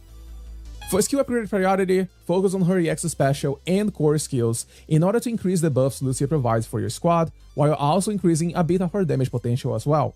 After this, level up Ultimate for the massive damage increase and the healing bonus as well. Follow up with basics and assists, since Lucia aftershocks are randomized and the damage scales with whatever it triggers. Dodgers are your last priority, since they cannot be aftershocks and you are barely fielding Lucia anyway. Now, let's talk about building your Lucia. For these sets, the best and only option is Moonlight Lullaby. It provides better buffs than Swing Jazz or Protopunk with a higher duration and is somewhat easier to trigger compared to these other options. Astral Voice is definitely not an option, since the 2-piece effect only increases Lucia's own damage potential and you don't have enough Quick Assist to sustain Astral Voice. For the 2-piece set, Yunqi Tails or Swing Jazz are the best options, but if you're feeling fancy and you don't need the extra HP or energy regeneration, you can definitely use Woodpecker for some extra damage. For disc stats, disc 4, 5, and 6 are all going to be HP. Just for you to have an idea, if you want to replace one of these discs with anything that is not HP, you need her signature engine, Yunqi Tails 2-piece, 16 HP percentage rolls, and 7 flat HP rolls to maximize the sheer force buff. It's not impossible, but it's really hard, and if somehow you manage to achieve this, you can either replace disc 4 with crit rate, disc 5 with ether damage, or disc 6 with energy regeneration. For substats, HP percentage and flat HP are your top priorities, at least until you maximize the sheer force buff. After this, crit rate, attack percentage, and crit damage are your best options for some extra damage on your Lucia. And for Vengeance, Lucia's signature is a strong pick that both helps you maximize your sheer force buff, while also increase the damage for Rupture agents. At phase 1, it gives 0.4 energy regeneration, and whenever you extend the duration of an Ether Veil, you increase the damage of all squad members by 25% and also increase their HP by 15%, meaning even more sheer force for Rupture agents. The Ether Veil requirement means that currently it only works for Lucia, and so far, the only other option that can get close to the same value for your team is Unfetter Game Ball, and this requires buying battle passes, fighting ether weak enemies, and adjusting your DPS build for the extra crit rate. More free-to-play options include Whipping Cradle, Kabunda Cannon, and Reverb Mark III for the extra HP. Now, let's talk about Mindscapes. Mindscape 1 is insane. It allows your squad members to ignore 18% of the enemy resistance, which is similar to what Astra provides, with the exception that Astra reduces the enemy resistance. On top of that, it also increases the decibel generation rate for everyone, which can be surprisingly strong for a Yishuan Jufufu team. If you manage to fit extra ultimates thanks to that decibel generation, the value of these Mindscapes increases even further.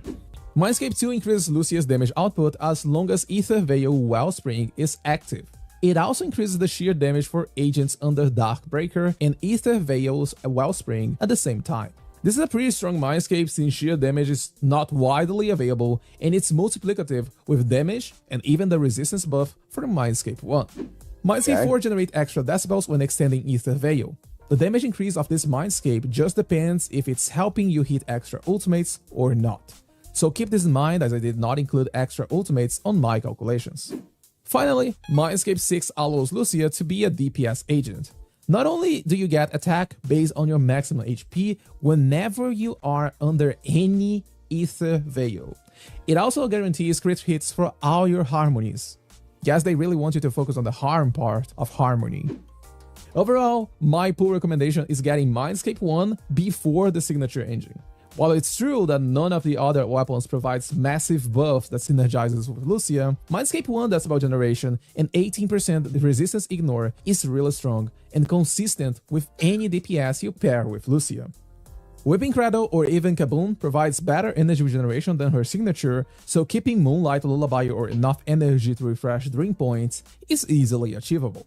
I would not recommend going further unless you're looking for name cards or Mindscape 6. Finally, for themes, just like Pun, Lucia is meant to support Rupture agents, so of course, Yishuan, Manato, and Yidari or any future Rupture agents are somewhat required to make good use of Lucia's buff. For the last slot, it just depends on what you need and the units you have available. But stunners can help you achieve faster stuns to spend your resources and deal huge damage. Of course, Jufufu is one of the best options to pair alongside Lucia, since this is the strongest core for any Rupture DPS in the game, for now. I would not recommend using Lucia and Pun together, since they are just providing sheer force and damage, and there are better units to provide other multipliers. And that should be everything for my Lucia guide. I hope it could help you understand how important Lucia is for Rupture agents and how you can maximize and explore her potential. If you still have any questions, feel free to drop them in the comments down below or join my Discord server. I'll leave you with a Yishuan Jufufu Lucia gameplay against Miasma Priest so you can see the team in action and how strong it feels. Oh, just keep in mind that the buff is made for Lucia, and it definitely makes her really strong, and once this buff goes out of rotation, she will drop down a little bit. But it is still stronger and much better to play than Pun Ninhu. Thank you so much for watching this video, have a beautiful day, and I'll see you in my next video.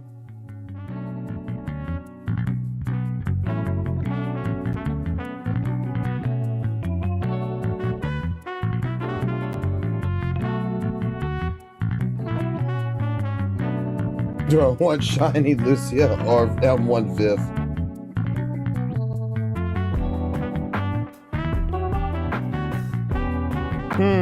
I think the shiny hair is more important.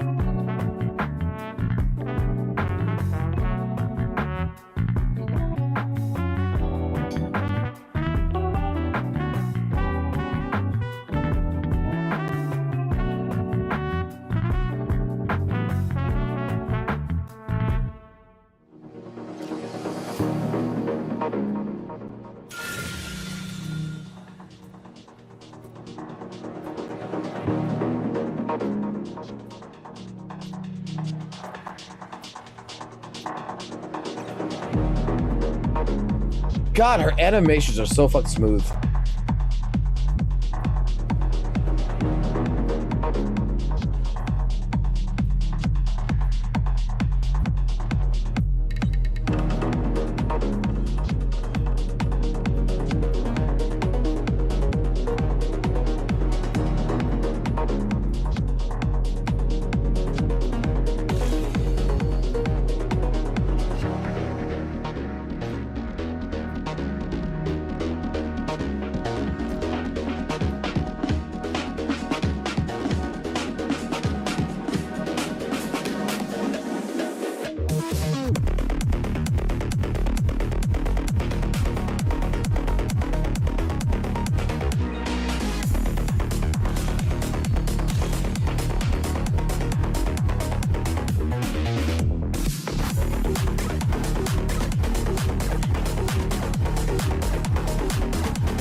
I love the daddy fucking video for Monato. Daddy fucking Monato is fucking best. Like, dude, I'm gonna main Monato. I don't give a fuck about S-Ranks no more. I give a fuck about Monato.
Yeah, I'm gonna say this is kind of pretty fucking strong.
Kind of is an understatement. I don't think it's an understatement. I just think it's pretty fucking strong. Like, look, plan is very simple right now. Is to go ahead and get Monato, get Lucia. Like Lucia, I want to get those two characters in particular. God, like I want to get every fucking character to be fucking honest. And that's probably going to do. That's probably like I'm still going to end up doing that. Halloween Home call. Oh, I gotta see this shit. It's on NBC. It's on news, but let's see it. In South Carolina, this frightening scene appears all too real. Flames tearing through both stories of this suburban house outside Greenville. But the message from the home's owners, please stop calling 911. It's all lighting. Each window has its own little setup. It's just the latest over-the-top Halloween decoration from Sam Lee and his fiancée Amanda Pedden. All smoke and lighting. The display, they say, is a hit with most neighbors. We do have a 1% that, don't like it, and that's understandable. They're entitled to their opinion, but we do it for the community. If this is too far, what's not too far? What's the line? And who's to say what that is? The couple gave the fire department a heads up about their elaborate display, but that hasn't stopped the calls from coming in. Does this in any way take away from resources in a smaller bro? Okay. Look, there's one fucking thing right here. Okay, there's one thing. This is fucking kind of cool as shit, right? Like how they're fucking doing this shit. This is pretty fucking cool. But it's one thing to do the lighting. It's another thing to have the fucking fog machine making it look like the fucking house is on fucking fire. Fox is having a seizure. Isn't my model fucking just moving around or some shit? Like bouncing around or some shit? I guess I gotta fix that. I did not calibrate it earlier, which I should have done, but it's whatever it is. But don't get me wrong, like straight up, you're gonna produce, this kind of a situation. I would assume, man.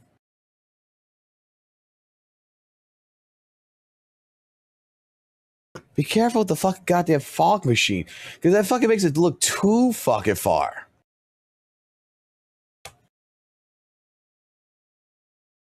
Like, you get my point is like, look, this looks like it's on fucking fire, man. Like, does it not?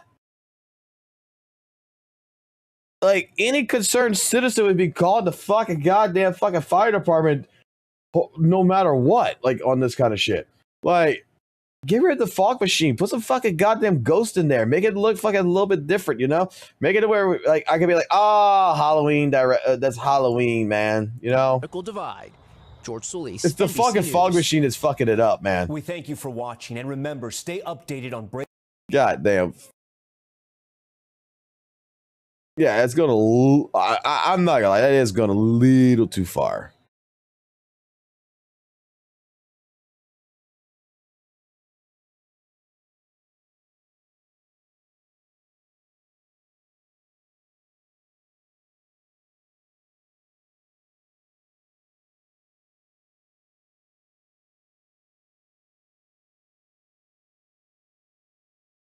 Oh, bro, this is the easiest. Like, dude, this fucking Linus of Glory is the easiest fucking boss to deal with.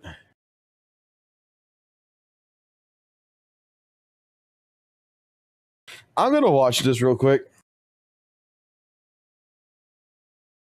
All right, let's start with the big question everyone's been asking since her release. Did Galbrina live up to the hype?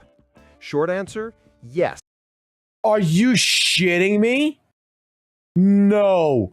V did not go AI voice. But not in the way most people expected. She isn't the flashiest DPS. She doesn't have a one-shot nuke. She isn't that hyper-carry type unit that gobbles up rotations. She is simplistic, but extremely effective and devastating in her own right. In this video, let's look in and doesn't punish you for... Is she the best top of the meta? % gotcha luck. Hit the bell for another 25% gotcha blessing. Use my loot bar link and get a 50% gotcha bonus.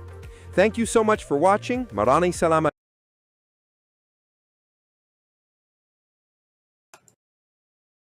So here's the thing. Every major update in Wuthering Waves tries to one-up the last one, right? But version 2.8 might be the first time Kuro Games genuinely said, let's just... Are you shitting me? Yo, welcome back to the channel. Kamusta sa inyong lahat? Have you ever stayed... What? What? When did he start doing this? Alright, so Skull CJ made a big deal about the fact that the last two videos, he straight up changed it to fucking AI? Said, let's just break everything and start over. Because if the leaks and beta details hold true, Chisa is not just another Havoc resonator. She's the start of something completely different. Imagine the chaos of Havoc energy fused with a mechanic that punishes.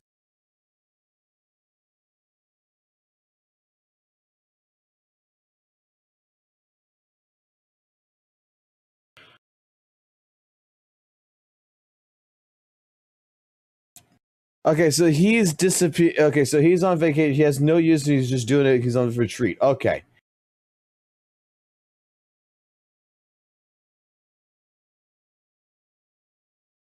I would have done something different. I am not gonna fucking lie.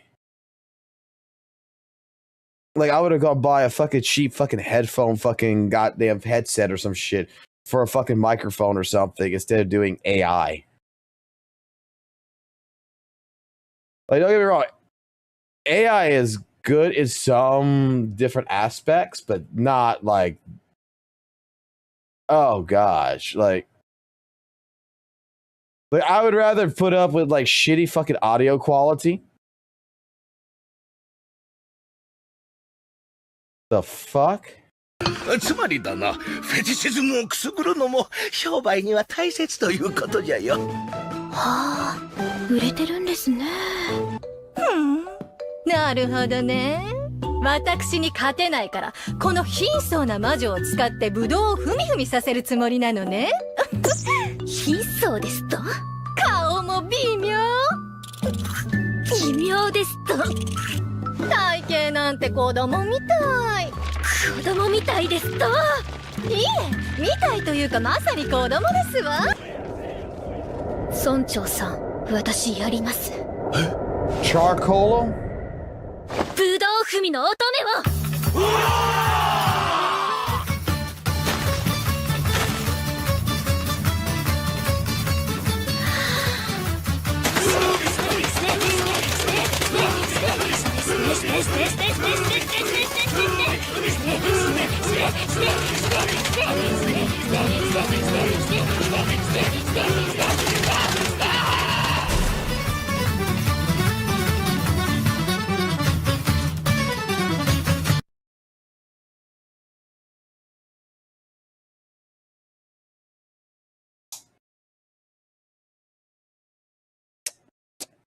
Okay. Okay.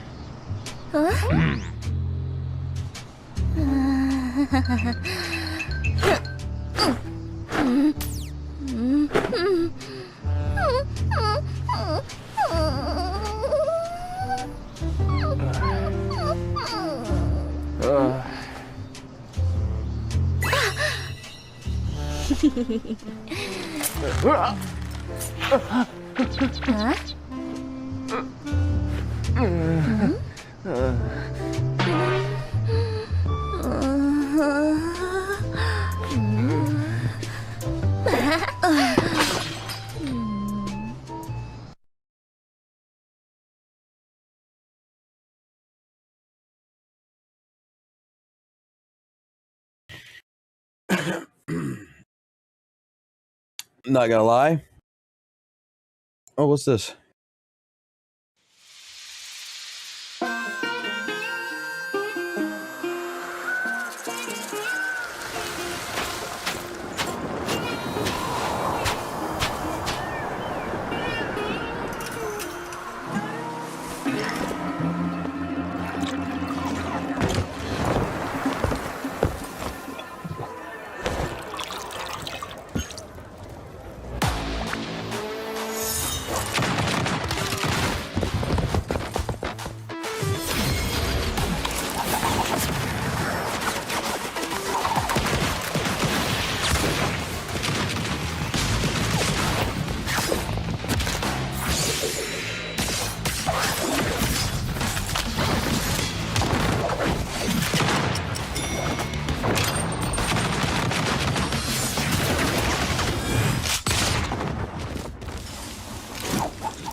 Roll with practically Mayfield, Lynn. Here, your pay. Get on. Since when did fake booze become my problem? As long as the pay's good. Huh? You thieving f***er! Somebody stop him! Huh? You... as long as the pay's good. Huh? You thieving f***er! Somebody stop him! Lynn! Lynn! Lynn! Keep nagging and you can get him yourself. I give up! What are you? Chasing me after running around all day? Bruh. This is better than WUWA. Finally ready to do your actual job, Major Lynn?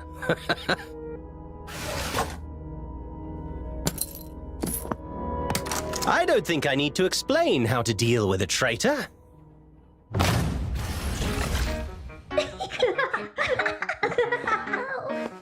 Lynn's still not back. She must have got caught up with overtime again. You're wrong. No overtime tonight. What else they got?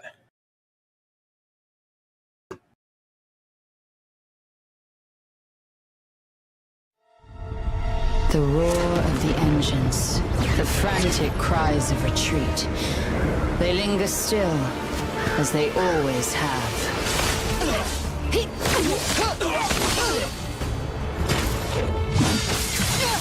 The Divine Elegy Offensive, celebrated as a glorious victory, is at its core nothing more than a bitter failure.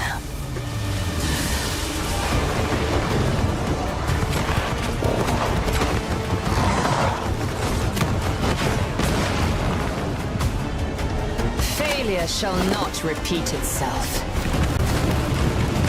With the 13th Legion at my command, no enemy of Hyperborea shall be left standing.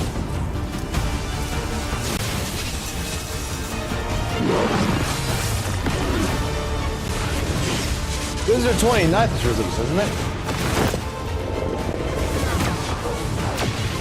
28.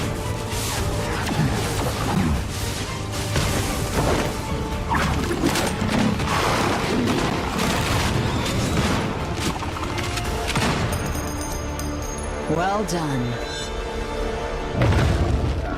This has wasted enough of my time. Surrender and be reduced to nothing.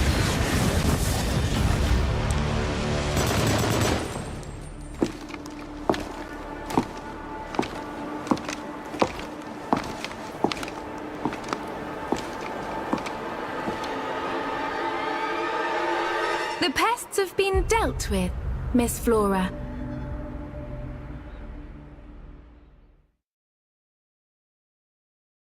Okay, you got me interested.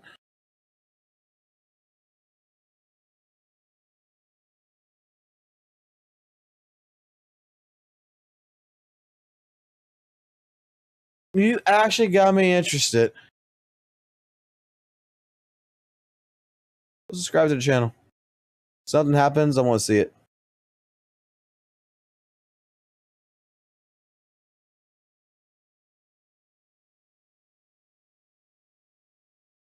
Oh, we gotta take a look at something. Morning, ladies and gentlemen. Welcome back. Okay, so I have...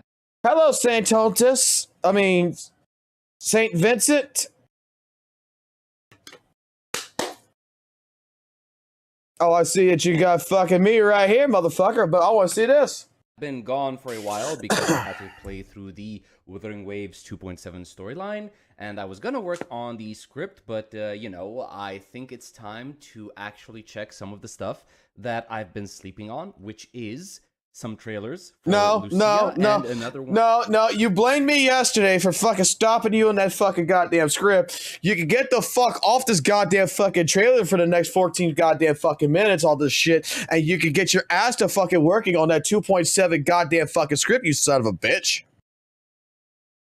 For Manato, for Zenless Zone Zero. Like, I don't even see a fucking on your fucking goddamn fucking toolbar down here in any which way, shape, form. I do not see a fucking Word document open. I don't see a Google Doc open. Where's the fuck is the script? Where's the fuck is the script? You son of a bitch. It's 12:30 in the goddamn afternoon right now for you. It's 6 o'clock in the fucking morning for me. You're fucking 6 hours ahead of me right now or some shit. Or probably whenever the fuck you did this, you're probably fucking even fucking farther than that.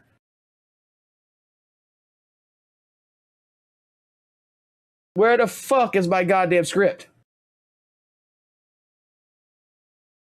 Write my goddamn script, motherfucker. Write my fucking script. Who the fuck you subscribe to here? You're subscribed to this Canna. I gotta go see what that is. Oh my motherfucking god. You subscribe to Markiplier, you son of a bitch. And Iron Mouse? Whoever the fuck that is? So I'm just gonna go and check out what they have in store for us because I haven't seen these yet. So yeah, let's just go in. All right, let me just like increase the volume there. Okay. Hold on a sec. Okay. Give me just a moment. Need to pause this because I need to figure this out. Figure what out? Yep, there was no reason to pause that. I just didn't have my headphones turned on. Okay, let's do this again.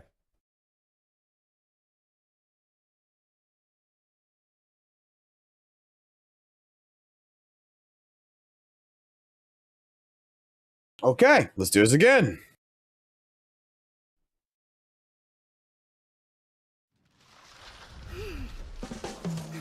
This is straight off with the hips, huh?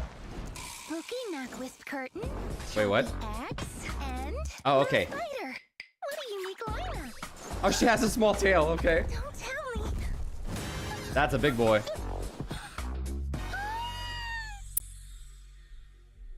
The virus is here too. Oh my god, she's a nerd. Round and bouncy. And that forked horn never even hits the ground when rolling around. A virus also got a bunch of wings. Oh my god, she's an absolute goober. Maybe not as light and elegant as the twin birds, but a bar can shoot off like a revved up motorcycle. Okay, she's really cute. Oh no, you went a little bit too hard on the fangirling over there. Do you wanna play with me?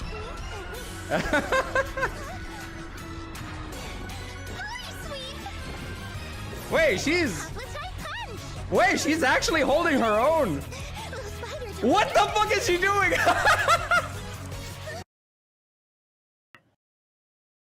You wanna know what she was doing there, Sir Vincent?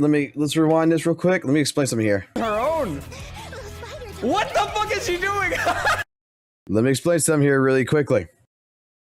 A girl that can run that fast on her knees is pretty damn good on the knees. Yo, she's trolling them.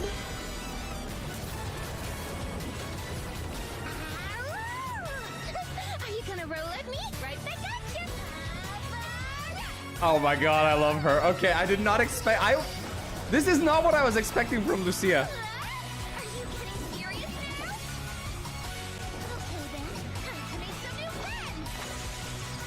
Yeah. This is a Christian React video? Okay, hold on.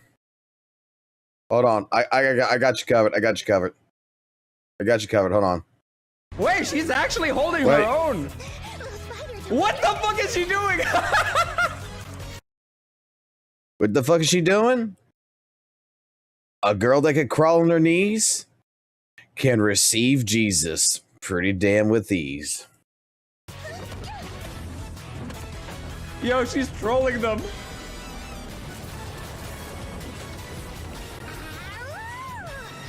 Are you gonna roll at me? Right back at you. Oh my god, I love her. Okay, I did not expect. This is not what I was expecting from Lucia.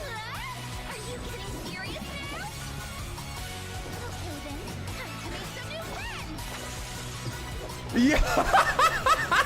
What is this? This is what we call magic. Sorry,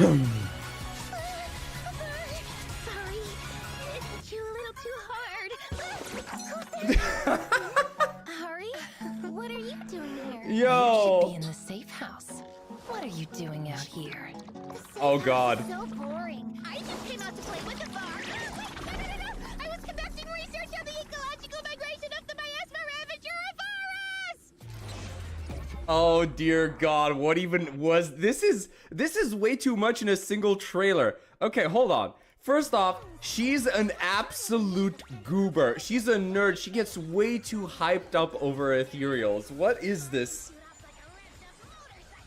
I didn't expect her to be so cheerful, so, you know, full of energy and life. I was expecting her, at least from what I've seen from the drip marketing, for her to be more like the older One-san type, you know? Yeah. A little bit, you know? But I guess they switched that role to Yidhari. Maybe. The fact... Oh, okay, whatever. What is this? What is she doing over here? Because this is absolutely insane. What do you mean she's, like, crawling fast? Look at her! Like, I assumed that all of her abilities were just about summoning ethereals, but apparently she's capable of doing the same thing that they're doing. To an extent. I don't know if this is lore accurate or just for comedic purposes. I'm assuming it's just for comedic purposes. Would you like to react to it? Okay. Okay, I have to say something. Like, this whole thing where she goes AWU. I swear to God, this is reminding me of my childhood when I was pretending. I thought dinosaurs were the coolest thing in the fucking world. And I was just pretending to be a dinosaur throughout the house. You know, I had the claws on my fingers. And Okay, what she's actually doing here is you see both her hands. Let me help you out here, Vincent. With both her hands out like this, she is judging the size of the dick. And she's going, ow, because she is like, that is pretty fucking massive. Can I take it? So she's actually, you know, she's doing the iDubbbz thing where she's like, that's pretty big. And everything. She is such a dork. I love her. So not only is her personality incredibly appealing, she's also going to be one of the best Rupture supports that you can get. Yeah. Oh my god, right. Okay, I need somebody to tell me this, right? Because look at this guy. He gets summoned, right? Look at his pose. Excuse me, does anyone see this pose and think JoJo? Because JoJo. Oh my god, Joe! You are correct! It is Chariot! Oh no! 100% it is JoJo. I think this is a JoJo pose. I just don't remember who did it, right? I tried, like... I tried to think about it, but I just can't. I'm having a brain fart moment, right? But I love this. And then immediately he goes into like the whole Looney Tunes excitement mode or like panic mode, and he just starts rolling. Jesus Christ.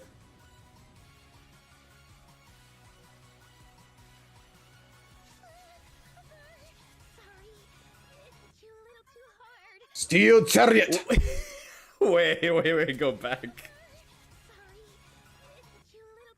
All right, give me a second. I'll be right back. I got coffee here. Her ear flicked. And then she panics.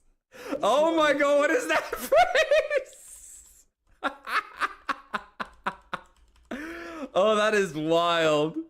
Oh god. Like, that face, I swear to god, is just like... This is a derp face, no way. And then there's Yidhari. You should be in the... Oh god, that smile. That smile's like, what are you doing out here? I thought I told you to stay in the safe house. Why are you here? Why are you making trouble for me? Oh, you're in for it now, Missy. What are you doing out here? I like her eyes because her eyes make her look a little crazy, right? She looks like the... See, this is what I mean. They switched the One-san attitude to Yidhari. And now, well, with the crazy eyes, she's not just the gentle One-san, she's the gentle One-san that can become a yandere.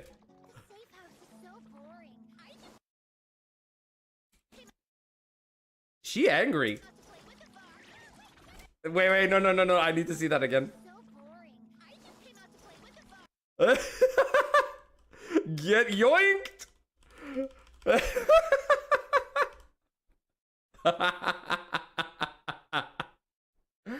Okay, so Lucia is a treasure trove of great facial expressions, I see. This is insane. I love this. I love this so much. Okay. That is a great trailer. That is an amazing trailer. I love Lucia so much right now. I didn't think I was going to be too hyped on her as a character, but lo and behold, her personality is something to be admired. Let's see. I was not expecting this character to have this type of personality. Yeah, same, brother, same. I thought she was gonna be more wizardly sage, like cool, calm, collected. Instead, she's like Baby Goat on speed. Especially when you see her like chasing the little spider, because Jesus fucking Christ. Look at her! Look at her go! If Grace was into ethereals instead of engineering. Jesus, actually, yeah, kind of true, right? Yeah, good. Why not? So that's why she's in the Spook Shack. She's bonkers, the right kind of bonkers. Okay. I think that's good enough for this trailer. Let's move on to where is it? This one, right? This one is Manato, the daily life of Komano Manato. Okay, we're gonna see our big fluffy dog boy. All right, Vincent, I had to play this now. Okay, so you want to know what my reaction is to your first trailer, really quickly? You want my reaction to your tentacle porn?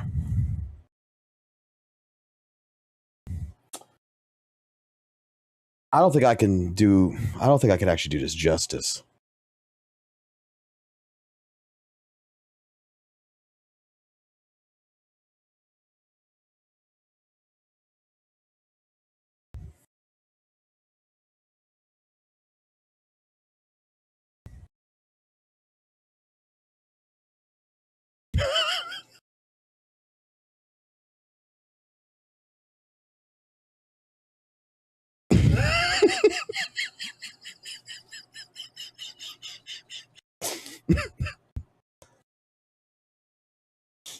I'm so excited. You got me hyped, bro. I was so excited.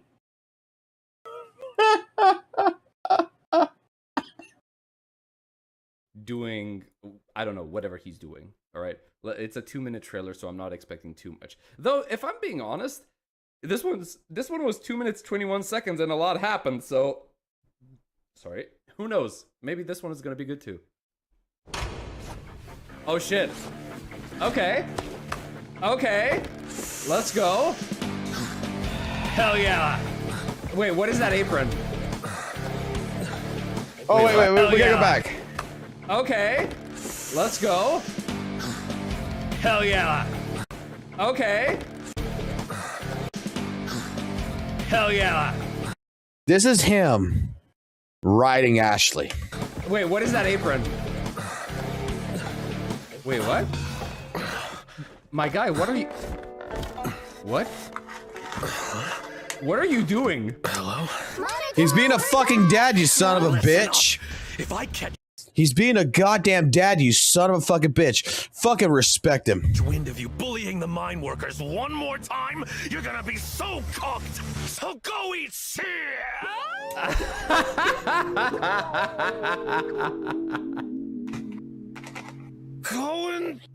Go and eat some food.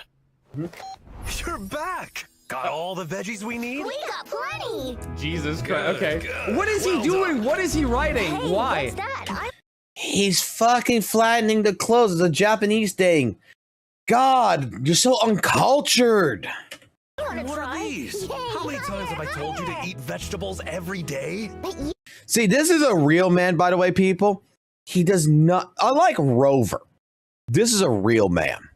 He does not avoid child support. He takes care of the kids. Yuzuha's out, everything else. He is at home, and he is taking care of the kids. He's feeding them. He is being a mom and a fucking dad. This is Monoto, the best dad. Give him credit. Give him praise. You know if you'll fuck the shit out of this and he has a kid, he's gonna be there. You didn't eat any yesterday. You didn't see nothing. He's not making noise, he's making clothes. Shut up. Why are you two picking on me? I'm taller than you, so I don't need veggies. And I'm just as tall as you now. Hey, I'm riding the wooden horse. Better hold on. I won't save you if you fall. I'm shocked. This is not what I expected from Big Boy Monoto. I'm just gonna tell you. No one did. I don't know what he's doing with that bamboo stick, but sure. Again. 3, 2, 1. Okay, making noodles. Okay, fine. Ugh, gross. Damn, that looks good.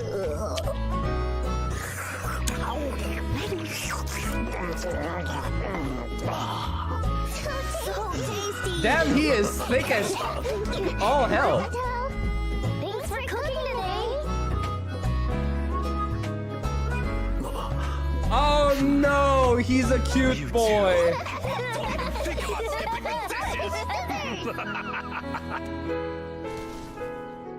Okay. They hit us with the wholesome. They hit us with the wholesome family boy. Oh, I don't know how to feel about this one. I did not expect to get hit in the feels today. I'm sorry. But also this, okay, so first off, we start with the misleading thing. Like, oh God, we're gonna get like some really manly stuff in this trailer, right? We're gonna see Monata doing a lot of shit. Then the apron comes in and you're like, wait, what is he actually doing? What is he, is he bouncing on that thing? What? You know, and then you're like, what the hell? This is a little bit too suggestive for YouTube, isn't it, right? But hey, I'm not complaining. And then you see that if I catch wind of you bullying the mine workers one more You're not complaining? Vincent, how would you like to come to my dungeon? Would you like to come to my dungeon?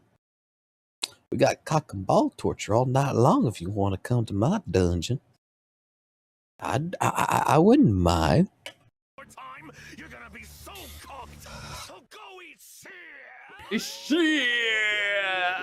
Okay, so yeah, he has kids that he needs to take care of. Now my question is, I'm assuming they're not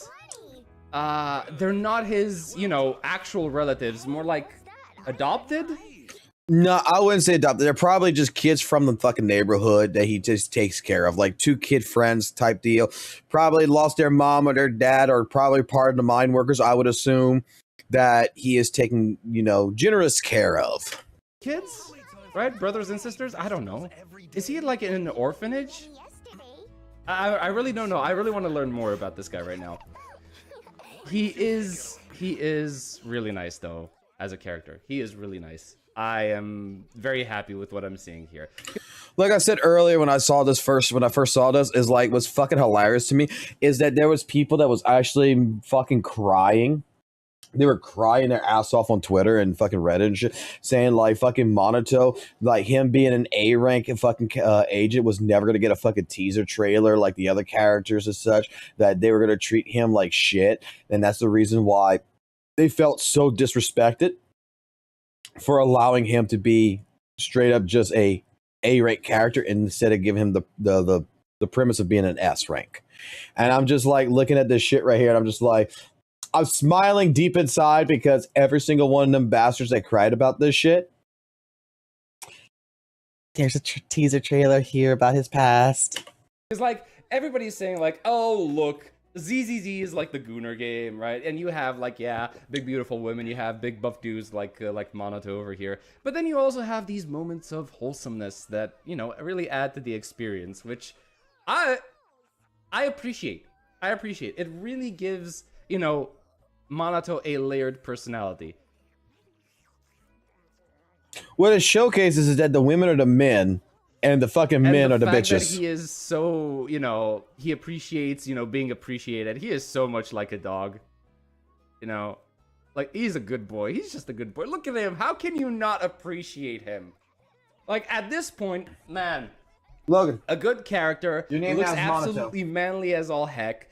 He is an A rank that most likely is going to be very useful, and he has a good personality to boot. He's an actually good boy. How can you not like him? How can you not appreciate him? We are eating good this patch. 2.3 is... I'm sure Ashley wants to eat good too. She probably bought a fucking jar of peanut butter just for Monato. Primed to be a really, really good patch in terms of characters. I'm just waiting to see if the story is going to live up to the same amount of hype as the characters. I really hope it does. But yeah, that's gonna be it for this one. I had a really fun time reacting to these trailers. Lucia is an absolute goober. She's a gremlin. And then there's Monato being a really, really good boy. I love this. All right. I'll catch you guys in the next one. Until then, have a good one. You have a good one too, Vincent. You have a good one. Now let me go on your channel. Where the fuck is my 2.7 fucking video?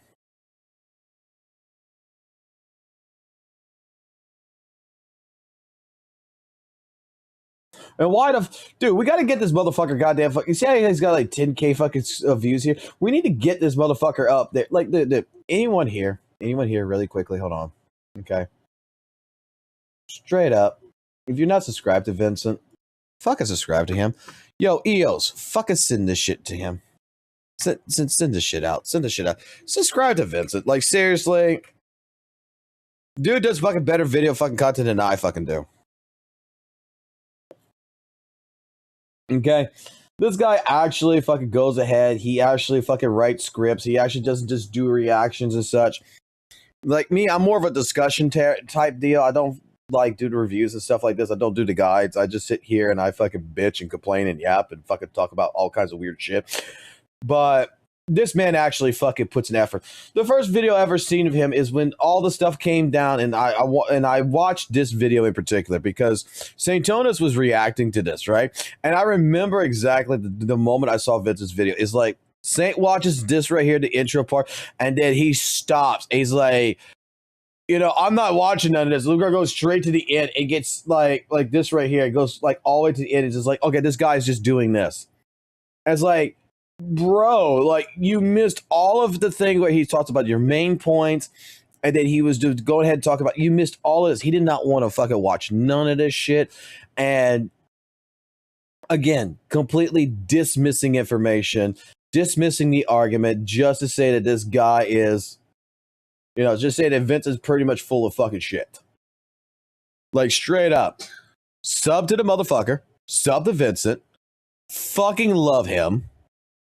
Fucking put in the thing, get him to 15K subscribers, get him fucking going, and get more content that's like this. Like,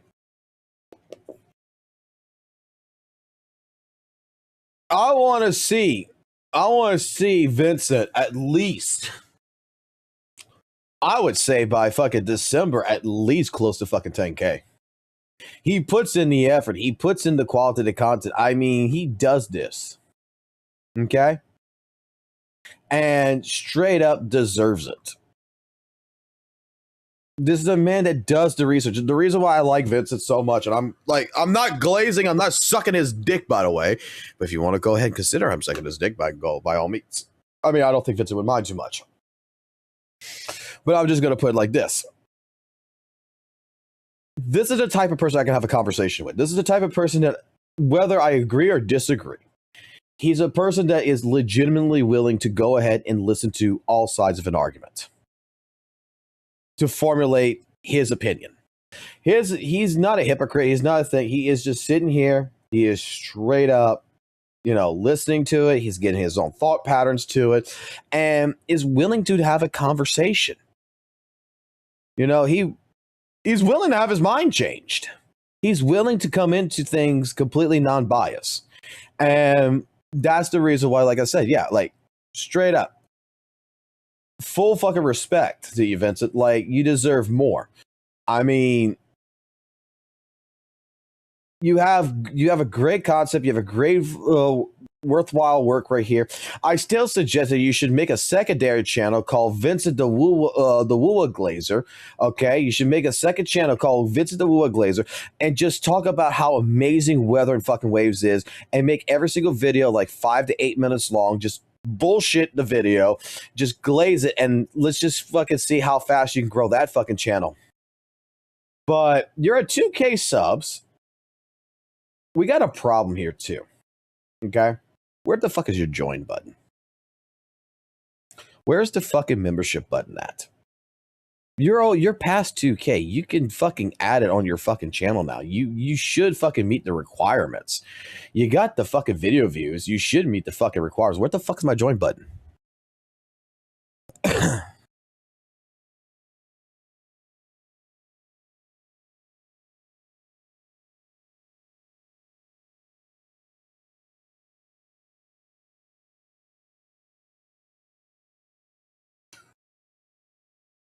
I mean, come on, bro. Where's my fucking join button? I don't have a goddamn join button. I don't see a fucking join button. I see subscribe, but I don't see join. Like, how else am I supposed to send you fucking goddamn fucking money? How am I supposed to fucking gift you subs? How am I supposed to click on something and gift you fucking subs?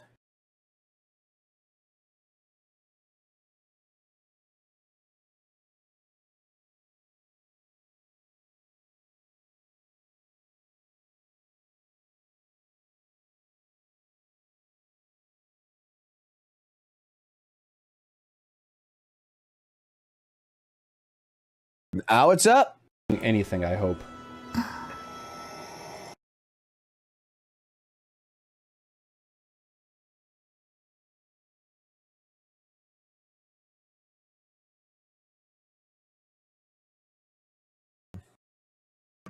Morning, ladies and gentlemen. Welcome.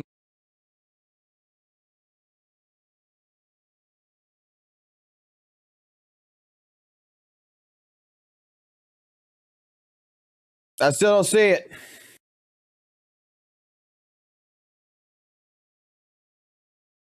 I see a super thanks. Did you make your tiers?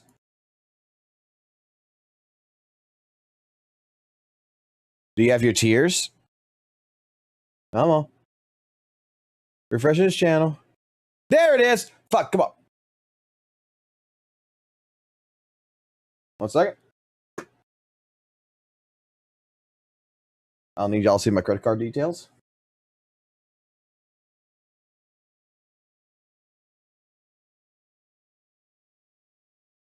Boom, I'm the first one. Fuck all you motherfuckers.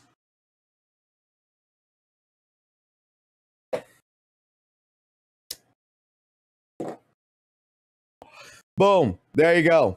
Now what's my perks? I get priority to reply in the comments.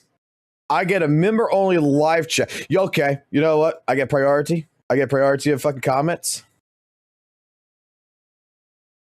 Welcome back. Okay, so I have been... I get priority.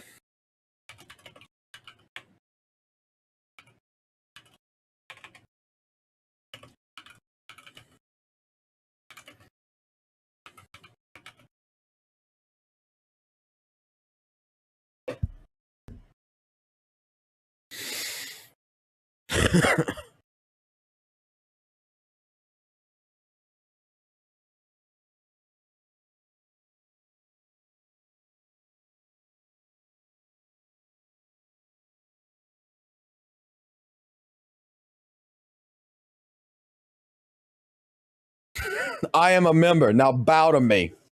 That is your job, content creator. Fucking feed me content. Feed me content. Morning, ladies. Where's my reply? Where's my fucking reply?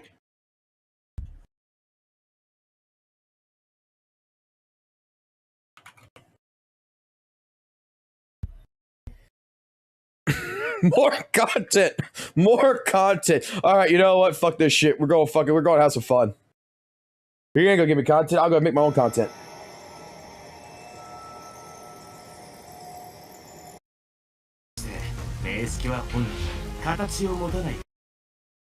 True, and not like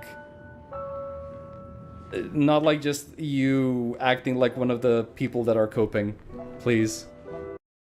Playing the game for a longer period of time, say like 3 months, and never made a video about it? Or did he just buy an account instantly, right? Oh, that's what we were talking about, Smacksan. Yeah. That's kind of why I like... You don't know the Smacksan lore on this shit. Like, I was telling you this shit, but I didn't fucking explain this shit to you. Hold on. Okay?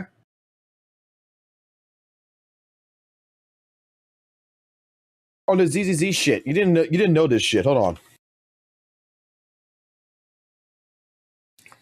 I forgot about showing this to you. Because we were talking about this in your live stream. About Smacksan with the bought account for WUWA, and I told you that. You know, it's just very suspicious about some shit that he was saying with fucking, you know, straight up fucking Zenless Zone Zero with his older videos, right? And I had come to the conclusion that, you know, if he bought a fucking account for WUWA, right? What's not to say he didn't buy one here? So it's like, I wanted to validate his fucking credentials. What's the name of the fucking site again? It's like, let's see. Let's see. Genshin UID. Checker. What's it fucking called again? Inca.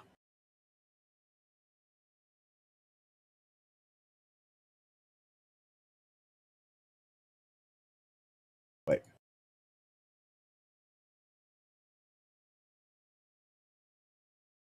There you go. You ready for this? You ready for this? You ready for this, Vincent? You ready for this? This is the Miyabi build. It's not the best Miyabi build. Okay. 2600 in attack, 82 in crit rate thing, but it is effed. It is 11, 11, 11, 12, 12. You know, it's got the signature, 60. Okay. Got this? Let's go to Astra. D.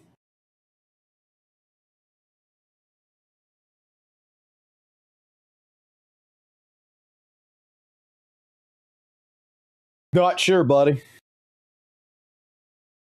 Yanagi, D. For some reason, running Rainforest Garment.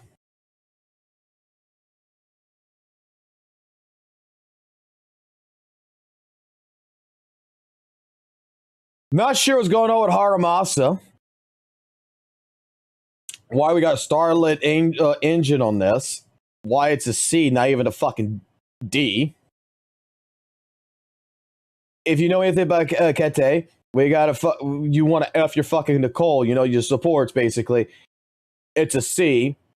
It's running a fucking B fucking support.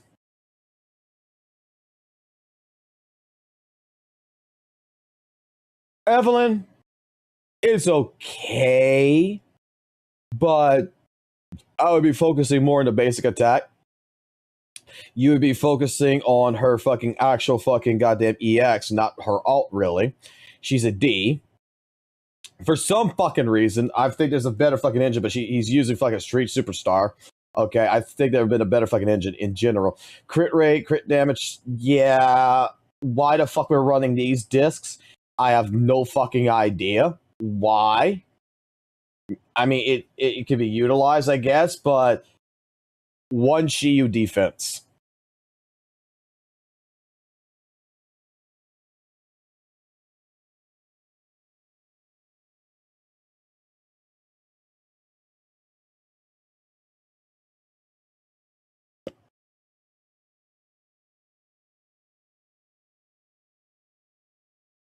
One Shiyu. Now, Deadly Assault probably reset, but one Shiyu.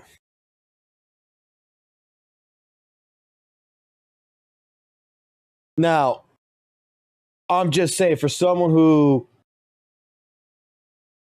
This was my problem. This is what my problem was. All right?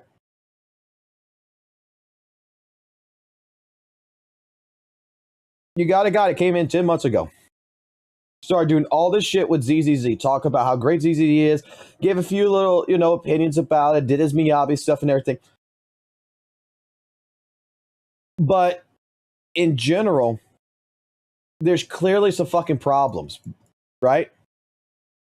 Clearly some fucking problems. This made me fucking go even further beyond. Okay? Where is it? Wait a second. Where is it? Where is it? Oh, it's right here. Start judging up on them. So he started doing account reviews, right? Start, you know, fucking saying like, oh, your builds and everything fucking suck pretty much. Like, you disrespect to Haramasa, right? Like, the disrespect. Y'all gonna have to live with that. You know what I'm saying? If you ever come to the video and be like, damn, no, we're not. The gold Billy. Listen to this. Built. I mean, shit, I don't even have my Billy built, so I can't even like complain for real. Harumasa not built? Oh, no. No, wait, listen. Y'all might be sitting here watching this video and be like, damn, Smack's giving out these damn strikes like it's nothing, bro. Like, there's no base. Like, listen, I'm biased here. Y'all gonna have to live with that. You know what I'm saying? If you ever come submit your account for review, you best believe that we biased over here. All right? Just remember that. But damn, Haramasa level 10, Soldier 11. Listen, if I would have pulled a silver 11, damn, Soldier 11, I wouldn't even pull for Evelyn. I wouldn't even want her. Damn. Okay. I mean, we gonna let you slide. We gonna let you slide on the Sakaku. The Sakaku disrespect is kind of crazy. I know y'all watched Kede's video, bruh. She slept on like a mug. We tripping, man. Damn. Nah. All right. Chill. Let's go to Shiyu defense. No. Tactics. Where is it at? No, combat. Weekly. Yeah. Wait, how do we get here? Wait, no, not weekly. Shield defense. Here we go. Oh.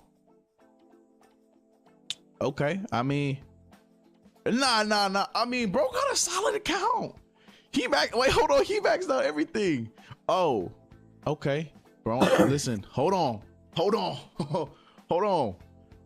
Bro, okay. I mean, weekly done. Oh, okay. I mean, you know what? It's the very first video. Shield defense maxed out.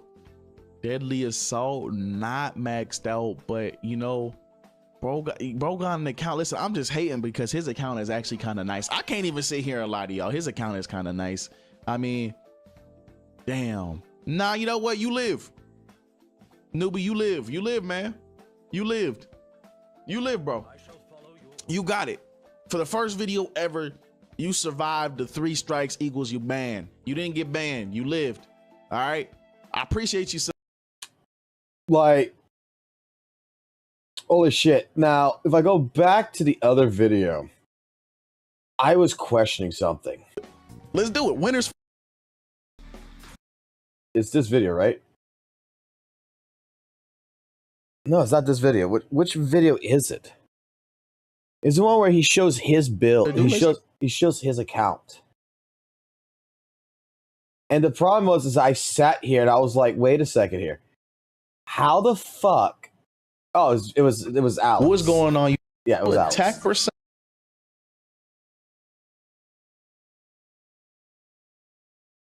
60 characters that they're barely built. This is after the fucking account review bed video, right? Not gonna. Like, I'm looking at the account. We got Miyabi, we got Evelyn, we got Astra, we got Harabasa, we got this. See, I'm looking at this and I'm just like, Sukaku's got a fucking error on it. But I mean, at the end of the day, hold on. Let him scroll down to the bottom. He's got a Soldier 11. He's got a Seth. He's got a Bim.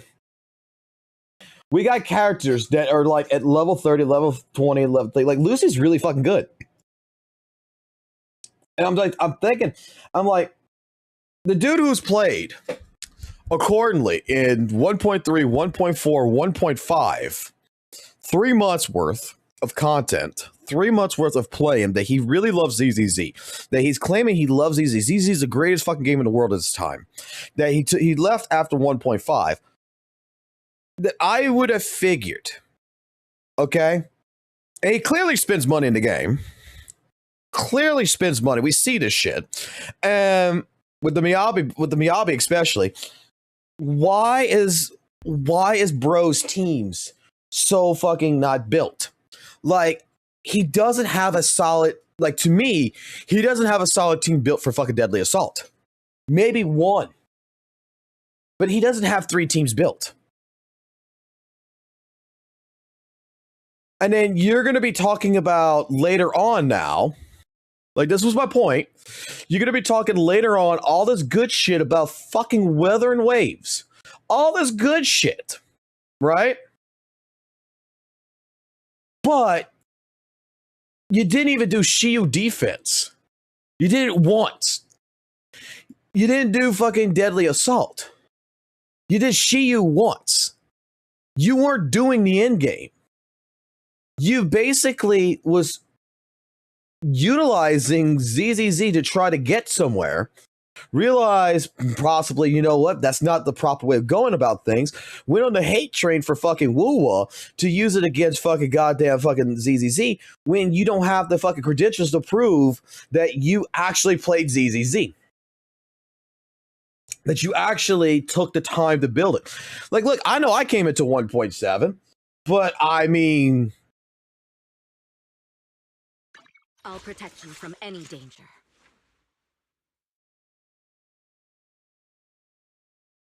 I'm practically building my fucking teams. I got 3 fucking teams in this right now. I got 3 fucking teams. Any which way, shape, fucking form. I got teams. I'm putting time and effort into building this shit. And I was able to go through fucking Deadly Assault within 2 months. Because all of this fucking started because of one fucking video. All right, listen, okay, I'm gonna keep. Hold on, wait, that wrong video. You played Genshin? If yes, then go to Inferno Rider. And doesn't he remind you of someone? Bro, I'm gonna be real. I don't know. I don't remember like much. Are you talking about the Inferno Flower? I see.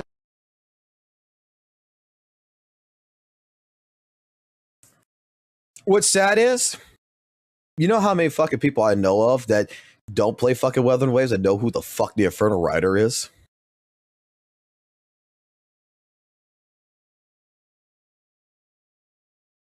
What do I think about Banyu? It's Chris Sabat. It's fucking amazing. It's the greatest fucking character in ZZZ.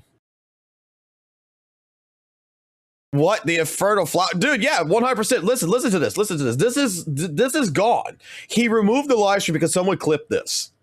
I saved the clip. I'm holding on to the fucking clip. I don't care.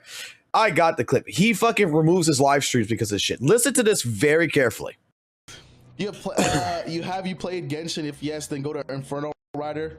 And doesn't he remind you of someone? Bro, I'm gonna be real. I don't. You can fight the Infernal Rider without even doing the world quest. You can go straight, like, from frame 1.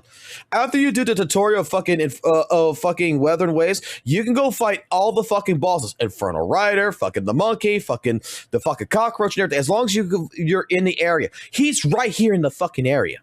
Right across this fucking hill is where the Infernal Rider is.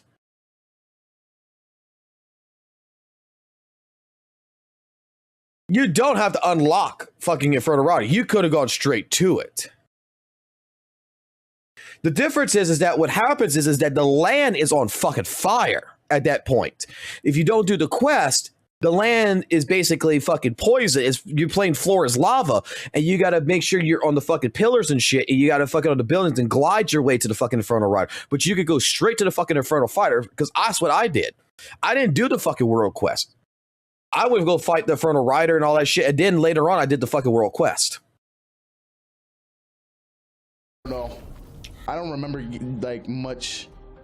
Are you talking about the Infernal Flower? I see. Now listen to his excuse.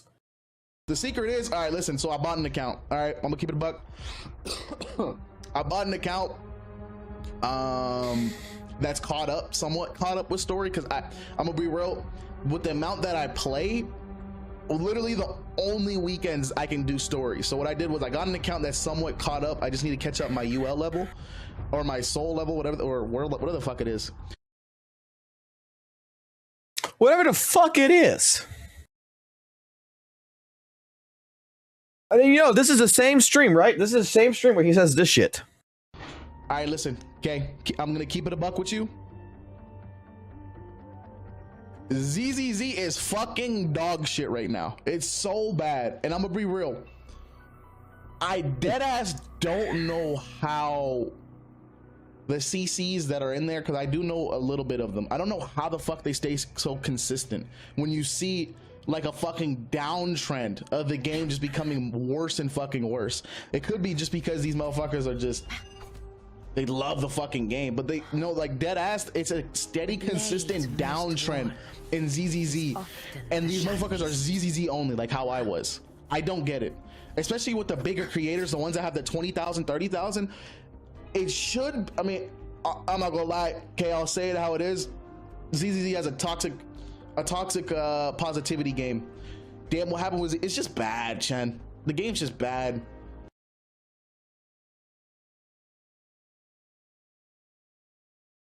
How would you know if it's fucking bad if you don't fucking play it?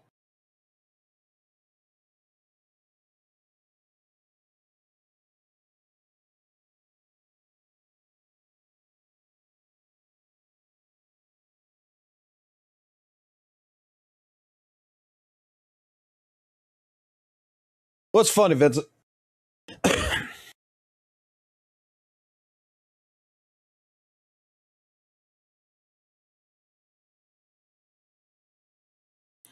Like, that's why I made the video that I made. It's basically to say this is a fucking tourist. Don't get me wrong. It's a tourist.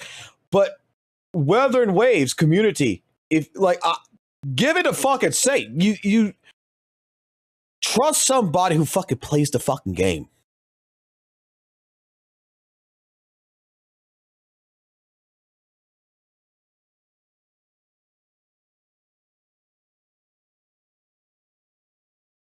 Oh no, they all do that shit. They all do that shit. The ones who say that's bad or good or like,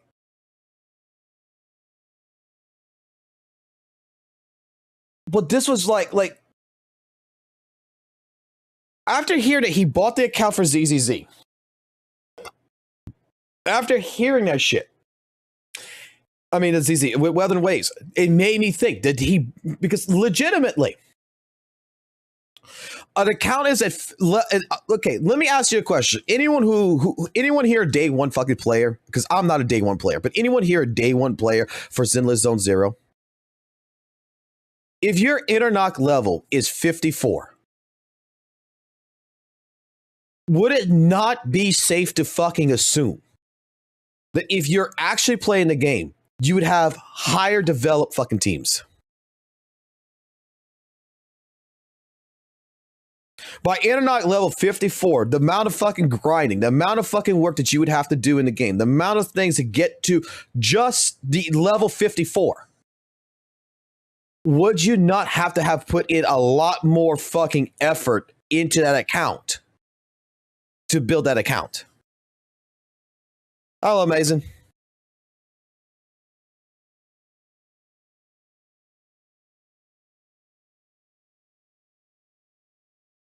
Practically, you would have two teams by now.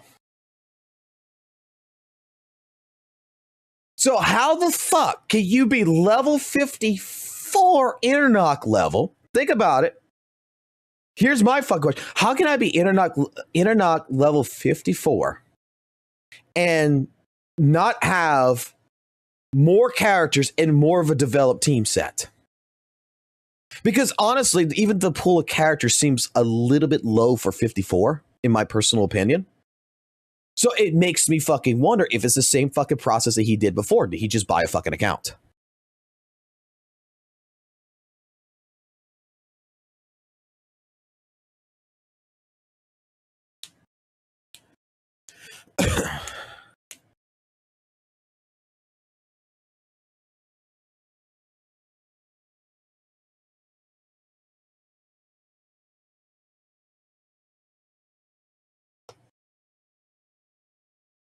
I just logged in, do my dailies. I'm at level 22, and his account looks like mine. Almost looks like mine. So yeah, like after here, like I just explained to Vincent, and like after hearing that he bought his Weather and Waves account and all this stuff, and you know, the first video I saw, I mean, this is his opinion, right?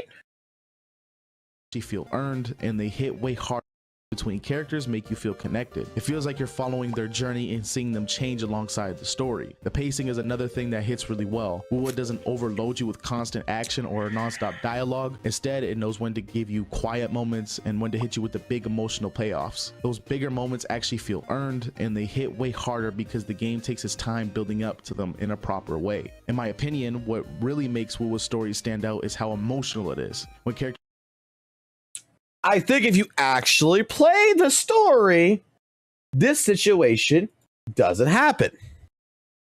You played Genshin? If yes, then go to Inferno Rider. And doesn't he remind you of someone? Bro, I'm gonna be real. I don't know. I don't remember like much. Are you talking about the Infernal Flower? Are you talking about the Infernal Flower? Time building up to them in a proper way. In my opinion, what really makes WUWA's story stand out is how emotional it is. When WUWA's story is so good, we bought an account to be relevant.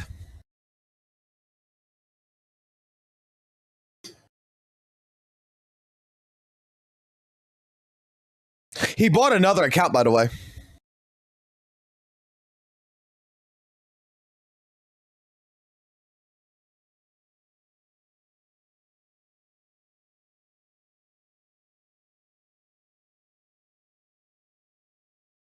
Nope, he didn't even watch a recap of the story. Dude straight up bought the account, started making fucking Weather Wave fucking videos, right? Started making this shit, saw how fucking high he got right here, it just kept going. And then on his last live stream, there's a new fucking UID with fucking new characters and shit. Straight up's got a whole new fucking account.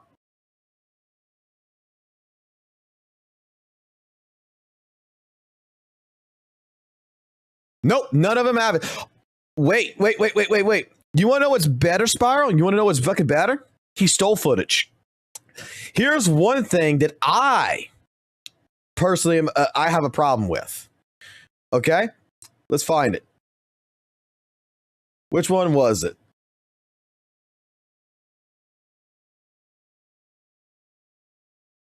Which one is it? God, it's gonna make me fucking go through all these fucking videos again. All right, start off with the massive problem one.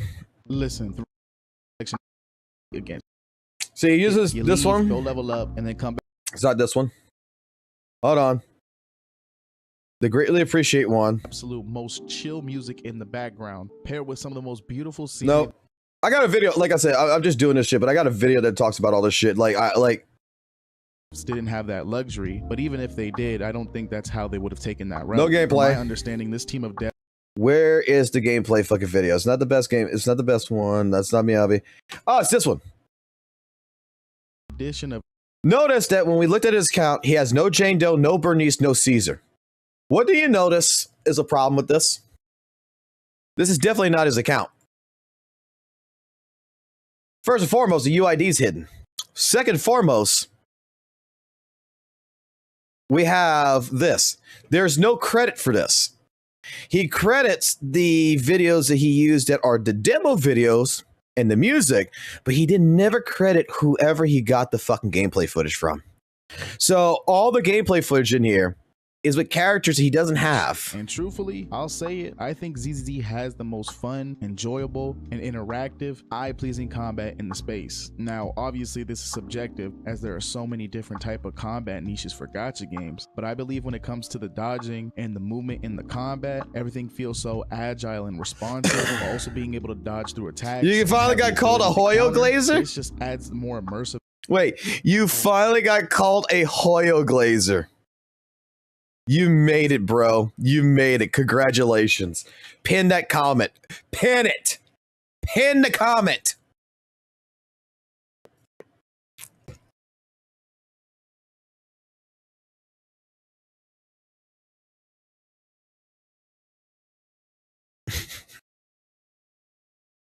Check my DMs. Oh boy.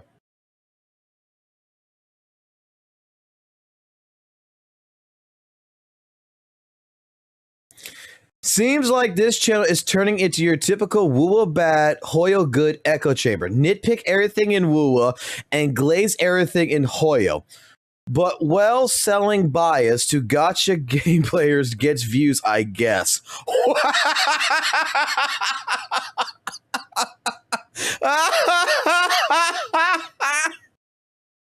That's gotta be on the fucking last video with Uno. That's gotta be on there.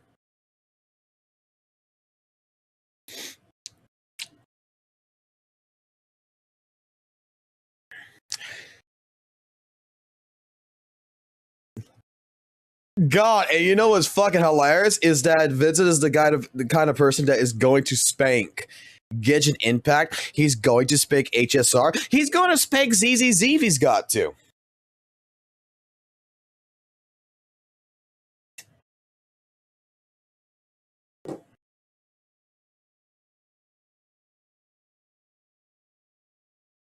That's fucking rich.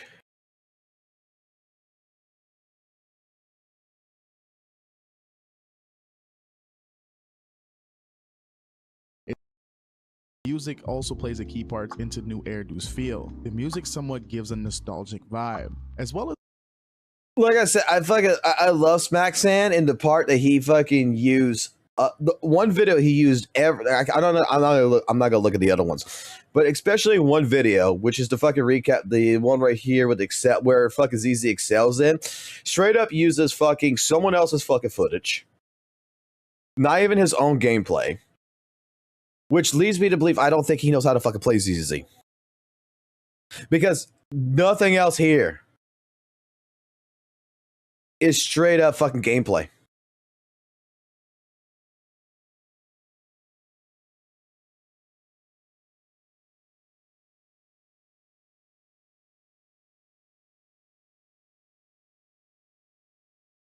Wasn't he supposed to stream this weekend? Yeah, he was supposed to stream this weekend. Did he stream? Well, let's go find out.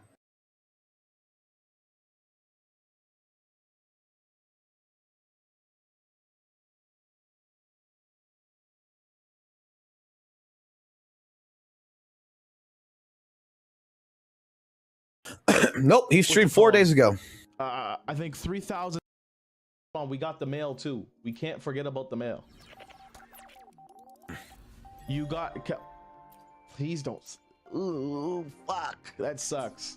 That fucking sucks. I can't lie. Hey, you know what? That's probably karma for cooking me last stream. I can't lie. Logs in. Sylvan. I think that's it. Where is it at? Right here. Look at the pity we got, y'all. Look at the pity we got, y'all.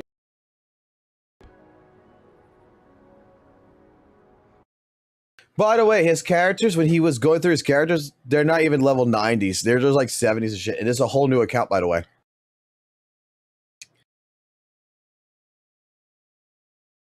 Or the tippity top, you should. You catch my drift.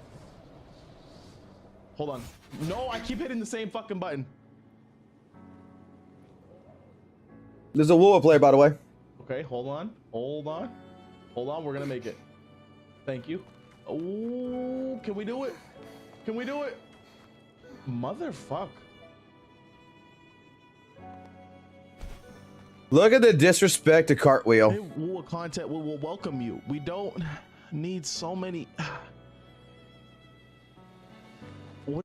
If you make WUWA content, we will welcome you. We don't need so many drama CCs in one game. The game is not a material for you to gain cheap views from T-Pops. What the fuck? What did he say? T-Pops, brother man. All right, listen. Listen. If you make WUWA content, we will welcome you. We don't need so many drama CCs. Okay, so how about this? Don't ban them just yet. T-Pop, listen, brother, explain it to me. In what way do I cause drama? Let me know. In what ways do I listen? I will entertain this. What ways do I cause drama? Well, you're basically, we got video clips of you bashing on ZZZ. We have videos of you criticizing Hoyo games after going to WUWA, very much going at it. Fucking trying to say, like, Hoyo's cooked. WUWA changed it all. Goodbye, Hoyo. That the community is shit. All this other stuff. I quit this for this. That the ZZZ Civil War was the only way to move forward. The harsh reality of why WUWA is fucking CCs are good at criticizing Hoyo. Why Honkai Star Rail is blatantly toxic. I don't know. I'm kind of wondering how it's not considered fucking goddamn fucking drama content at that point when you're trying to stir it up. When you didn't even fucking play ZZZ. You fucking picked ZZZ up, you played it for fucking 5 minutes, you got the fuck off, and then you said, fuck it, it's too hard to fucking record video gameplay when I don't know how to play the game. I know what to do. Let me fucking make a script and just put the fucking goddamn game trailer behind it. How do I also want to know what's crazy? Why didn't they just give the skin out for free? Why do you have to spend 108 called Spook Shack in the middle? Wait, yo, why did she get a summer skin in the middle of fucking October? Yo, can anyone tell me? Also, want to know what's crazy? Why didn't they just give the skin out for free? Why do you have to spend 180 pulls? What if you get earlies? You're cooked. You might as well. I don't know. Like.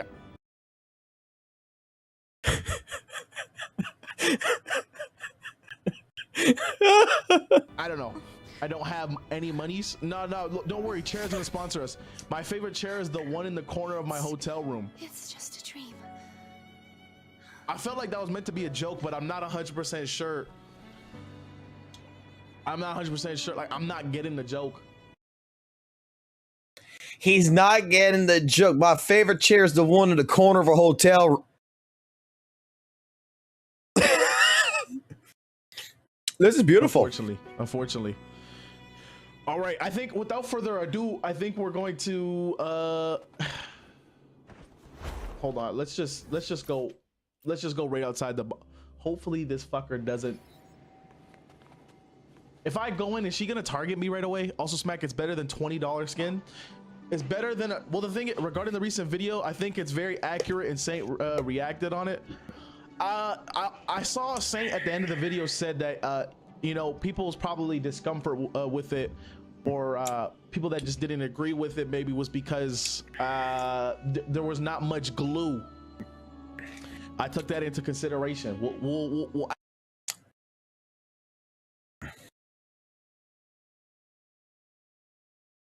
Please explain to me why anyone in WUWA's side expected ZZZ to give out a free skin. Because WUWA was giving out all kinds of free shit when it first came out. I don't fucking know.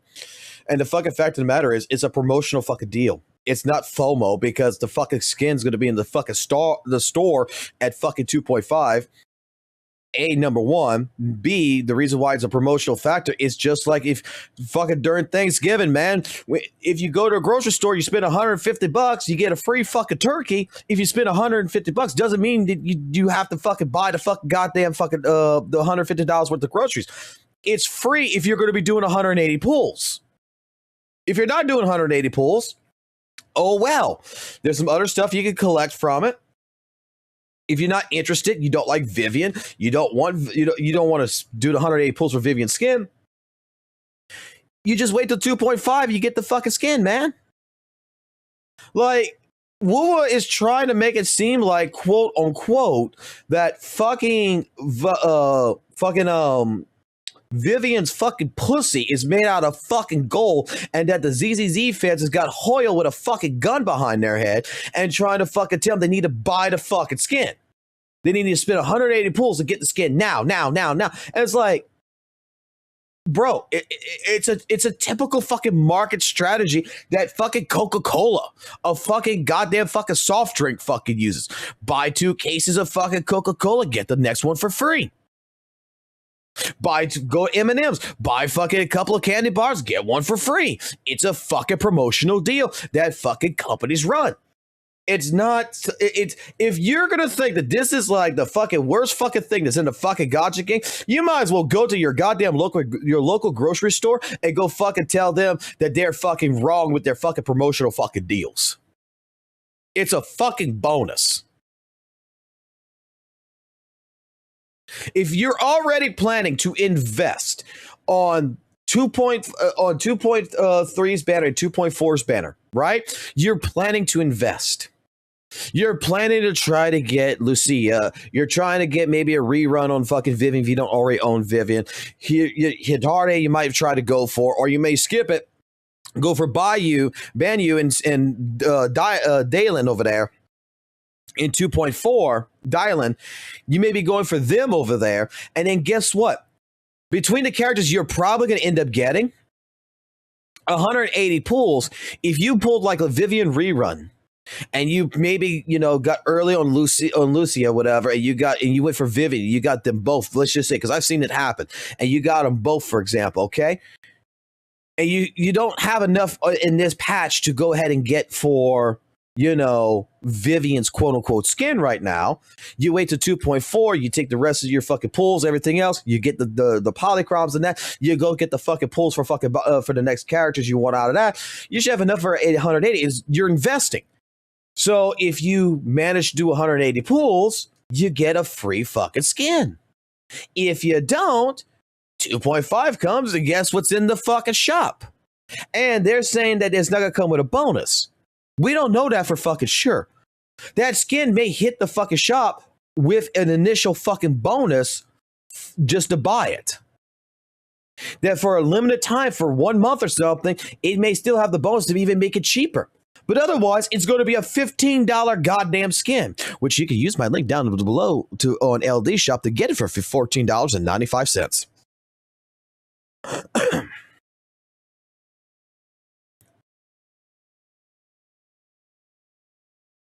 I'm just saying, like, goddamn, it's not a big fucking goddamn fucking deal. And it's not.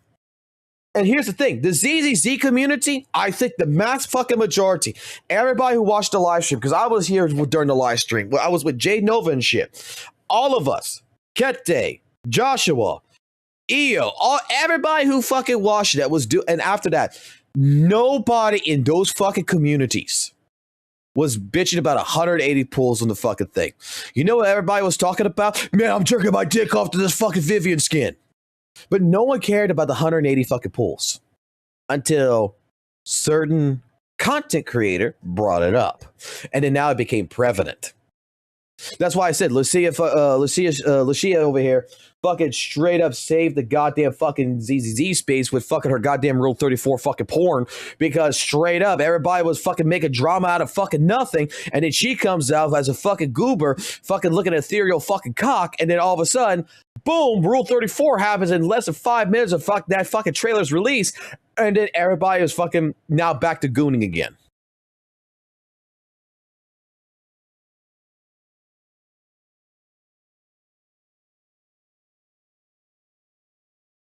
You know what the problem is? The problem is they don't have you know what the problem is with the WUWA community in that regards?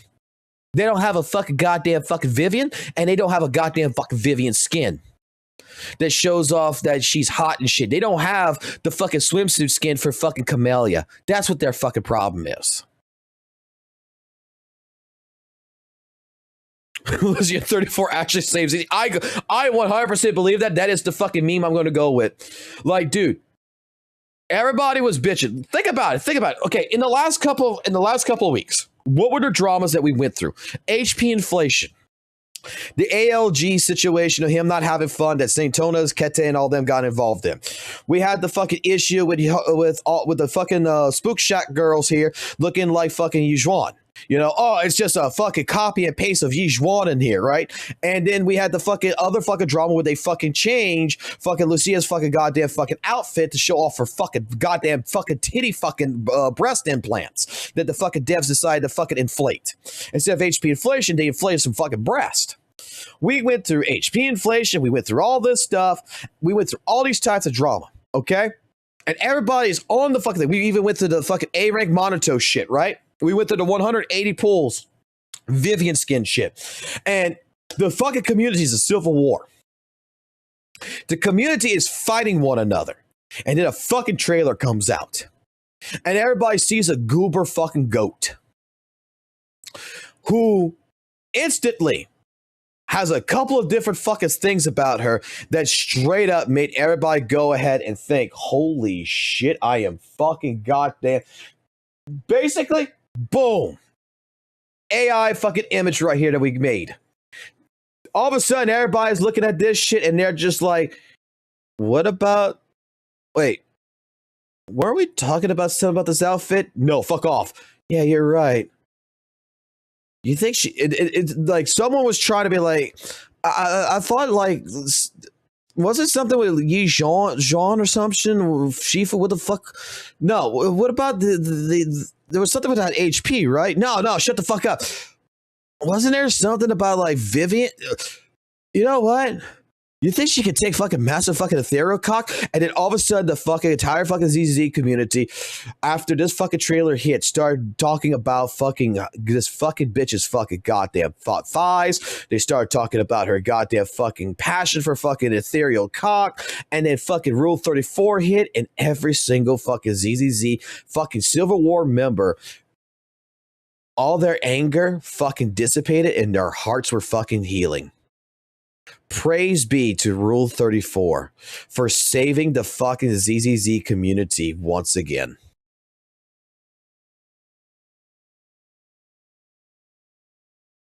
Like, holy shit. Next time there is a fucking argument about fucking HP inflation or anything or whatever, I straight up am going to fucking start posting nothing but Rule 34 porn all over the fucking goddamn Discord server, and I'm going to calm every single one of you motherfuckers down.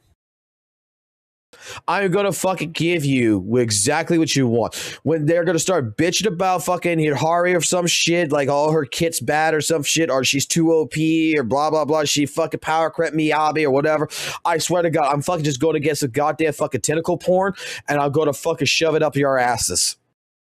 And I guarantee your brain's going to fucking melt, and you're going to fucking forget everything you just thought about.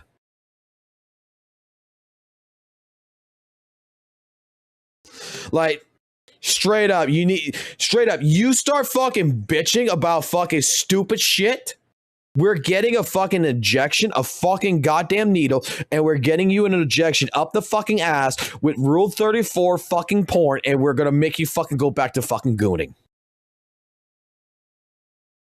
Because you gotta remember, what you're fucking bitching about right now is not a big fucking deal.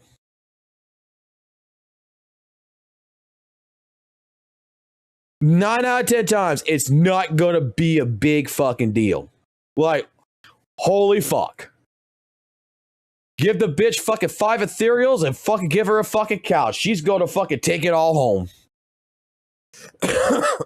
Like, holy water, you're gonna banish the drama with porn. Exactly. Porn saves lives. That is the new fucking motto. Porn saves lives. Well, actually, Rule 34 saves lives. Hentai, porn, it all saves lives. I had more examples. I just thought it was a lot of that shit was just self-explanatory. We all see the bullshit. Grandpa, are you going to sleep today? I have movies to watch, but you're too entertained. How the fuck am I entertained? Get the fuck out of here. You want me to ban your ass, you motherfucker? I'll fucking be saying Tonus right now. Call me Fox Tonus. You goddamn fucking retarded son of a bitch. You coming over here and trying to fucking tell me how to, when I gotta go to fucking sleep, you fucking goddamn delinquent fucking hooligan? Well, back in my goddamn day, we had to fucking climb up the goddamn mountain, bruh, in order to go ahead and get our fucking porn. You just got fucking goddamn porn right in your fucking fingertips. You just can sit down right here and you can be looking at some fucking big old fucking titties like this right here, and you can fucking be making it fucking dance in front of you. You know what? We had to use the fucking rewind on a fucking VHS in order to get this kind of fucking action. We couldn't get it instant. It took us like fucking 2 fucking minutes to get this kind of action. Goddamn son of a bitch.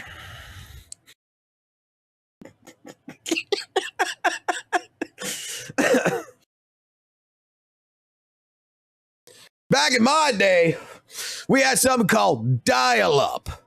You know what dial-up is? I'll show you what dial-up is. We had this.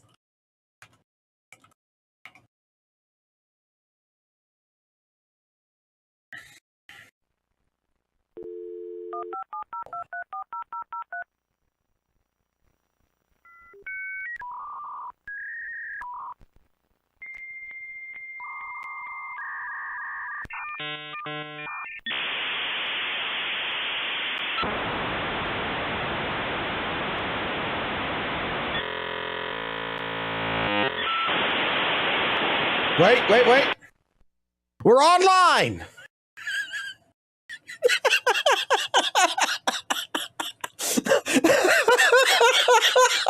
We're online, motherfuckers.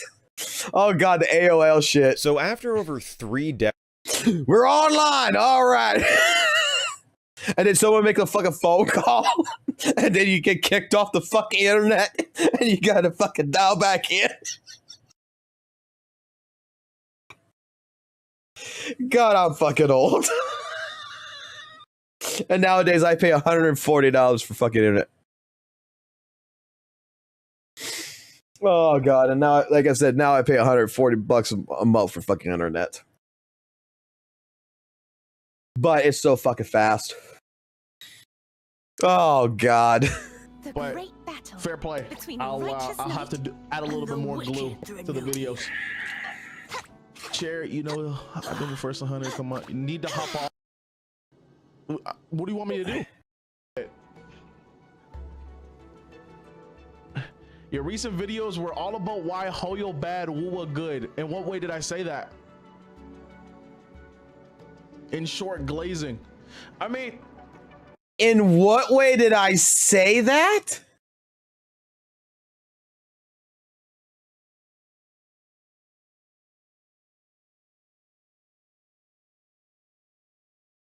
Ian, give me a good reason why Hoyoverse is good. Especially within this last year. Please tell me how it's been good. Today's story is... Okay. Where do you want me to go at on this? I don't know shit about Genshin. I don't know shit really about HSR. But you wanted me to talk about how good... Okay. ZZZ. One thing. He just wants one thing, right? One thing. The anniversary. The anniversary was absolutely, I'm going to say it, it was absolutely better than Weather and Waves. You know why? Because it was for new players. For brand spanking new players. Because you got to remember, we've been talking about this for the last couple of days on the live stream. I don't give a fuck about old players. I don't give a fuck about the veterans. Okay? In this entire argument, in this entire conversation, invested players do not fucking matter. 100%. Kuro don't give a fuck about fucking invested players. Hoyo don't give a fuck about invested players. You're already invested. And even then, when you look at it from an invested player point of view, the rewards were equivalent to one another. They were basically the same. Okay? From that point of view, for invested players, they were basically the same, except for the fact that you got a limited fucking 5-star character. Standard 5-star character and a standard W engine. Okay? Which, to an invested player, that's probably not a fucking big deal. Let's give Weather and Waves that, like, when St. Tonus brought that up, that, like, that's shit. Like, that doesn't help. Those are characters no one's going to play. Let's just go ahead, bear with me, and let's give that argument, that part, to fucking WUWA. Okay? Let's let them have that one. Okay? Coming into an anniversary, the idea behind this is not for invested players. It's not for loyal fans. It is to attract a new player base, more pre-registrations, more downloads. They want more people to come in. What did you get? Let me ask a question here. And we're not talking about the game itself, what the game gave it to you. We're talking about from the anniversary. As a new player, you download WUWA. You download ZZZ as a brand spanking new player, brand new account. From just the anniversary events, not the end game events that's already in that patch in 2.3. From just the anniversary, comparing anniversary to anniversary, just their events, just their pulls, everything that they offer. What did WUWA give to a new player that was better than ZZZ? Because basically ZZZ said, hey, look, you're coming into the game in 2.0. You could pick whatever 5-star character you want. on a selector for free. You can pull whatever 5-star W engine for free. On a brand spanking new account, you get 20 fucking pulls that you can use on the banners, and you get 10 fucking pulls to use on Bang Boos. That's your 30 fucking pull equivalent. In Weather and Waves, did you get a 5-star selector? No. Did you get a weapon selector? No. Did you get anything in regards to that? No, you got pulls that you had to go spend on a 10-character fucking banner.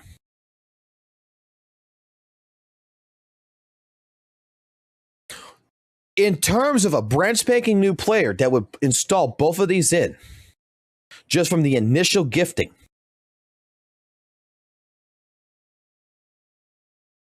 what did I get? Hey, dog. Fucking asshole dog. Sorry. My dog just came out of nowhere and is trying to fucking attack shit. It's whatever it is. So, from a brand new player perspective, the rewards were actually better. If this would have been last year, like let's say last year, it would have been from launch, right? ZZZ launch versus Weather and Waves launch. Weather and Waves launch was better. It actually was better. You know why? Because back at launch, it gave you a free 5-star standard character, a free 5-star standard weapon. It gave you basically that last year for starting in ZZZ. I mean, in Weather and Waves. It gave you the pools and everything else. The launch of Weather and Waves was absolutely fucking amazing if you think of that. But we're not talking about the launch. We're not talking about the past shit that we've got. We're talking about for brand new players that has never played ZZ, never played Weather and Waves, what game is offering that brand new player a better fucking experience? From the get-go. What is 2.0 basically 2.0 ZZZ giving me, and what is 2.3 fucking Weather and Waves giving me as an incentive to play your fucking game? Which one is offering me the better reward, the better starting? It would be ZZZ.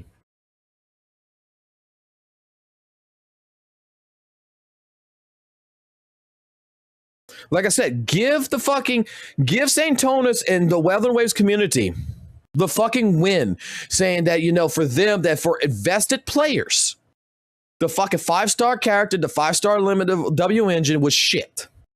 That doesn't count. It's shit. No one wants to play those characters. Give it to them. Give that argument to them. Let them win that shit. And then argue them with the next point. New player purpose. What the fuck am I getting that's going to make my time in either game, in Weather and Waves especially, much easier, much better, much more memorable in that regards to start off? Because starting in ZZZ, having a 5-star standard character and a 5-star standard weapon kind of sounds fucking really fucking good for a beginning player who's fucking internet level 1. You see what I'm getting at?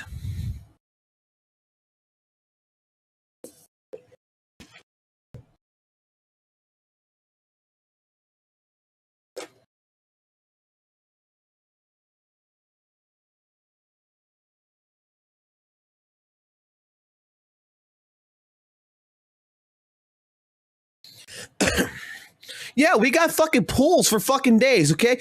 Let's give it to fucking Weather Waves. You got 57 fucking pools, but I got fucking 10 fucking banners that I could choose from.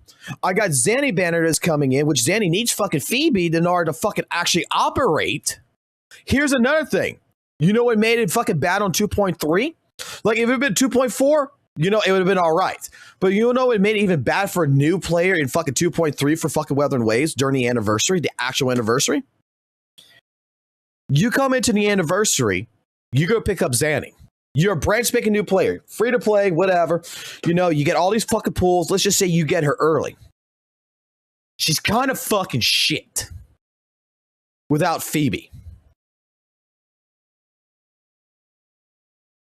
She don't feel good without Phoebe. So guess what that fuck that means? You already missed her fucking banner. This is her fucking rerun going on. So now you got the obligation that if you want to make Zanny fucking work, and you want to make her work good as a new player, not only do you got to pull for Zanny, you got to pull for Zanny's weapon, which is guaranteed, but you got to pull for fucking Phoebe at least.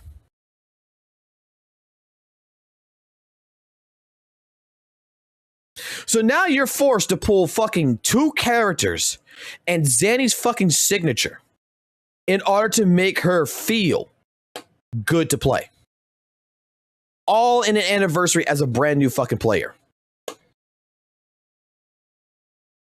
Does that sound appealing?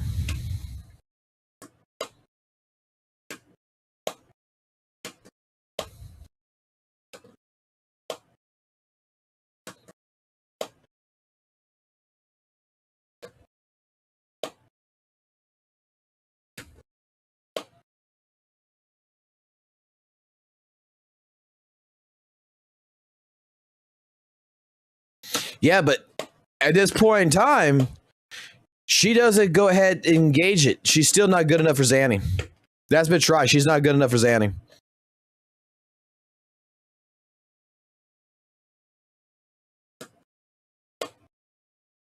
Well, I'm talking about Phoebe is not important. Yes, she is. She's fucking damn fucking important for Zanny.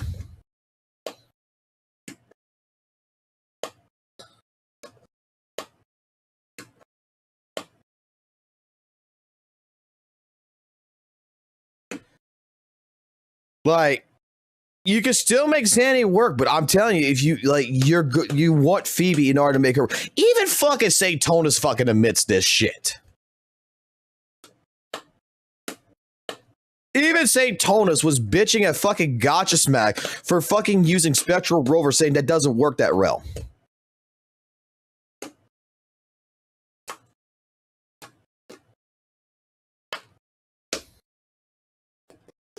The diehard WUWA CC would disagree, except for Satonus, because Gotcha Smack made a fucking video, if you guys remember, about fucking shit, where he played, you know, a free-to-play team like Phoebe, but without Phoebe. He played a free-to-play team, which would have been Zanny, fucking Shorekeeper, and fucking Rover instead of Phoebe. He, if you remember this, right?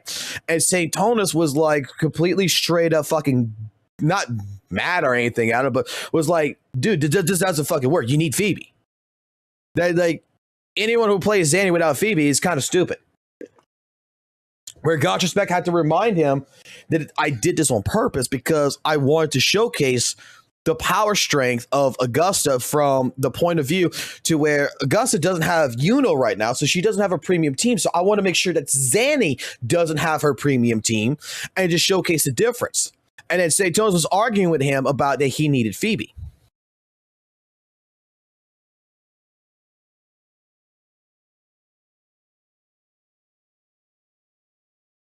Because Phoebe fucking takes her fucking bar. The one in particular, it's not just for her fucking damage. It's not just for her fucking damage, by the way. It's just because Phoebe fills up her fucking Spectral Frazzle bar, which is what Zanny needs, with her confession state, the fastest. It's 100% filled in a fucking rotation. Rover is not filling that motherfucker 100% in a rotation. Fucking, I don't know about Kokona, but fucking Rover is the one that we would use, right? He doesn't fill it in one rotation. Phoebe, boop, boop, done.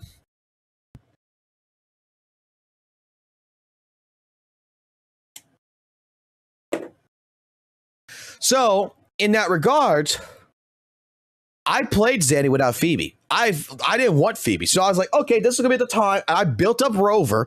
I never built up Rover before. Like, I never fucking leveled Rover up. I never liked fucking Rover.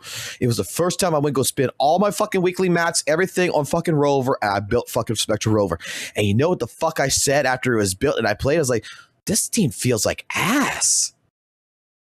Like, I switched Rover out to Mortefe. I did everything else. And then I ended up fucking caving in and fucking getting Phoebe. And holy fucking shit, my fucking Summon Zero fucking Phoebe fucking did fucking wonders. And then by the end of the fucking patch, I bought the fucking goddamn fucking weapon.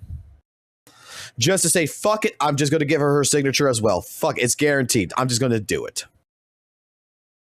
But Phoebe was the fucking glue that made her work. So, again, point here that I'm saying is that you came into 2.3, the main character in the banner is fucking Zanny. You're just starting, you're going to fucking pull. If you would have pulled Zanny, you would not have had a good time in fucking Wuthering Waves. Unless you would have pulled for Phoebe at the same time. That would have left a bad taste in someone's mouth who never played WUWA, who doesn't understand gacha. That would have been, at that point in time, anyone who just got into the game, who got into gacha, whatever, they would have did this shit. They would have said, oh, Zanny looks cool and everything. They would have played Zanny, and Zanny wouldn't have felt strong. Zanny wouldn't have felt good. Her rotation would have been shit. And that would have been a turnoff.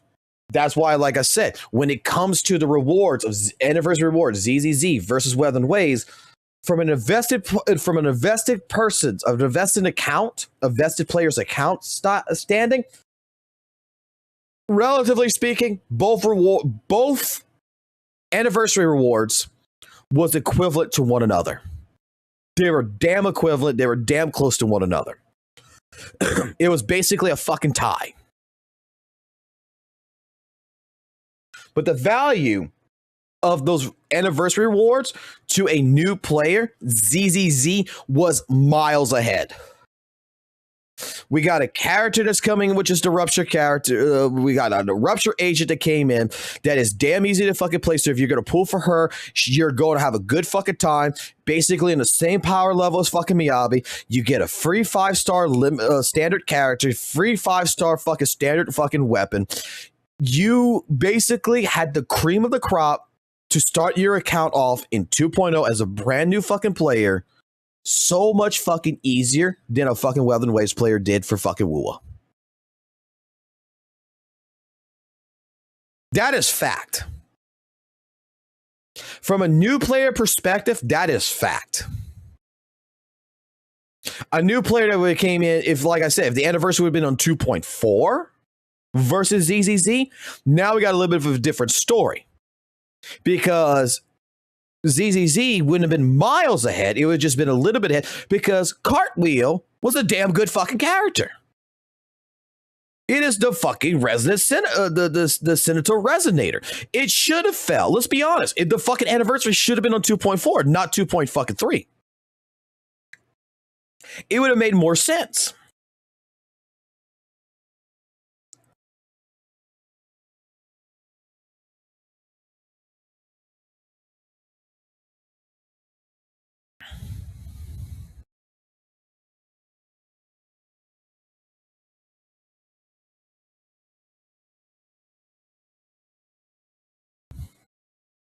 So again, the anniversary rewards, from everything I've looked at, everything I've researched from all these gacha games, because like I said, I've only been playing gacha for a year. So my research comes from the past and from other people. The anniversary rewards for these gacha games is not actually made for invested players. They're made for new players. So if you take new players, the only equation in this, and you take the invested player out, ZZZ was better. Miles fucking better. Basically, ZZZ offered you right from the get-go at 2.0, if you got in with the anniversary rewards, it offers you a better fucking experience to start the game off with. You were already basically lined up, getting ready from Internock level 1 to be ensured that by the time you get to the point to where you're unlocking everything, you're ready for endgame. Within about a month or two, you'd be ready for starting fucking Shiyu defense. You had been ready for fucking goddamn Shiyu defense at that point in time. Not really Deadly Assault, but for definitely you've been ready for Shiyu defense. You would have had at least 2 fucking S-rank characters. And it would have been just up to you to make the choice and be smart enough to pick the right standard character like Lycon, maybe Rena, not Grace, maybe Coletta. It would have been up to you at that point. But again, anniversary-wise, invested player-wise, equivalent, tie. It's a fucking complete tie between both fucking games. New player-wise, no. Completely miles ahead. ZZZ set you up. It sets you up for success, where Weathering Waves set you up at a spot where it was kind of shitty. What's wrong? I don't know. But also heavily criticized WUWA. so yeah, that's my argument to someone like fucking Smack. Like, you want to know what they fucking did, what they done good for a fucking year? That's what the fuck they done. That's what they done fucking good. And I mean, hey, look, anyone disagrees, you want to argue with me on this, let's go for it. Do I think that fucking Spectral Frazzle or Area Erosion has been forgotten by Kuro? No. I think that you'll see by 3.0 the next fucking the next equivalents for Havoc and fucking Fusion come in. Fusion Burst and Havoc Bane's going to come in 3.0 by that time with their echo sets.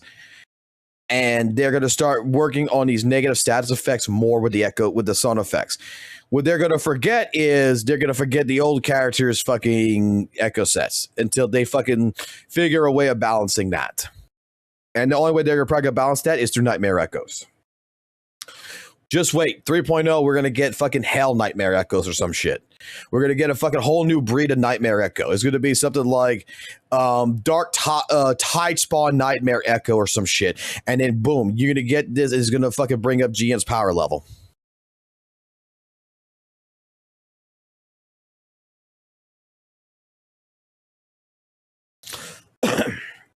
Because like I stated this before, when it comes into fucking games in general, and Gacha's no exception to this, the most balanced the game's ever going to be is vanilla. Is before it introduces new mechanics and new fucking shit that changes the mechanics of the game. So what I mean by this is like a DLC pack that gets installed for a game like Dark Souls, Elden Ring, or some shit that introduces new weapons that are going to be fucking stronger than the old weapons. It breaks the fucking balancing. So when you go into PvP and you're using the old fucking weapons and someone's using the new weapons, on paper, they should fucking win if both players are the exact same skill level. On paper, if you're both the same exact level, same exact skill level, the person using a new weapon that is going to be considered the OP fucking weapon, it should beat out the fucking old weapon. It's not balanced no more. Then that's when things. So, like I was going to say, and I know there's going to be argument on this, like, oh no, ZZ was never fucking balanced. You're right, it never was really fucking balanced. Weathering Waves never really fucking balanced, whatever. But Weathering Waves kept a balance for a reason. The moment fucking 1.4 hit, I'll say it like this. ZZZ from 1.0 to 1.4, in my personal opinion, I will consider this the vanilla copy of ZZZ. This is what was planned, right? Before TV mode was removed, before fucking the decibel system was changed, before the soft relaunch, this is what the original fucking plan was. One fucking alt meter for all three characters, all this shit. This is what was originally planned. The devs had a system that was planned around this, that was balanced around this. By fucking going ahead and changing it, by giving all characters three decibel bars, by going ahead and allowing to remove the TV mode, by introducing new disk drives and stuff like this, and increasing, you have to now try to balance this, and this is where the HP increasement comes involved more. And now we got a fucking problem where HP may be considered a little bit too fucking high. Miyabi's power creep might be considered a little bit too high. Now we get into a point where balancing is fucked. Because we introduced new elements that was not planned. We're introducing new elements into a vanilla copy of a fucking game that just tips it on its side. Now you're having the situation where the devs are doing what they can to nerf Miyabi without nerfing Miyabi by evolving the content. They're trying to keep it balanced for older characters. They're trying to do all this other shit. And typically, they break something else. Either this is going to get broken, that's going to get broken, whatever the case may be. Now we introduced a new paradox here. We introduced a whole new element to all of this. And what is the cause and action of this? Slight unbalancement. It happens in every fucking video game. It's not just fucking related to fucking gacha games. It happens in every fucking game. Fucking when Call of Duty fucking does this shit. When fucking Gears of War does this shit. Once we start messing with the system mechanics and we want to start introducing new things, League of Legends is one of the biggest fucking live service games, free to fucking play, that does this shit every fucking season. How many times do they introduce new fucking items, remove fucking items, change the jungler items, do this, do that, change things in the kit that breaks the balance to where people are bitching about how fucking this season fucking Ganon is fucking so fucking goddamn strong, and then the next fucking season he's so goddamn fucking weak, and Darius is fucking strong. How fucking Tryndamere is fucking goddamn a piece of shit. What the fuck did they do to fucking Ziggs? Why did they do this character rework for this shit? Now we're breaking the balance because we're introducing different new mechanics that is just encapsulating and fucking the game up. It's ever evolving. There's never going to be a perfect fucking time. When you want to introduce new and exciting and fucking better components that makes it, interesting to play the game, whether it's an introduction to a new game mechanic like miasma mechanic, or whether it's a new fucking character archetype like Rupture, or whether it's just a new character support, for example, all of these things are going to fucking, in some way, shape, form, fuck something up. It's just what's going to happen. And the best solution for this is, yes, shit like HP inflation, is to try to counter it the easiest and the fastest way. It's a band-aid to try to fix the actual fucking problem that can never be absolutely fixed. It's the core hell development cycle in game development. It's a fucking hell development cycle. You fucking have this great vision. You want this game to be amazing. You fucking release it, and you need to fucking do new shit and all this other stuff to keep people entertained and keep people interested in the game. You fucking introduce it, and it fucks the old shit up. And now you got to fix the old shit by fixing the new shit. And then it fucks the new shit up when you're fixing the old shit. And it's just a repeated fucking historical fucking cycle. There is no fucking game that's perfect.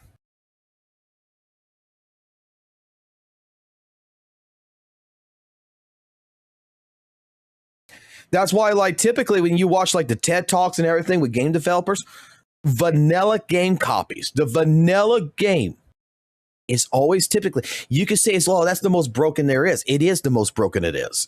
Fucking Guilty Gear XR was the most broken there is. But still in the same case, compared to what the fucking Guilty Gear Revelator came out, Guilty Gear Rev 2, fucking Guilty Gear XR 1 is still fucking more balanced than fucking goddamn fucking Guilty Gear XR Rev 2.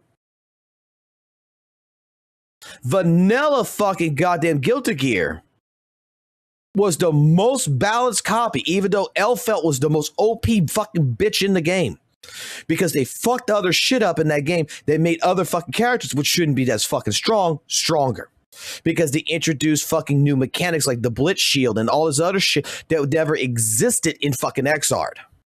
Now new characters have new fucking goddamn abilities. Guilty Gear Strive and all this shit. Like I said, it just happens. It's a development hell cycle. You're never going to make anybody happy. There's no fucking time period where 100% of the fucking community is going to be happy with the choices made. It just won't be. All you could do in this case regard is just, hate to say it like this, but it's the truth. You got to spit and fucking pray, baby. You gotta spit, shove, and pray that you don't get bucked off.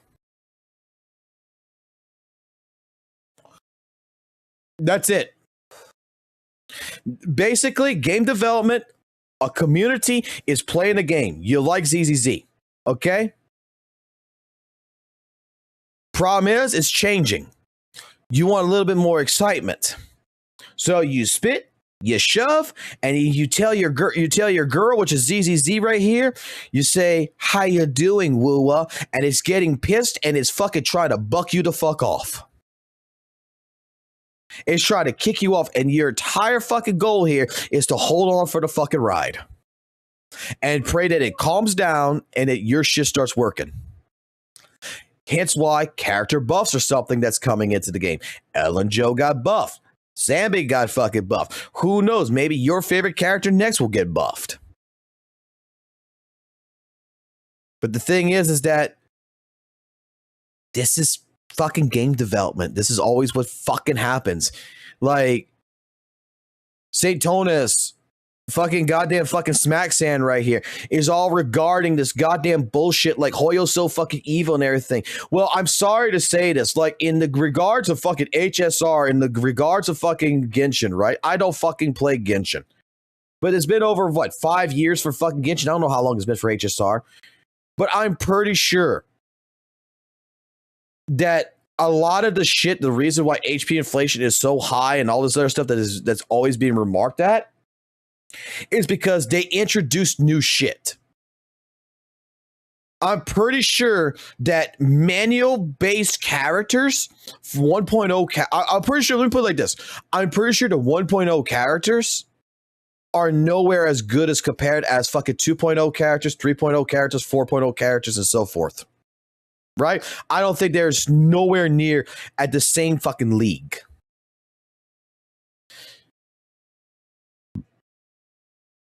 They're not balanced no more.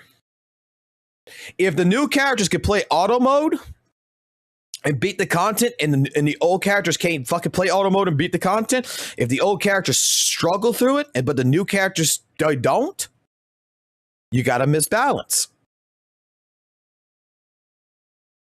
But I'm pretty fucking sure that the new characters, if you've been playing HSR since day one and you still fucking play it, you're pulling in new characters, I'm pretty sure they're fucking fun as shit. I'm pretty sure you're having a lot of fun. I'm pretty sure, you know what, in general, it's okay for you.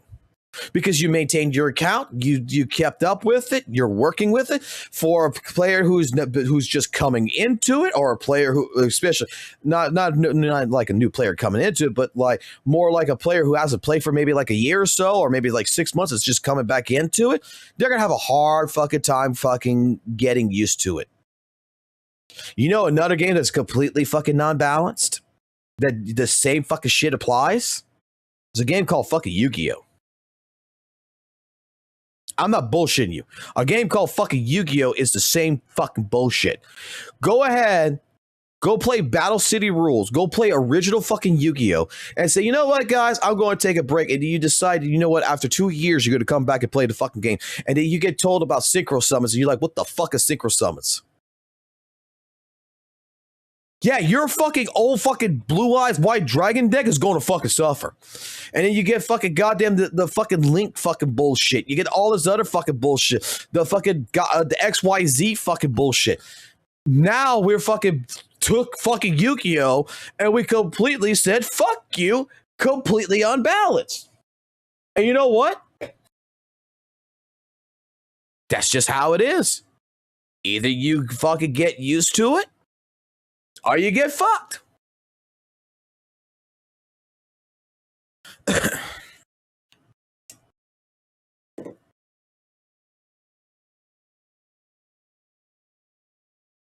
Tell me I'm wrong.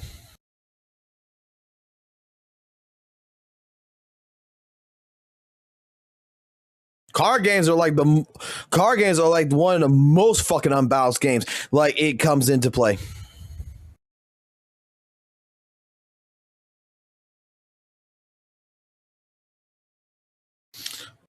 It might be off topic, but I'm catching myself to summon a new unit, and I'm surprised it's not broken.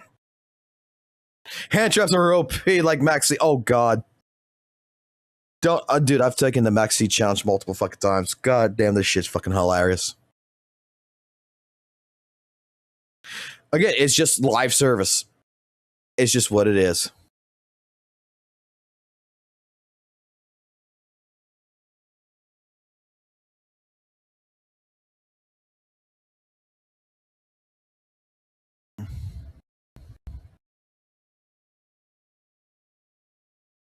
I got 538 hours in this shit right here, and I stopped fucking playing. I don't know when the last time I fucking played this.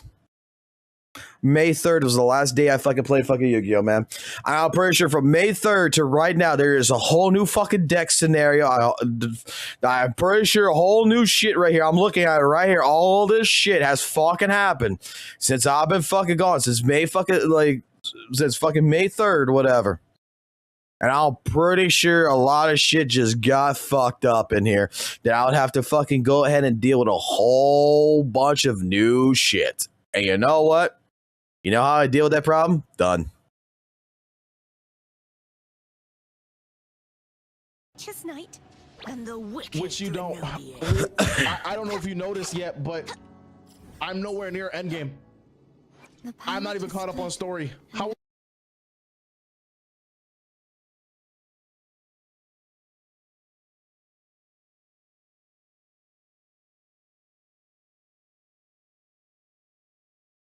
This is what happens when you buy an account, but you're nowhere near end game. You said, you're level fucking 80. You're at end game. Did you wait? Rewind us. I want to hear this one more time. Especially within this last year. Please tell me how it's been good. Today's story is. We're saying also heavily criticized WUWA. Righteous knight and the wicked. Which you don't. Well, I don't know if you noticed yet, but I'm nowhere near endgame. I'm not even caught up on story. How would you like me to criticize something that I'm not well informed on? Okay, he's nowhere near endgame. I see a Shorekeeper. I see an Augusta. I see a Uno. I see he's got one team right here with fucking Carthithia over here that can work right here. I see two teams. I don't know what the fuck he's got down here, but just looking at his main screen right here, depending on the levels of these characters, he's ready for endgame. He's at endgame.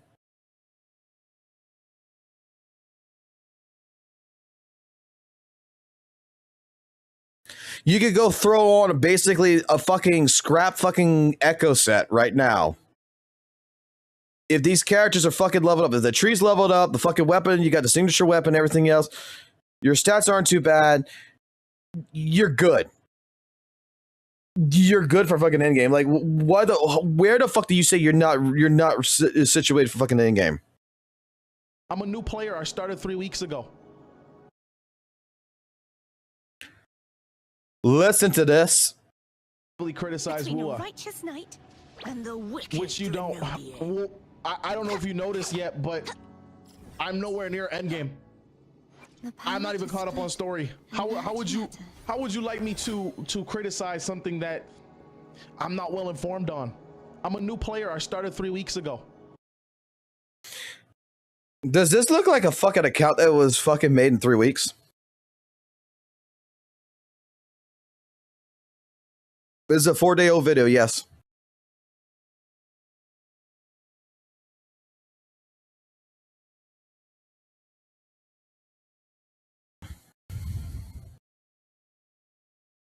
Let me go see some here.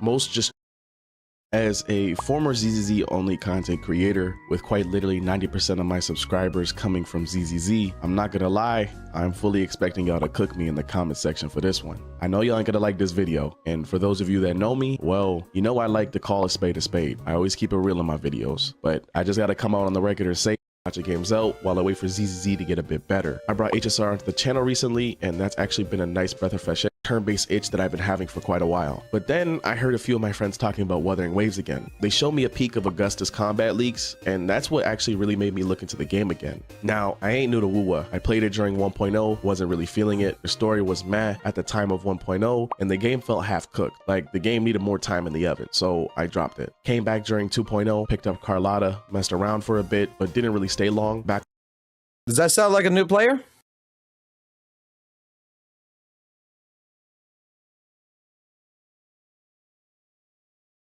Does that sound like a new player?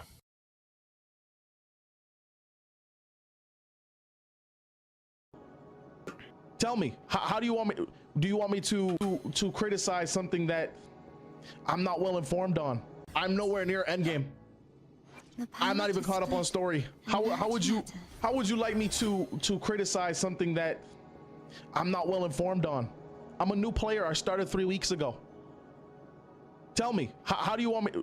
Do you want me to? What do you want me to do? Do you want me to blindly just criticize something that I have no glue for? As a gacha enjoyer, I have a question. Do you think that Hoyo Games current 3, Genshin Impact, HSR, ZZ gonna survive the upcoming wave of gacha games? It depends on like what we mean by survive. I mean, that's where you got. It really all depends. Like, are they gonna still scrape in? That's got billions. Like they're. That's where he got his fucking video from. His latest video comes from this fucking comment. Where he was saying about like the new age of gacha games, blah, blah, blah, and all that shit. That's where it came from.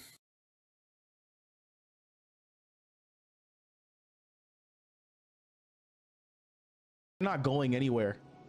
They're genuinely not going anywhere. I think that's where it okay. Somehow scrape on by. Do I think they'll become less relevant? Yes, 100%. I think the new wave of gacha games is gonna be fucking insane. But you can ruin a game's reputation just for views. Okay, now I forget your name. You just scroll past my screen. I think your name is Ahen or something like that. Listen, how can I, a 4.2K subscriber channel, ruin a game's reputation when they've already ruined it for itself with their most recent with their recent trends? How can I ruin it? Dude, he isn't doing anything to the game's rep. You're talking. I mean, he's not ruining the reputation. I have to agree with this. He's not ruining the reputation.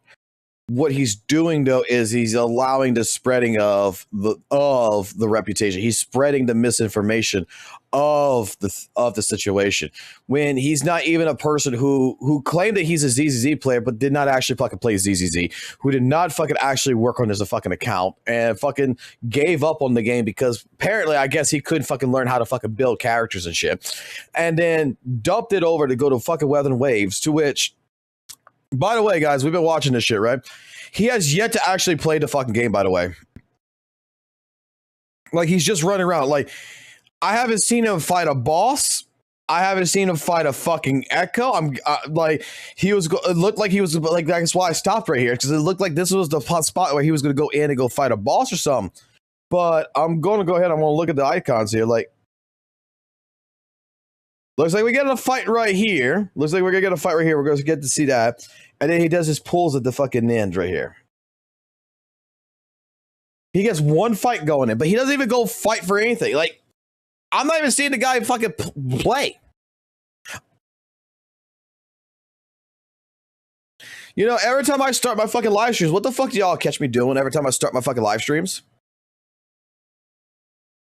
I play for a good, like, I know, like, when I first start my live streams, I'm not going to have no one really coming into the live stream immediately. So I take the first fucking, like, 30 minutes to an hour. And sometimes I even fucking take a little bit longer. I just tell you, I'm just going to ignore the fucking chat. And I'm just going to play the game. I'm going to play Deadly Assault. I'm going to play Shield Defense, whatever. Because I want to play the fucking game. I want muscle memory. I want to try to improve on shit. Like, I at least play the fucking game. I at least give it a time. And then I sit here and I talk and I start yapping.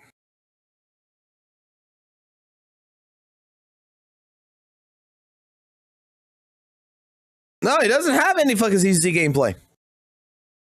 And he deleted every single one of his goddamn fucking live streams after he was getting clipped. The dude got, when he got clipped for making several fucking comments, he started deleting on Twitch and on fucking YouTube all of his fucking streams. This one he hasn't deleted in in the last 4 days because YouTube, Twitch keeps the fucking live streams for 90 days. So straight up, Bro has no fucking gameplay to showcase anything. I would love to see, you know what? You would shut me up. I would love to go ahead and see him log into his fucking goddamn ZZZ account and go ahead and show that he fucking actually did in-game. Show me you did in-game. Because the record shows you didn't. You did fucking shield defense once. The record shows that your characters aren't fucking properly fucking built. The record shows from even your other video that you don't have enough teams to even do deadly assault right now.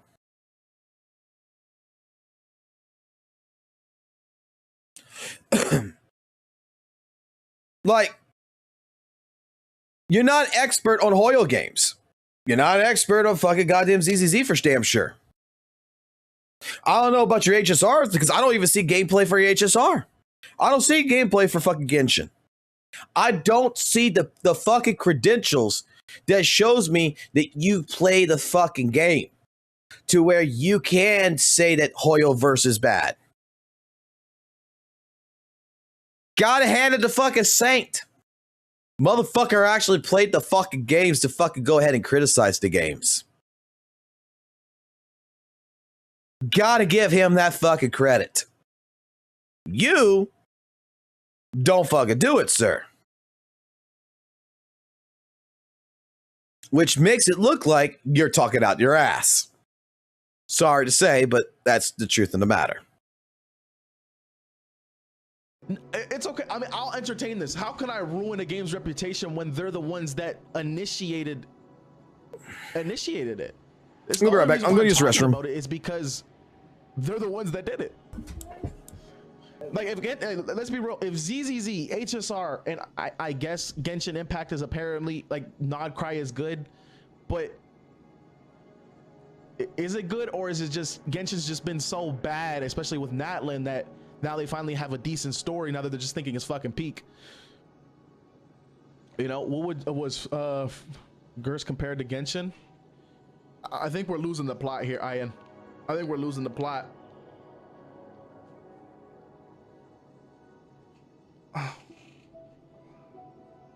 Yeah, I mean, listen. Call it, as a new gacha games are going away from the gacha system so the casual players can enjoy it, and I think they're gonna do this. Oh, listen, I actually have a video coming out on Saturday talking about whether I think Wuthering Waves are going to be able to survive this massive wave of new gacha games coming out, and that's actually a talking point we talk about, Fox. I think if we're starting to see a lot of these newer gacha games, you know, stray away from what makes it a fucking gacha game, right? They're just turning anime games. They're just grabbing the audience, the gacha audience, and just bringing them over to just a regular gacha game, or sorry, a regular anime game. Wuthering Waves could be in trouble. He is also comparing the sole purpose of shitting and growing his tiny channel. No, I mean, if you knew the lore, Ian, listen, I don't take any of this shit personal. So I mean, if you actually want to have a conversation, we can. The reason why I do it is coming from someone who played the fuck out of Genshin Impact back in what, 2017 or no, 2018, 19 when it came out. I played the fuck out of it. I loved the game, but as a person who was hardcore, that game never appeased to the hardcore side of players. They just fucking suck the dick of fucking casuals, which is understandable. I mean, shit, that's where the money's at. HSR, year one, fucking amazing, and then it just turned into dog shit, right?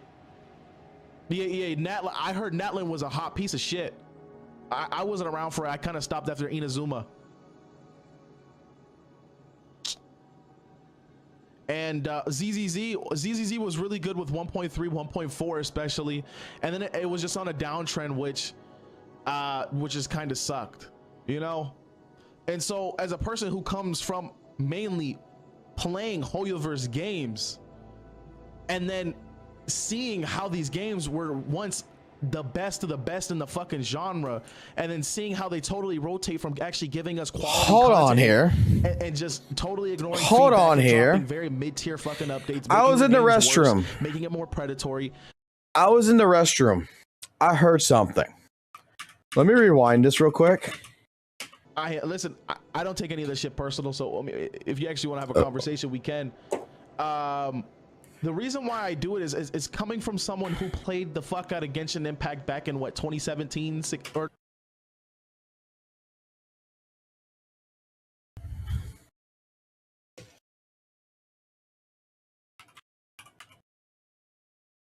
2020.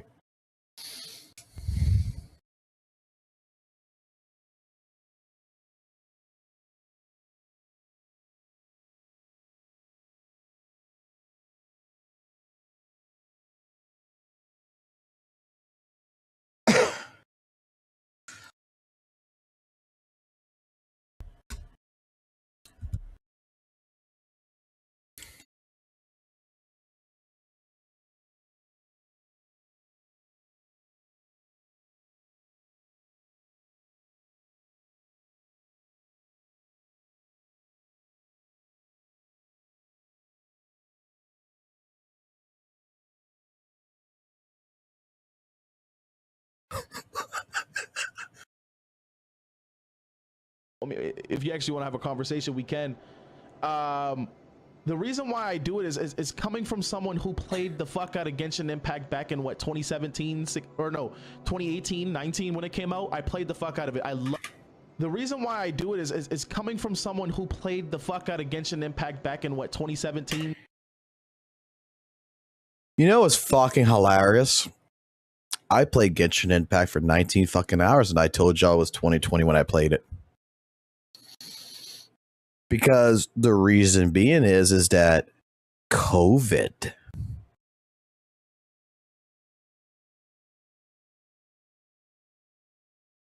Genshin Impact and COVID go hand to hand. You know what this fucking means, right?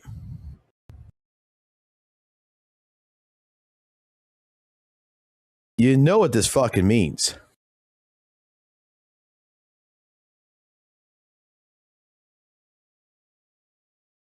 Bro never played Genshin. You talk to anybody, even a Genshin hater, they know exactly the fucking year Genshin came out because of COVID.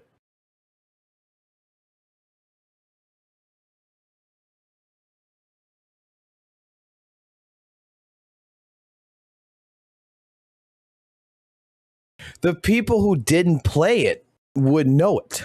Would not know the date. Because if he would have said 2019, for example, okay, he's close. 2020. You know what? I could accept that answer, right? I could accept that answer. He said 2017. And then started going up like 2017, 2018, 20, somewhere around there, right? Like,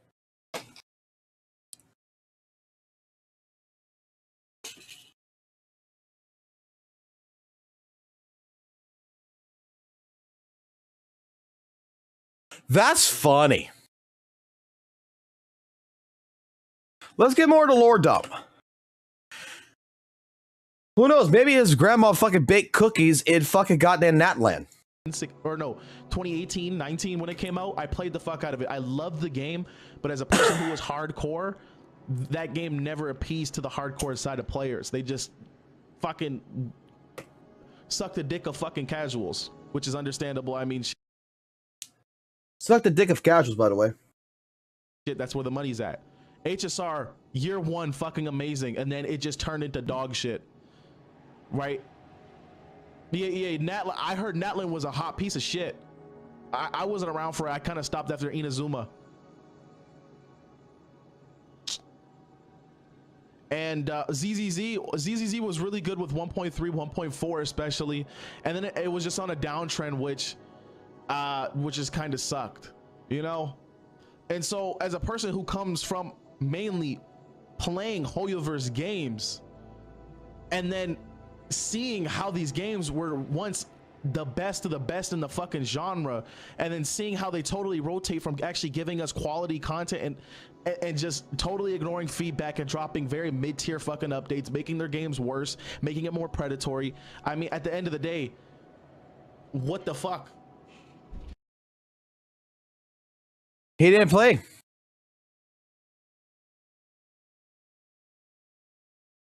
He did not actually fucking play.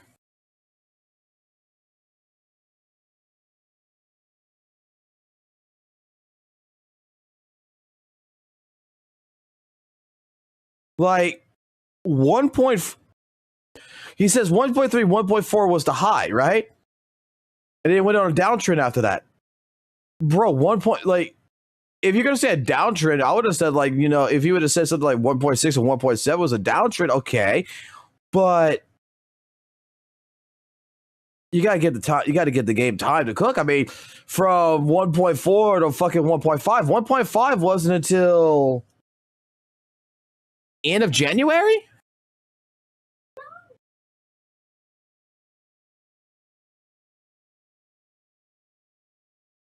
He has not played. He's bought accounts, but he has not played fucking a Hoyoverse game.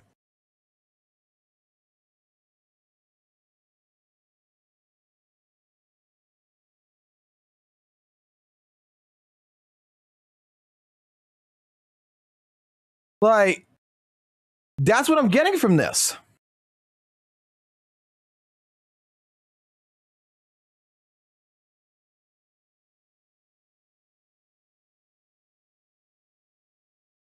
Hey, mate, could you talk something relevant? This man has played those games. Yeah, you know, that's a lame excuse for every drama CC to justify shitting in drama. Like I asked you, what drama do I create? I just talk about their shitty practices. You either die a hero or live long enough to become the villain. And this is a clear example. I mean, shit, we got people coming here, copy and paste and fucking bullshit, getting mad because I talk about how their company that they fucking blindly defend is dog shit. No. You're getting people who's blindly hating you because what you're talking about is absolute bullshit. You're regurgitating someone else's arguments and trying to say it's your own. You have no experience. You're basically, in this last fucking couple of minutes of fucking talking, has just made it fucking blatantly clear you don't know shit about Genshin. You probably don't know shit about HSR. And we definitely know you don't know shit about ZZZ. You just know what the regurgitated talks are. That's what you know. You don't have an actual personal experience. You did not put an effort to learn. That's what people are upset with. If you would actually put an effort to know what the fuck you're doing, you would actually put an effort to learn what the fuck you're talking about, you would actually have, you know, actual content that showcases this, the criticism would be more acceptable. But looking over your accounts, looking over your account for ZZZ, looking over your Weathered Waves account right now, for a person who says, oh, I've only been playing for 3 weeks, you got fucking right now, just on this front screen, you got fucking 2 teams ready to go. You're at endgame. Depending on the level of those characters right there at the bottom, you're ready to fucking go. And you're saying you're not ready for endgame.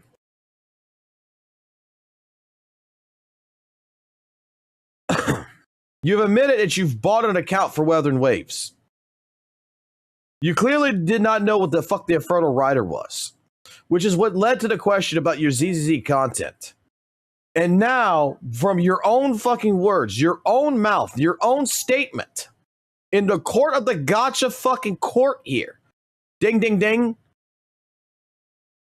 your defense that you're trying to provide to this one person, this Ion person, and to the community that's watching you, you're failing hard. As a prosecutor in this case, if I were to be prosecuting this, I don't have to open my mouth. You're showcasing your own demise. You're showcasing the fucking reason why people are attacking you. It's blatantly obvious you don't know what the fuck you're talking about. Let's see if there's more lore. Listen, man, I just did a whole side segment talking with you.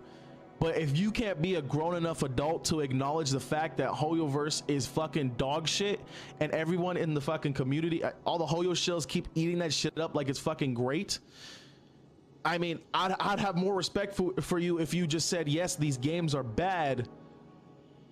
You know, if you could say these games are bad, I understand where you're coming from, but like, do you gotta, like, I'll respect you a little bit more, but what the fuck are we doing? Just because you don't like the criticism, the truth doesn't change. That's what I'm saying, man. My billion company needs my foot big.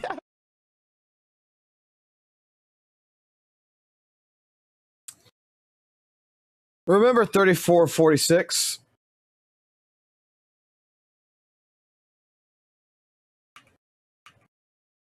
Remember 3446 for me, people, please.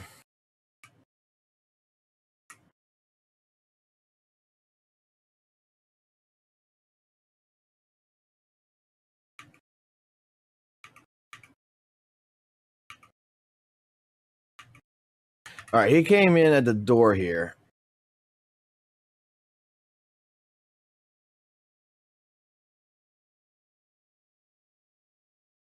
Gotta be around here. Wow, I'll have to add a little bit more glue to the videos. Chair, you know, I've been the first 100. Come on, you need to hop off for a second, grab my food. Okay, Selvin, I'll wait. Selvin, you let me know when you're back and we'll start. How about that? Do I? Is he co-oping?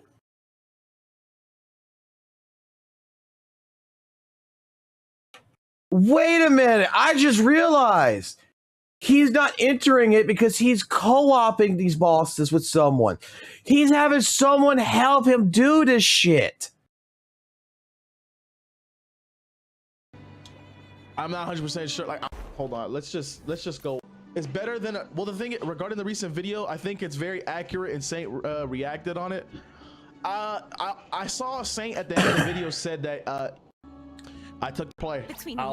So when you let me know when you're back and we'll start. Hey, brother Van, tell me. Let's see. I'm interested. You tell me. I hope that's not what the case is. I hope it's not that he. I hope he's doing solo challenge. I hope he's not doing. No. Ice didn't come for you yet. No, that was a crazy ass comment, Jacob. Recent videos were all about why Hoyo bad, WUWA good. And the wicked, which you don't. Well, I don't know if you noticed yet, but formed on. I'm a new player. I start 3 Genshin Impact HSR ZZ gonna survive the. It really all depends on how scrape goes. All right, get to 34. On terrible. I mean, it was these are in the first. The Hoyoverse is fucking dog shit, and everyone in the fucking community, all the Hoyo shills keep eating that shit up like it's fucking great. I mean, I'd have more respect. Oh, the video's already saved. I already got it saved. Respect for you if you just said, yes, these games are bad. You know, if you could say these games are bad, I understand where you're coming from. He needs my foot big. Because, like, the reason why I do this is because I see all these comments in here. And shit. Facts, right. No, facts. Sorry, my bad. That shit, I did a whole side segment. Nah, because, like, the reason why I do this is because I see all these comments in here. And realistically, I can't just drop, like, a whole fucking 20-minute video, just me fucking ranting. I don't think it's going to get much views. But I can do that in my fucking streams. I can really just yap y'all ears off on why these games fucking suck and why I do this. But like I said, I don't know if you guys caught my last fucking post I made on YouTube. I'm gonna try and stray away from that kind of content for now. I mean, I'll make those critical videos when needed. Let's say when a fucking patch drops and there's some hot dog shit, I'll bring it up. But I really want to hone in on more on the Wuthering Waves content and also on just other gacha games, talk about them, and yeah. Would you say, Potato, if you really want to talk, join I don't think he wants to talk. I think he just wants to come in here and say, why the fuck are you talking bad about my fucking company? I think that's it. I offer it. Smackdown, you want to get in a VC? Let's get in a VC. Let's go for it, bro. I spent $30 on Hoyo games combined, but I never enjoyed it, so I never played it or immersed myself in it. Hey, that's fair too. I mean, I can see why. I was a little bit younger. Here's the thing. Back when I played those games, there was nothing else that was really... You're right, Sylvan. You're right. I have been kind of yapping. I'm excited for your WUWA video. Yeah, no, I got like probably a week's worth of content ready for WUWA. Let me put it this way. I don't think there's a necessary need to do a part 2 on this guy. But there was something that let me put it this way. I want to have a record. Okay? And some of my mods understand this. Like if you're a mod or whatever on my Discord, you're going to understand this. There's a channel that I have, which is hidden, which only the mods have access to. And that fucking particular Discord, that particular channel is a record keeper channel. Okay? Because we got a lot of shit in there that I have not brought up. That's in there. For the solid fucking purpose that for in case it gets deleted, for in case it gets removed, for in case it goes hidden, that if we need to pull that record up, we have that record. That's all it's for. All the clips. That's why I said, like, if the mod sees something in particular that they say, oh shit, this might actually be something for future use, we have it tossed in there. I started this for a reason. It's because I don't think there's a reason to make a part 2 on this. Okay? Let's see what he does. Let's see how it goes. He says he wants to stray away from Hoyoverse content, right? I haven't gone through this video. I haven't gone through this live stream, but that's what he's saying right here. Okay. No need to go ahead and blatantly attack the man. We don't need to be a DJ King YouTube. You know what? We don't need to be DJ King. DJ King can handle that. But if shit kind of breaks loose, we got more. We got basically from his own fucking words here. Motherfucker never played Genshin. Motherfucker does not know what the fuck he's talking about. We got a 2-3 hour video, whatever it is right here. We're going through it right now. I'm making notes, and if necessary, we can use it. Because the reason why I've downloaded this was because when we were originally talking about him on the live stream, I know he was viewing the live stream. You know what's funny? I knew that he was watching the live stream. Because if you guys remember, I said, let me go to his Twitch channel. Let me show y'all from his live stream what the fuck he said. Directly from the live stream. The live stream was immediately deleted as soon as I got to his channel. And it was there like 30 minutes prior. So he was in the live stream and he went into Twitch and he would go delete the live stream so that way we couldn't watch it. So I made note about this one when he first did this 4 days ago. I already downloaded it. It's already been saved. Because I said in case something happens here and he tries to delete this one, we got a copy of it. I just haven't got a chance to go through it yet. We've been talking about Satonus. We've been talking about other things. All the drip marketing and shit that's been going on. Like we haven't gotten a chance to get into this. We're into it right now. And I'm glad I saved it because I'm pretty sure Brother Man here probably will end up fucking deleting this shit if he realizes this. In fact, we can do tab real quick. Let's not remove this one. Let's just make a new one.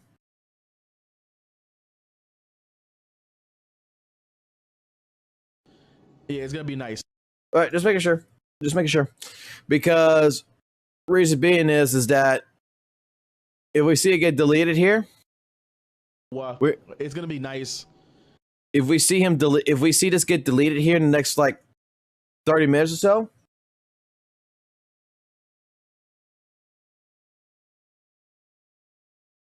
we know he's watching. Simple as that. It's gonna be nice Yeah, it's gonna be nice. All right, let me get into this video. Let me try getting into this video. Let's freeball this shit. Bro, she's fucking loud. Bro, Okay, he wasn't co-oping. Loud. He wasn't co-oping. He was gonna do this full video. Okay. I think that's right. Yeah. I gotta get to. Wait, no, that. Wait. But let's see how she feels to play. Let's see. You know how it is. We're not gonna read that shit. We're just gonna get on in here. Listen, I haven't seen too much on her. I just seen her gameplay leaks of back in the day. But let's see how she feels to play. Let's see. You know how it is. We're not gonna read that shit. We're just. And I wonder why he couldn't fucking do the end game fucking content on fucking ZZZ.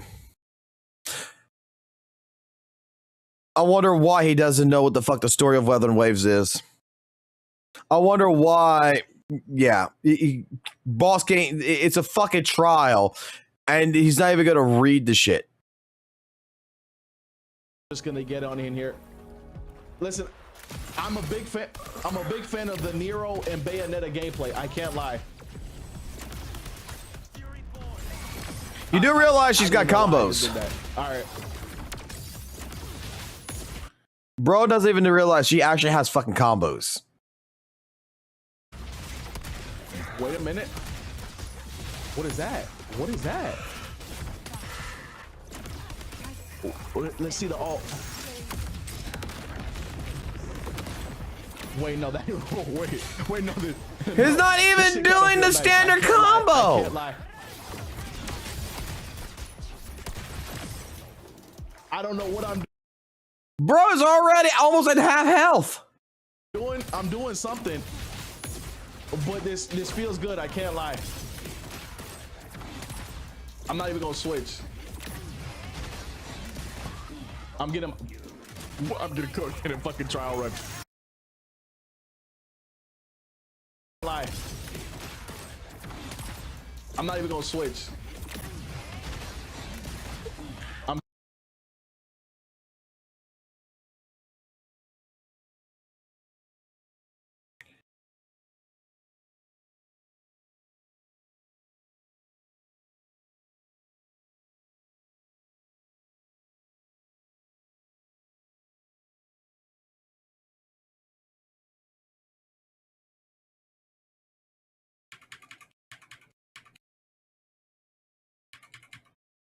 Bro died in a trial.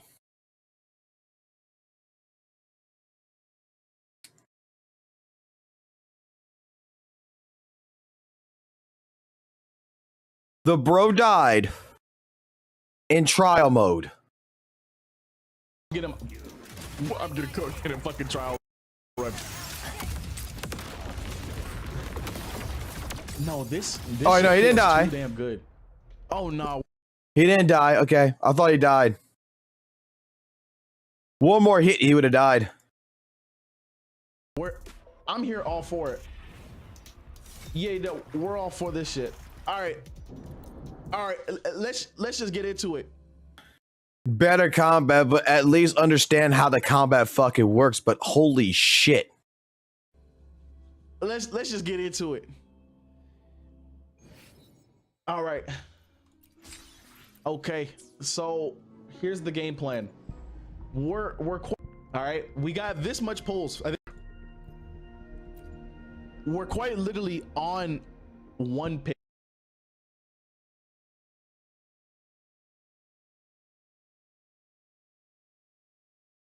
Okay. Not even one. Zero pity. Last time we played was September 18th. 45 pulls. We have 45 pulls or 50.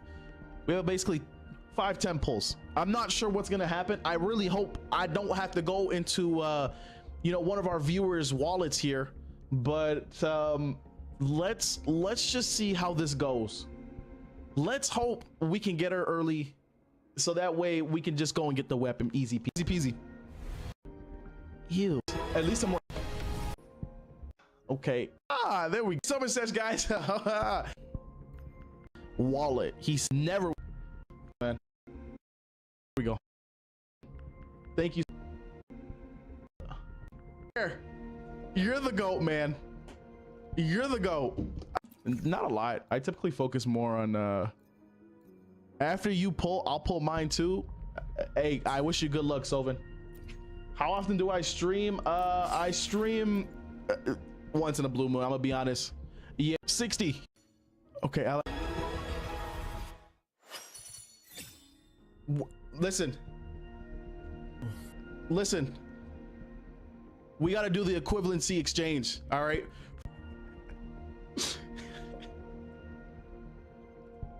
So I'm just gonna.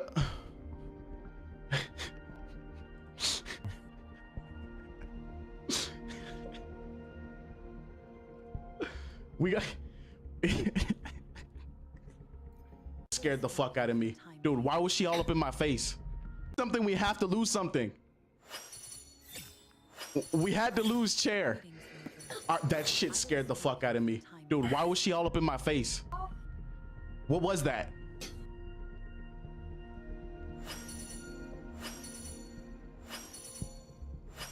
Dude. Please. I'm telling y'all, that's how it is. You had to ban the toxic motherfucker out of your chat to win the 50-50. No, I'm not gonna lie, that's badass. Yeah, no, listen, right? I think. Okay, for all of you guys that do you guys know about her weapons? Her best. Open your stream, bro. For stream fine. Okay, listen, Chair, you gotta go, buddy. Okay. You yen.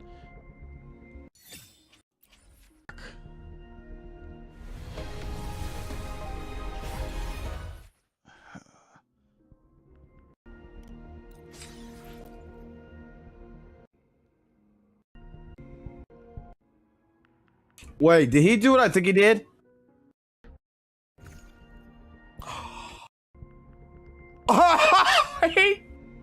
This is what happens when you don't fucking read.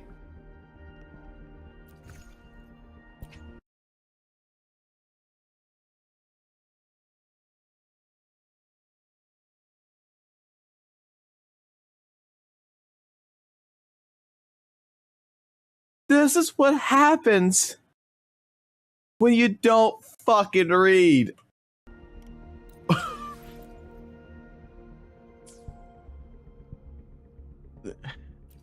You might not be lying, brother. Huh?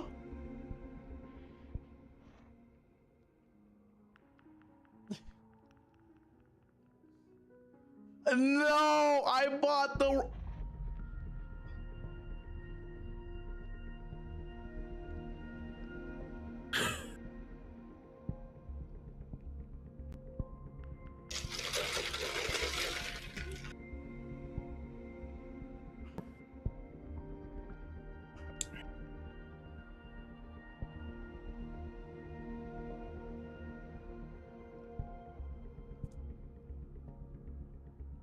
The bro didn't even fucking read.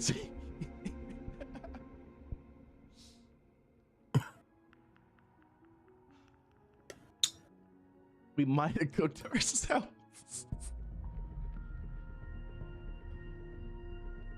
Oh, fuck. Bro. The buzzer. Hey, hey, he called that shit. Hey, he called that shit. Hey, so, I mean, we had to go to hard pity for Galbrina. We had to go to almost hard pity for her weapon, but at least this was no longer a Uno incident. At least we didn't lose two 50-50s in a row and go to hard pity for each of them. I mean, listen, I'd say a W session. Can't lie. I cannot lie. W session. Decipher, what's going on? I liked about this pack noise and nothing. But we did it. new settings now? Because like someone gave me before the sometime this week. I'll do that. You guys, oh, you're talking about this. This is not a problem. I mean, in a maid suit cheer you up. Wait, what? Yes, at all. The lagging? Has it been lagging for you guys? Oh, you're talking about this. This is not a problem. I mean, I don't lag in this at all. I feel so sad. The only thing that could cheer me up is you in a maid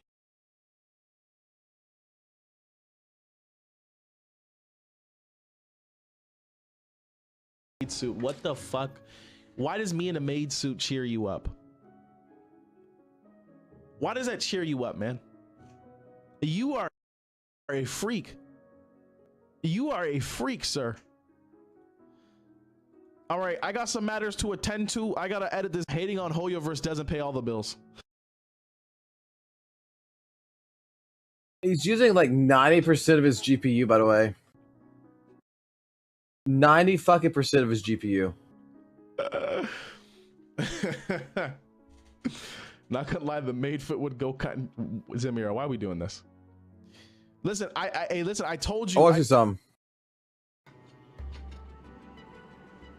Where should we go? Chair. Hey, listen. Thank you for your. Wait, is it cooked? Change is only for one area. We do. I'll see you guys. I think I'll see you guys later this weekend, and we'll do the Galbrana 3000 stamina stream. Yeah, we'll do that, and then whoop that up into a video. It'll be fun. You guys can see me win or get cooked on some substats.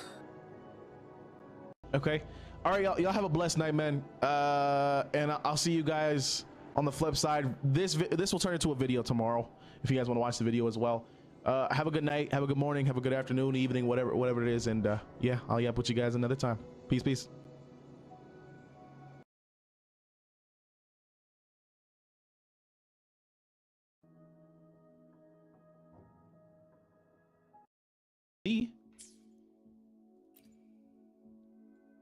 This is news to me. Me snakes on because I switched from ZZZ to WUWA. Yeah. I'm tickled. Unfortunately, yeah, that's I'm the tickled. case. So he's giving all his money to us.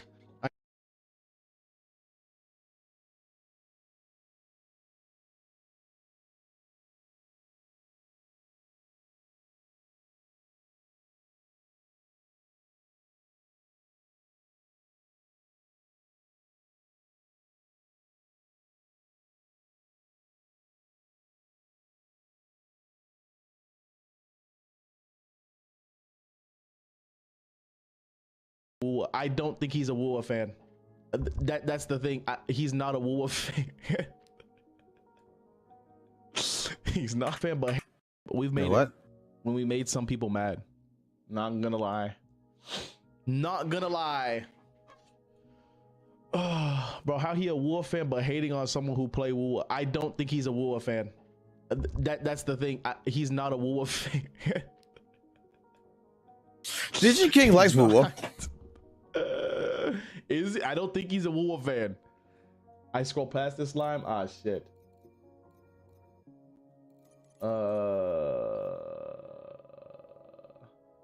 Here it is. Okay. No, I'm not gonna lie. We made some people mad. Listen, listen. In my newest post, I said I was gonna chill out a little bit. I wanted to make more WUWA focused content. So we're gonna chill out a tad bit, but when it's warranted, I will be making more Hoyo videos. The heel you do smack. What is that idiot is? I was so confused, chair. I was dead ass. Kato is on his ass. No. Where should we go? No. Oh, catch a mind. Hold on. Right, that's where we all start at. Okay. Thank you. Oh, can we do it?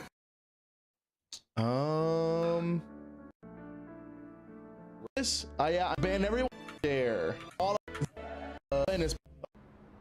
wait, why did it just do that? Why the fuck did it just go? I guess. Plus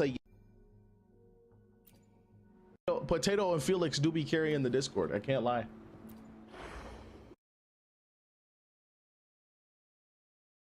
What is this?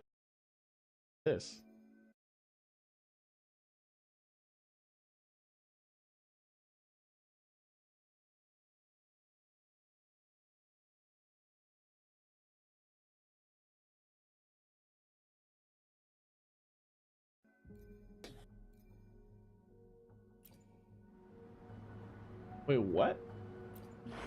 Why does it look like this?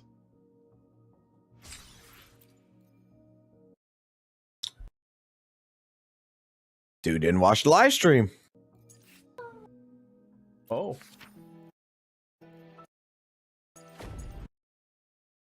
Oh.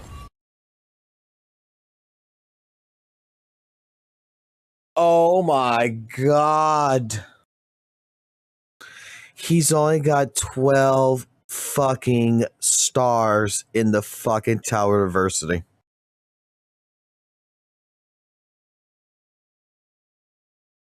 $12 stars. With the fucking characters in the account that he's only got 12. Highest record's 12.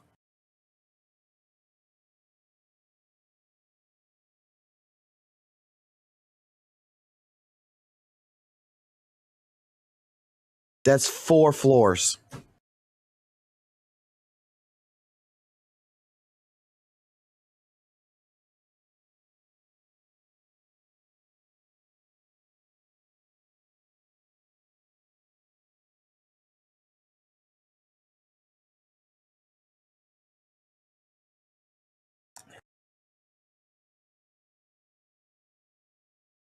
Oh my god.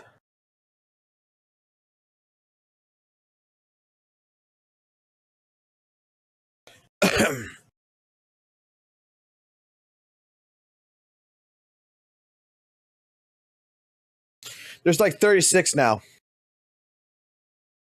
But the 2 side towers, you could do like the first couple of floors with just one fucking character at like levels. You could do it in fucking Calchero. The first couple of floors are fucking easy as shit. Like straight up, you could get at least like 24 fucking goddamn stars for free. Okay. He didn't do Whimpered Waste. 0-0. Okay. Oh yeah, pin the Discord. Ah, you so smart. You are so smart. Let's hit create, edit, never generate a link, copy. Oh, you're so smart, Potato. I don't know. Listen, it's the day of the patch. I'm not gonna lie. I don't think we're gonna get much people in here. I can't lie to you. I'm not gonna lie. We're probably not gonna see much faces. Just to be fair, because all of like the main WUWA CCs are typically gonna be streaming.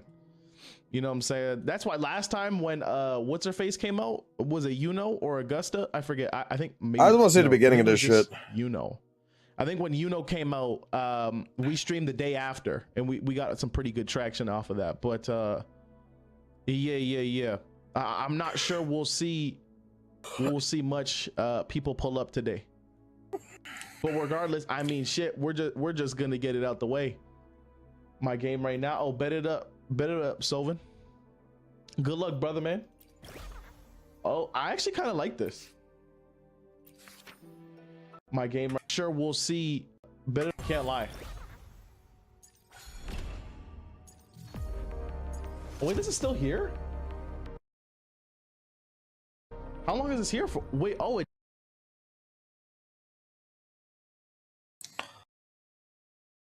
Oh my god, he didn't even fucking do this fucking thing. He's only got 3 of the 16 supplies. He did like 1 level in this. It doesn't go away? Oh, this is all the old shit. Oh. He didn't finish this. Ooh. Wait, that's actually cool. I didn't.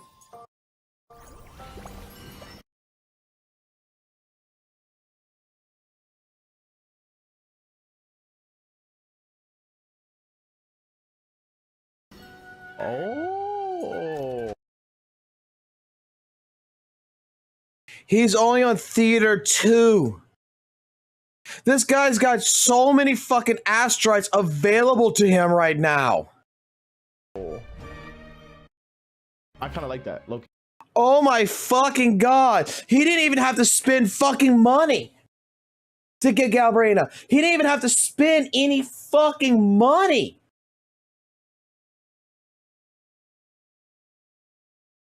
This motherfucker's got like goddamn every fucking event, almost fucking all the permanent events, almost fucking empty. He could have legitimately got a whole bunch of fucking pulls for free.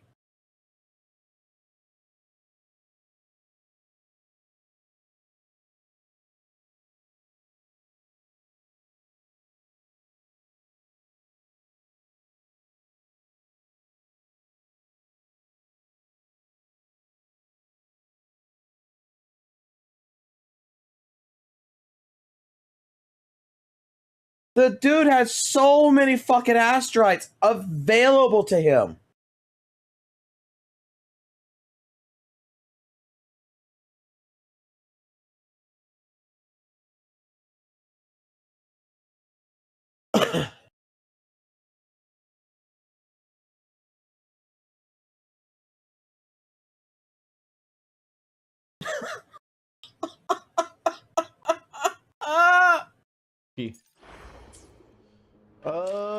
Let's see.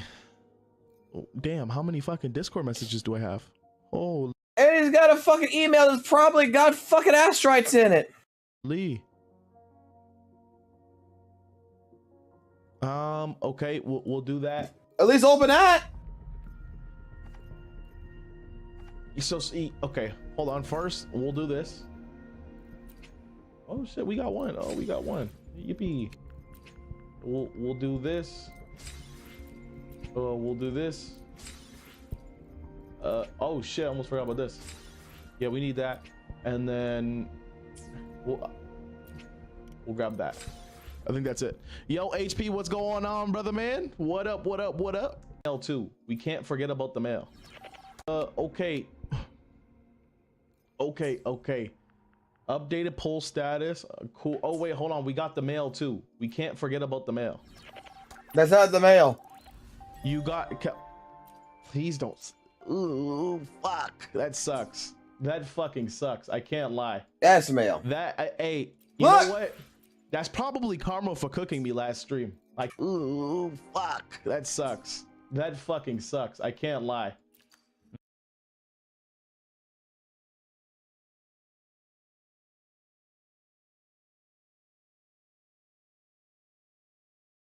Well, apparently his birthday is September 14th.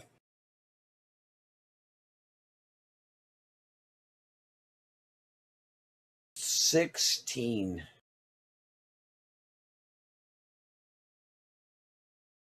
That, hey, you know what? That's probably karma for cooking me last stream. I can't lie. That is probably karma. I'm late because you caught me in the middle of the story. How is the story? Is it pretty? Hold on, math wise. Okay, so look, here's the deal. Realistically, we want to get her with these pulls here. Okay, if we get her with these pulls here, we'll be green. Now, here's the thing. I'm really debating. Do I get the weapon? Decent. You could because I have her weapon already. The thing. I'm really debating. Do I get the weapon? Or Carthethia, his Carthethia is okay. I have. What the fuck is this Carlotta? Why does this fucking Carlotta have 51% fuck crit rate? I have her weapon already. Oh my god, he did it. He's like, oh my god. That's the thing. I have her weapon already, and I saw that it's pretty decent. You could run Carlotta's weapon on Galbrina.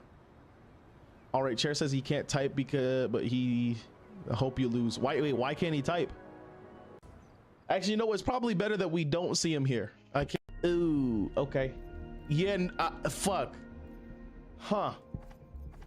Also, Pity is looking kind of crazy right now. I just can't see. I'm not gonna lie, these look fucking cool. Fucking have to spend.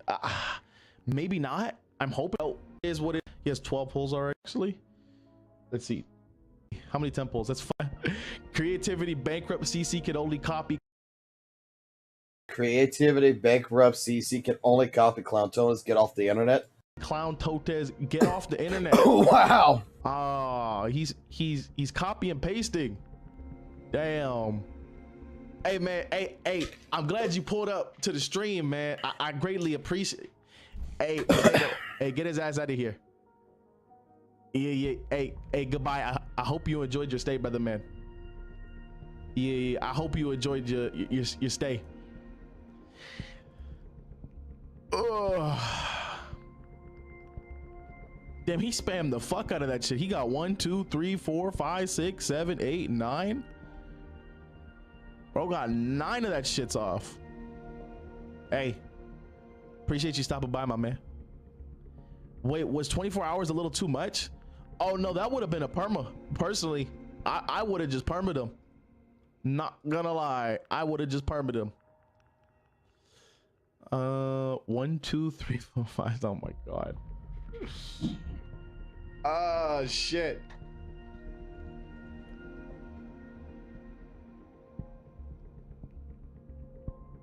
Y'all cooked me last time. That pull area last time was fuck. I'm happy for you. I hope I have the same luck as you. Story yet. I really fucking do. Hey Mira, congratulations. I even have that fucking unlocked. I'm gonna be real. I still haven't even got around to 2.6 story yet. I'm not gonna lie, I haven't gotten to it yet. I haven't really had much time. I just been kind of logging in, grinding my stam and getting off. Is it in this area? Is it in this area? I just been 6 story yet. Is some here? I really fucking do. The place where she fight Kartithia. Do I even have that fucking unlocked? I'm gonna be real. I still haven't even got around to 2.6.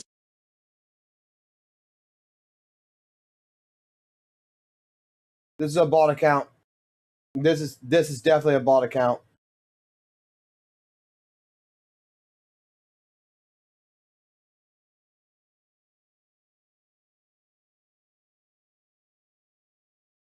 Because straight up, even here, he's got an alert about the 100% progression. He hasn't clicked through this. He hasn't collected any of the shit here. He hasn't collected nothing in here. There's no way that you're going to 100% this entire fucking map and not have your characters built. It's no. No.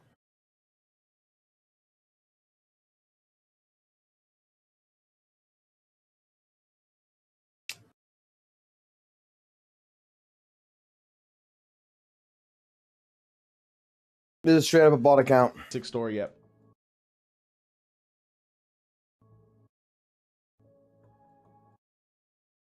Especially for a person who only played quote unquote for only 3 weeks in this. No. I'm not gonna lie, I haven't Someone else did this. gotten to it yet. I haven't really had much time. I just been kind of logging in, grinding my stam and getting off. Is it? Even he says it. Is it in this area? He's been just grinding his stamina and getting off. Is it in this area? Yo, also guys, what the fuck is up with Galbrenna's like team comp? What's up with that shit? I trust you will get it. You'll be the Galbrenna. Have a priest. See, that's why I like Mira. Mira and Zamara, both W's. Then we just have YouTube chat, fucking Potato and Chair, both some fucking haters. So is H.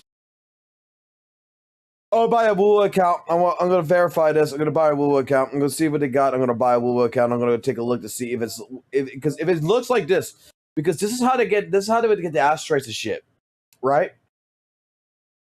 from what a few people that I've talked to with the account buying, like it's kind of like the HSR account that I fucking bought and such. All the fucking shit's done. Like all the fucking like little side quests and shit, it's all fucking done already. That's how they got like they stockpile of fucking asteroids, of fucking whatever the fuck the currency is there. That's how they had that whole entire stockpile of the currency. All that shit's done. You're basically wherever the fuck they left the count off at in the end game.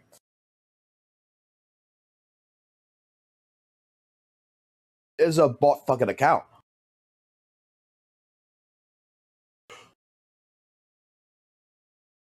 So this is right before Augusta. Like this makes sense. Like why this is not 100%. Why these things are unlocked, not unlocked. Why the boss is not unlocked and everything when he's got an Augusta. It makes perfect sense. This is boss. Dr. HP definitely is one. And Violium, I think. Can only make. Oh, he hopped on his alt account.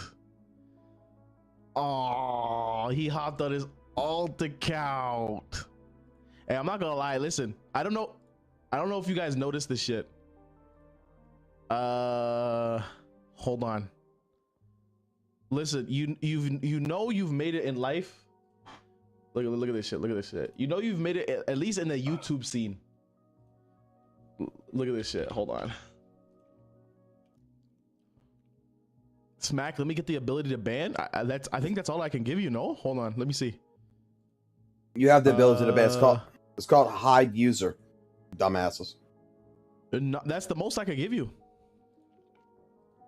Don't worry. Can you even ban on fucking? Yes. I think you quite literally have to just hit. It's whatever.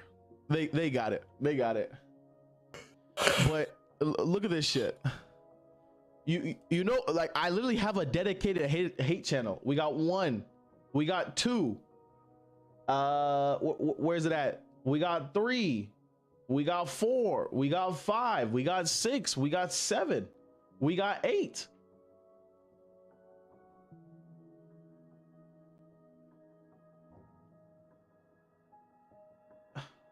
What the fuck?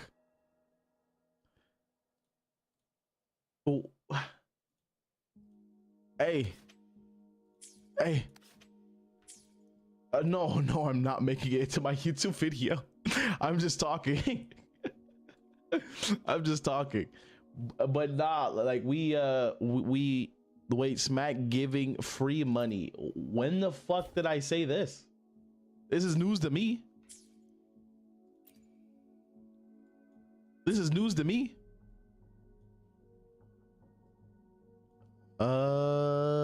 Who's that? I don't like some 500 subs ZZZ. He calls me Snake-san because I switched from ZZZ to WUWA. Yeah. Unfortunately, yeah, that's the case. So he's giving all his money to us. I need $50. Fuck out, Braino. What the fuck is going on? Oh, okay. Potato, you mentioned a place. Where was that place called again before we got copy pasted? I think, did it start with a V? Where is this at? Where is it at? Listen, I still haven't really done 2.6. I'm gonna be real. A brother's been busy. A brother's been fucking busy. Hook a brother up? Envy, where's this shit at? Where's that shit at? Oh my god. Such a hypocrite. Dude, these motherfuckers got like 50 fucking accounts, bro. Wait, what happened? Where's that shit at? Such a hypocrite CC talking about a game without even playing it. At least be like Clown Tonus who actually plays the games. Oh god. Such a hypocrite. Dude, these motherfuckers got like 50 fucking accounts, bro. How many accounts does he have?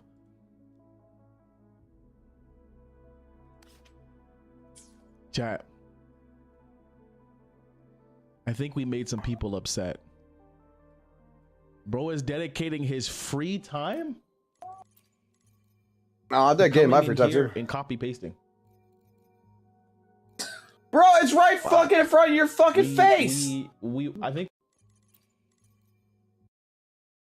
God, I pay attention more than this guy. To coming in here and right there, right fucking there.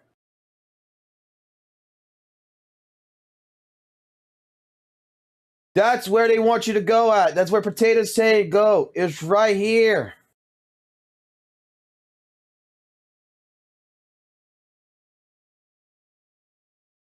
copy pasting. Fuck. I think we've made it. We've made it when we made some people mad. Oh my fucking god. Not gonna lie.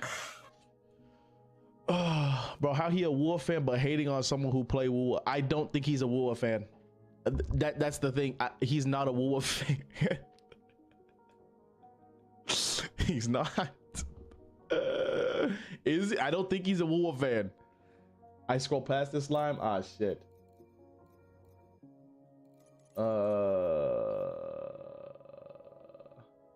Here it is. Okay. Is there any TPs here? There we go.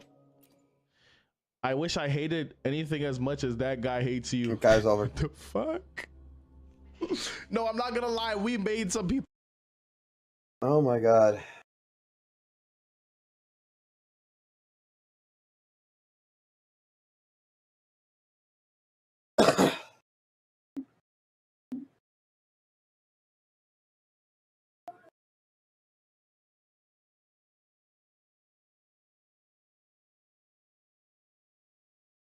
I am so fucking tired.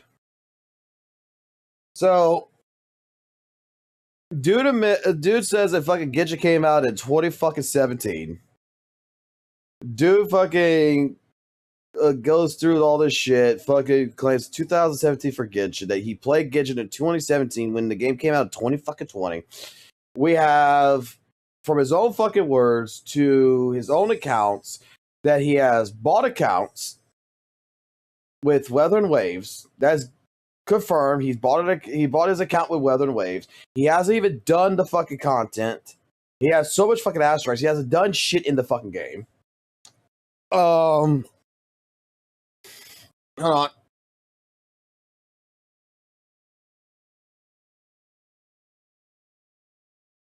He's talking shit about Hoyo games, but yet he has not completed any of the Hoyo games. Like, straight up. I think the actual first time he ever played fucking Genshin would have been that fucking time he made the fucking account. That it's still AR5.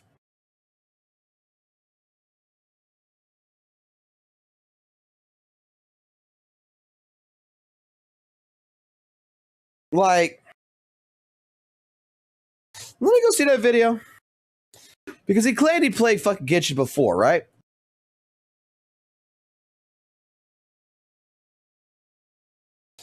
A Reform hater comes back. 15 minutes. He said he played Genshin. He said he played Genshin. Okay? It's your boy Smack, and I'm not gonna lie, I got a bit of a treat for y'all today. For those of you that don't know me, I used to be a chronic Genshin Impact hater. See, the thing is though, I'm not your typical kind. I hated the game because I felt like it had so much potential but never decided to tap into that side. But the thing is, I'm no longer this sweaty little nub that wants hardcore gameplay. Now, I'm a 24-year-old unk that just wants to log in, pick mints, and be casual. And with 6.0 right around the corner looking as amazing as ever, I felt like this would be the best time to get reacquainted with the game. Luckily enough, I don't remember too much about the game, so most of the stuff should be quite unfamiliar for me. So come along with me to take a trip down memory lane of OG Genshin Impact. With just 1 second, if you liked the video, make sure to hit it with a like, subscribe, turn the notification bell on if you want to see more content like this, and scroll all the way down to the pinned comment and feel free to join my community Discord. Great people in there that love gacha games just like you. All right, now let's hop on into it. I just loaded up into my new account here, and I just wanted to say one thing. No matter how many times I load up this game, I swear the main music screen is just so blissful. It's amazing. I can't even lie. All right, so we just kind of got to this part, and I'm not gonna lie. We all know who's the better twin is, okay? Let's keep it a buck here, okay? This is the only right choice. This is the only right choice. That's one thing I'll say about Genshin Impact, man. They do have some really, really good cutscenes in this game. I can't lie. That's one thing I'll give them credit for. This cutscene, when I first watched it, when I first played the game, was an insane start to a game. I can't even lie. It got me attached right away. Yeah. Ah, yeah. That annoying little shit. Oh yeah, I remember you. Wait, this game still don't got a skip button? Wait. We serious? I can't. Okay, maybe it's just because the game just started and they wanted to show us this. It's got it. Yeah, that's 100% it. Another thing, man, I gotta give them credit for this too. The game looks insanely good. And as a, you know, Breath of the Wild enjoyer, Zelda enjoyer, if you like gacha games, I mean, shoot, and you like Zelda, this game is it for you. I can't lie. Oh yeah, let's start early on. Time to pick up some stuff. Oh yeah. Oh wow, that feels so good. It's like a farming sim. Oh, another one. Come here. Oh my goodness. Oh my goodness. This is peak. This is peak. Okay. Does this look like a person who's played Genshin before?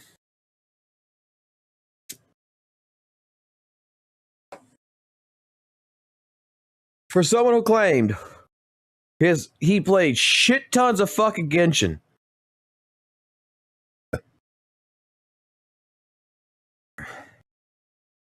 No, this is a brand new account. This is his AR fucking 5 account or whatever. I already looked at this. I wish there was a way that you could mute pipe. Matter of fact, hold up. Ooh. Okay, perfect. Oh, that sounds so much better. You can barely even hear her. I am kind of excited to get back into this. Even though that I know I have a gazillion hours to catch up on stuff with, I'm still pretty excited to get back into this, can't lie. Like, look at this beautiful view. You telling me you load this game up, you don't want to explore it? You can't say that, bro. You can't say it. This is the one thing that irks me about this game. I feel like this game would be so good if it had, like, just some kind of mount. It doesn't have to be a super fast mount, just something that is just a bit faster than just sprinting, especially at this level. Like, you lose your stamina bar so fast, it's actually insane. Similar to like what Tower of Fantasy was like. You could have not even that in depth, like you don't even need that many mounts. Just give me like a little horse like Zelda and let me explore with it. You know what I just realized? All that grinding that I did, the 100% Mondstadt, Liu, and Inazuma for all the stamina, I'm quite literally going to have to redo that. Oh no, that is actually about to be torture. Oh my goodness, I didn't even think about that. That grind is going to be insane. Like, hear me out, I played WUWA, good game, can't lie. But something, it's just really refreshing coming back to like a very casual game like this. It really is just very refreshing. By the way, this is before you went to WUWA. Lie. Some of you may not understand that. Some of you may just be like, yo, bro, what are you talking about, bro? Genshin is terrible. By the way, he did this before he started doing his WUWA videos. I'd understand for you saying that. Like, I would understand, but 24 years old now, bit of an unk. I just want to log in, look at some beautiful scenery, pick up some mint, roll on it. Bro, I'm about to drown. Am I going to drown in this water? Look how close I was to drowning. I don't even have my damn glider. Oh man, I'm cooked.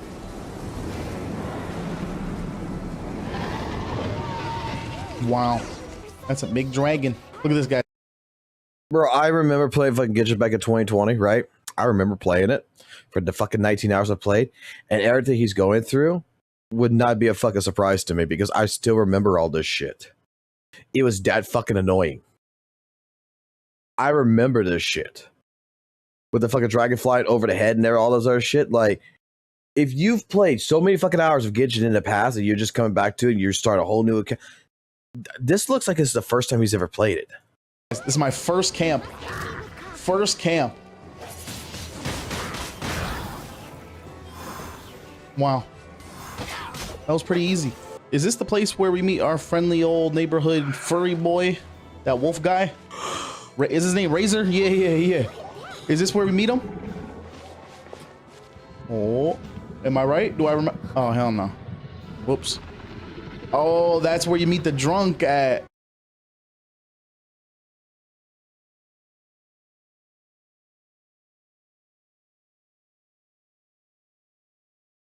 I'm just kind of speechless here. Like,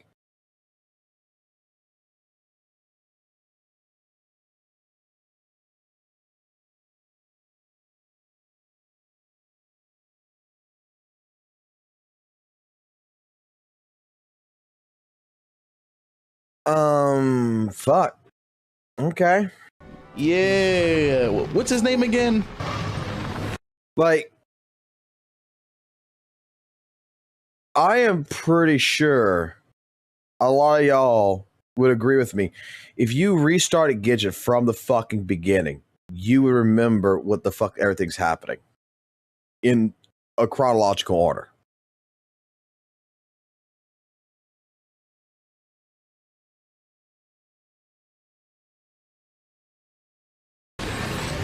And he just disappears?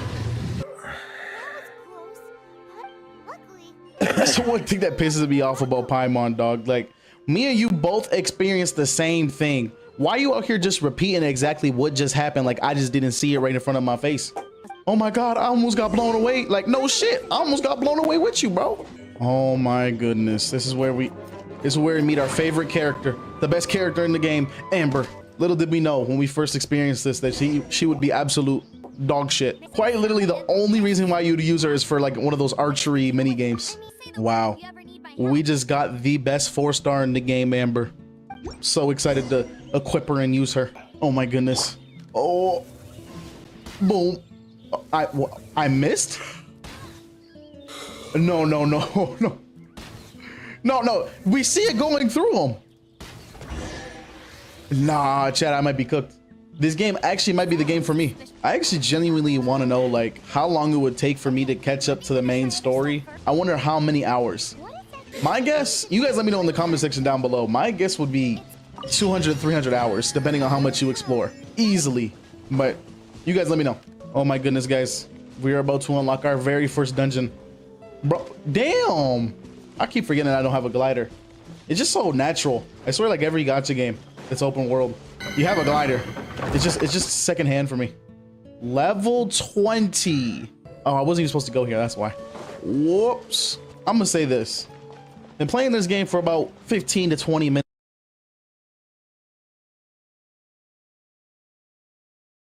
He's never played Genshin.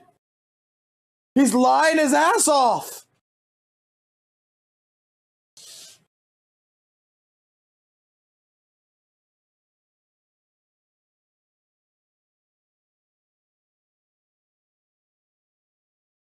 Grabbing the audience, the gacha audience, and just bringing them over. I think Wuthering Waves are losing the plot. I'll entertain this. How can I ruin a game's reputation? Can I, a 4? Hold on. It really all depends. Like, are they gonna still scrape in these story? How would you like me to criticize something that I'm not well informed on? I'm a new player. I started 3 weeks ago. Tell me, how do you want me? Do you want me to? What do you want me to do? Do you want me to blindly just criticize something that I have no glue for? As a gacha enjoyer, I have a question. Do you think that Hoyo games currently, they're genuinely not going anywhere, but you can ruin a game's reputation? It's okay. I mean, I'll entertain this. How can I ruin a game's reputation? Is it good or is it just Gers compared to Genshin? Oh, listen, I actually have a video coming. Just turning anime games. It's gotta be in the beginning. Hold on. The think it's for people that just didn't agree with it. Maybe was because of explanatory. We all see the bullshit. To hop off for a second. Grab my. Tell you how to cause drama. It's a crazy ass comment. Glazing.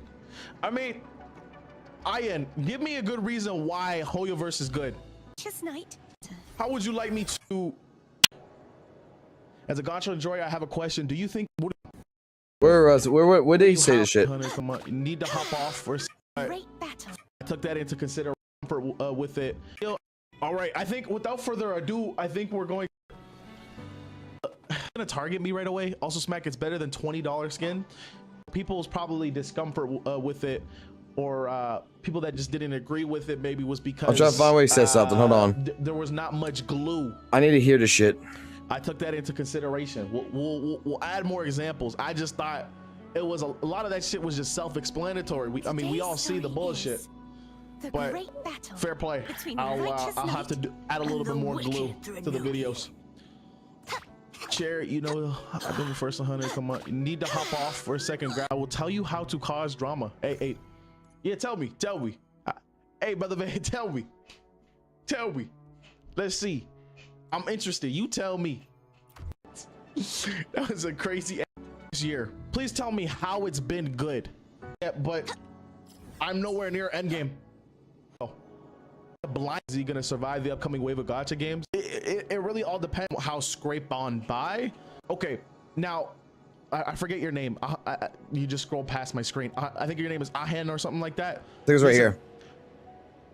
How can I, recent with entertain this? How can I ruin a game's reputation when, like, let's be real, if ZZZ, HSR, and with Natlin, that I think we're losing the plot here, Ian. I mean, listen, as a new gacha games are going away from the gacha system, massive wave of new, a regular anime game, Wuthering Waves could be in trouble. If you knew the lore, Ian, the fuck. Okay, lore, here it is. I don't take any of this shit personal, so I mean, if you actually want to have a conversation, we can. The reason why I do it is coming from someone who played the fuck out of Genshin Impact back in what, 2017.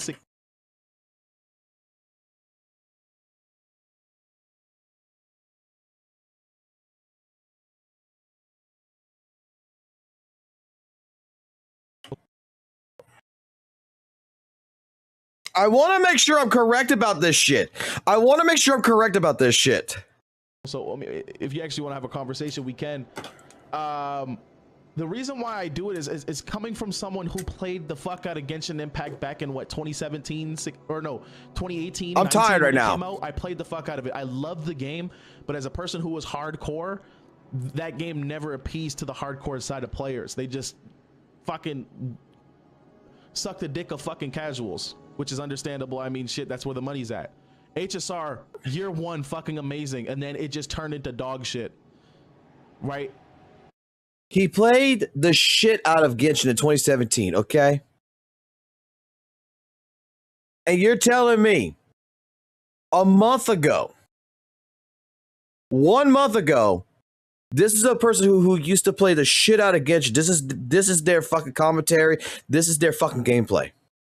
It's now, and I still haven't unlocked my very first free 5-star.